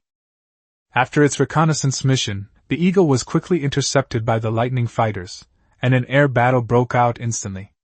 More than 20 enemy ELF-6 air-to-air missiles were launched in salvo. 1 Lightning fighter was responsible for maintaining the lock-on, while the remaining fighters quickly regrouped and coordinated their attacks with great skill. However, they underestimated the maneuverability of the Swift Eagles. When the missiles approached within 20 kilometers, the Swift Eagle squadron suddenly maneuvered at a sharp angle, simultaneously releasing heat decoys and chaff, creating a barrage of chaff. Most of the missiles crashed into the barrage and exploded, and the only one that slipped through was evaded by the Swift Eagles using a side-mounted thruster and a perfect roll. The Lightning pilots could hardly believe their eyes and immediately called for reinforcements from the Death Squadron. But the Eagles had already switched to offense, and 12 PL-15 missiles roared out in the wedge formation. The Lightning fighters were caught in the chaos of evasion and failed to form an effective decoy barrier. 5 of their aircraft were caught up by the missiles, and the continuous thrust warheads tore their fuselages to pieces.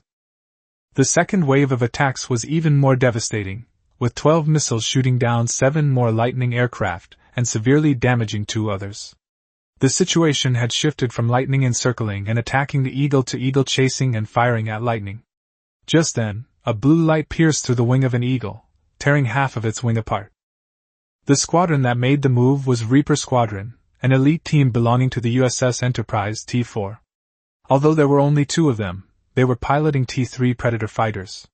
They possessed superior stealth, speed, and maneuverability, and were also equipped with hidden bomb bays and massive side-axis railguns. Zhang Beihai didn't care about T-3 or T-4. He only knew that the 2 Predator drones in front of him were extremely troublesome. Since the enemy could call for reinforcements, so could he. In addition to the Eagle squadron already engaged in combat, a second squadron immediately joined the battle, locking onto the Predators. The Predator pilots were startled by the sudden alarm and immediately accelerated, their tails flashing blue light, reaching speeds that even missiles struggled to keep up. However, two Swan Eagle squadrons formed a cover formation, one leading the attack and the other providing support, relentlessly pursuing them. Just as the Predator was about to retaliate, the Eagle seized the firing window and launched 8 missiles. The pilot jerked the control stick, making a near right-angle maneuver to evade the missile trajectory, but before he could lock onto the Eagle at the rear of the formation, a new missile alarm sounded. The 3rd Swan Eagle Squadron arrived and continued to suppress the Predator's flight path. Zhang Beihai's strategy was simple. Given the significant technological gap, he would use continuous lock-on and missiles to force it to abandon its attack. As for the Lightning fighters, they had already abandoned the Reaper Squadron and fled back to the aircraft carrier. Under the relentless pincer attack of 3 squadrons, the Predators couldn't find a stable window of opportunity to strike. Even after locking onto the Eagle, before they could even fire, the piercing missile warnings were enough to send shivers down the pilots' spines. In the end, the Reaper Squadron abandoned the dogfight, its exhaust plume turning from blue to dark purple, and retreated to the fleet at full speed. Halsey watched the entire battle and found it increasingly difficult to comprehend. How could those fighters, which looked like T-5s but whose actual performance was closer to T-4s, defeat a T-4 Lightning and even force back a T-3 Predator? It was like second-generation fighters chasing after F-16s and F-22s. What shocked him even more was the enemy pilots' absurdly strong coordination. They could not only organize decoy barrages but also coordinate seamlessly between squadrons. It's worth noting that in the past, the T-3 Predator could easily defeat 5 or more squadrons of T-4 Blitzers in an attack. After a moment's thought, Halsey ordered his fleet to switch to an anti-aircraft battle formation. He even had a vague, absurd feeling that the enemy might only need 1 aircraft carrier to toy with his entire fleet. Just then, the reconnaissance fleet reported back that they had discovered and destroyed the enemy's electronic warfare decoy fleet. Halsey finally breathed a sigh of relief, his expression softening. Now that the decoys had been destroyed, the carrier strike group before them was most likely the enemy's true main force. He immediately changed his orders, sending the 1st and 2nd Destroyer Reconnaissance Squadrons forward with only one mission: to locate and engage the enemy's main fleet. Halsey's voice turned cold. "Don't let a single one escape." Chapter 42 One Shot, One Kill. In the first round of confrontation, Zhang Beihai had a slight advantage. However, facing the massive number of the Democratic Navy's combined fleet, the Kursk one was like a sniper standing in front of a steel torrent. It was already difficult for it to protect itself, let alone complete its mission. It still needed to continue to set up a trap. Throughout history, to make the enemy flee, instill fear in them; to make the enemy pursue, ignite their greed and anger. Zhang Beihai's first step now is to thoroughly ignite the morale of the Democratic fleet. The Democratic Navy's 1st and 2nd Destroyer Reconnaissance Squadrons were moving at high speed, and 2 hours later they had already distanced themselves from the dreadnought. Zhang Beihai deliberately accelerated the main fleet, signal generated by the electronic warfare aircraft, making the formation very long, so that it looked like the Imperial fleet was fleeing in panic. When the time was right, he released the modified J-16 fighter bombers. The massive YJ-21 and YJ-12 missiles were already fully loaded, ready to deliver a great gift to these pursuers. On board the Yukikes, Captain Mazumichi Koji, commander of the 1st Destroyer Reconnaissance Squadron, was confirming the data link. His adjutant reported that the dreadnought's radar signal was stable and could support long-range operations. Koji immediately ordered the entire ship to reach Level 1 alert. Alarms blared throughout the ship, and the bridge lights turned a dim red. Just as the 2 squadrons were fantasizing about launching a devastating attack on the Imperial main force, the radar suddenly screamed, "Enemy lock on!" Enemy missiles were coming. The direction was at the 4 o'clock position of the fleet: 6 super-heavy anti-ship missiles and 14 medium anti-ship missiles. The J-16 and YJ-21 fighter jets, which had been flying alongside each other for some time, finally showed their fangs. The missile was launched at close range from nearly 300 kilometers away. The terminal speed of the YJ-21 was terrifying. The fleet did not even have time to complete the directional search before the missile had already approached within 50 kilometers. Sailors with optoelectronic systems witnessed 20 missiles, like a flock of swooping eagles spreading their claws, their blue tail flames visible to the naked eye. The close-in weapon systems had barely opened fire when 6 dazzling bursts of fire exploded on the destroyer's hull, followed immediately by YJ-12 missiles crashing into the fleet's flank. Decoy flares were frantically deployed, but luck was not on their side. The armor-piercing warhead of the YJ-12 penetrated the vulnerable hull, piercing through several decks before exploding. The torpedo room of a destroyer was detonated, the hull torn to shreds like a rag doll, and all the crew members perished. In just one attack, the first destroyer reconnaissance squadron was almost decimated. Of the 12 destroyers, only the Yukikei survived by deflecting a missile with a decoy flare. The other 9 sank on the spot, and 2 were severely damaged and abandoned. The YJ-12 missile that had been abducted did not fly erratically. After being lured off course by the decoy, it turned around and headed straight for the flagship of the 2nd Destroyer Reconnaissance Squadron, 400 kilometers away.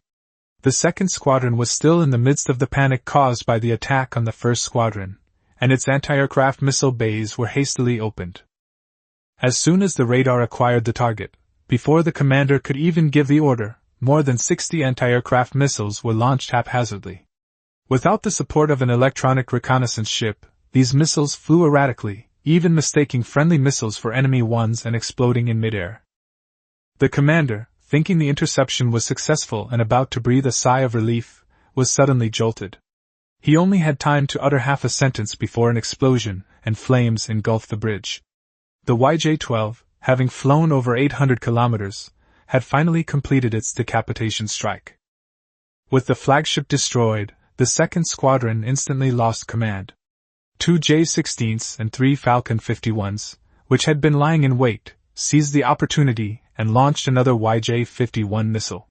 The radio was in chaos. Some shouted for air defense, some said the reloading was not complete, and others warned the Shinshue to change course. In the chaos, the 2 destroyers, one turning left and the other right, collided head-on.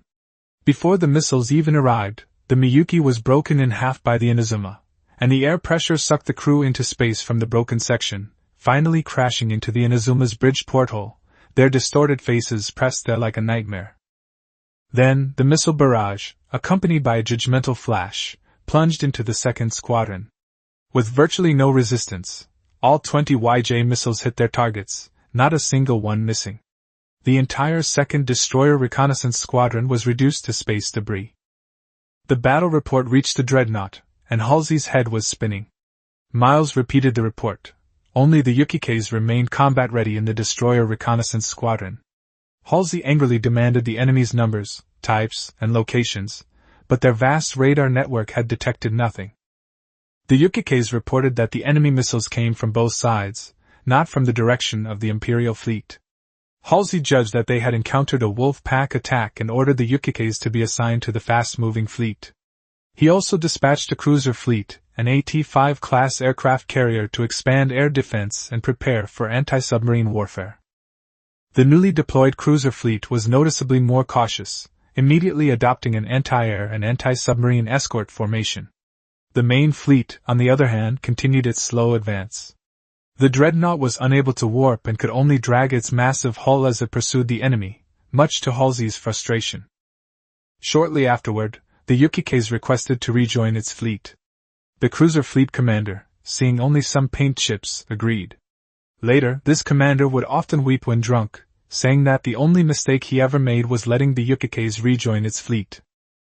The Yukikeis didn't flee immediately, but instead salvaged survivors from the wreckage. Zhang Beihai had spotted it long ago, but didn't attack. On one hand, he wanted to use the ship to lure out pursuers. On the other hand, the ship's name was too unlucky, and he didn't want the Eagle Strike missile's illustrious reputation to be ruined here. As it turned out, his judgment was correct. The return of the Yukikeis to its formation allowed Zhang Beihai to pinpoint the approaching cruiser squadron. Seeing the Lightning-class fighters patrolling the perimeter, he almost burst out laughing. There was definitely a big fish among them. For Zhang Beihai, any aircraft carrier was a priority target. If the carrier-based aircraft expanded their reconnaissance, they could expose his elaborate deception at any moment.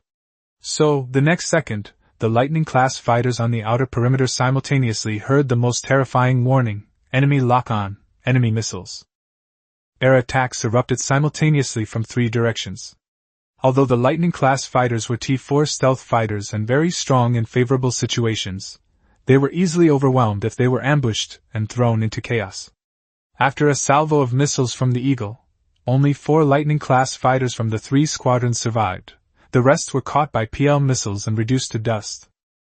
The surviving fighters frantically accelerated back to the fleet's air defense perimeter, the radio crackling with chaos. The Swan Eagles didn't linger. They withdrew immediately after firing to await ammunition replenishment. Zhang Beihai, looking at his pitifully small number of carrier-based aircraft, couldn't help but curse. "This time, I'll take out a loan to buy a proper aircraft carrier." The losses from this surprise attack weren't fatal, but they were enough to shatter the morale of the Lightning Squadron. The captain had to plead and persuade them to stay within the air defense perimeter and continue escorting the aircraft. Li Dongxiu laughed incessantly at the group of huddled-up carrier-based planes, while Zhang Beihai simply remarked, "They forget righteousness for small gains, yet hesitate to risk their lives for great things." Just then, news came from Kronstadt 1 that the Minsk aircraft carrier and non-combat ships had arrived at the temporary anchorage, and the destroyer fleet led by Dmitry, Lev, Igor, and Alexander was preparing to cross the asteroid belt to send messages outward.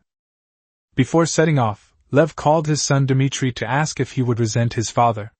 Dmitry understood that this mission was equally dangerous, but his father hadn't let him stay behind just because he was his son. The portly young captain smiled and said that it was his pride to fight alongside his father. Lev's eyes reddened, and he only said that his son was also his pride. Father and son exchanged military salutes across the screen. Afterwards, the Sochi Fleet 1, with the Vigilant as its flagship, sailed in a single column towards the outer edge of the asteroid belt. On the Courageous, Lev watched his son's ship disappear into the distance, and tears finally fell. Meanwhile, Zhang Beihai's second massive strike had reached its attack position. The cruiser fleet tightened its air defenses. He knew this breakthrough wouldn't be easy, but time was on his side. The J-16 Qianlong and Huying formations immediately launched all their anti-ship weapons simultaneously from 3 directions. The cruiser fleet reacted instantly, spreading decoy flares across the outer perimeter, while electronic reconnaissance ships operated at full power, launching long-dash, medium-dash, and short-range air defense missiles in batches, forming a formidable sea of missiles.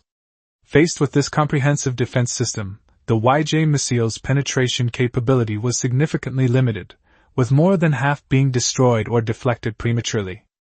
When the remaining missiles approached within 30 kilometers, they were intercepted by closed-in weapon systems. Countless tracer rounds swept across space like whips of hellfire, until only one YJ-21 missile rushed into the fleet, and its target was the unfortunate Yukikes. The ancient righteous path immediately ordered an emergency evasive maneuver. The Yukikes swerved almost at a right angle, and the YJ-21 missile grazed past the hull. He could even see the inscription on the missile through the porthole. At that moment, he felt that what was flying towards him was not an anti-ship missile, but his great-grandmother pushing a space wheelchair to pick him up. However, 3 seconds later, the anticipated self-destruction explosion did not occur. The ancient righteous cultivator looked down at the nautical chart, his face instantly turning deathly pale, and frantically shouted, "Shinano aircraft carrier, evade! Intercept it!" But it was too late. After missing its original target, the YJ-21 automatically locked onto the largest target in its flight path, the Ruri-class aircraft carrier Shinano, located in the center of the fleet. Everyone thought the Yukikes would block the missile, but in fact, it grazed past the Yukikes and crashed straight into the midsection of the Shinano's hull. A 600-kilogram armor-piercing warhead penetrated the midship's deck and came to rest in the ammunition magazine. The next instant, a fireball comparable to the main gun of a T-3 battleship exploded in the midships of the aircraft carrier, the bridge was blown off, the gravity system failed, and the bridge crew were turned into flesh and blood in the terrifying acceleration, as if they had been hit by a shell. The explosions didn't end there. The ammunition magazine detonation triggered a chain reaction, the blast doors completely failed, and a series of explosions erupted from inside the ship like firecrackers. The entire Shinano was torn to pieces, more than 30 aircraft that hadn't yet taken off were reduced to dust, and more than 800 people died on the spot, with not a single person escaping into the escape pods. Upon seeing the first burst of fire, the ancient righteous path ordered a full-speed retreat. The Yukikes immediately turned around, its engines unleashing unprecedented thrust. A dozen seconds later, the Shinano's fuel tank experienced a blue flash explosion, followed by an uncontrolled detonation of antimatter, the shockwave ripping up the entire fleet. The two destroyers closest to the Shinano were blown into spinning tops, their gravity generators overloaded and malfunctioned, and the crew were flung to pieces by centrifugal force, their blood staining the bulkheads. If anyone were to board the ships after the war, they would surely resemble a true hell. Chapter 43 Winning Hearts and Minds is paramount. Report! The cruiser strike group has been attacked by a cluster of enemy anti-ship missiles. Most of the missiles have been intercepted, but... Miles stared at the briefing, the second half of the sentence stuck in his throat. Even he himself thought the content was absurd. Halsey, as if he had a premonition, urged him to continue in a low voice. Miles reluctantly reported that the aircraft carrier Shinano had been hit in its ammunition magazine by a super-heavy anti-ship missile, killing all 800 crew members and rendering 2 destroyers inoperable. Halsey flew into a rage, nearly overturning the bridge. He couldn't understand how enemy missiles could have bypassed the outer air defenses and interceptor arrays to directly strike the core of the aircraft carrier, when the outer defenses and interceptor arrays were still intact. But he also knew that Miles would never try to fool him with a false battle report. Miles wiped away his cold sweat and added what he called good news. Ji Shuling, the commander of the Beihai Restoration Army, judged that the opposing aircraft carrier was extremely special. It had once sunk the T-4 battlecruiser with a salvo of heavy anti-ship missiles, and the super-heavy missile that hit this time was very likely of the same type. Halsey forced himself to calm down. The enemy's main force was right in front of him, but the harassment from that aircraft carrier was causing him immense pain. He had considered using the Dreadnought's wave cannon to finish the job in one shot, but at this distance, he wasn't confident he could annihilate the entire enemy fleet. If he missed a few ships, the situation would only become more complicated. If this dragged on, they might not even be able to reach the enemy's main fleet and would be worn down by the enemy's guerrilla tactics. Halsey finally ordered the Enterprise to send out the Reaper Squadron with only one mission, to stealthily advance and destroy the enemy carrier. Soon, a Predator fighter jet was launched from the Enterprise, accelerating to 2,000 space knots in a short time, heading straight for the target area. Reaper 2 instinctively didn't want to take off. He had already developed a psychological aversion to Zhang Beihai's Swan Eagle fighter jets. Those things were like chewing gum, impossible to shake off, and annoying to fight. The ground staff, however, tried to provoke him by mentioning his mortgage, his wife and children, and his student loans. Death Number 2 grumbled and said that his wife, who played tennis and yoga every day, would only cheat on him. His 300-pound son only knew how to play video games, and his daughter wanted to go to a yacht party to fool around. Hearing this made him even less willing to fight. The ground crew was stunned by him, even suggesting he come down for a smoke to calm down. Death 2 eventually put on his helmet, saying this lousy fleet wouldn't survive without him. Before closing the cockpit canopy, the ground crew earnestly offered to introduce him to a lawyer after the war, because he also felt the fleet truly wouldn't survive without him. Meanwhile, the Sochi 1 fleet had been navigating the asteroid belt for over 3 hours, and the situation was dire. The uncleared asteroid belt was too dangerous for destroyers. Even with radar warnings, one ship still managed to ram its bow and be forced to undergo on-site repairs using magnetic traction. Other destroyers also suffered damage, with one even having its communications masts broken and nearly losing its bridge. In contrast, the Dmitry Vigilant, thanks to the superior sensory capabilities of its Neuralink module, darted through the rubble like an eel, emerging almost unscathed. One captain suggested slowing down, otherwise they would be destroyed before the Democratic fleet could surround them. Dmitry also wanted to play it safe, but every second of delay increased the danger to Zhang Beihai's decoy fleet and the risk of exposing the main force. In the end, he reduced the speed to 140 knots to remind everyone that the Kronstadt 1 and Kursk 1 were still waiting for their message. At the White River Star Space Station, the Imperial Navy's CII agents also noticed something amiss. The entire fleet had suddenly lost contact after being dispatched to Ptolemy S. The outpost claimed that a space storm had disrupted quantum communication, but he didn't believe it at all. If there really was a storm, they should have rushed out to send a message immediately, instead of waiting to die. The communications unit had relayed the authentication message 2 hours earlier, but the confidential report from the ship's CII agent was still missing, 40 minutes past the scheduled time. Realizing something was amiss, the agent threw on his coat and rushed out of his office to report. Meanwhile, 40 light-years away, the Imperial Rapid Reaction Fleet cancelled its leave and went on high alert at Level 3. Fleet Commander Erika Bismarck's face darkened as she looked at the briefing. The Democratic Navy's combined fleet had vanished so suddenly. What a coincidence.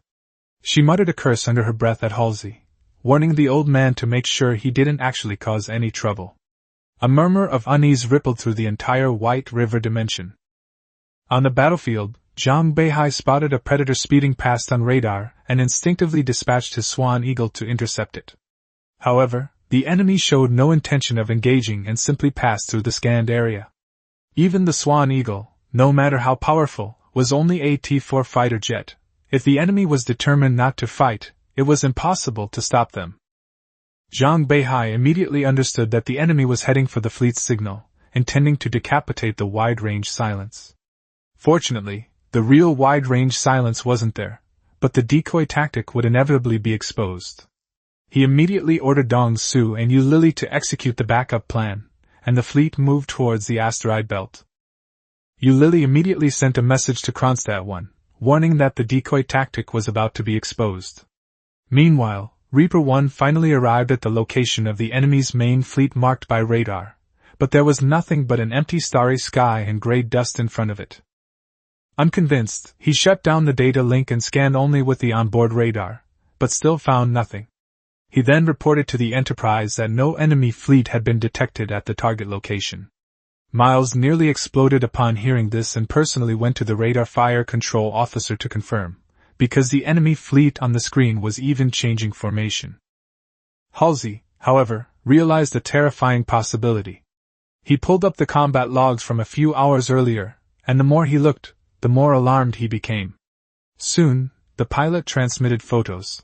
The location in the photos was right in the center of the enemy's main fleet, but the screen was completely empty. Halsey finally gritted his teeth and spat out, "We've been tricked." Almost simultaneously, the Imperial main fleet on the radar changed formation, forming two clear letters, an S and a B. Halsey flew into a rage, his steel-toed military boots kicking over things on the bridge. He knew his career might be ruined in this battle. For a fleet led by a formidable T-3 battleship to be outmaneuvered by 3 enemy ships was the ultimate disgrace. He ordered the death squad to locate the fleet that had tricked them, while the entire fleet dispersed to search for the main force, and the outer forces prepared for the next phase of interception. Just then, Miles reported that the enemy commander requested a call. Halsey thought he had misheard. The other party claimed to be the commander of the blocking force. Zhang Beihai, having realized the decoy had failed, understood that a direct confrontation was pointless. The enemy had too many ships. Even if he traded 1 missile for every ship, he couldn't possibly destroy them all. After confirming that the enemy could not be located via quantum communication, Zhang Beihai initiated a conversation. Halsey's extremely sour face appeared on the holographic screen, and he was clearly taken aback when he saw that the person opposite him was just a young man with the rank of lieutenant. Zhang Beihai saluted first, politely greeting General Halsey. Halsey, however, sneered, questioning how a lieutenant dared to call himself a commander, and demanding that he summon his highest-ranking officer.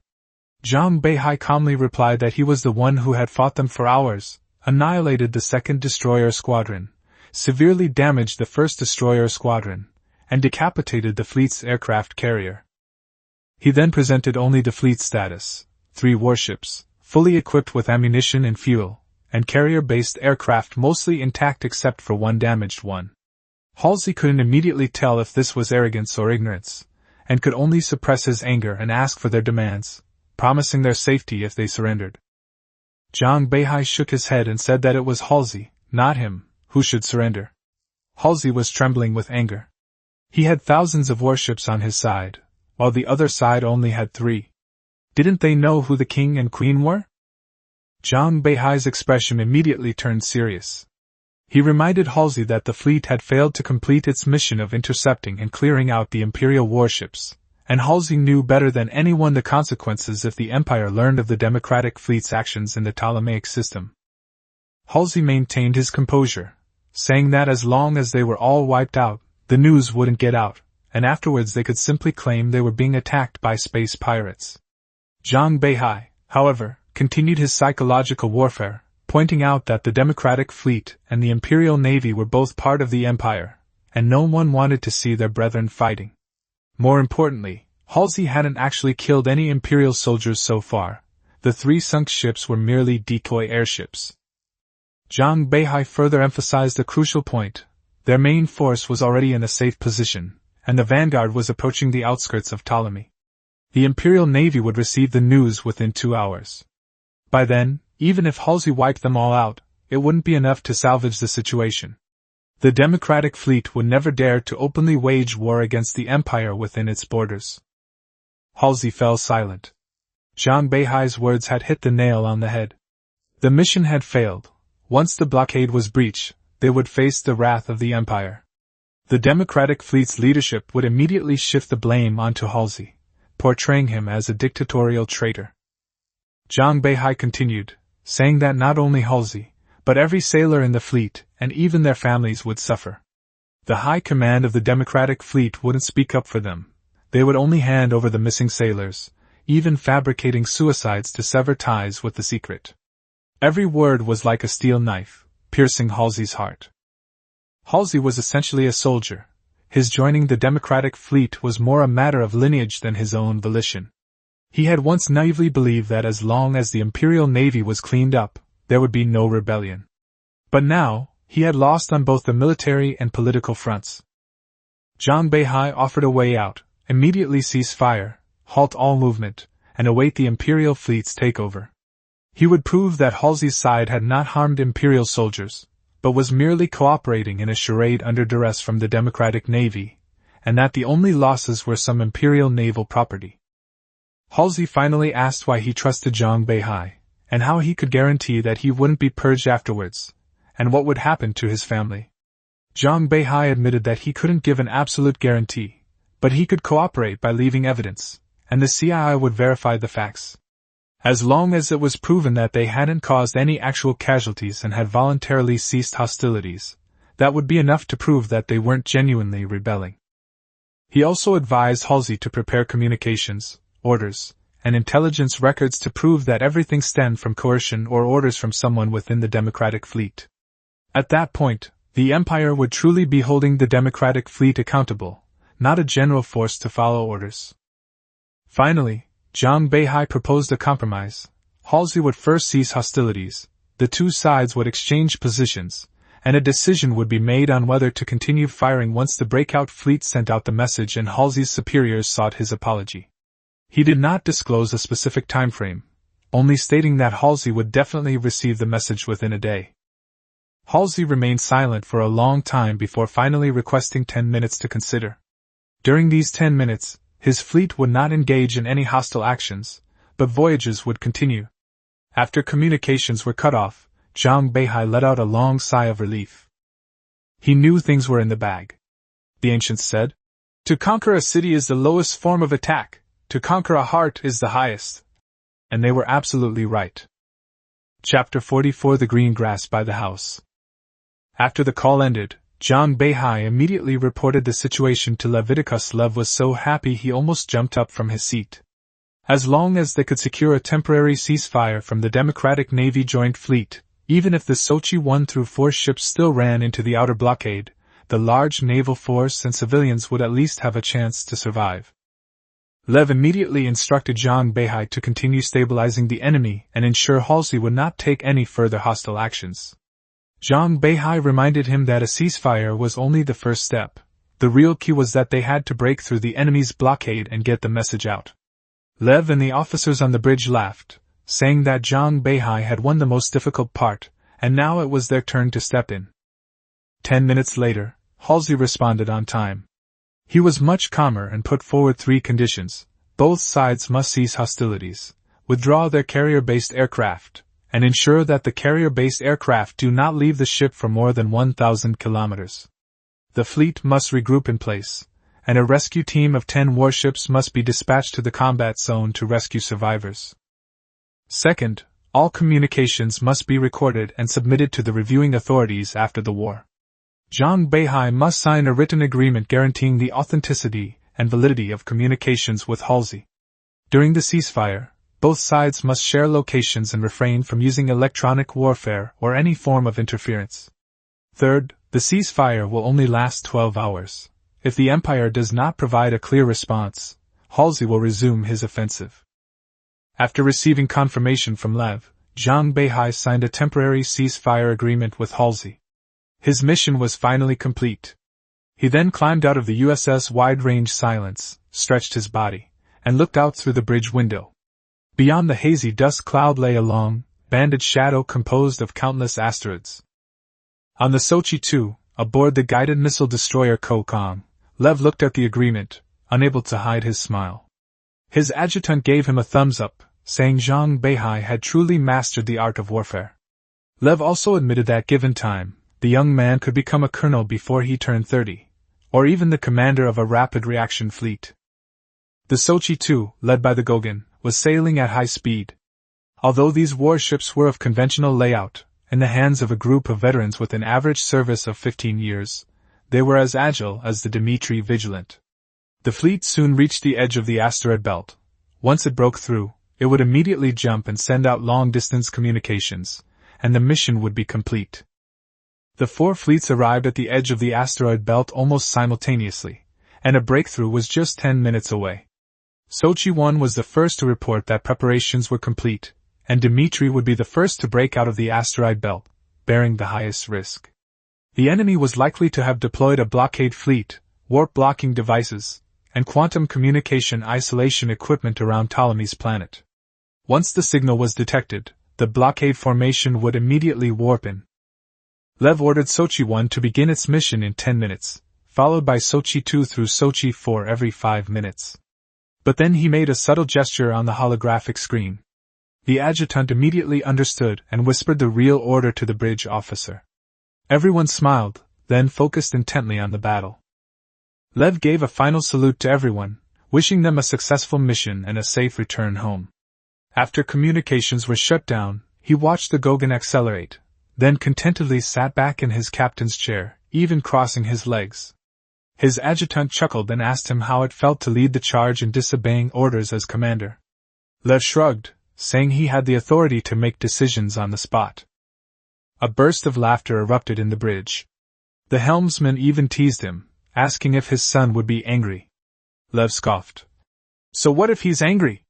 He's not going to pee on my tombstone, is he?" Everyone laughed again. Everyone understood what Lev wanted to do. At that moment, they were no longer just officers and soldiers, but a group of friends and brothers who had worked together for over a decade. Like a whale leaping from the deep sea, the Courageous was the first to burst out of the asteroid belt surrounding Ptolemy's planet. The Blazing, Record, and Frost followed closely behind, like a spectacular yet tragic performance. Almost simultaneously, a beacon thousands of kilometers away picked up a signal from the Imperial Navy, and the Democratic Fleet's Rapid Reaction Force immediately initiated an emergency jump. A blue warp lock enveloped dozens of warships, including a battlecruiser over 1,500 meters long. On the bridge of the Kokong, the adjutant reported a warp failure and no communication. The enemy, as expected, was already waiting there. The next second, 1,000 kilometers directly ahead of the Sochi 2, dozens of blue lights flashed out of thin air. The Democratic Fleet's interception formation had appeared.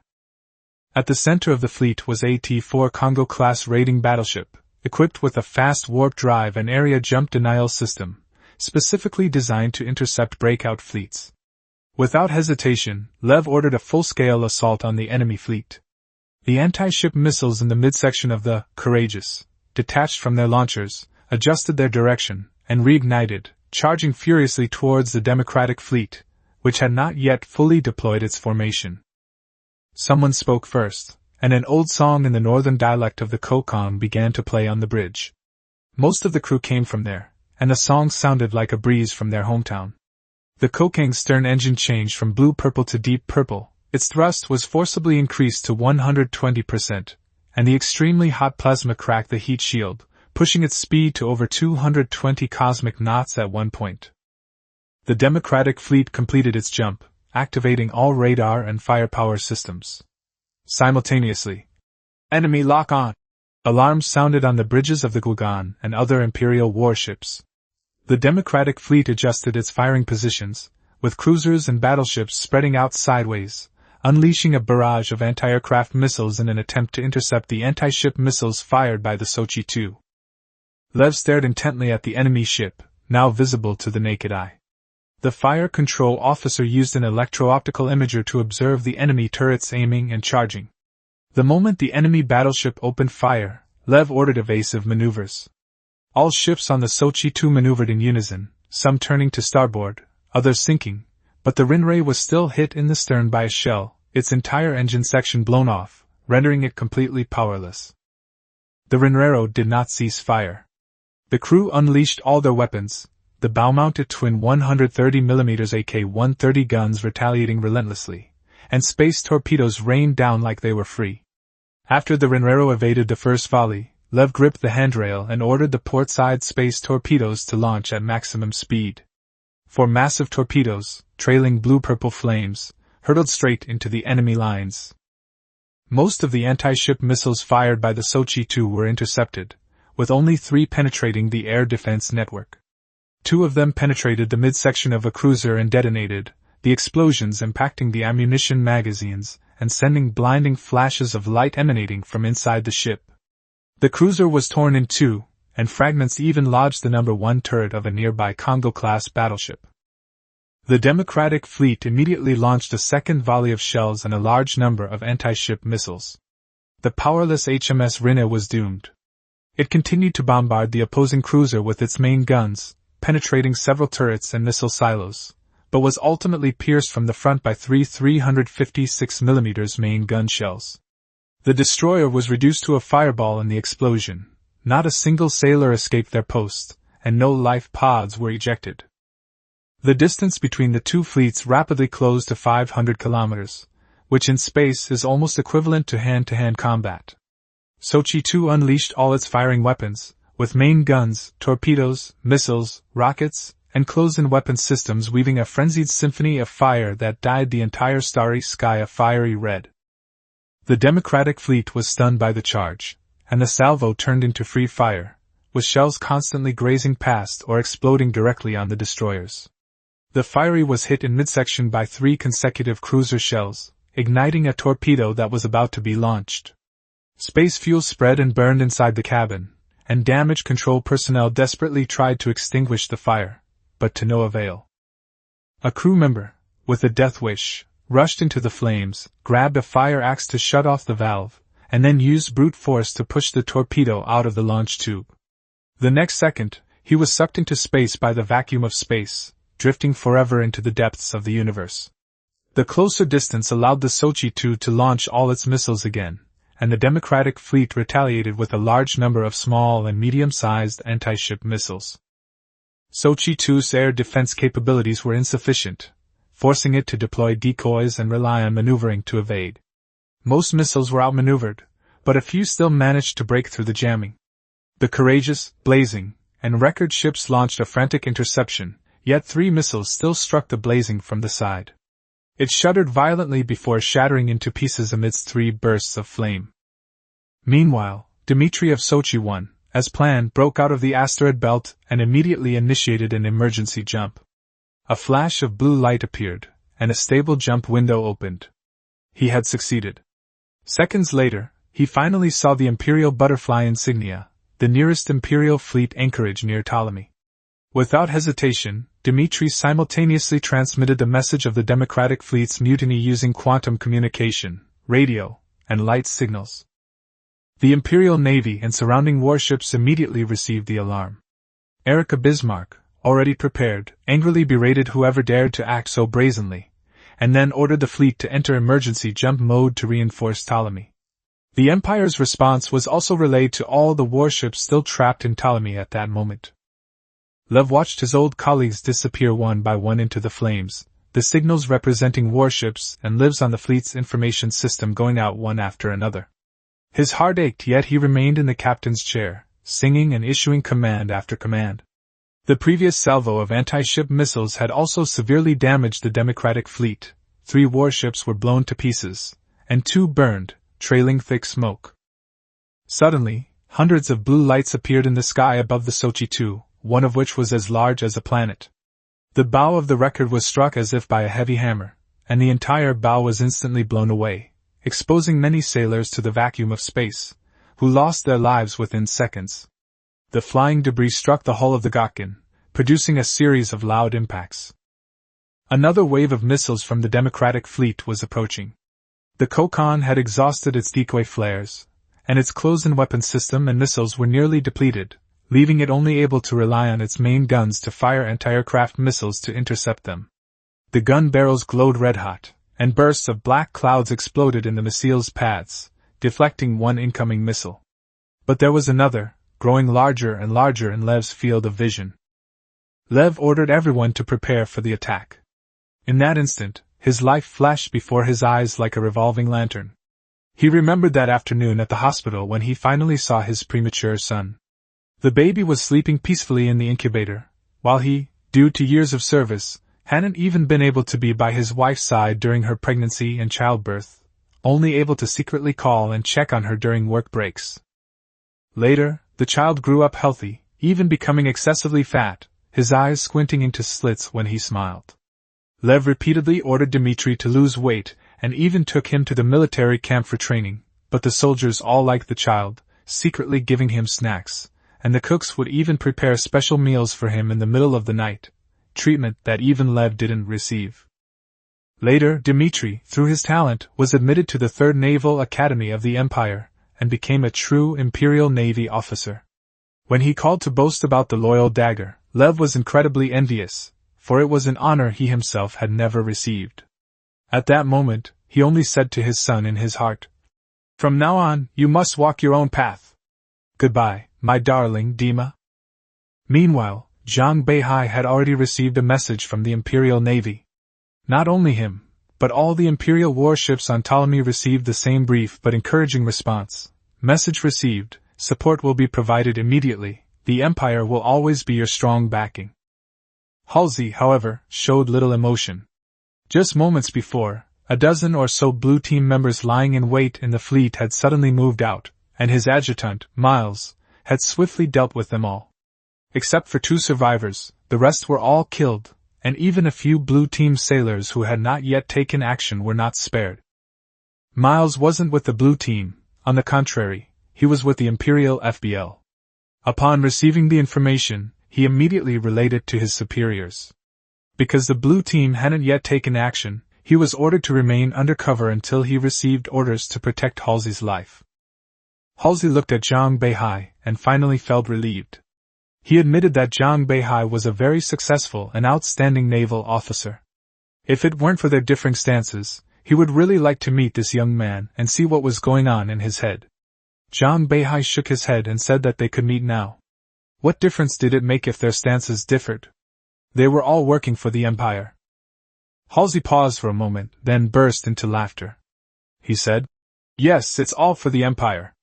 It seems his awareness and level of understanding are even lower than a lieutenant's. Chapter 45 Warships. The Ptolemaic incident ultimately ended with the formal surrender of the Democratic Navy's combined fleet. Although the Democratic Navy destroyed a large number of documents and purged relevant personnel beforehand, and even planted many Blue Team agents on the Enterprise in preparation for Halsey's potential defection. The Blue Team never dreamed that the small Enterprise ship had more FBL members than they did. Even Miles, whom they considered not a threat, was actually an FBL member. This matter quickly stirred up a new storm within the Empire, but it had little to do with Zhang Beihai anymore. After waiting a day on Ptolemy, Zhang Beihai finally received reinforcements from the Imperial Navy. However, the way these reinforcements arrived was all too imperial in style. A massive, circular ship with a diameter of over 1 kilometer forced its way in from outside the asteroid belt like a tunnel-boring machine. It strictly followed the principle that the shortest distance between 2 points is a straight line, and along its path, asteroids were either smashed to pieces or pushed off course.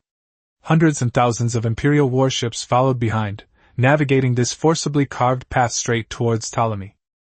If Zhang Beihai hadn't received prior notification, he probably wouldn't have slept well for 3 days after seeing this scene resembling a giant desert worm. This obstacle-clearing ship, named Ilyich, was the Empire's main engineering vessel, only a T5 class, but it was ridiculously useful when facing asteroids and complex celestial environments. Soon after, the Imperial Rapid Reaction Fleet sent a communication informing Kursk 1 that its mission was complete, and that it should evacuate Ptolemy Star along the designated route and return to White River Star as soon as possible for investigation. The other side added at the end, "I must say, you guys really have guts. Get home now." Zhang Beihai, Yu Lili, and Li Dongshu piloted their ship back along the newly opened passage. Along the way, every warship bearing the Imperial insignia seemed incredibly welcoming. Instead of radioing, they greeted the trio with mass lights. Yu Lili deciphered the message from the lights. "Hero, welcome home." Li Dongshu immediately became excited. He had done almost nothing these past few days and was incredibly restless. The disparity in strength between them was too great. When it was his turn to fire, it meant the situation was on the brink of life and death. Yu Lili mercilessly criticized him, saying that even a hero like him, the king of the bench, was out of the question. When things got really tense, his snoring was almost unbearable. In fact, Yu Lili was largely responsible for executing this elaborate deception. She was responsible for receiving simulated signals from the J-16 electronic warfare aircraft and designing deception tactics. All crucial aspects relied on her. If even the slightest mistake occurred, the deception could be instantly exposed. Li Dongshu expressed his frustration, saying he also wanted to use 152mm shells to shower the enemy, but conditions didn't allow it. Zhang Beihai, too lazy to deal with their daily bickering, set the automatic course and began reviewing the battle reports. Compared to the Kursk 1 dancing on a tightrope, the Sochi fleet's situation was far more tragic. Apart from Dmitri's Sochi 1, almost all of the other ships, numbered 2 through 4, were intercepted, suffering heavy losses. 3 days later, at the White River Star Orbital Space Station, Zhang Beihai finally witnessed the Empire's efficiency. For 2 whole days, all naval personnel who participated in Operation Ptolemy were placed under closed-door investigation. The FBL and CII took turns conducting independent checks on navigation records, communication records, and ship data. The person in charge of investigating Zhang Beihai was an old acquaintance named Wade, which made things a little easier for him. While smoking a Real cigarette, Wade told him that none of the relevant fleets would escape this time, and the bourgeois government had already begun its purge. Zhang Beihai couldn't help but ask if he was sure he could say these things to him. Wade looked at him like he was an idiot, and said that if the investigation hadn't been ongoing, his battles would have already been included in the Naval University textbooks, becoming the nightmare of his juniors. Zhang Beihai could only accept that he had done something earth-shattering, and then asked Minnie and the cooperative if they would be affected. After all, he had directly thwarted the bourgeois government's plans, and would likely become a thorn in their side in the future. Upon hearing Minnie's name, Wade breathed a sigh of relief. He picked up his communication terminal, tapped a few times, stubbed out his cigarette, and left the interrogation room. A short while later, the door opened again, and blonde Minnie, wearing a CII armband, walked in, accompanied by Rosa. Without a single pleasantry, Minnie grabbed Zhang Beihai's ear. For 2 whole days, he'd been in such a serious situation, yet he hadn't mentioned her name, or notified her immediately. She was an ally, a comrade, and someone who could handle anything. Zhang Beihai could only repeatedly admit his mistake, and promised to tell her immediately if anything happened next time. Minnie finally let go, but she wouldn't let him off easily and demanded compensation. After thinking for a long time, Zhang Beihai could only grit his teeth and suggest that she receive all the profits from this operation. Minnie's eyes lit up like coins for a moment, but quickly returned to their clear state. She told Zhang Beihai that the Dark Sword drones were selling extremely well and had become the new favorite of most of the Empire's rapid reaction fleets. She had also acquired 2 assembly plants and an electronics factory, so she wasn't short of money for the time being. Zhang Beihai was actually quite pleased to hear that the cooperative was thriving. However, Minnie's report was so exaggerated, like a stage play, that he found it a bit overwhelming. He directly asked her what she really wanted. Minnie leaned down, staring at him intently, her amethyst eyes almost touching his. What she wanted was power. Zhang Beihai's current 404th fleet was far too weak. It only had 4 T5 warships in total, a laughable number. She has already devised 3 paths. First, the 404 Phantom fleet must become the core force. Its numbers don't need to be large, but it must be elite and loyal. Loyalty should ideally come from new ideas, emotional bonds are secondary, and anything bought with money is absolutely unacceptable. Second, she could leverage her personal connections to develop allies within the Empire, such as the non-partisan Feilin royal family, including Messiah and Lucy. Third, she could utilize her experience with the FBL and CII to establish her own intelligence and security system. Wade and FBL are willing to help now, but they are ultimately loyal to the Empire, not Minnie personally. New ideas are structurally incompatible with the existing system, and no one can guarantee that FBL and CII won't turn against her in the future. Minnie then mentioned that she had actually prepared a small gift for Zhang Beihai. Zhang Beihai turned to the next page, where a familiar image of an aircraft carrier came into view. It was the Ruri class, the most common fleet aircraft carrier in the Empire. This glass-class vessel has undergone specialized modifications to accommodate the neural connection pod and has been equipped with numerous T4 technologies. Minnie certainly put in a lot of effort and money to order it. Zhang Beihai looked up at her and said seriously, "Minnie, I don't want to work hard anymore." The investigation into Zhang Beihai was quickly concluded under the guise of protection.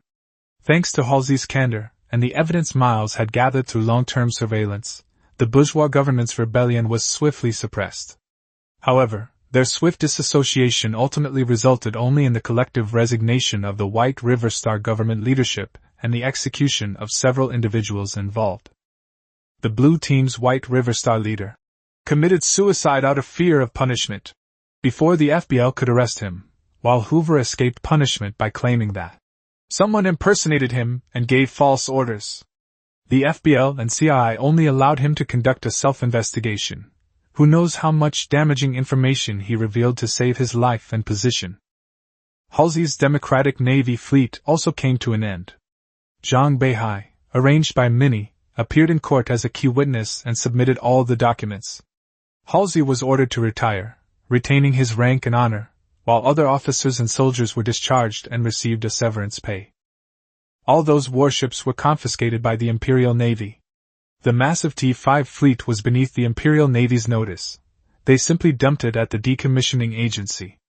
Captain Masamichi Kagami, after retiring, didn't know what to do, so he formed the freelancers with his old comrades, scraping together funds and taking out loans to buy back the Yukikes. After finishing everything, Zhang Beihai met up with his friends at the home port bar. It was still bustling with people. It was the start of the school year, and many juniors from the 3rd Naval University were having a gathering. Looking at them, Zhang Beihai suddenly felt a sense of déjà vu. 2 months ago, he had just graduated and boarded Minnie's pirate ship here.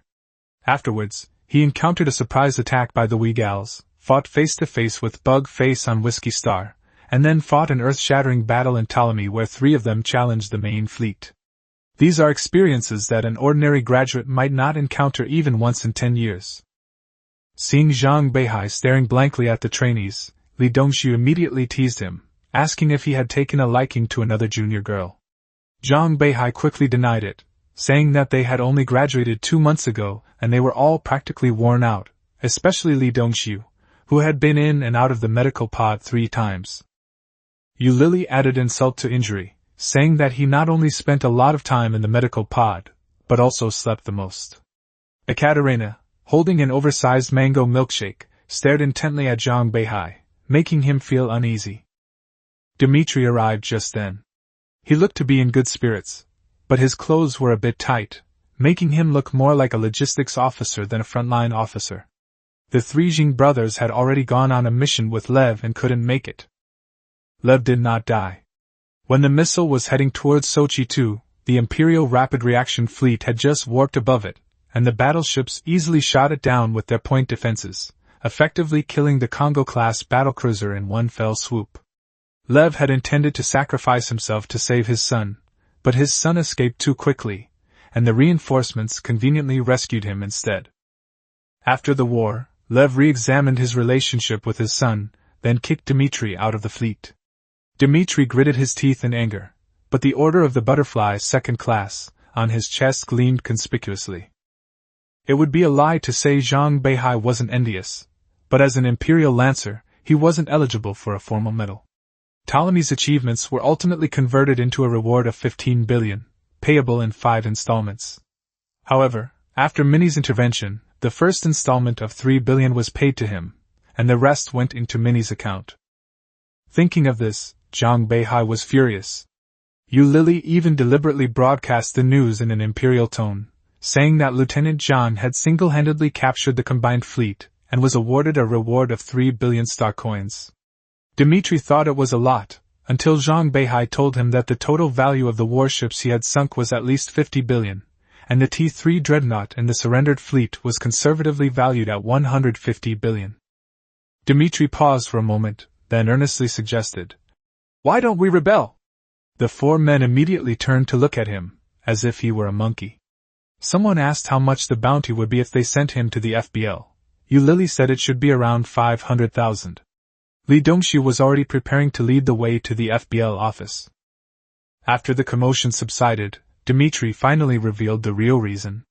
His father had kicked him out of the fleet, but actually wanted him to join Zhang Beihai's crew. The Battle of Ptolemy had shown Lev that Dmitri would only be worn down by the rules in the regular navy, and that joining the 404th Fleet was the only way for him to truly take flight. Moreover, Lev not only released the people, but also allowed Dmitri to leave with the patrol ship, the Vigilant.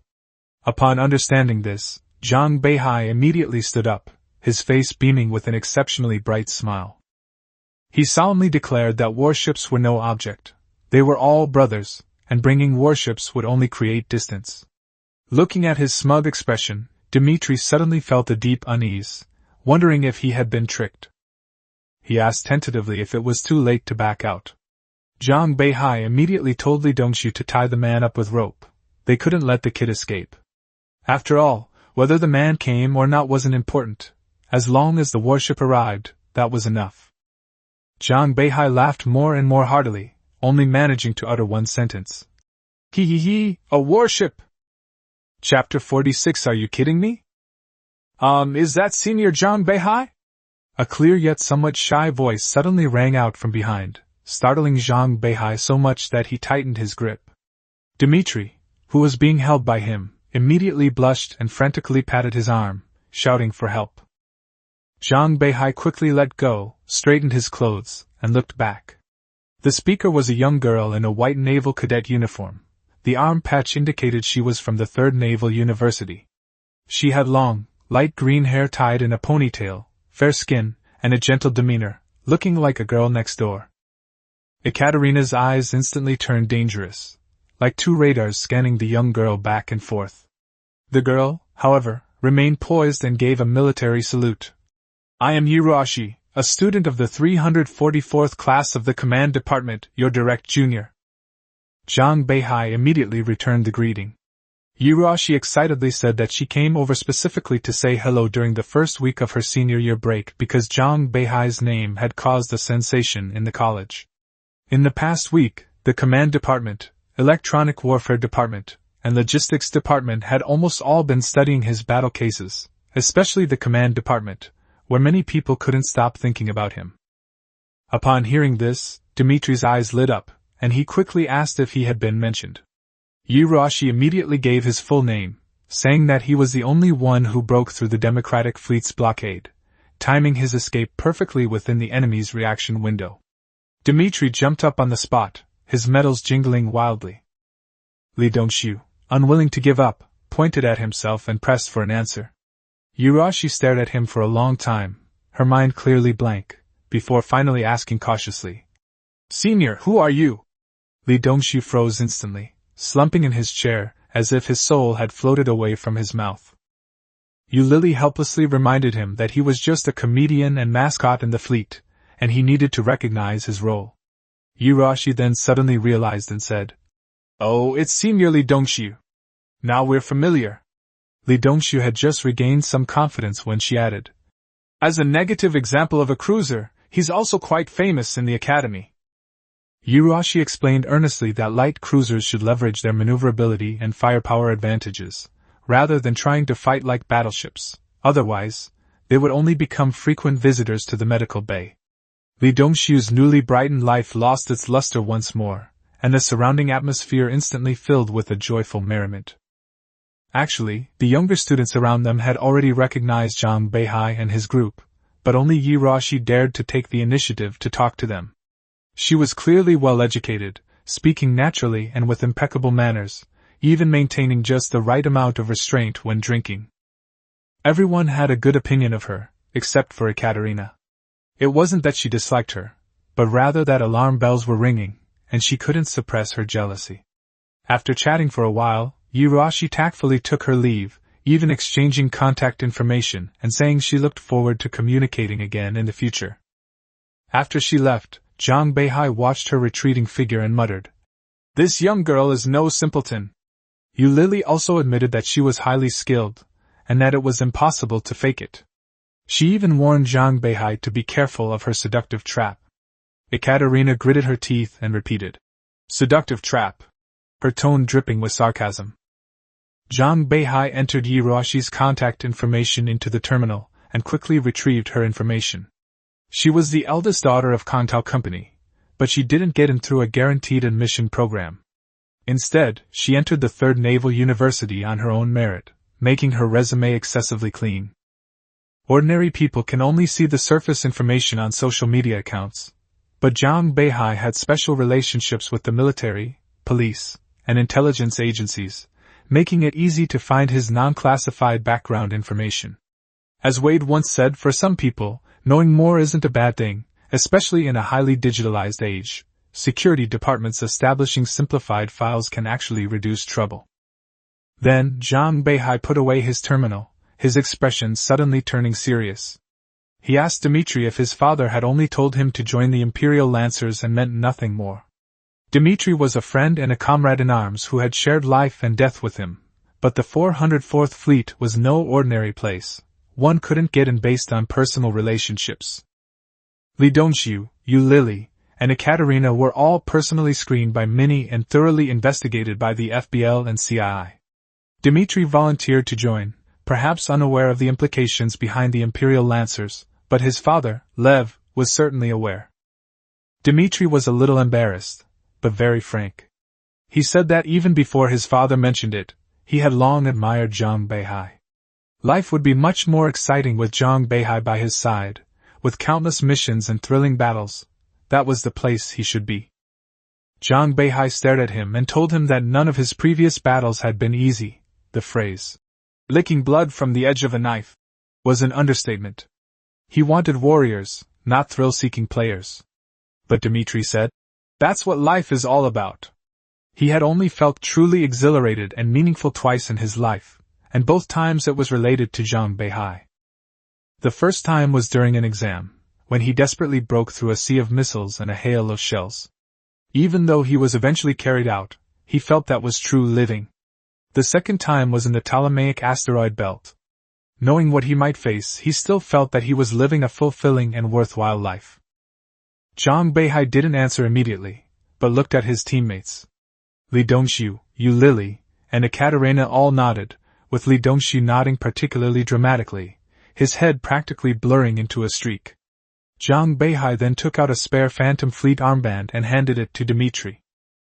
He told Dmitri that some things couldn't be explained yet, and that he should join as a prospective member of the 404th Fleet first, and he would know everything when he was officially promoted. Zhang Beihai was about to reach out and shake hands when Li Dongshu pounced on him, hugging Dmitri and howling wildly, the scene resembling a primal human reaction. After each mission, the 404 fleet must be given leave. Both the captains and the soldiers on the Kunlun should need rest. Li Dongshu and Yu Lili spend time with their families and enjoy life, while Zhang Beihai dedicates his time to cooperative development, definitely not to chatting with the young ladies from the tough guy camp. Under Minnie's management, the cooperative developed steadily, and Rosa completely shed her secretary role, becoming the head of the publicity department. Like a seal being broken, she became the leader of the study group, giving speeches and promoting the cause everywhere, much to Wade's annoyance. Wade couldn't help but complain to Minnie that Rosa had started giving lectures at the factory in the next district, and FBL had been coming to report on her constantly these past few days. If it weren't for him keeping an eye on her, Rosa would have been shot dead countless times over. Minnie, however, remained calm, saying that Rosa's safety wasn't a concern. The person capable of assassinating her hadn't been born yet. Wade scratched his head in frustration, reminding her that the problem wasn't just about security. The capitalists were hesitant to act because of Minnie's identity and the FBL connection, but if they really tried to make financial moves, the cooperative would suffer. Minnie continued approving plans, only saying that the cooperative had ample orders, no external debt, and no one could do anything to her. Just then, Rosa's communication request came through. She was currently at the Mingda pharmaceutical factory, originally there to give a presentation, but the workers, as if prepared, turned the presentation into a general strike. The white team had arrived, and the two sides were in a standoff, with armed conflict potentially erupting at any moment. The incident stemmed from a chemical leak, which resulted in severe lung infections among more than 20 workers. According to the contract, the company was responsible for their treatment, but it manipulated the union, stripping them of their union membership on the grounds of insufficient dues, and further claiming they were working illegally, refusing to provide compensation or treatment.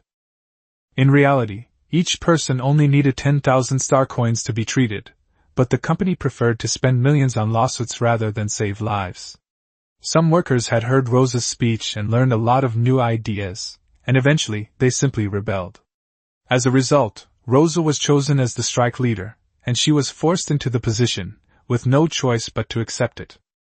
She knew that as an outsider, her presence would give others cause for gossip, but with the workers watching her, she had no choice but to take the lead and shout slogans. The factory gatekeepers had long been sidelined, and the white team arrived after receiving a call from the boss. They were about to take action when they discovered that Rosa's file was an imperial secret, and they all immediately became terrified. The white team outwardly brandished their guns, but dared not fire a single bullet. If it weren't for the factory owner's connections with the team leader, they would have readily joined the workers. Rosa, unaware of the situation, was only worried about the workers getting hurt, so the two sides maintained a tense standoff, either daring to make the first move. An hour later, 6 hovercars arrived above the factory. Most people didn't recognize the 404th Fleet's insignia, but they did recognize the Imperial Navy's butterfly emblem. The tall, thin factory owner, Ma Feng, breathed a sigh of relief, thinking reinforcements had arrived. He arrogantly declared that he worked for the governor, and that half of the factory's profits went to Governor Lucy. The leader of the white team felt a chill run down his spine. Unable to persuade him otherwise, he had no choice but to retreat. He knew very well that Ma Feng's words had already landed him in a trap. The hovercraft stopped 5 meters above the ground, and soldiers from the hardcore battalion, wearing white Chi-powered armor, leaped down. The black armor exuded a strong sense of oppression, quickly surrounding the scene and occupying the high ground. Ma Feng was still laughing in his office when the door was kicked open, slamming him to the ground. Wang Lei led his team in, and immediately recognized him as the second son of the Beihai branch of Tingyun Group. To Wang Lei, Ma Feng's family were traders from the Beihai Independence War hundreds of years ago, white traders who profited from the blood of the Beihai people. Wang Lei dragged Ma Feng downstairs like a chicken. Ma Feng cursed and swore all the way, repeatedly shouting that he worked for the governor, was a second-class citizen, and that his ancestors had already finished the war. The whole thing was recorded and sent back, and Minnie, who was watching remotely, looked grim. She didn't doubt Lucy, but she thought this idiot dared to talk nonsense about the governor in public. When Ma Fong was dragged in front of the workers, they were stunned, and so was Ma Fong. He then realized that the so-called imperial reinforcements hadn't come to rescue him at all. Wang Lei didn't deal with him directly, but simply asked him to invite him to face the workers and negotiate a solution. Under the glare of rifles, Ma Fong, clutching his broken bone, shakily stood up. The manager's lackeys who used to fawn over him were long gone. He could only sheepishly manage to squeeze out, "Then let's talk?" A huge cheer erupted from the workers. The factory owner, who had once been so aloof, had actually offered to negotiate. That in itself was a victory. Everyone looked at Rosa, hoping she would represent them in the negotiations. Rosa took a step forward, but then suddenly stopped and stepped back. She wasn't afraid, she had simply come to a realization. Ultimately, she was an outsider, at best a guide, and the workers' problems had to be solved by the workers themselves. The cooperative could help them, but it couldn't usurp their role, otherwise it would become the cooperative that replaced the factory owners in exploiting the workers. Rosa then summoned a worker leader to negotiate with Ma Fong, emphasizing that the Hardman battalion would not favor anyone and that everything would be based on imperial law. Ma Fong nearly cursed inwardly. Imperial law? No favoritism? What a load of rubbish! Chapter 47 News Ship, Ruri X. 2 weeks later, Lev's fleet returned home after completing its mission. Without Zhang Beihai's 404th Fleet, the mission, which had a 30% risk level, went smoothly without encountering any significant trouble. However, Lev had no time to think about any of that. He was attending the collective funeral of his comrades with Zhang Beihai, Dmitri, Valentina, and the other naval officers and men who had survived the Ptolemaic incident. The funeral was held at the New Saintis Cemetery, 300 kilometers north of the first hub city. This does not refer to a single cemetery, but rather to the collective name for the final resting place of fallen Imperial Navy soldiers. The name originates from the earliest Flynn commander. Throughout the long history of the Empire, countless Flynn royals who died in battle were called saints. The cemetery within the Flynn dimension is called the Saintis Cemetery, while those in the colonies are called the New Saintis Cemetery. When Zhang Beihai arrived, he found the surrounding area picturesque, with lush greenery and tranquility resembling a retirement retreat. In fact, this area was already a high-priced residential district, home to many retired cadres. But today, even the most beautiful scenery couldn't overcome the somber atmosphere. The funeral was delayed for nearly a month because the military had been working tirelessly to collect the remains of the fallen. In this Ptolemaic war, Zhang Beihai was by no means the most distressed. He single-handedly turned a seemingly hopeless situation around and even achieved a major victory rarely seen in the history of imperial warfare. The ones truly overwhelmed by grief were Lev and Valentina. Of the 4 fleets from Sochi I-4, only Dmitri's I fleet managed to break through and escape unscathed. The other 3 suffered near total annihilation. The Sochi 3 engaged the enemy in a bloody battle for an hour, firing all its shells before becoming the last torpedo, ramming into an enemy torpedo cruiser and sinking together. By the time the Rapid Reaction Fleet arrived, the Sochi 3 had become space debris, and along with it lay buried almost the entire Democracy Fleet's interception fleet. The Sochi 4 collided with remnants of the White River Restoration Army and was sunk one by Phoenix fighters. Although many Imperial Navy personnel jumped into escape pods after the war, casualties still exceeded 70%. Commander Alexandra went missing, and the bridge of the flagship Indomitable was completely destroyed. Igor and Lev were classmates, and along with the veterans of the Sochi I, many of whom had served alongside Lev for over 10 years, drinking vodka and going to saunas together, they would never return. Dmitri was equally somber. Among the Ptolemaic garrison was an officer who served alongside Zhang Beihai, Li Dongxiu, and Dmitri. He was assigned to Sochi No. 3 and ultimately died alongside Igor. Zhang Beihai didn't have a strong impression of that man, but he and Dmitri were on good terms. Even with prior preparation, entering the Novodevichy cemetery was still overwhelming for everyone. Most of the families of the fallen soldiers had come. Some were dressed in black as is tradition, while the relatives of the Beihai soldiers, with solemn expressions, mostly wore white or plain-colored clothes, with small white flowers pinned to their chests. Many family members could barely walk and had to be supported by the standard bearers. Zhang Beihai looked at them and suddenly felt a sharp pang in his heart. These soldiers were once the pillars of their families, rare and reliable lovers, the most beloved sons of their parents, and fathers unattainable to their children. Behind each tombstone lies the shattering of a family. The Imperial Navy will care for the bereaved families, but no amount of compensation or preferential treatment can bring back those who have already died in battle.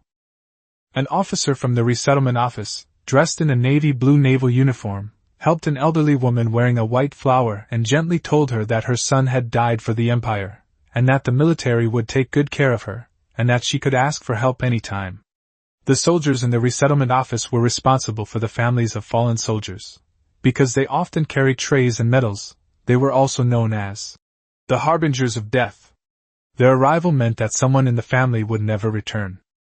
The old woman, her eyes brimming with tears, hunched over and looked up to ask, "I have no difficulties. I was prepared the day my child joined the Navy. I just want to know if my child is brave in battle?"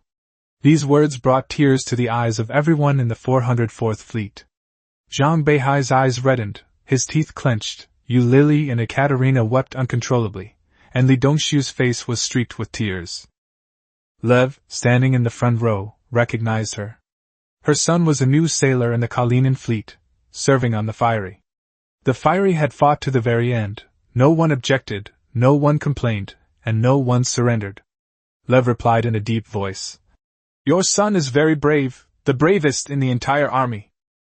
More than 1,000 coffins were carried into the cemetery by standard-bearers, each draped with a naval flag, followed by the families and friends of the fallen soldiers. Naval officers and soldiers who came to bid farewell stood on both sides of the passageway, watching their comrades' remains enter the burial area. With a shout of, "Attention, all! Salute!" the coffins were placed into the graves according to names, and amidst the farewells of the families, the marble lids slowly closed. The rhythmic volley of rifle fire paid homage to the fallen. The funeral ended quickly, and the families were transported away in airships.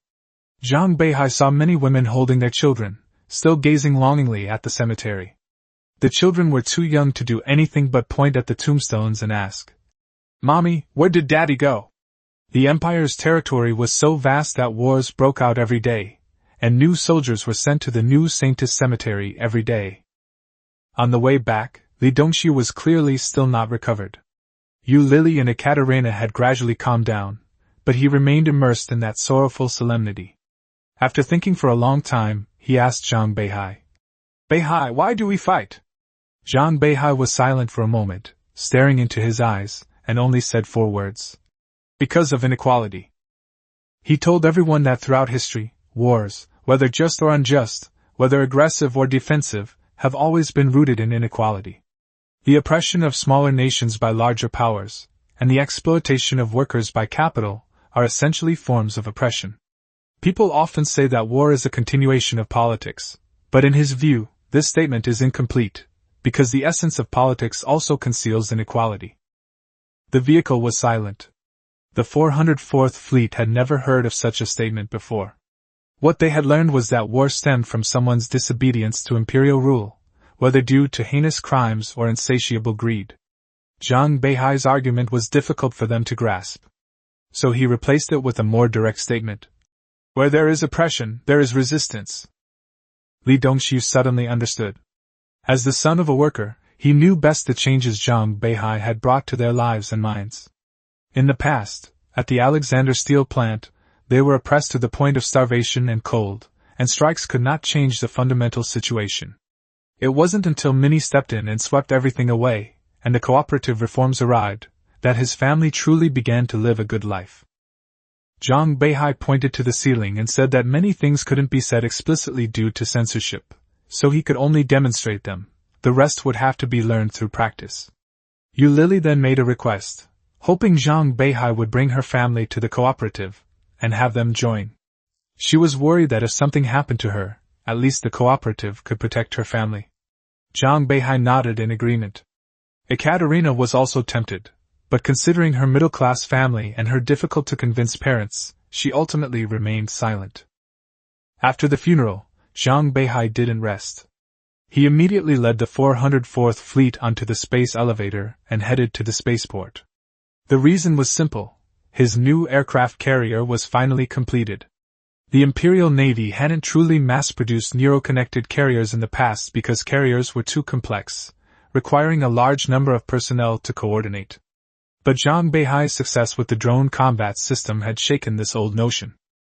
With the mass production of the Dark Sword UAV and its positive reception by the fleet, the carrier model centered on unmanned combat aircraft gradually gained acceptance. Zhang Beihai, as someone who had mastered the use of aircraft carriers, naturally became the user of the new experimental ship. Without Minnie's connections, the adaptive modification of the Liuli-class aircraft carrier would never have gone so smoothly.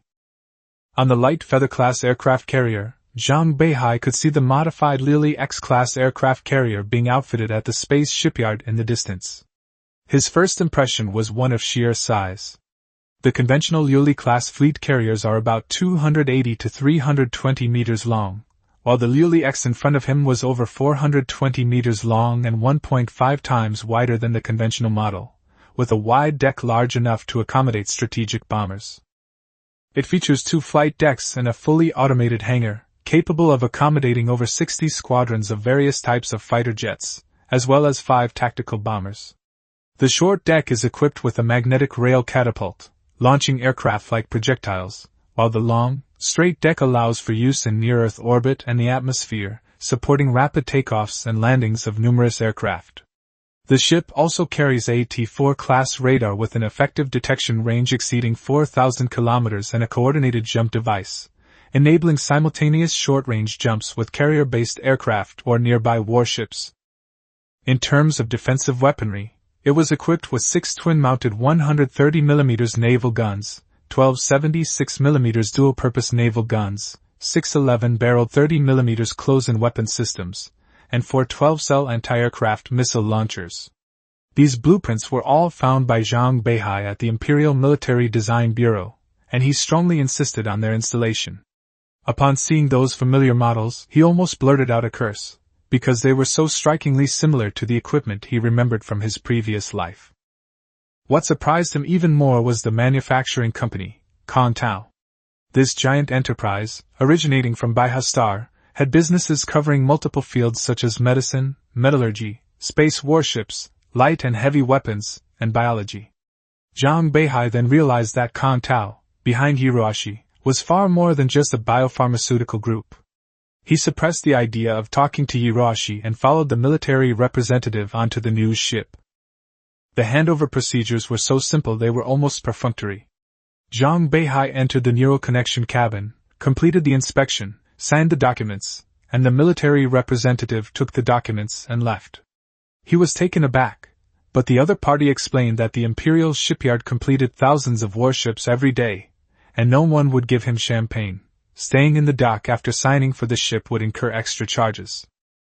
Under Zhang Beihai's control, the 420-meter-long behemoth emitted a pale blue plasma stream from its stern and slowly sailed away from the shipyard.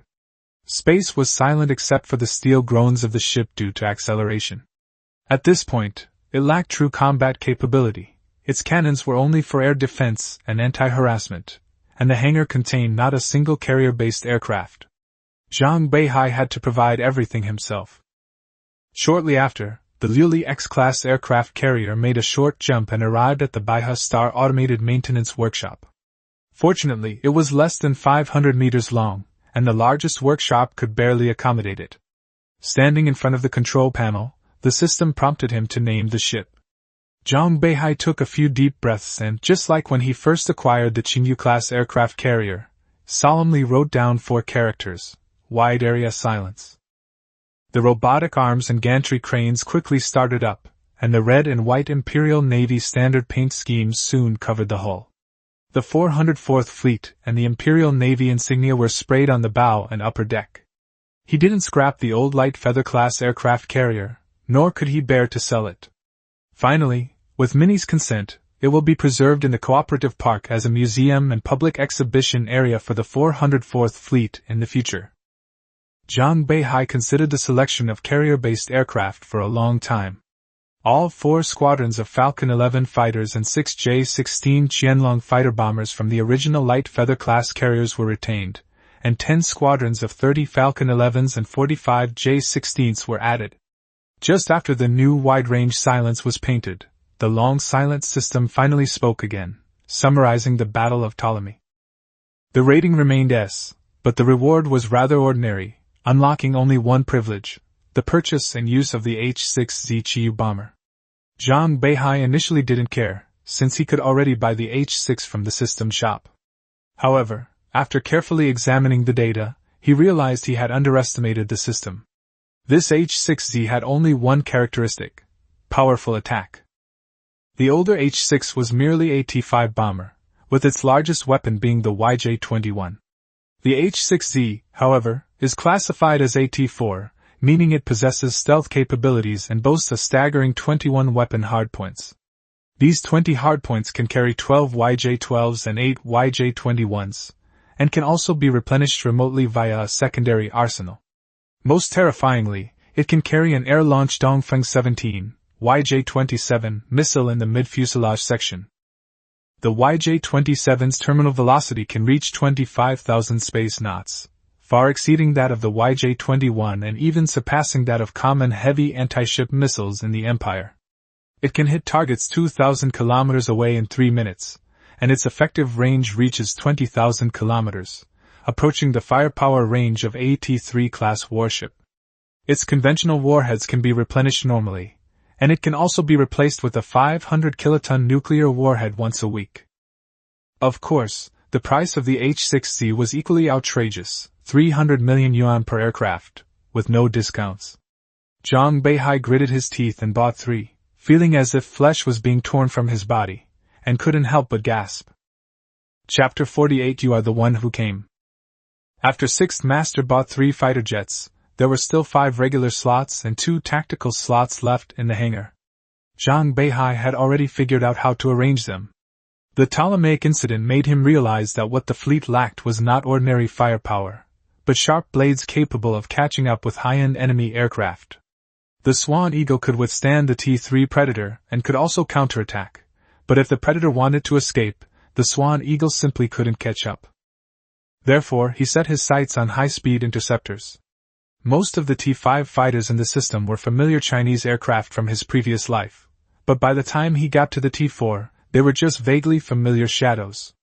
After careful consideration, he chose the T-4 Class J-60, Mysterious Maiden space fighter, which was the highly futuristic space fighter from the Nanchuman project.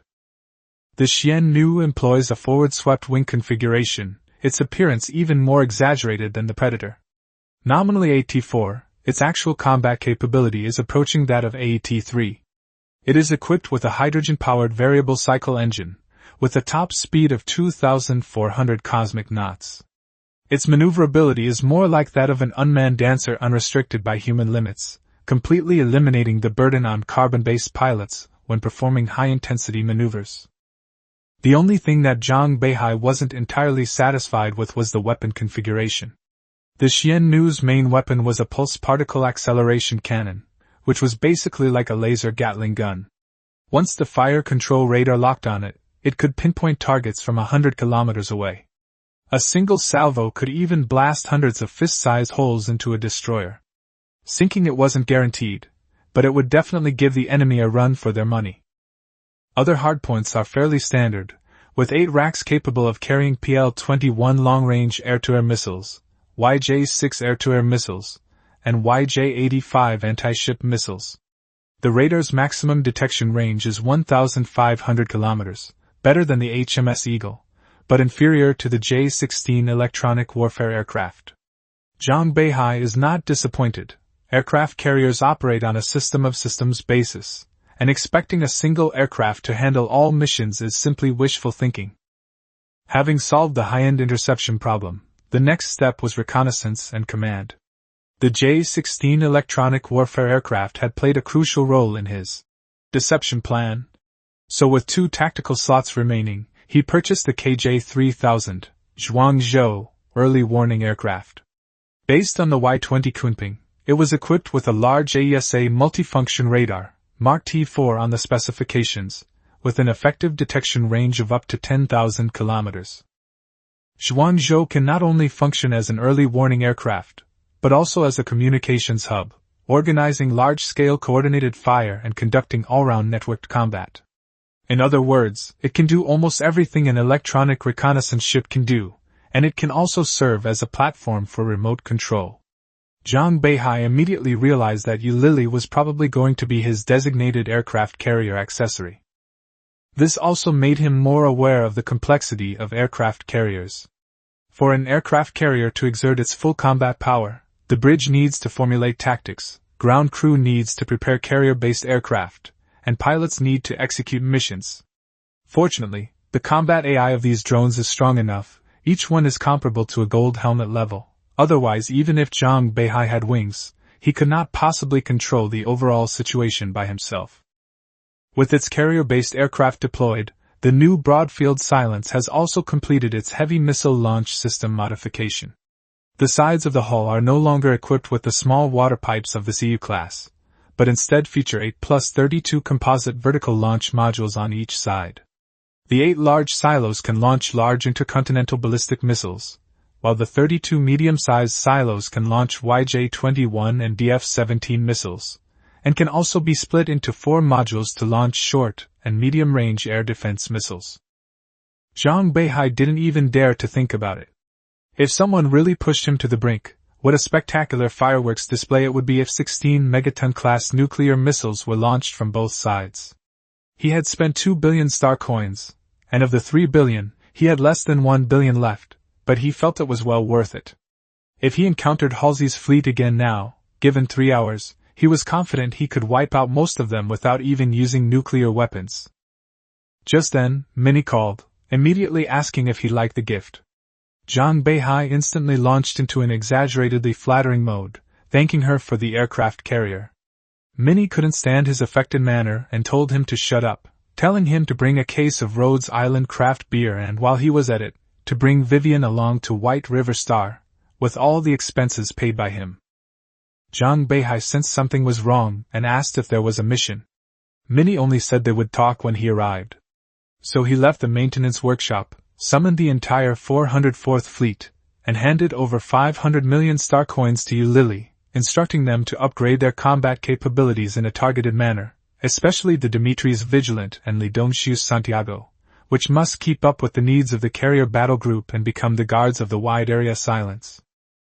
In the bar at the home port, Catgirl Vivian sat anxiously behind the bar, her tail wagging impatiently. She had received a distress message from her long-lost friend of her kind, Raffi, who had been taken to a planet in the Empire's low-security zone. There, a warlord had taken a liking to her abilities and planned to keep her there forever. The low-security zones, nominally belonging to the Empire, were actually far removed from central control. They were divided among bourgeois governments, corporations, and local armed groups, teeming with criminals, speculators, and slave owners. It wasn't that the Empire didn't want to intervene, but the costs were too high. Military expansion had long since outpaced territorial growth, leaving those areas to operate independently under the influence of markets and guns. Vivian had considered posting a bounty through the Free Guild, but the rescue fees were often in the billions, and there was no guarantee of a safe return.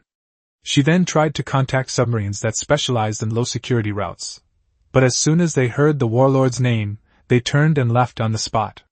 Some even told her with a wry smile that they couldn't help even if they wanted to, because their entire family wasn't a wholesale commodity. With nowhere else to turn, she could only tell Minnie. When Zhang Beihai arrived at the bar, Vivian was so frightened by him that she bristled, only calming down when she saw it was him. After apologizing, he explained his purpose, took the Rhodes Island craft beer and her suitcase, and led her to the space elevator. Throughout the journey, Vivi was filled with worries. She knew that Minnie's so-called help mostly meant sending Zhang Beihai to the warlord's territory to bring people back. She also knew how dangerous that road was, so she finally couldn't help but speak up, saying that she had a younger sister from her clan who had encountered trouble far away and hoped to bring her back. Zhang Beihai wasn't surprised. He simply listened calmly to her finish. He understood Vivian's guilt. After all, they were strangers, and she had no right to ask him to risk his life. But Zhang Beihai simply told her that he would listen to Minnie. Wherever Minnie told him to go, he would go. Since Minnie hadn't refused, she must have already arranged everything. Her words were gentle, yet distant. Zhang Beihai liked this cat girl, but as a commander, all his actions had to be based on the 404 fleet. He was no longer the boy who would chase thugs for blocks for the sake of passion. When Minnie arrived at the cooperative's territory, she was negotiating with several business owners. It was less a negotiation and more a one-sided bluff. She slammed the acquisition contract on the table, coldly warning them to sign it or not. She would take over the factory the next day, or blow it up tonight if they didn't agree. The men trembled with fear, ultimately signing obediently, taking their money, and leaving. Zhang Beihai's eyelids twitched as he thought Minnie was trying to extort money again. In fact, these manufacturers originally supplied goods to the cooperative, but when they saw the situation, they wanted to raise prices and made various demands. As a result, Minnie directly acquired 2 factories and operated them herself, cutting off their order supply. They couldn't hold on any longer and came back to beg her for help. Upon entering the office, Minnie's domineering boss persona instantly transformed into that of a gentle older sister the moment she saw Vivian, opening her arms to embrace her. Vivian rushed over like a wronged little sister, nuzzling against Minnie, melting her heart. Zhang Beihai silently averted his gaze, forcibly maintaining his composure. In the office, Wade, an e-cigarette dangling from his lips, stared blankly at the documents. Zhang Beihai glanced at the title. The Mass Line and the United Front, and the Special Intelligence Section's operational program. Clearly, Minnie's plan to build her own power base was no joke. The theoretical work was complete, and handing it over to a veteran like Wade would only accelerate progress. After petting the cat, Minnie finally handed the documents to Zhang Beihai. The mission briefing was very detailed, with a strong intelligence agency feel to it. Zhang Beihai needed to penetrate deep into the Empire's borders, heading to the Canaan sector, to bring back the Rabbit clan engineer Raffi, and if possible, her work results and data. Wade and Vivian would accompany him, and the mission was conservatively estimated to last 2 months. The Canaan sector is over 300 million light-years from White River Star.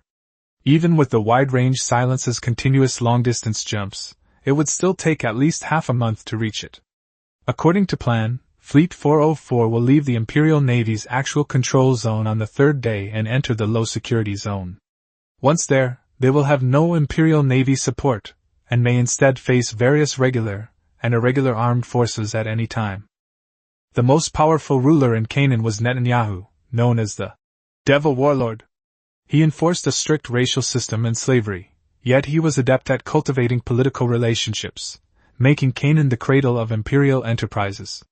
A massive influx of capital flowed into the region, and Canaan actively maintained its independence from imperial intervention, resulting in exceptionally strong local armed forces.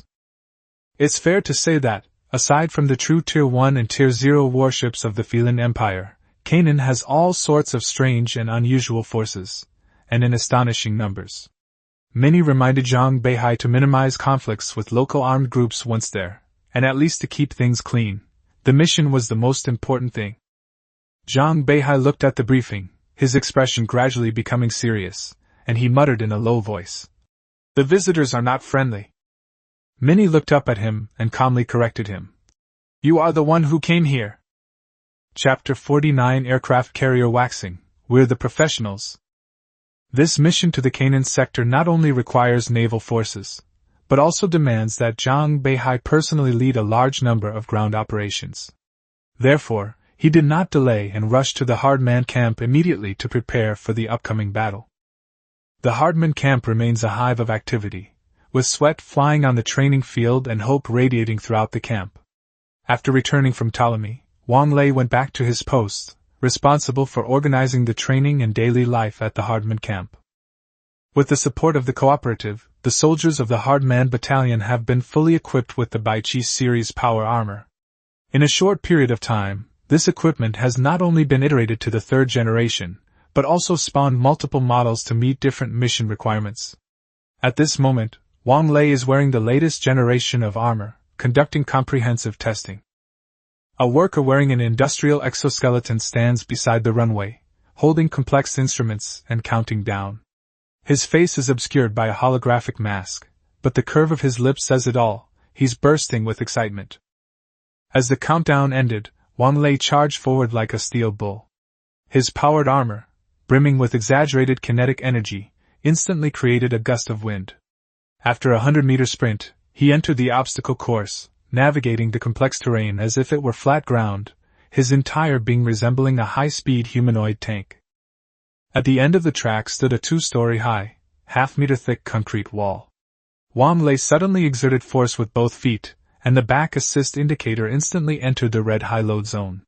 The next second, he leaped up like a cannonball and slammed hard into the wall. With a loud bang, the brick wall shattered on the spot, and fragments and dust flew everywhere. The effect was almost like being hit head-on by a large-caliber concrete explosive. The worker couldn't help but yell in frustration, his smile completely breaking out like a 200-pound child. Amidst the dust, Wang Lei stood ramrod straight, his black power armor completely undamaged, not even a scratch on the paint, and the red and white insignia of the tough guy battalion still gleaming. Similar scenes unfolded not only in the Hardman camp but also throughout the cooperative. The cooperative's work points had strong purchasing power, and the workers were highly efficient, yet overtime was strictly prohibited. So, these idle workers began to unleash their full potential, engaging in a creative competition. Minnie was delighted with this vibrant scene, and with a decisive move, she established an engineering and technology research institute within the cooperative. Anyone with ideas and interests could join to learn and conduct research. The chief engineer of the Baichi series of power armor is this smiling young man in front of us. He is not old, even younger than Wang Lei. He used to work at the Cheap Shark Company and is particularly interested in power armor and exoskeleton technology, so it was only natural that he formed a research team. However, the researcher position is not a full-time job. When it's his turn to work, he still has to go to the workshop. His role has simply changed from a basic worker to a maintenance worker, and he is now primarily responsible for the debugging and modification of the workers' industrial exoskeletons. The third generation Baichi-powered armor tested this time, compared to the previous 2 generations, basically adopts the cooperative's own technology and production standards, and is already ready for external production. While the first generation could be used internally with some leniency, it's unrealistic to sell it and create value without authorization. Zhang Beihai watched for a while before finally asking about the results.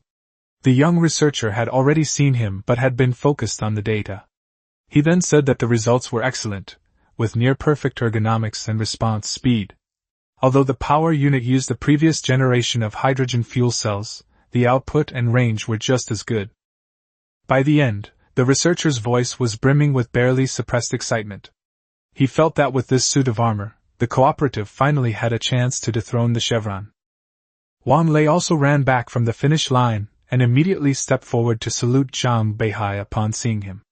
He took off his helmet, grinned sheepishly, and asked Zhang Beihai why he had suddenly come and if there was another mission. Zhang Beihai was taken aback by the question, wondering if he couldn't come to see Wang Lei if he wasn't on a mission. But he still countered by asking Wang Lei how he knew. Wang Lei said that Zhang Beihai hadn't been seen for the past few days, and the Hardman battalion hadn't come either, so something must have happened. Then Wang Lei complained that Bai Ji and Bai Yi couldn't sleep because they missed Zhang Beihai so much, but they were the ones who suffered. The 2 girls used them as punching bags, especially when they were being set up. It hurt as if their bones were dislocated. Zhang Beihai was both amused and exasperated, remarking that these 2 young women should be more mindful of their image. He then changed the subject, inquiring about the handling of the prisoners of war from the Beihai Restoration Army. After the Ptolemaic War, the prisoners of war were taken away by the FBL. Since there were no commanders among them, and most were simply citizens or slaves from the White River region, the FBL did not execute them. After the war, they were stripped of their status, remarked as slaves, and, according to regulations, were to be exiled to the imperial border. But thanks to Zhang Beihai's insistence, the cooperative redeemed these prisoners of war at a very low price. Wang Lei reported that they were undergoing reformation with good results. No stubborn elements were found, and some even wanted to join the Hardman battalion after seeing the cooperative's treatment. They had already consulted Minnie about this matter, and Minnie's suggestion was for Zhang Beihai to make the decision. Zhang Beihai quickly made arrangements. Everyone must be dispersed. Those skilled in naval affairs would be assigned to relevant positions first, and those with other specialties would be assigned to the Hardman Battalion as appropriate. At the same time, he asked Rosa to strengthen her ideological education. As for those who really didn't want to stay, the cooperative wouldn't force them. They could go wherever they wanted. However, Zhang Beihai knew very well that after these people were stripped of their status, they probably wouldn't have many places to go. Wang Lei immediately asked if there was a mission planned and how many men were needed, saying he could arrange it right away. Wang Lei was indeed an excellent commander, with management skills that were even comparable to Zhang Beihai's. He could manage an infantry battalion of over 600 men so well, such a person would excel anywhere. Zhang Beihai told him that this mission was extremely dangerous. They were going to a low-security zone and needed to bring truly skilled personnel to ensure safety.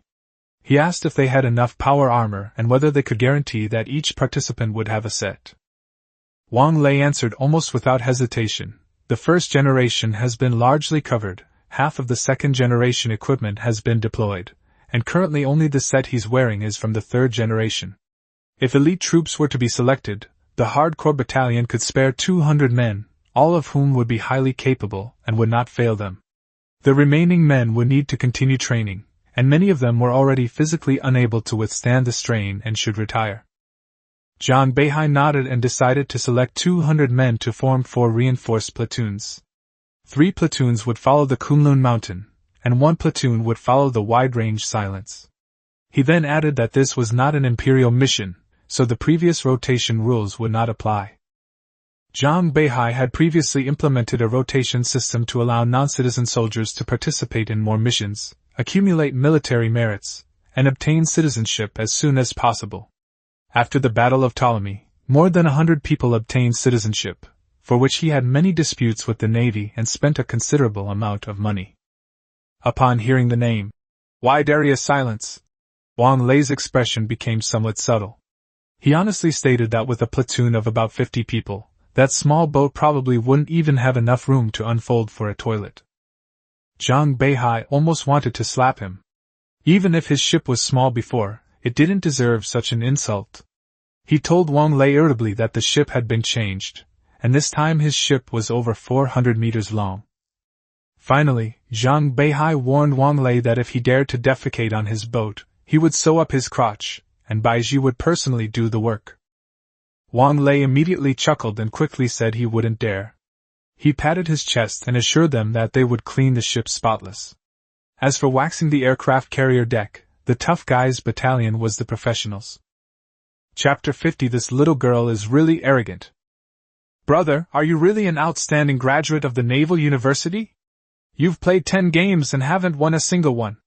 At the entrance of the activity center, Li Dongmei relentlessly berated Li Dongshu. Li Dongshu looked like a sunflower wilted in the sun, not knowing where to put his face.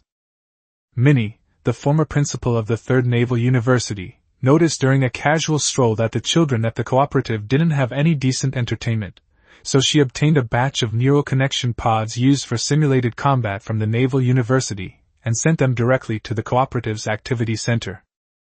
These connection modules have undergone a new round of iterations and software upgrades, making them much easier to access.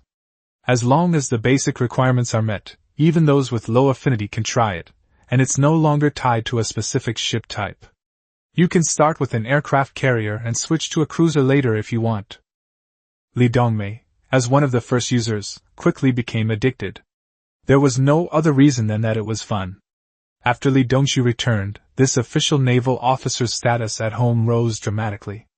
Li Dongmei, who knew her brother's character from a young age, naturally resented it and dragged him over for a fight.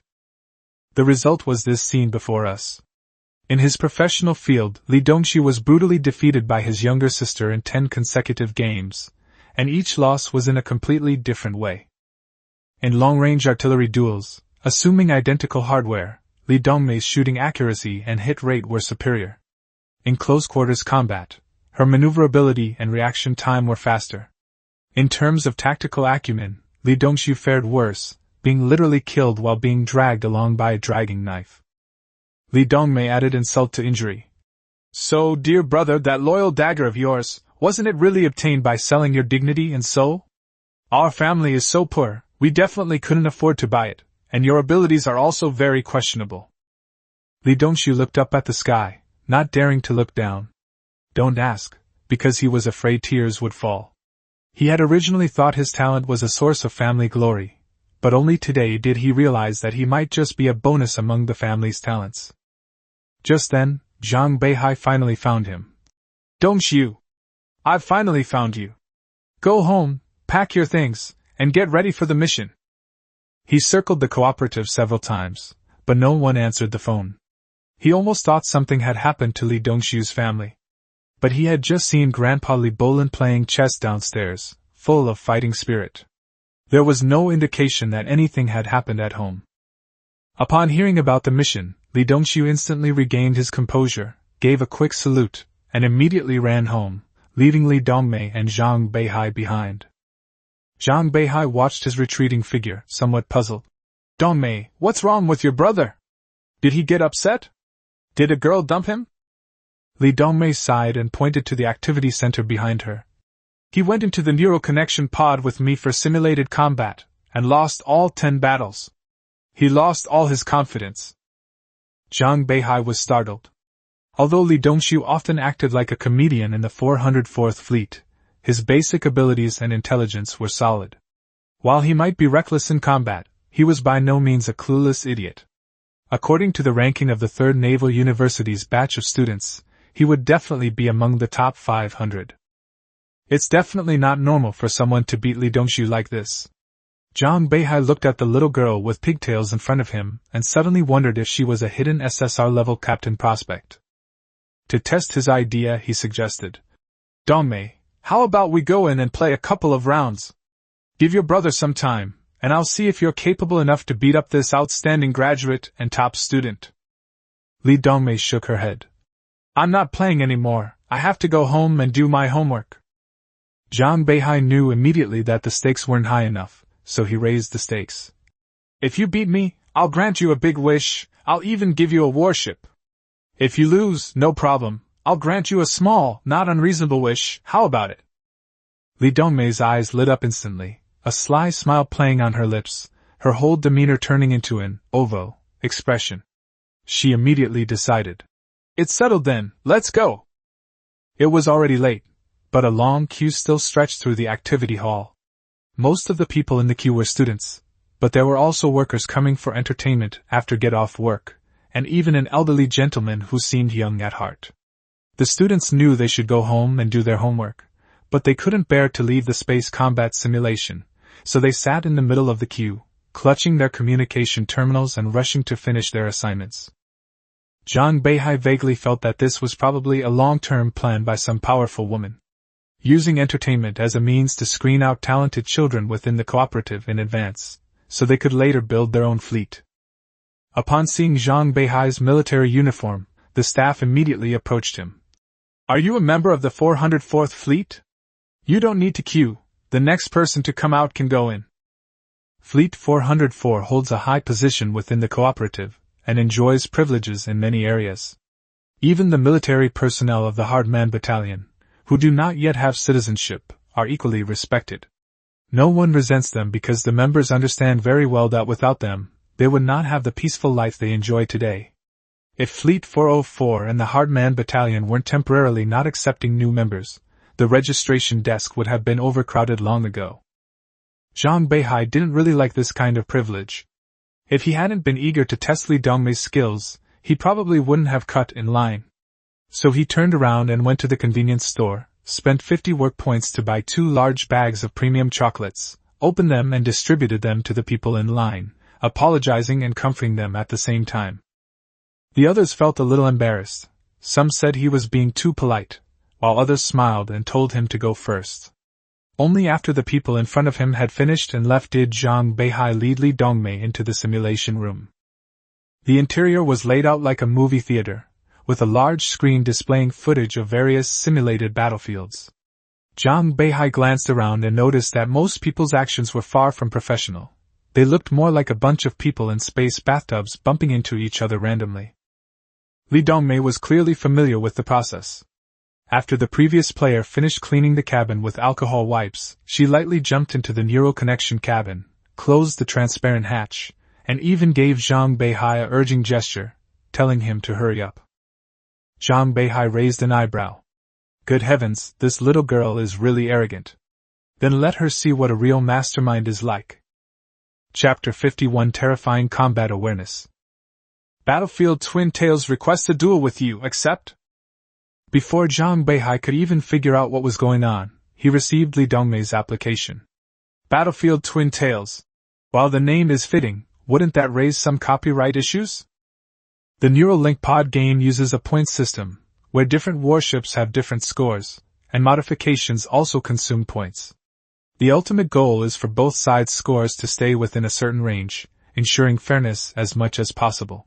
While there's no true fairness on the battlefield, this system does allow players to select those with superior awareness and skill, rather than those with the best numerical scores. To avoid bullying Dongmei, Zhang Beihai specifically chose the Atlanta-class air defense cruiser, which he wasn't very familiar with, to fight against Li Dongmei. Furthermore, he didn't make any special modifications to the ship, only trying to improve the radar system's sensitivity as much as possible within the allotted points. The battle begins in a vast, empty starry sky. This is the simplest map and the most common situation in actual combat. There is no gravity field, no special celestial environment, just a pure encounter between the two sides. To avoid making the battle too boring by having both sides just going in circles, a certain airspace needs to be captured. Victory is achieved by capturing this airspace. Zhang Beihai's anti-aircraft cruiser sped towards the designated airspace, its radar system searching at full power. Suddenly, a clear signal appeared on the screen, and the radar lock-on warning flashed. Enemy missiles!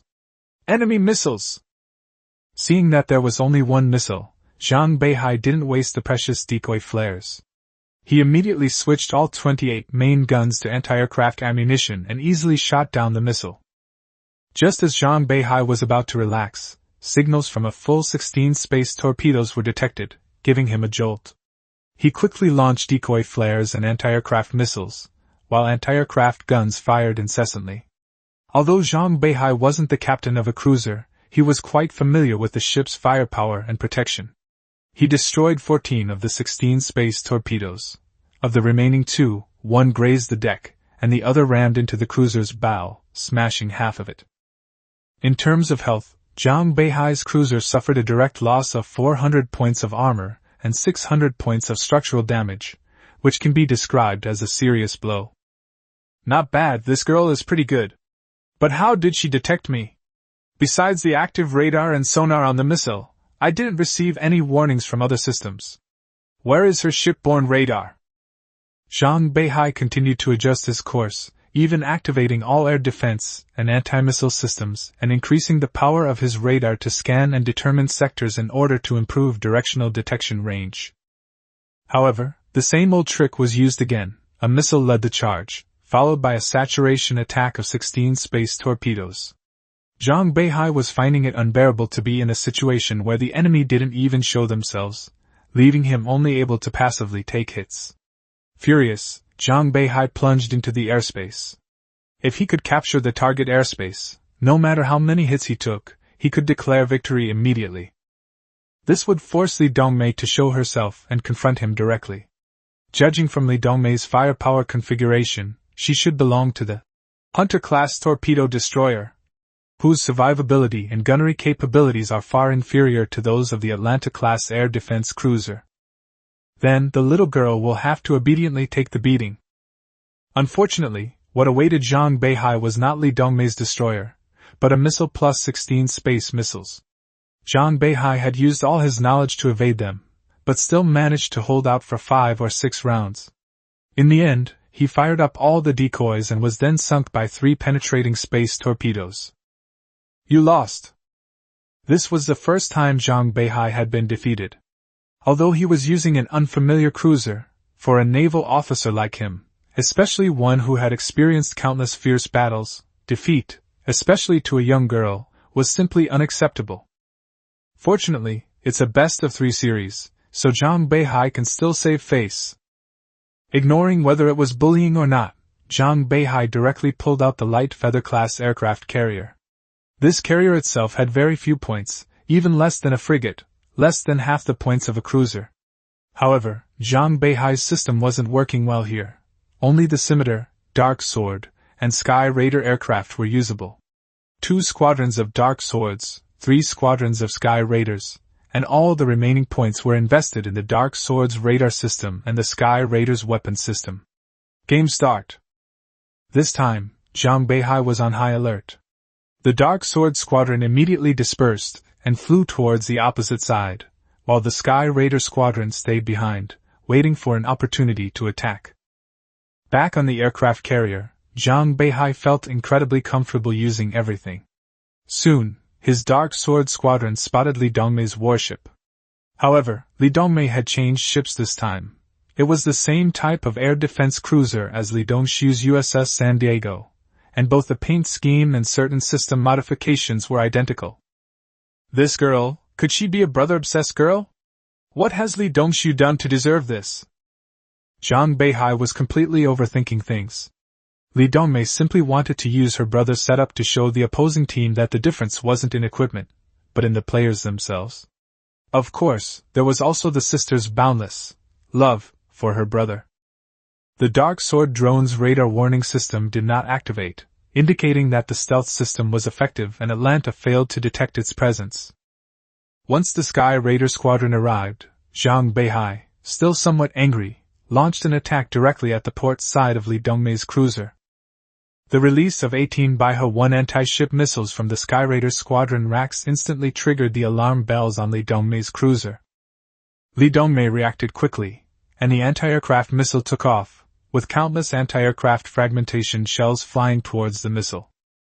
Zhang Beihai sensed something was amiss and dispatched the Dark Sword UAV squadron forward, attempting to use PL-12 missiles to shoot down anti-aircraft missiles and maximize the penetration capability of the Beihai-1 anti-ship missile. However, just as the Dark Sword drone launched its air-to-air missiles, the anti-aircraft missiles suddenly changed direction and all flew towards Zhang Beihai's Dark Sword drone. Damn it! They were waiting for me here.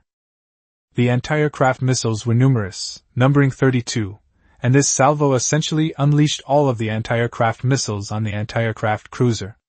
However, upon detecting the Dark Sword drone, none of the anti-aircraft missiles were aimed at the anti-ship missiles. Instead, they all flew towards the drone.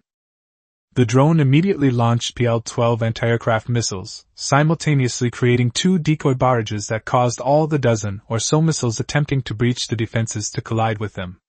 However, 2 anti-aircraft missiles still managed to penetrate through gaps, hitting and shooting down one of the Dark Sword drones. Well, even when Zhang Beihai encountered a T-3 Predator fighter, he only lost half a plane. His carrier-based aircraft's first kill was actually taken by Li Dongmei. This isn't just ordinary arrogance. We must deliver a heavy blow, preferably making Li Dongmei come out crying in pain. The Sky Raider's anti-ship missiles quickly reached Li Dongmei's cruiser. Dongmei's anti-aircraft weaponry was highly effective. Its 152mm guns fired every 3 seconds, creating a barrage of fire that shimmered the sky with a mix of orange and black. The anti-aircraft performance was even better than Zhang Beihai's, with only 3 Beihai-1 anti-ship missiles penetrating the defenses. Then, Li Dongmei casually dropped half a standard decoy expendable missile, maneuvered slightly, and adopted an unusual posture, successfully intercepting all the missiles. Zhang Beihai was truly amazed by Li Dongmei's skill and awareness. In terms of combat awareness, Li Dongmei is even superior to Li Dongshu. Chapter 52 Hook. Okay, so this is how you play, little girl? I'll beat you until you cry. The fighter jets quickly changed formation, surrounding the entire cruiser and launching attacks from all angles. They even had 3 squadrons of Sky Raiders attack simultaneously from 3 different angles, creating a crossfire. The cruiser's firepower advantage was negated by multiple targets from multiple directions, greatly reducing the efficiency of its anti-aircraft firepower. Meanwhile, anti-aircraft missiles were being loaded, and Li Dongmei unfortunately crashed in the midst of a one-sided attack. However, this was enough to surprise Zhang Beihai. Li Dongmei was even able to use decoy eggs to form a surrounding barrier during cross-missile attacks, and use point acceleration to quickly change the direction of the bow, so that the hardest part of the bow could not avoid the missiles. While the Beihai-1 anti-ship missile is indeed somewhat inferior compared to the YJ-12, a missile as powerful as Mother Earth's love, under normal circumstances, 3 missiles hitting the midsection of a cruiser would be enough to take it down. Li Dongmei withstood an attack of more than 100 missiles, and the battle only ended after the ship was hit by more than 6 missiles. For the first time, Zhang Beihai felt fear. You see, Li Dongmei was a young girl who had never received any military training. Frankly, it was already a miracle that she could even control a ship, let alone perform these zenith maneuvers that only someone like Dmitri could pull off. Crucially, she was also incredibly intelligent. Even if Li Dongxiu and Dmitri, those 2 clowns, were combined, they might not be as strong as Li Dongmei. Again! You're being too unfair! Using an aircraft carrier to bully people! During a break in the match, Li Dongmei was a little unhappy, making Zhang Beihai want to find a crack in the ground to crawl into. He almost lost to a little girl. It was too embarrassing. Should I change? Zhang Beihai asked. No need. Li Dongmei shook her head. We'll stick with the aircraft carrier. Let me see if I can crack your code. Okay. Zhang Beihai had made up his mind, regardless of the outcome of the game. He was determined to ensure Li Dongmei received the most complete and best naval education and then recruit her into the 404th Fleet. In the 3rd round, Zhang Beihai again used the aircraft carrier and started with a scattered search. Normally, the initial positions of the 2 warships are symmetrical about the target point. However, after scanning for nearly 10 minutes, Zhang Beihai still couldn't find Li Dongmei's warship. Could it be an aircraft carrier? But that doesn't make sense either, we haven't detected the carrier-based aircraft for so long. Could it be? However, Zhang Beihai's reaction was too slow. Just as the anti-submarine buoy took off from the missile silo, 6 heavy submarine-launched torpedoes suddenly appeared 5 kilometers to Zhang Beihai's starboard side. It was practically face-to-face. There was no way to dodge them. Decoy flares were launched into the sky, and Zhang Beihai took emergency maneuvers to evade the torpedoes. All the few anti-aircraft missiles in the fleet were fired at once to prevent this deadly torpedo attack. Submarine torpedo attacks are generally rarely launched at extremely close range, due to the technical limitations of submarine torpedoes. After emerging from the void, a torpedo needs nearly half a minute to activate its radar system and lock onto the enemy based on the target situation. During this time, the torpedo must travel at least 20 kilometers. This does not mean that a 5 kilometers torpedo has no offensive capability, since the fuse is deactivated after it leaves the barrel. These torpedoes have simply become unguided iron rods. But one of these iron rod torpedoes can send a light feather-class aircraft carrier into the sky. In Zhang Beihai's horrified gaze, 3 torpedoes struck the aircraft carrier one after another, and the game over sign reappeared in Zhang Beihai's view. Li Dongmei emerged victorious in the best of 3 series. At this moment, Zhang Beihai began to understand Li Dongxiu a little. Even someone as strong as Zhang Beihai had lost to Li Dongmei. It wasn't surprising that a reckless man like Li Dongxiu would lose 10 games in a row. Upon leaving the neural connection chamber, Li Dongmei immediately wore a smug expression, her twin ponytails bobbing up and down. Well done! Dongmei, I really didn't expect this. Zhang Beihai felt from the bottom of his heart that Li Dongmei was a promising young woman, but when he said this, he was a little gritting his teeth. Seeing that Zhang Beihai's expression was a little off, Li Dongmei stuck out her tongue. You're not allowed to hit me. Otherwise, I'll go tell Minnie. And don't even think about going back on your word. Okay, I won't renege on my promise. Let's go get some ice cream. At the ice cream shop, Li Dongmei didn't stand on ceremony.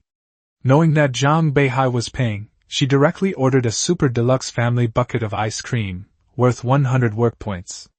If converted to star coins, that would be over 1,000 star coins, truly a super deluxe version. Eat slowly. By the way, are you sure you won't get diarrhea? My stomach hurts just looking at it. Zhang Beihai's face changed when he saw the ice cream box that was bigger than his head. It's okay, I called my best friend over, let's go together. Li Dongmei picked up the strawberry from the top of the ice cream cup, put it in the innermost part, and ate it with a humming sound, just like a little hamster. Well, you little brat, you're treating me like a jerk, aren't you? Zhang Beihai looked at Li Dongmei in front of him, finding her more and more adorable. Damn, how come Li Dongshu has such a cute little sister? The key is, this sister is born to be a naval soldier. If given the opportunity, her tactical and technical skills wouldn't be inferior to Zhang Beihai's, and she might even be a bit more quick-witted. You said you'd treat me to ice cream. That doesn't count as a wish. Brother Beihai, you said you'd grant me a big wish, even a warship.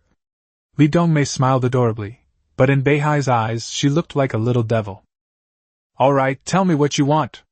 I mean what I say, but let me make this clear first, I'm not Aladdin, I can't do everything. Li Dongmei put down her spoon, her big eyes fixed on Zhang Beihai, her expression quite serious. She said earnestly, I want you to protect my brother. He's so impulsive yet loyal, always getting injured. I was terrified when he collapsed in front of us that time. I know he joined your fleet and is having a great time. He even smiles like an idiot when he goes to sleep. He must be so happy. But please, Brother Beihai, don't let him do any more dangerous missions. I'm afraid he... Li Dongmei's words genuinely surprised Zhang Beihai. If Li Dongmei asked for anything, Zhang Beihai would give it to her. Clothes, toys, even a spaceship. No problem at all. He truly hadn't expected Li Dongmei's request to be this.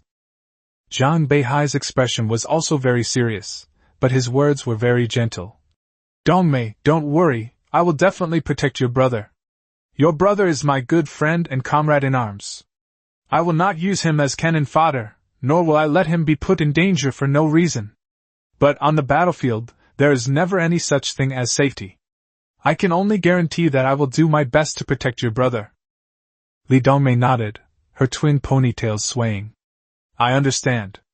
We've been prepared since the day my brother went to Naval University. In war, people always die. We're fighting to protect our lives. I've also visited Sister Baiji and the others. They told us stories you wouldn't tell me, and Sister Rosa told us a lot too. Li Dongmei held out her small hand. Just promise me you'll protect my brother. You swear. Pinky promise. Okay, I swear I'll protect your brother. And you all, I'll do everything in my power to protect you. Hook your little fingers together, pinky entanglement, a promise that will never change for 100 years. All right. To be honest, this doesn't count as a lost bet wish. You can suggest another one. Anything is fine, just don't empty my wallet. Hearing that there was one more wish, the little girl's eyes lit up, and through the light, it seemed as if that intimidating $W expression was on her face again. Recommended chat partners, Wu Qiqi, Si Lingqi, Sanjiu San. Chapter 53 Feilin. A short while later, Li Dongmei's close friends finally arrived at the ice cream shop. When they saw Li Dongmei slowly and methodically eating a large ice cream at the table, they almost didn't recognize her. The reason is simple. Li Dongmei has a new skin. At this moment, Li Dongmei was wearing a white naval uniform with a horizontal cadet insignia on her shoulder. The laser-engraved name tag of Li Dongmei on her chest told them that this uniform was definitely not stolen by Li Dongmei. This naval uniform was the kind of uniform worn by pilots of the Neural Connection Pod. The outer jacket was a regular suit-style naval uniform, and underneath was the tight-fitting naval combat uniform used by the Neural Connection Pod. The arm patch bears the insignia of the 404th Fleet. Of course, it's the simple 404th Fleet insignia, without the Mirage Fleet logo. The belt features standard naval identification insignia, a document pouch, and on the right side, a finely crafted leather holster containing a PPK pistol. With all her documents, clothing, accessories, and even a sidearm, Li Dongmei could be said to have completely become a member of the Imperial Navy. This isn't a cosplay outfit. As the commander of the 404th Fleet, Zhang Beihai is qualified to grant Li Dongmei cadet status. It's just that this cadet is affiliated with the 404th Fleet, not a military academy. This was also Li Dongmei's wish. Ever since Li Dongxiu joined the Naval Academy and became a naval officer, her family had always been proud of him. Although Li Dongmei still had some time before she could take the Naval Academy entrance exam, she was actually qualified to join the Imperial Navy, both in terms of ability and family background. If there was anything she wasn't qualified for, it would probably be that her height and age weren't quite right. Dongmei? After carefully examining the girl with twin ponytails and a naval uniform for a long time, and confirming that it was Li Dongmei, the little girl finally asked weakly. Lan! Mingjiao! You're all here? Come on in! This is a super-sized ice cream, it'll melt if you don't eat it soon! Dongmei called to her sisters to sit down. The girls were all a little shaky, but they all eventually sat down. However, none of them dared to pick up a spoon. What's wrong? Eat up! Don't look at me, I know you're surprised. I'm talented, the 404 Fleet gave me a special recruitment, and I just bought this outfit today to show off. Don't worry, we're still best friends. After hesitating for a while, the girls finally picked up their spoons and started eating. Of course, the main reason was that they felt bad seeing the ice cream melt and a lot of the fruit inside shriveled up, so they started eating. Dongmei, you're so lucky. Your brother is a naval officer, and he's on good terms with the fleet commander and Chairman Minnie. He's so young, and he's already been specially recruited. What are we going to do? 2 years from now, we probably won't be able to go anywhere after the college entrance exams. This statement expressed the sentiments of all the young women. Although Li Dongmei still lived in the same building as them, given her status as an officer in the 404th Fleet and her relationship with Minnie, they naturally believed that the future of these people was different from that of the children of ordinary workers. Li Dongmei also fell into deep thought. She knew that what her friends said was true. She had talent, ability, and connections. Her future could very well be very different. What's that? I believe in Dongmei. Do you remember what Sister Rosa said? Renewing friendship. No matter where we go in the future, we'll still be children from the cooperative, just with different jobs. Besides, even if Dongmei becomes a naval officer, she won't forget us, right? Does she have any special privileges or preferential treatment? I heard that Sister Beihai and the others only earn 1,000 plus 3,000 a month, which is less than my dad's, an 8th grade worker, said the little girl named Mingjiao. Since the Hardman Battalion joined the cooperative, due to their excellent work ethic and everyone's love of life, they were well liked by the surrounding people. Beihai Bei and the other female soldiers often went out for walks and had a good relationship with these girls. Yes, take my brother for example. His monthly salary is only 2,000 plus 5,000, and he hasn't moved to some fancy mansion. Whether we're naval officers or ordinary workers, we're all part of the cooperative. So don't worry, we're still good sisters. Despite Li Dongmei's best efforts to explain, she still felt an invisible barrier suddenly appearing in her circle of friends. This caused her some pain, and she even made up her mind to go and chat with Sister Beihai later to vent her frustrations. However, Li Dongmei had to postpone her chat with Sister Beihai for several months. By this time, the Tough Guy Battalion had completed its full preparations, and the 4 platoons of soldiers selected had finished all their work. This included the 2 girls, Beihai and Bei, who, as experienced veterans, were almost always present for every mission. Li Dongxiu also finished his preparations. Yu Lily, who had just moved in, said goodbye to her family, and even Ekaterina, on the other side of the city, boarded the space elevator early to head to the space station to prepare for departure. White River Star remained brightly lit, with the space elevator operating day and night, and a large number of people constantly traveling between space and the surface. Among these people were merchants who needed to travel around, naval soldiers, officers, and marines who had completed their leave, criminals who needed to be escorted to the imperial border, and tourists who went to space to see the scenery. Space has become part of the Empire, a place everyone yearns for. Minnie, is there anything else you need to tell me? Zhang Beihai stood in front of Minnie, waiting for her instructions. Minnie stretched, her once perfect figure now showing signs of a bit of a tummy due to her irregular sleep schedule and prolonged sitting. Oblivious to everyone around her, she picked up a damp towel and wiped her face, removing her wig and contact lenses, reverting to her large-sized Mini Feilin look. Beihai, I command you in the name of Mini Feilin, complete this mission at all costs and return unscathed. Minnie's red eyes were different from her purple eyes. They possessed a captivating allure mixed with an air of authority befitting a superior. In Zhang Beihai's eyes, she was the image of a lovable female boss. Mission accomplished! Zhang Beihai saluted solemnly. Wade, standing beside him, also saluted solemnly. Only Vivian, the cat girl, carrying the large suitcase, bowed slightly. Then I wish you a triumphant return! For the first time, Minnie gave a Feilin salute. It was a gesture seen on statues throughout the Empire, where the body stands straight, the right hand extended, palm facing inward, at cheek level, as if to cover half the face. In the etiquette of the Feilin Empire, this ceremony represents the highest blessing, wishing the warriors a triumphant return and the heroic spirits to rest in peace. Chapter 54 Lafayette and Akashi. Zhang Beihai had always piloted the light feather-class aircraft carriers, so suddenly switching to a new fleet carrier was quite unsettling.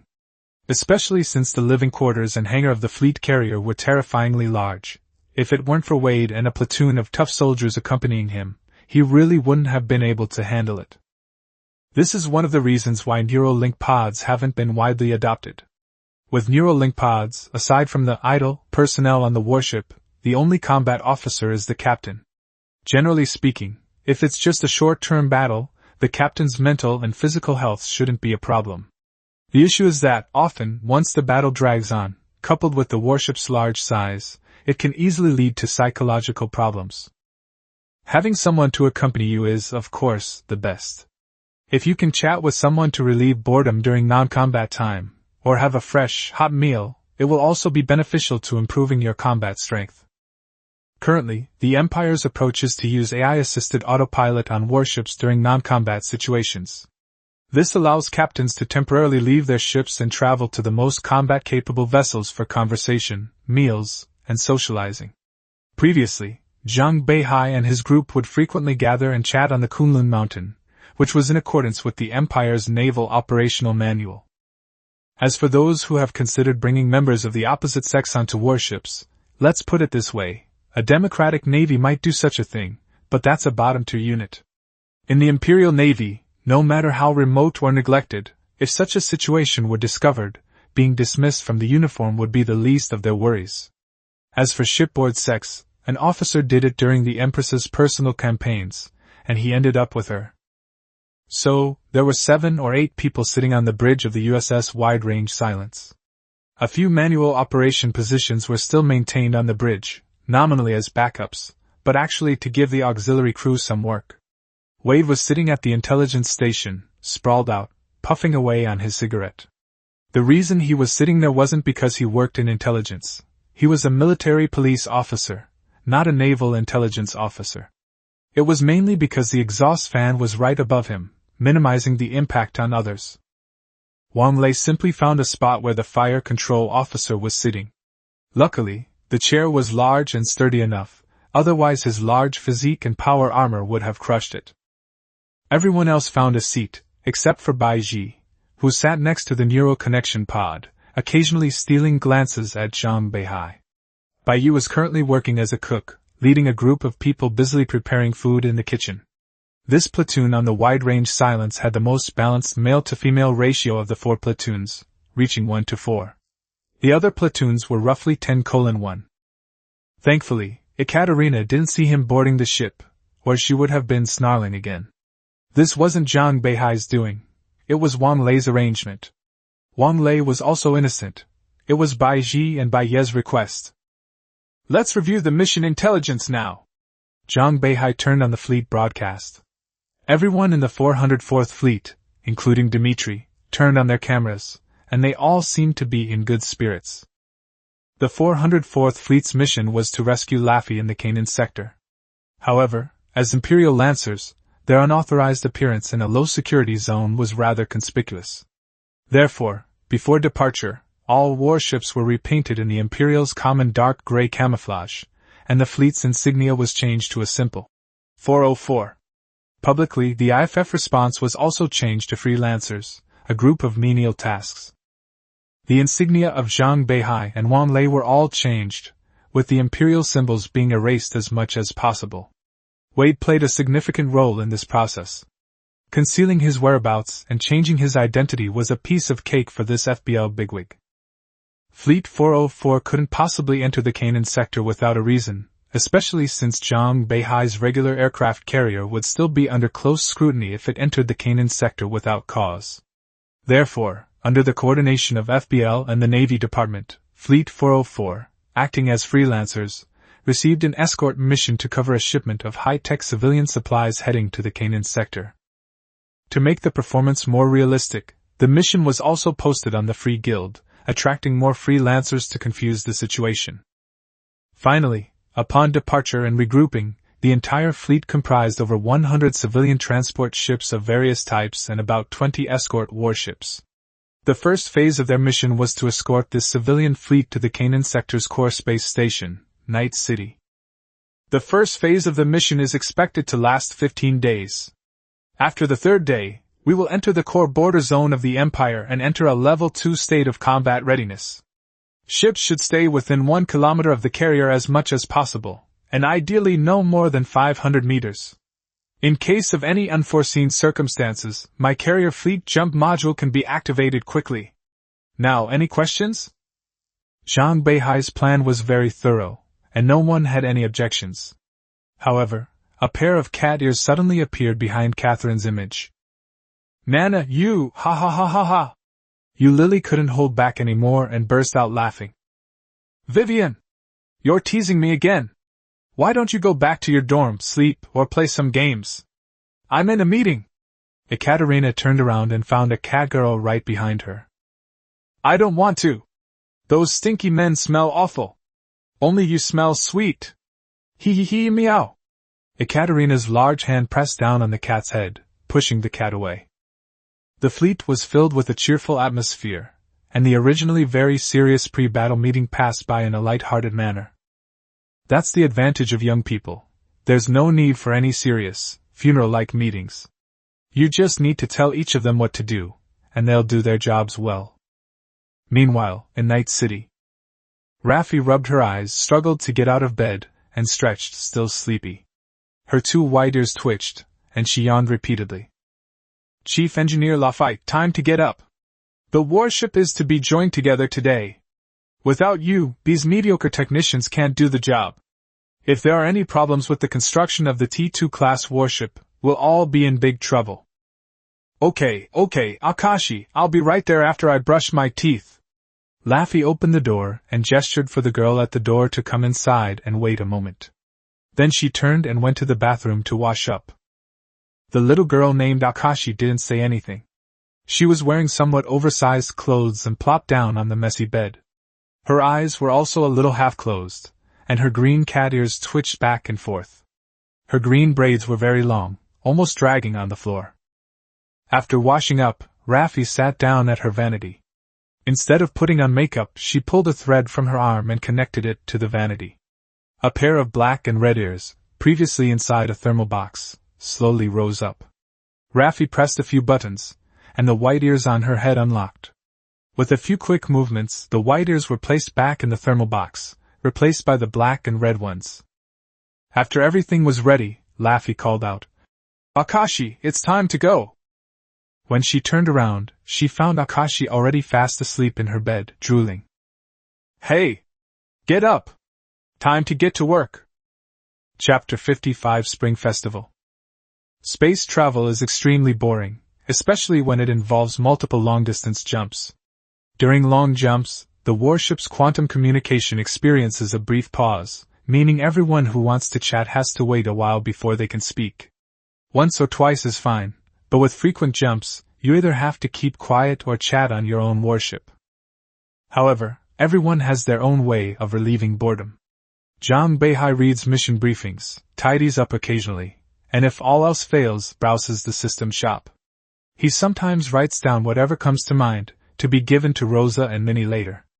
Lily, on the other hand, enjoys listening to crosstalk and stand-up comedy, stockpiling verbal ammunition for her good deeds.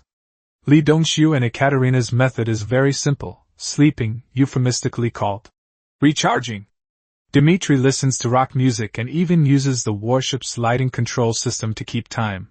From a distance, his warship sometimes looks like a disco, with red combat lights and blue low-visibility lights. He's certainly mastered the art of it all. Within the core territory of the Empire, the 404th Fleet hadn't even entered Level 3 combat readiness. They mostly just went to the Kunlun Mountain to chat and eat, then returned to their own ships for short shifts, and time passed quickly. 3 days later, they finally arrived at the Empire's last core security zone outpost. This place, though called an outpost, is actually a very large space station. In planetary orbit, 3 space elevators busily shuttle between the Earth's surface and geostationary orbit. In geostationary orbit, 3 large space stations, each with a long side at least 100 kilometers long, form a spaceport. Here, Fleet 404 needs to refuel for the last time before heading to the low-security zone. A considerable number of ships of various types are currently docked here. Apart from AT-4 class Imperial Border Guard, the vast majority are civilian vessels, freelancers, private armies affiliated with corporations, and several democratic fleets. Its prosperity is comparable to that of Beihai Star.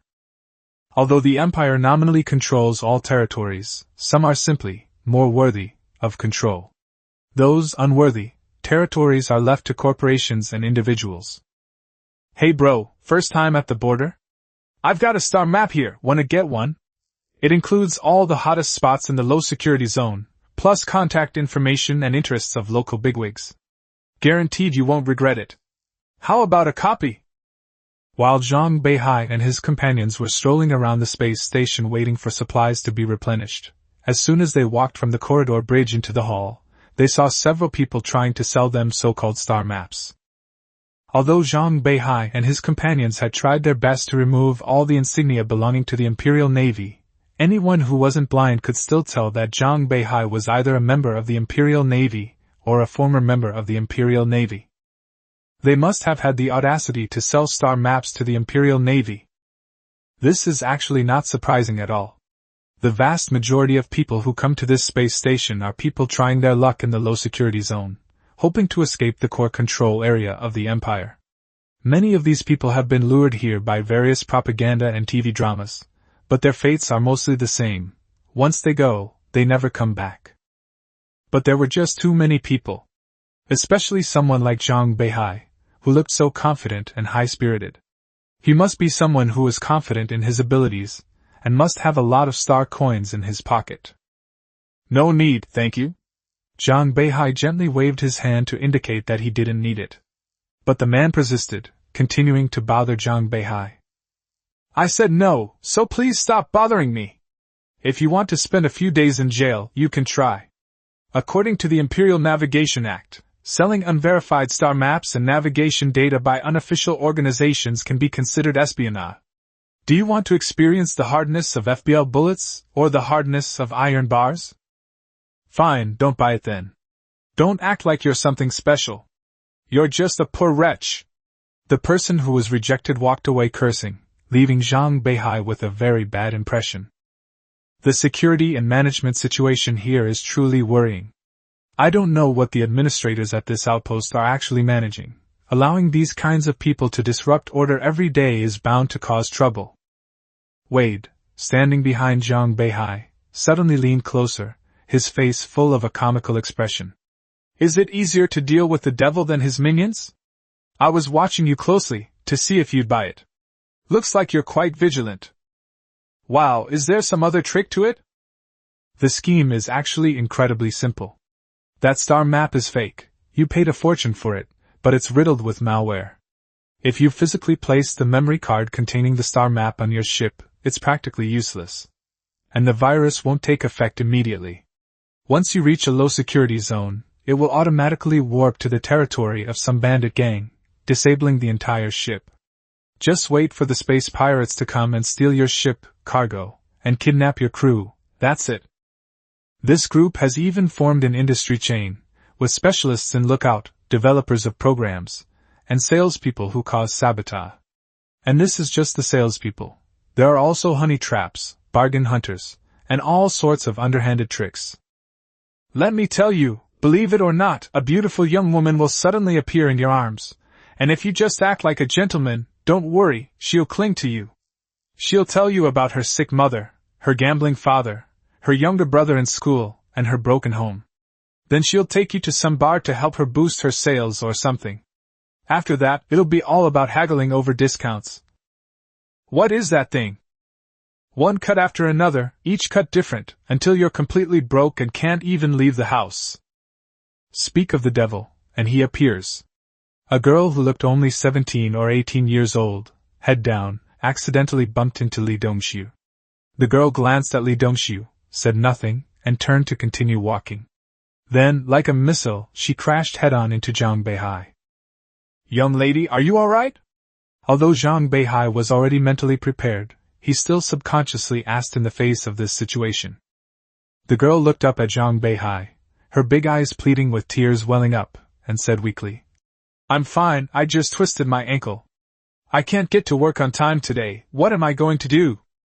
My mom is sick, my dad gambled away all his money, and my younger brother still needs to go to school. Ugh, why is my life so miserable? Zhang Beihai's expression turned very strange.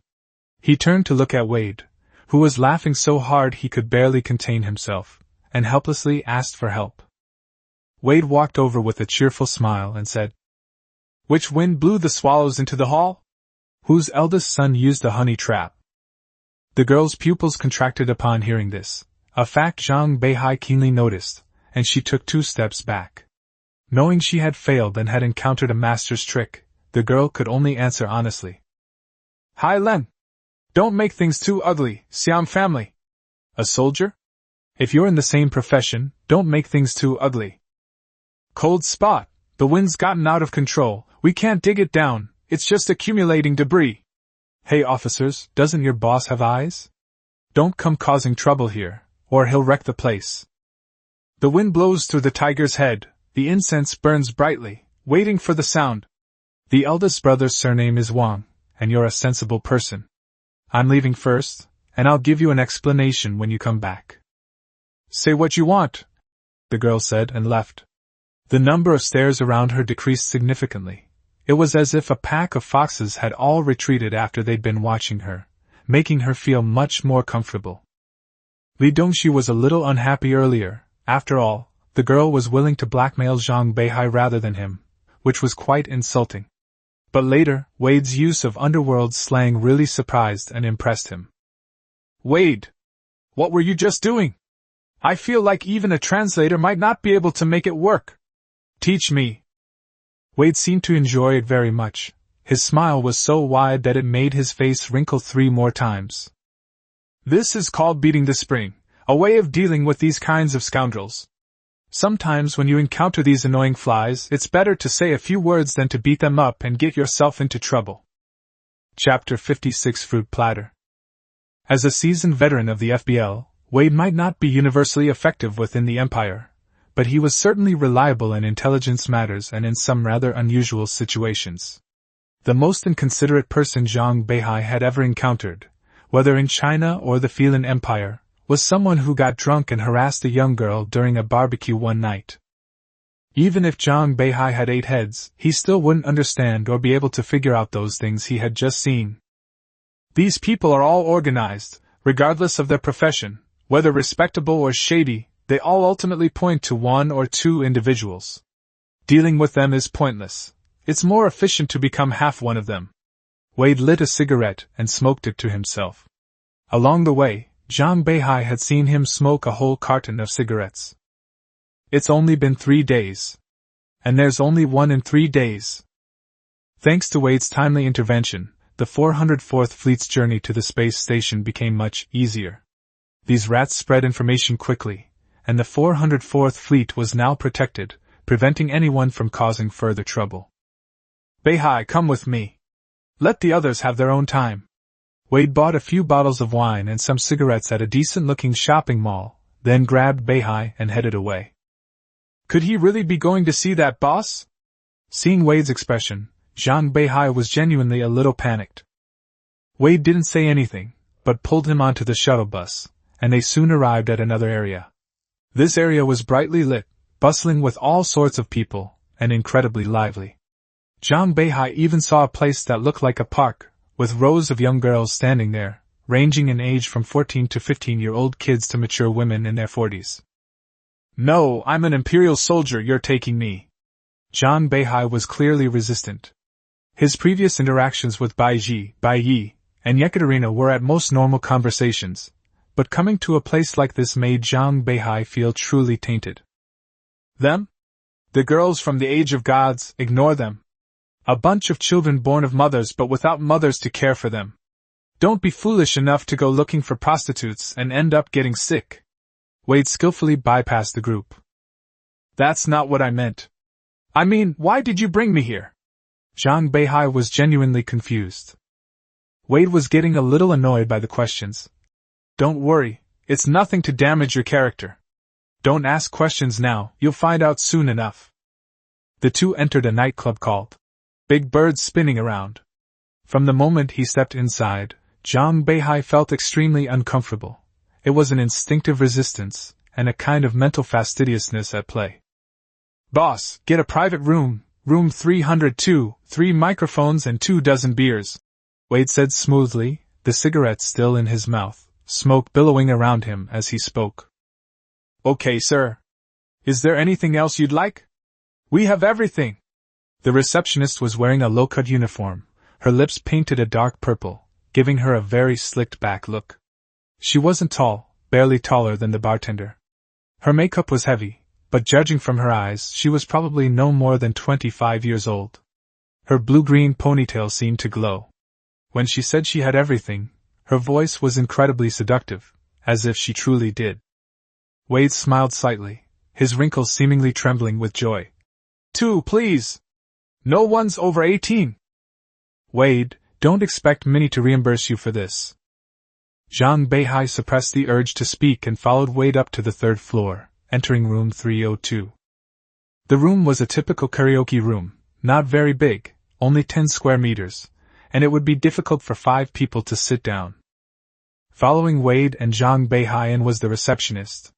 She brought 24 beers, opening one for each of them. Then she opened one herself with her teeth, plopped down on the sofa, and started drinking by herself. What a rare guest, Wade! You actually remembered me. The young woman drank her wine casually, and then very affectionately snatched half a cigarette from Wade's mouth and smoked it herself. It's only been 3 years, Rebecca, but you're acting like a wronged woman. I'm just here to make amends. Here, your favorite vodka and mini Coke. And some Picaron cigarettes, how about that? Pretty good, right? Wade smiled obsequiously, an expression Zhang Beihai had never seen before. It was as if an old ox, having been away from home for half a year, had run into Princess Ironfan, and was covered in fox spirit fur. This kid's your apprentice? Doesn't seem like it, more like a Navy guy. Are intelligence agents all this dense? How many lives does he have left? Rebecca glanced at Zhang Beihai with her large and small eyes, her radar-like gaze making Zhang Beihai feel like he'd been seen through. Let him obediently go back to wiping the deck. I don't want you to ruin your reputation in your later years, Wade. Wade, unperturbed, picked up the cocktail shaker in the private room and mixed the cocktail, a shot glass of vodka on the rocks with a small Coke. After making 2, he took one for himself and handed one to Rebecca, leaving Zhang Beihai, caught in the middle, utterly bewildered. The greatness of life. A glorious death. The two drank in perfect unison, their eyes practically sparkling with excitement. Zhang Beihai, standing in the middle, finally understood how the people around him felt when he chatted with the young women. I'm sorry, I won't do it again. All right, let's get to the formal introductions. This is the 404th Fleet that Minnie took over, and this is the fleet commander, Zhang Beihai. Rebecca was utterly astonished, her eyes widening like light bulbs, nearly scaring Zhang Beihai half to death. Ignoring everything else, Rebecca immediately pinched Zhang Beihai's arm. Zhang Beihai could tell that Rebecca was a very capable intelligence operative. Her relationship with Wade was practically on par, if not marriage. The fact that she knew Minnie, and that Wade hadn't kept it from her, suggested she was definitely not low-level. Looks alright, but that gentlemanly air of his, I don't like it. You can smell that rusty Imperial Navy scent from 2 kilometers away. They're from a completely different world than us, Wade. You're going to the low-security zone this time? With this kid? Rebecca sighed and blew her beer again. This kid's got some serious skills. I'll send you his resume later, it'll blow your mind. We're definitely going to a low-security zone this time, and we need your intelligence support and network. Do you have any connections? Ugh. Damn it, I must have owed you something in my past life. How long did I cheat you in my past life that I still can't repay you? Rebecca slumped on the sofa, gazing at the sky at a 45-degree angle. Seeing that the time was right, Wade pulled Zhang Beihai aside and casually put his arm around Rebecca, saying, Hey, what can we do when we're so close? Wade kicked Zhang Beihai without leaving a trace. Zhang Beihai understood and immediately left the private room, turning around and going downstairs. Damn it, you want me to be a third wheel? Sitting on the sofa in the lobby, Zhang Beihai looked utterly defeated, and to be honest, he felt a little bitter. He had thought Wade had brought him here to pull off some fancy tricks, and although he was strongly against it, he had secretly harbored a tiny bit of anticipation, wanting to broaden his horizons. But look what happened, he was kicked to the curb at the last minute. Fortunately, Zhang Beihai wasn't very lonely. A young lady dressed like Rebecca brought him 2 fruit platters without saying a word. Hello, I didn't want this fruit platter. You must have given me the wrong one. That's right, that's what the customer ordered. 2 fruit platters, 18-star coins. Chapter 57 Canaan Sector. When Zhang Beihai saw Wade again, the old man's face was covered in huge, purplish lipstick marks, and he was beaming with pride, clearly enjoying the pinnacle of life. Rebecca was still on his arm, and his makeup was almost completely gone. Don't ask why, Wade had practically eaten his fill of flour. After removing her makeup, Zhang Beihai could tell that Rebecca was probably in her early 30s, the prime of her life. Despite her petite figure, she had at least 20 years of experience as a secret agent. With the makeup and her deliberately youthful gaze, she looked like a girl in her early 20s. I don't know when we'll meet again after this parting. Before leaving, Rebecca was still a little reluctant to part, clinging to Wade's arm and refusing to let go. They had already said most of what they needed to say in the private room. Outside the room, they were simply customer and proprietress. Hee, come find me when you've reformed, Wade said, his face full of wrinkles, looking like an old customer. After leaving the house, Zhang Beihai's expression towards Wade changed completely. It was as if he had suddenly discovered that a respected and reliable older brother was actually a car mechanic who had a VVVIP black gold card at a foot massage parlor. It felt like a dream had been shattered. It's a good thing I'm not in your line of work, otherwise I would never be able to accept this way of working in my life. Wait, is this how you all communicate? Physical communication? Zhang Beihai couldn't hold back any longer. He spent 2 hours downstairs eating fruit platters. 2 hours, just 2 small fruit platters, the kind that cost 18 yuan. All right, let's hurry back. Wade's laughter was very hearty, as if a stroke that had been going on for years had finally been cured. Back on the wide-range silent ship, before Zhang Beihai could ask, Wade handed him a small data disk. This contains information on the intelligence personnel we can use in the Canaan sector we're going to this time. Zhang Beihai didn't even look at it, simply pushing it to Wade. Intelligence gathering should be handled by professionals. He only needed to focus on combat and decision-making. Besides, Zhang Beihai knew that Wade was telling him, I'm not using public funds for entertainment, it's all for work. 2 hours, that's all for work. Zhang Beihai grew angrier the more he thought about it, grinding his teeth. Get the intelligence ready now, so we can complete the mission as quickly as possible with sufficient intelligence support. Also, next time you're doing intelligence work, don't drag me along. Bai Ji, who had been eavesdropping and watching the drama unfold, was bursting with curiosity and leaned in at an exaggerated angle. She was practically trying to pry open Zhang Beihai's mouth to hear their conversation. It's none of your business, Bai Ji. Go get some rest. Zhang Beihai was like a powder keg, ready to explode at any moment. Bai Ji looked like she had been wronged, becoming pitiful as she stared at Zhang Beihai with pleading eyes, almost on the verge of tears. Why were you suddenly so mean to me? Zhang Beihai looked at Bai Ji, realizing that his tone had indeed been a bit harsh, but, sigh. What a mess! Canaan sector, outside Night City. A ship painted in black, white, and orange is sailing. From the outside, it doesn't look much different from a typical exploration vessel, resembling a shuttle overall, especially the bow section, which looks like a duck's bill. The ship's name is marked on the bow, Black Cat. The pilots of the Black Cat were Laffy and Akashi, currently lying in the Neuralink compartment on the warship's bridge. If Zhang Beihai were here, he would surely exclaim that this was impossible. Because on a typical warship, only one person can operate the control core. 2 people simultaneously piloting a conventional ship is unheard of. But that's the reality. Akashi and Laffy are currently working hard to pilot the Black Cat and complete their assigned tasks. Before them stretched a dry dock 5 kilometers long, filled with countless engineering vessels and tugboats, with magnetically driven gantry cranes constantly at work. These small boats, averaging only 20 meters in length, seemed as insignificant as ants in a large basin within the dry dock. Yet within this dry dock a T2 class warship with a long shaft spanning 4 kilometers was under construction at a rapid pace. Generally speaking, for a regular shipyard, being able to build T4 class warships is already considered a qualified high-end shipyard.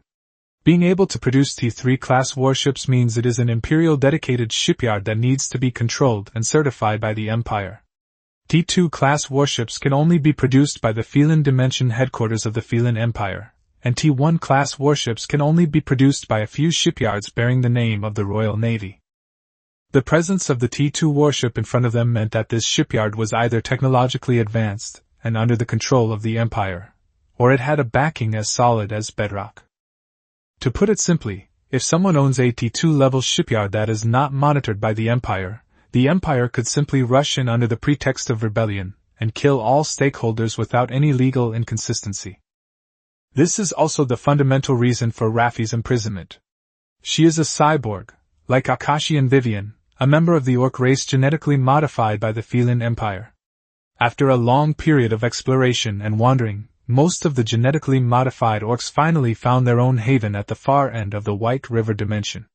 Based on the little history and culture they have left behind, they named this new home full of hope Canaan. Then the company arrived. These company people of various skin colors came to this place, produced obviously fake pioneering certificates and land deeds, and claimed that Canaan and the surrounding Canaan sector belonged to the company. The orcs, of course, were not convinced, but abandoned by the Empire, they had no one to turn to for help here, and their rebellion was ultimately suppressed. The fake pioneering certificates and land deeds thus became real. The orcs weren't exterminated, they were merely thrown onto one of the most barren lands of Canaan, where they were enslaved by the corporations for generations. Later, a horrific war erupted between the corporations in the Canaan sector, and a demonic warlord named Netanyahu Franco awakened. The orcs initially thought this warlord would be no different from the previous corporations, but they were wrong. This devilish warlord is even worse than a company. The demonic warlords further constricted the Orcish territory and enacted strict racial segregation and slavery.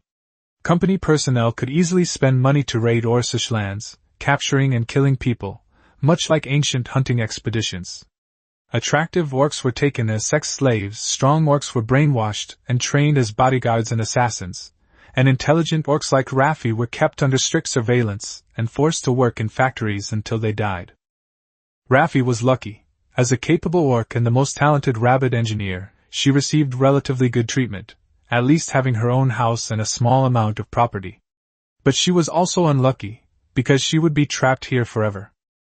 If even the slightest leak from a T2 level shipyard were to occur, everyone involved would be killed. Chapter 58 Man. What can I say? The Black Cat class engineering ship is a testament to Laffy's talent. The biggest difference between the Black Cat class and other engineering vessels lies in its terrifying shipbuilding and modification capabilities. The Black Cat class has 2 proton beams at its bow, allowing it to 3D print ships with molecular-level precision. The Empire isn't lacking in such precision, but ships built with this precision are far more expensive than those using conventional precision, though the cost-effectiveness is comparable. But the Black Cat class engineering vessel's capabilities extend far beyond this. It can provide targeted assistance during the warship's construction process, addressing key challenges. With the Black Cat class's help, the construction time for T3 class warships was reduced by 20%, and the T2 class warships achieved a breakthrough from scratch. The warlord, of course, knew that having such technology meant putting all their eggs in one basket. Strictly speaking, the Black Cat class engineering vessel wasn't even a T4 class vessel, and it wasn't particularly difficult for the Canaan sector and Night City. However, only Laffy and Akashi could pilot the Black Cat class, and both were indispensable. In the end, Netanyahu had no choice but to use a carrot-and-stick approach: either obey and you can live a good life, or you and all the orcs will be tortured to death. Two beams of green light pierced through space, precisely illuminating the keel of the warships several kilometers away. As if welded together, the gaps between the keels were arranged and joined together at the molecular level, appearing as if forged and cooled as a single, seamless piece. Laffy and Akashi weren't exactly working particularly hard. They were simply trying to make things look as bad as possible. Inside the bridge, besides Laffy and Akashi, were several of Netanyahu's trusted men, their large rifles always cocked. If Laffy and Akashi made any move, these men could physically eliminate them instantly.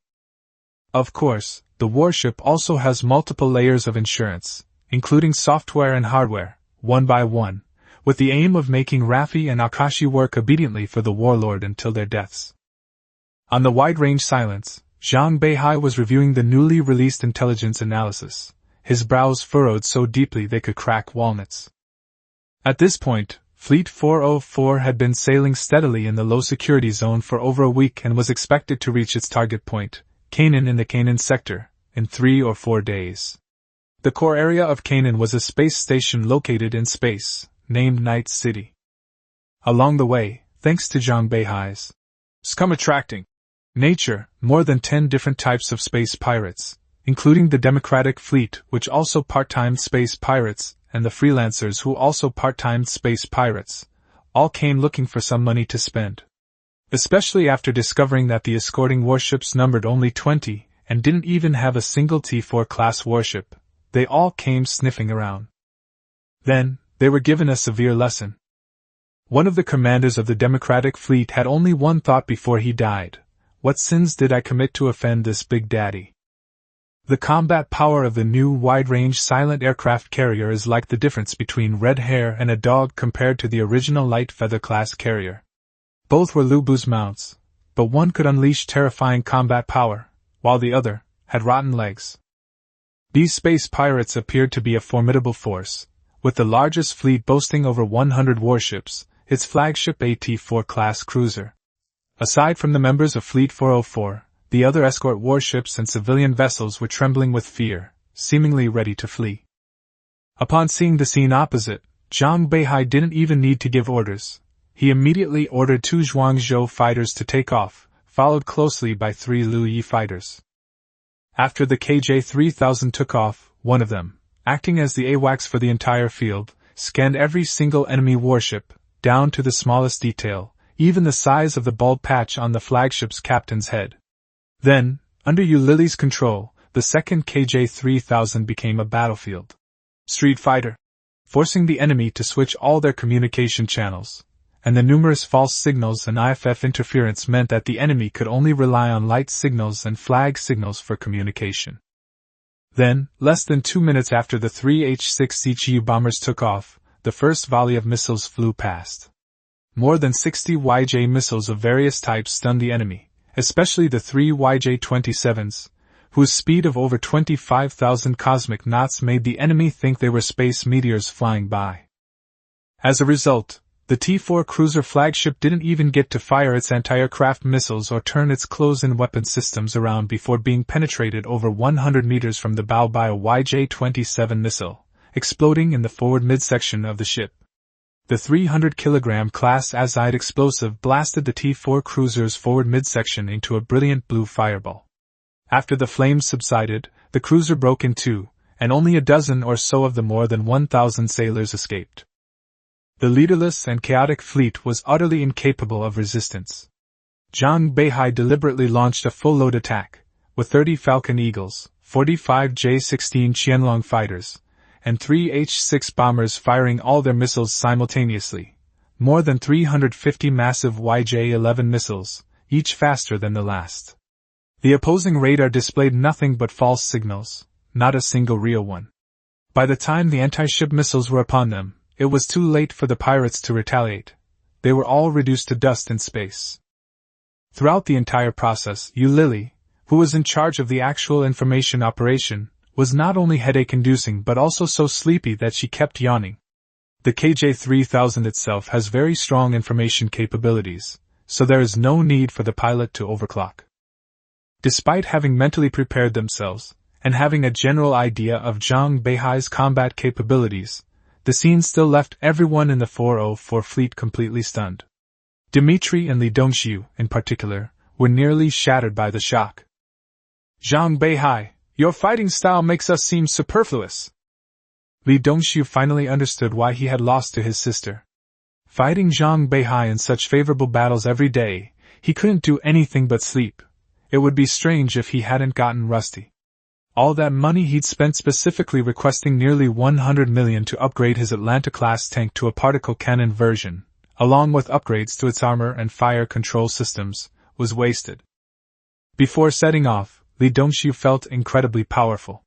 The upgraded particle cannon had an effective range of 1,200 kilometers, nearly double that of the original live-fire cannon, and its maximum range could even reach 2,000 kilometers, rivaling that of a battleship. Then he went back to sleeping soundly in the cockpit. Don't ask, the answer is the enemy was 10,000 kilometers away when the carrier picked them all off. The pre-battle trash talk was skipped. The KJ-3000 provided direct electromagnetic suppression, and the enemy's holographic screens started playing Pleasant Goat and Big Big Wolf or Boony Bears. Making trash talk over the phone? If you can even find a keyboard, it means Lily Yu isn't very skilled. Yu Lily and Ekaterina had already relaxed their attitudes. Ekaterina's Kumlanshan had become a mobile hotel. People would come over for meals and chats whenever they wanted. She only needed to ensure the supply of food and provisions. The soldiers in the Hardman battalion were so bored that they not only set up their own cooking squad but even allowed the ship captains to order takeout. These soldiers had also formed a cultural troupe, rehearsing performances whenever they had free time. Yu Lily, on the other hand, almost moved to the wide-range silence. Since the arrival of the KJ-3000 early warning aircraft, Yu Lily had become nothing more than a supporting character for the wide-range silence. Its once proud 1,200 kilometers radar and electromagnetic suppression capabilities had become a complete joke. The most shocked were the civilian ships and freelancers who were preparing to flee. The freelancers, in particular, had plenty to brag about when they got back. "I, along with an aircraft carrier, took down 10 pirate fleets, more than 1,000 warships of various types, and even T-4 class cruisers." In the end, every time the pirate fleet appeared, attempting to intercept Fleet 404, the captains of these freelancers pulled out iced tea from their refrigerators, shrugged at the warships erupting in flames in the distance, and shouted, "Man! What can I say?" Chapter 59 Imperial Soldiers. Although the journey was smooth and all the fools were eliminated, Zhang Beihai still couldn't be happy. Rebecca's intelligence played a significant role, but there was simply too much information. Even after Wade filtered it, the amount of information still exceeded Zhang Beihai's decision-making ability. In short, there are clear signs of a second corporate war in Night City recently, with large numbers of freelancers and mercenary units belonging to the corporations heading to Night City from various star sectors, and this deployment is indeed unusual. The second corporate war, is there a first one? Dmitri caught the word in the communications channel and asked. Regarding the mission, Zhang Beihai still tried his best to promote military democracy, so all 404 members could see the documents and participate in the discussions. Wade nodded. The first corporate war was about 10 years ago. At that time, Canaan, where Vivian and her team were located, was targeted by more than a dozen large global corporations. The Empire couldn't control this area, so these companies started fighting, and the direct economic losses were probably tens of trillions. People's heads were beaten to a pulp. For navies, the severity of war is rarely described in terms of the number of deaths or sunk ships. This is because the disparity between navies is enormous. Even among T5 class ships, the cheapest small sampan might cost only 100,000, while Zhang Beihai's new Guanyu Jingji, AT-5 ship, conservatively costs 10 billion. Therefore, simply stating the economic losses from sunk ships is usually sufficient to estimate the intensity of the battle. What does Lafayette have to do with the Second Corporate War? Eulalie asked. This brings us to the unfortunate orc race. Whether it's a blessing or a curse, the Canaan sector, which they explored and settled in, is a crucial shipping route in the low-security zone. To reach the surrounding sectors, one must pass through what is now Night City. The surrounding sectors, including the Canaan sector, are rich in special materials needed for various T2 and T3 warships. In particular, the T2 grade Fermi metal produced in the Canaan sector is an essential consumable for T2 warships and T2 grade aircraft. The orcs chose this unlucky place. It's like a child carrying a gold ingot on the street. It's a miracle if they don't attract attention. Expecting those companies to be so kind is like hoping all the female bodhisattvas are young girls. Wade shrugged. The Canaan sector's production of T2 class warship materials not only provided the companies with substantial profits, but also emboldened them to build their own T2 class warships. T2 warships were absolute strategic assets for them. To put it simply, the ability to use T2 class warships in low-security zones allowed these companies to control an entire sector without falling behind. Aside from unconventional fleets like Zhang Beihai's 404 fleet, most fleets are unable to complete battles that transcend technological levels. AT-5 ship, no matter how hard it tries, can't defeat AT-4, and a single T3 warship can wipe out a mixed fleet of 100 T4 and T5 ships. So, can we understand it this way? The Canaan sector provides unique resources and locational advantages, allowing those who occupy and control it to produce T2 warships? If that's the case, we can understand the importance of the Canaan sector, and even the corporate war. But what does this have to do with Laffy? Zhang Beihai thought for a moment and asked. Zhang Beihai's mind raced. Lafayette, the Rabbit Clan, engineer. Could it be because Laffy has mastered the manufacturing technology of T2 class warships? Bingo! Wade snapped his fingers. Although we haven't identified Laffy yet, his security clearance is probably too high, and our informants can't reach him right now. But you see... Wade opened the holographic star map and zoomed in on Night City and the Canaan sector. Current intelligence indicates that a large number of warships and personnel from various parties are urgently heading to Night City. The Canaan satellite was designated as a restricted area 3 years ago, ostensibly as a docking point for the company's military, but engineering vessels are frequently seen coming and going, suggesting it is a T2 class shipyard. Based on comprehensive analysis, it is likely that there has been a breakthrough in the production of T2 class warships, and other companies want to fight Night City to the death before Night City has the capacity to produce T2 warships. It's unusual that Laffy, as an engineer, couldn't find any useful information. Therefore, the only possibility is that he works at a T2 class shipyard. Considering what she passed on before, it's very likely that she is the key to Night City's success in producing T2 warships. Zhang Beihai understood everything. The best strategy was to stealthily take Lafayette away before the impending Second Corporate War. The second best strategy was to take Lafayette away during the chaos of the Second Corporate War. The worst strategy was... Stop talking nonsense. I feel that with our current strength, we can just rush over to the North Sea and fire all the missiles we can. Netanyahu, Franco, Night City, they'll all be dead. Li Dongxiu was confused after listening for a while, so he simply lay down. Well, it's not impossible.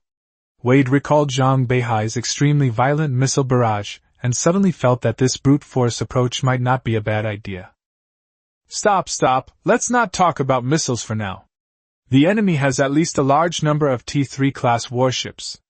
Are you sure I can handle them? With heavy artillery shells that can travel at a range of 15,000 kilometers or more, even a glancing blow from them would kill me on the spot. Do you really think my missiles are nuclear bombs? Ultimately, Zhang Beihai finalized the action plan and strategy for this operation. Currently, our primary objective is to reach Night City and avoid attracting anyone's attention as much as possible. Upon arrival in Night City, we will split into 2 groups. Ekaterina, Li Dongxiu, and Dmitri will remain as the garrison and not leave the airport. The Hardman Battalion of the Kunlun Mountain will be ready for combat at any time. Their strength will be needed in the event of armed intervention.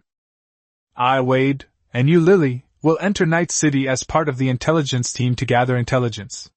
As for the rest, we'll see how things go. What about me? What about me? Vivian looked very anxious. She could feel herself getting closer and closer to her people and Raffi, and she wanted to do something too.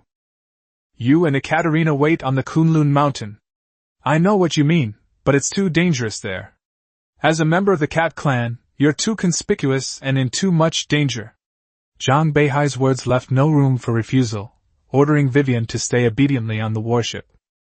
Let's put it this way, anyone slow-witted or with low combat skills is likely to get lost once they enter.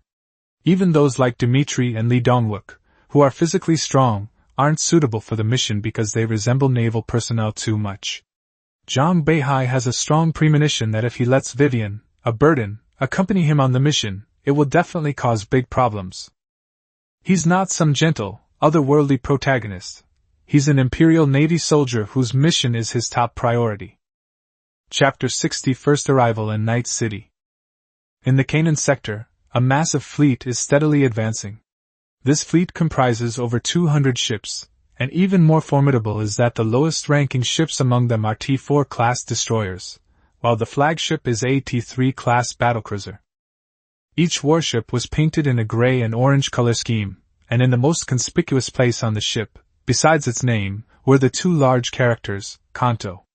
This was Kanto's expeditionary fleet, and at this moment, the entire fleet was striving to reach Night City. The reason was simple. The board of directors had discovered that Night City had secretly established a T2 class shipyard, and that T2 class warships might be under construction. Despite the lingering effects of the First Corporate War, everyone knew this place possessed the capability to build T2 class ships. However, this capability was far too disruptive to the balance. These companies still wanted to grow and maintain a semblance of harmony, and the T2 ships were the destroyers. Uncle Wang, is there anything I should be aware of in Night City? Yurashi was sitting in the Neuralink compartment of the T4 Broadblade-class battlecruiser, her eyes looking somewhat bewildered. Ask less and do more. This time it's unlikely to end well. I don't know what the Patriarch was thinking, insisting on calling you here. Remember, if things go wrong, immediately use emergency jump to escape. We've modified your warship. Aside from anything else, it still has the ability to save your life and run away. All right. Yuroshi knew that her uncle, as the fleet commander, hadn't told her more details because she lacked the necessary authority, or perhaps he didn't know it was a form of protection for her. This wasn't the first time she'd faced this situation. She could trust her family. 2 weeks ago, shortly after the start of the semester, Uncle Wang came with his men and asked her to temporarily suspend her studies, saying there was an important matter at home that needed to be dealt with. At first, she thought something terrible had happened at home, and her parents were dividing the inheritance. But when she arrived, she learned that Kang Tao had produced a T4 class warship using a Neuralink pod. The graduating Democratic Navy graduates were all hopeless. They couldn't operate a T4 class ship. Only the Imperial Navy could operate them. They didn't work with Enterprise.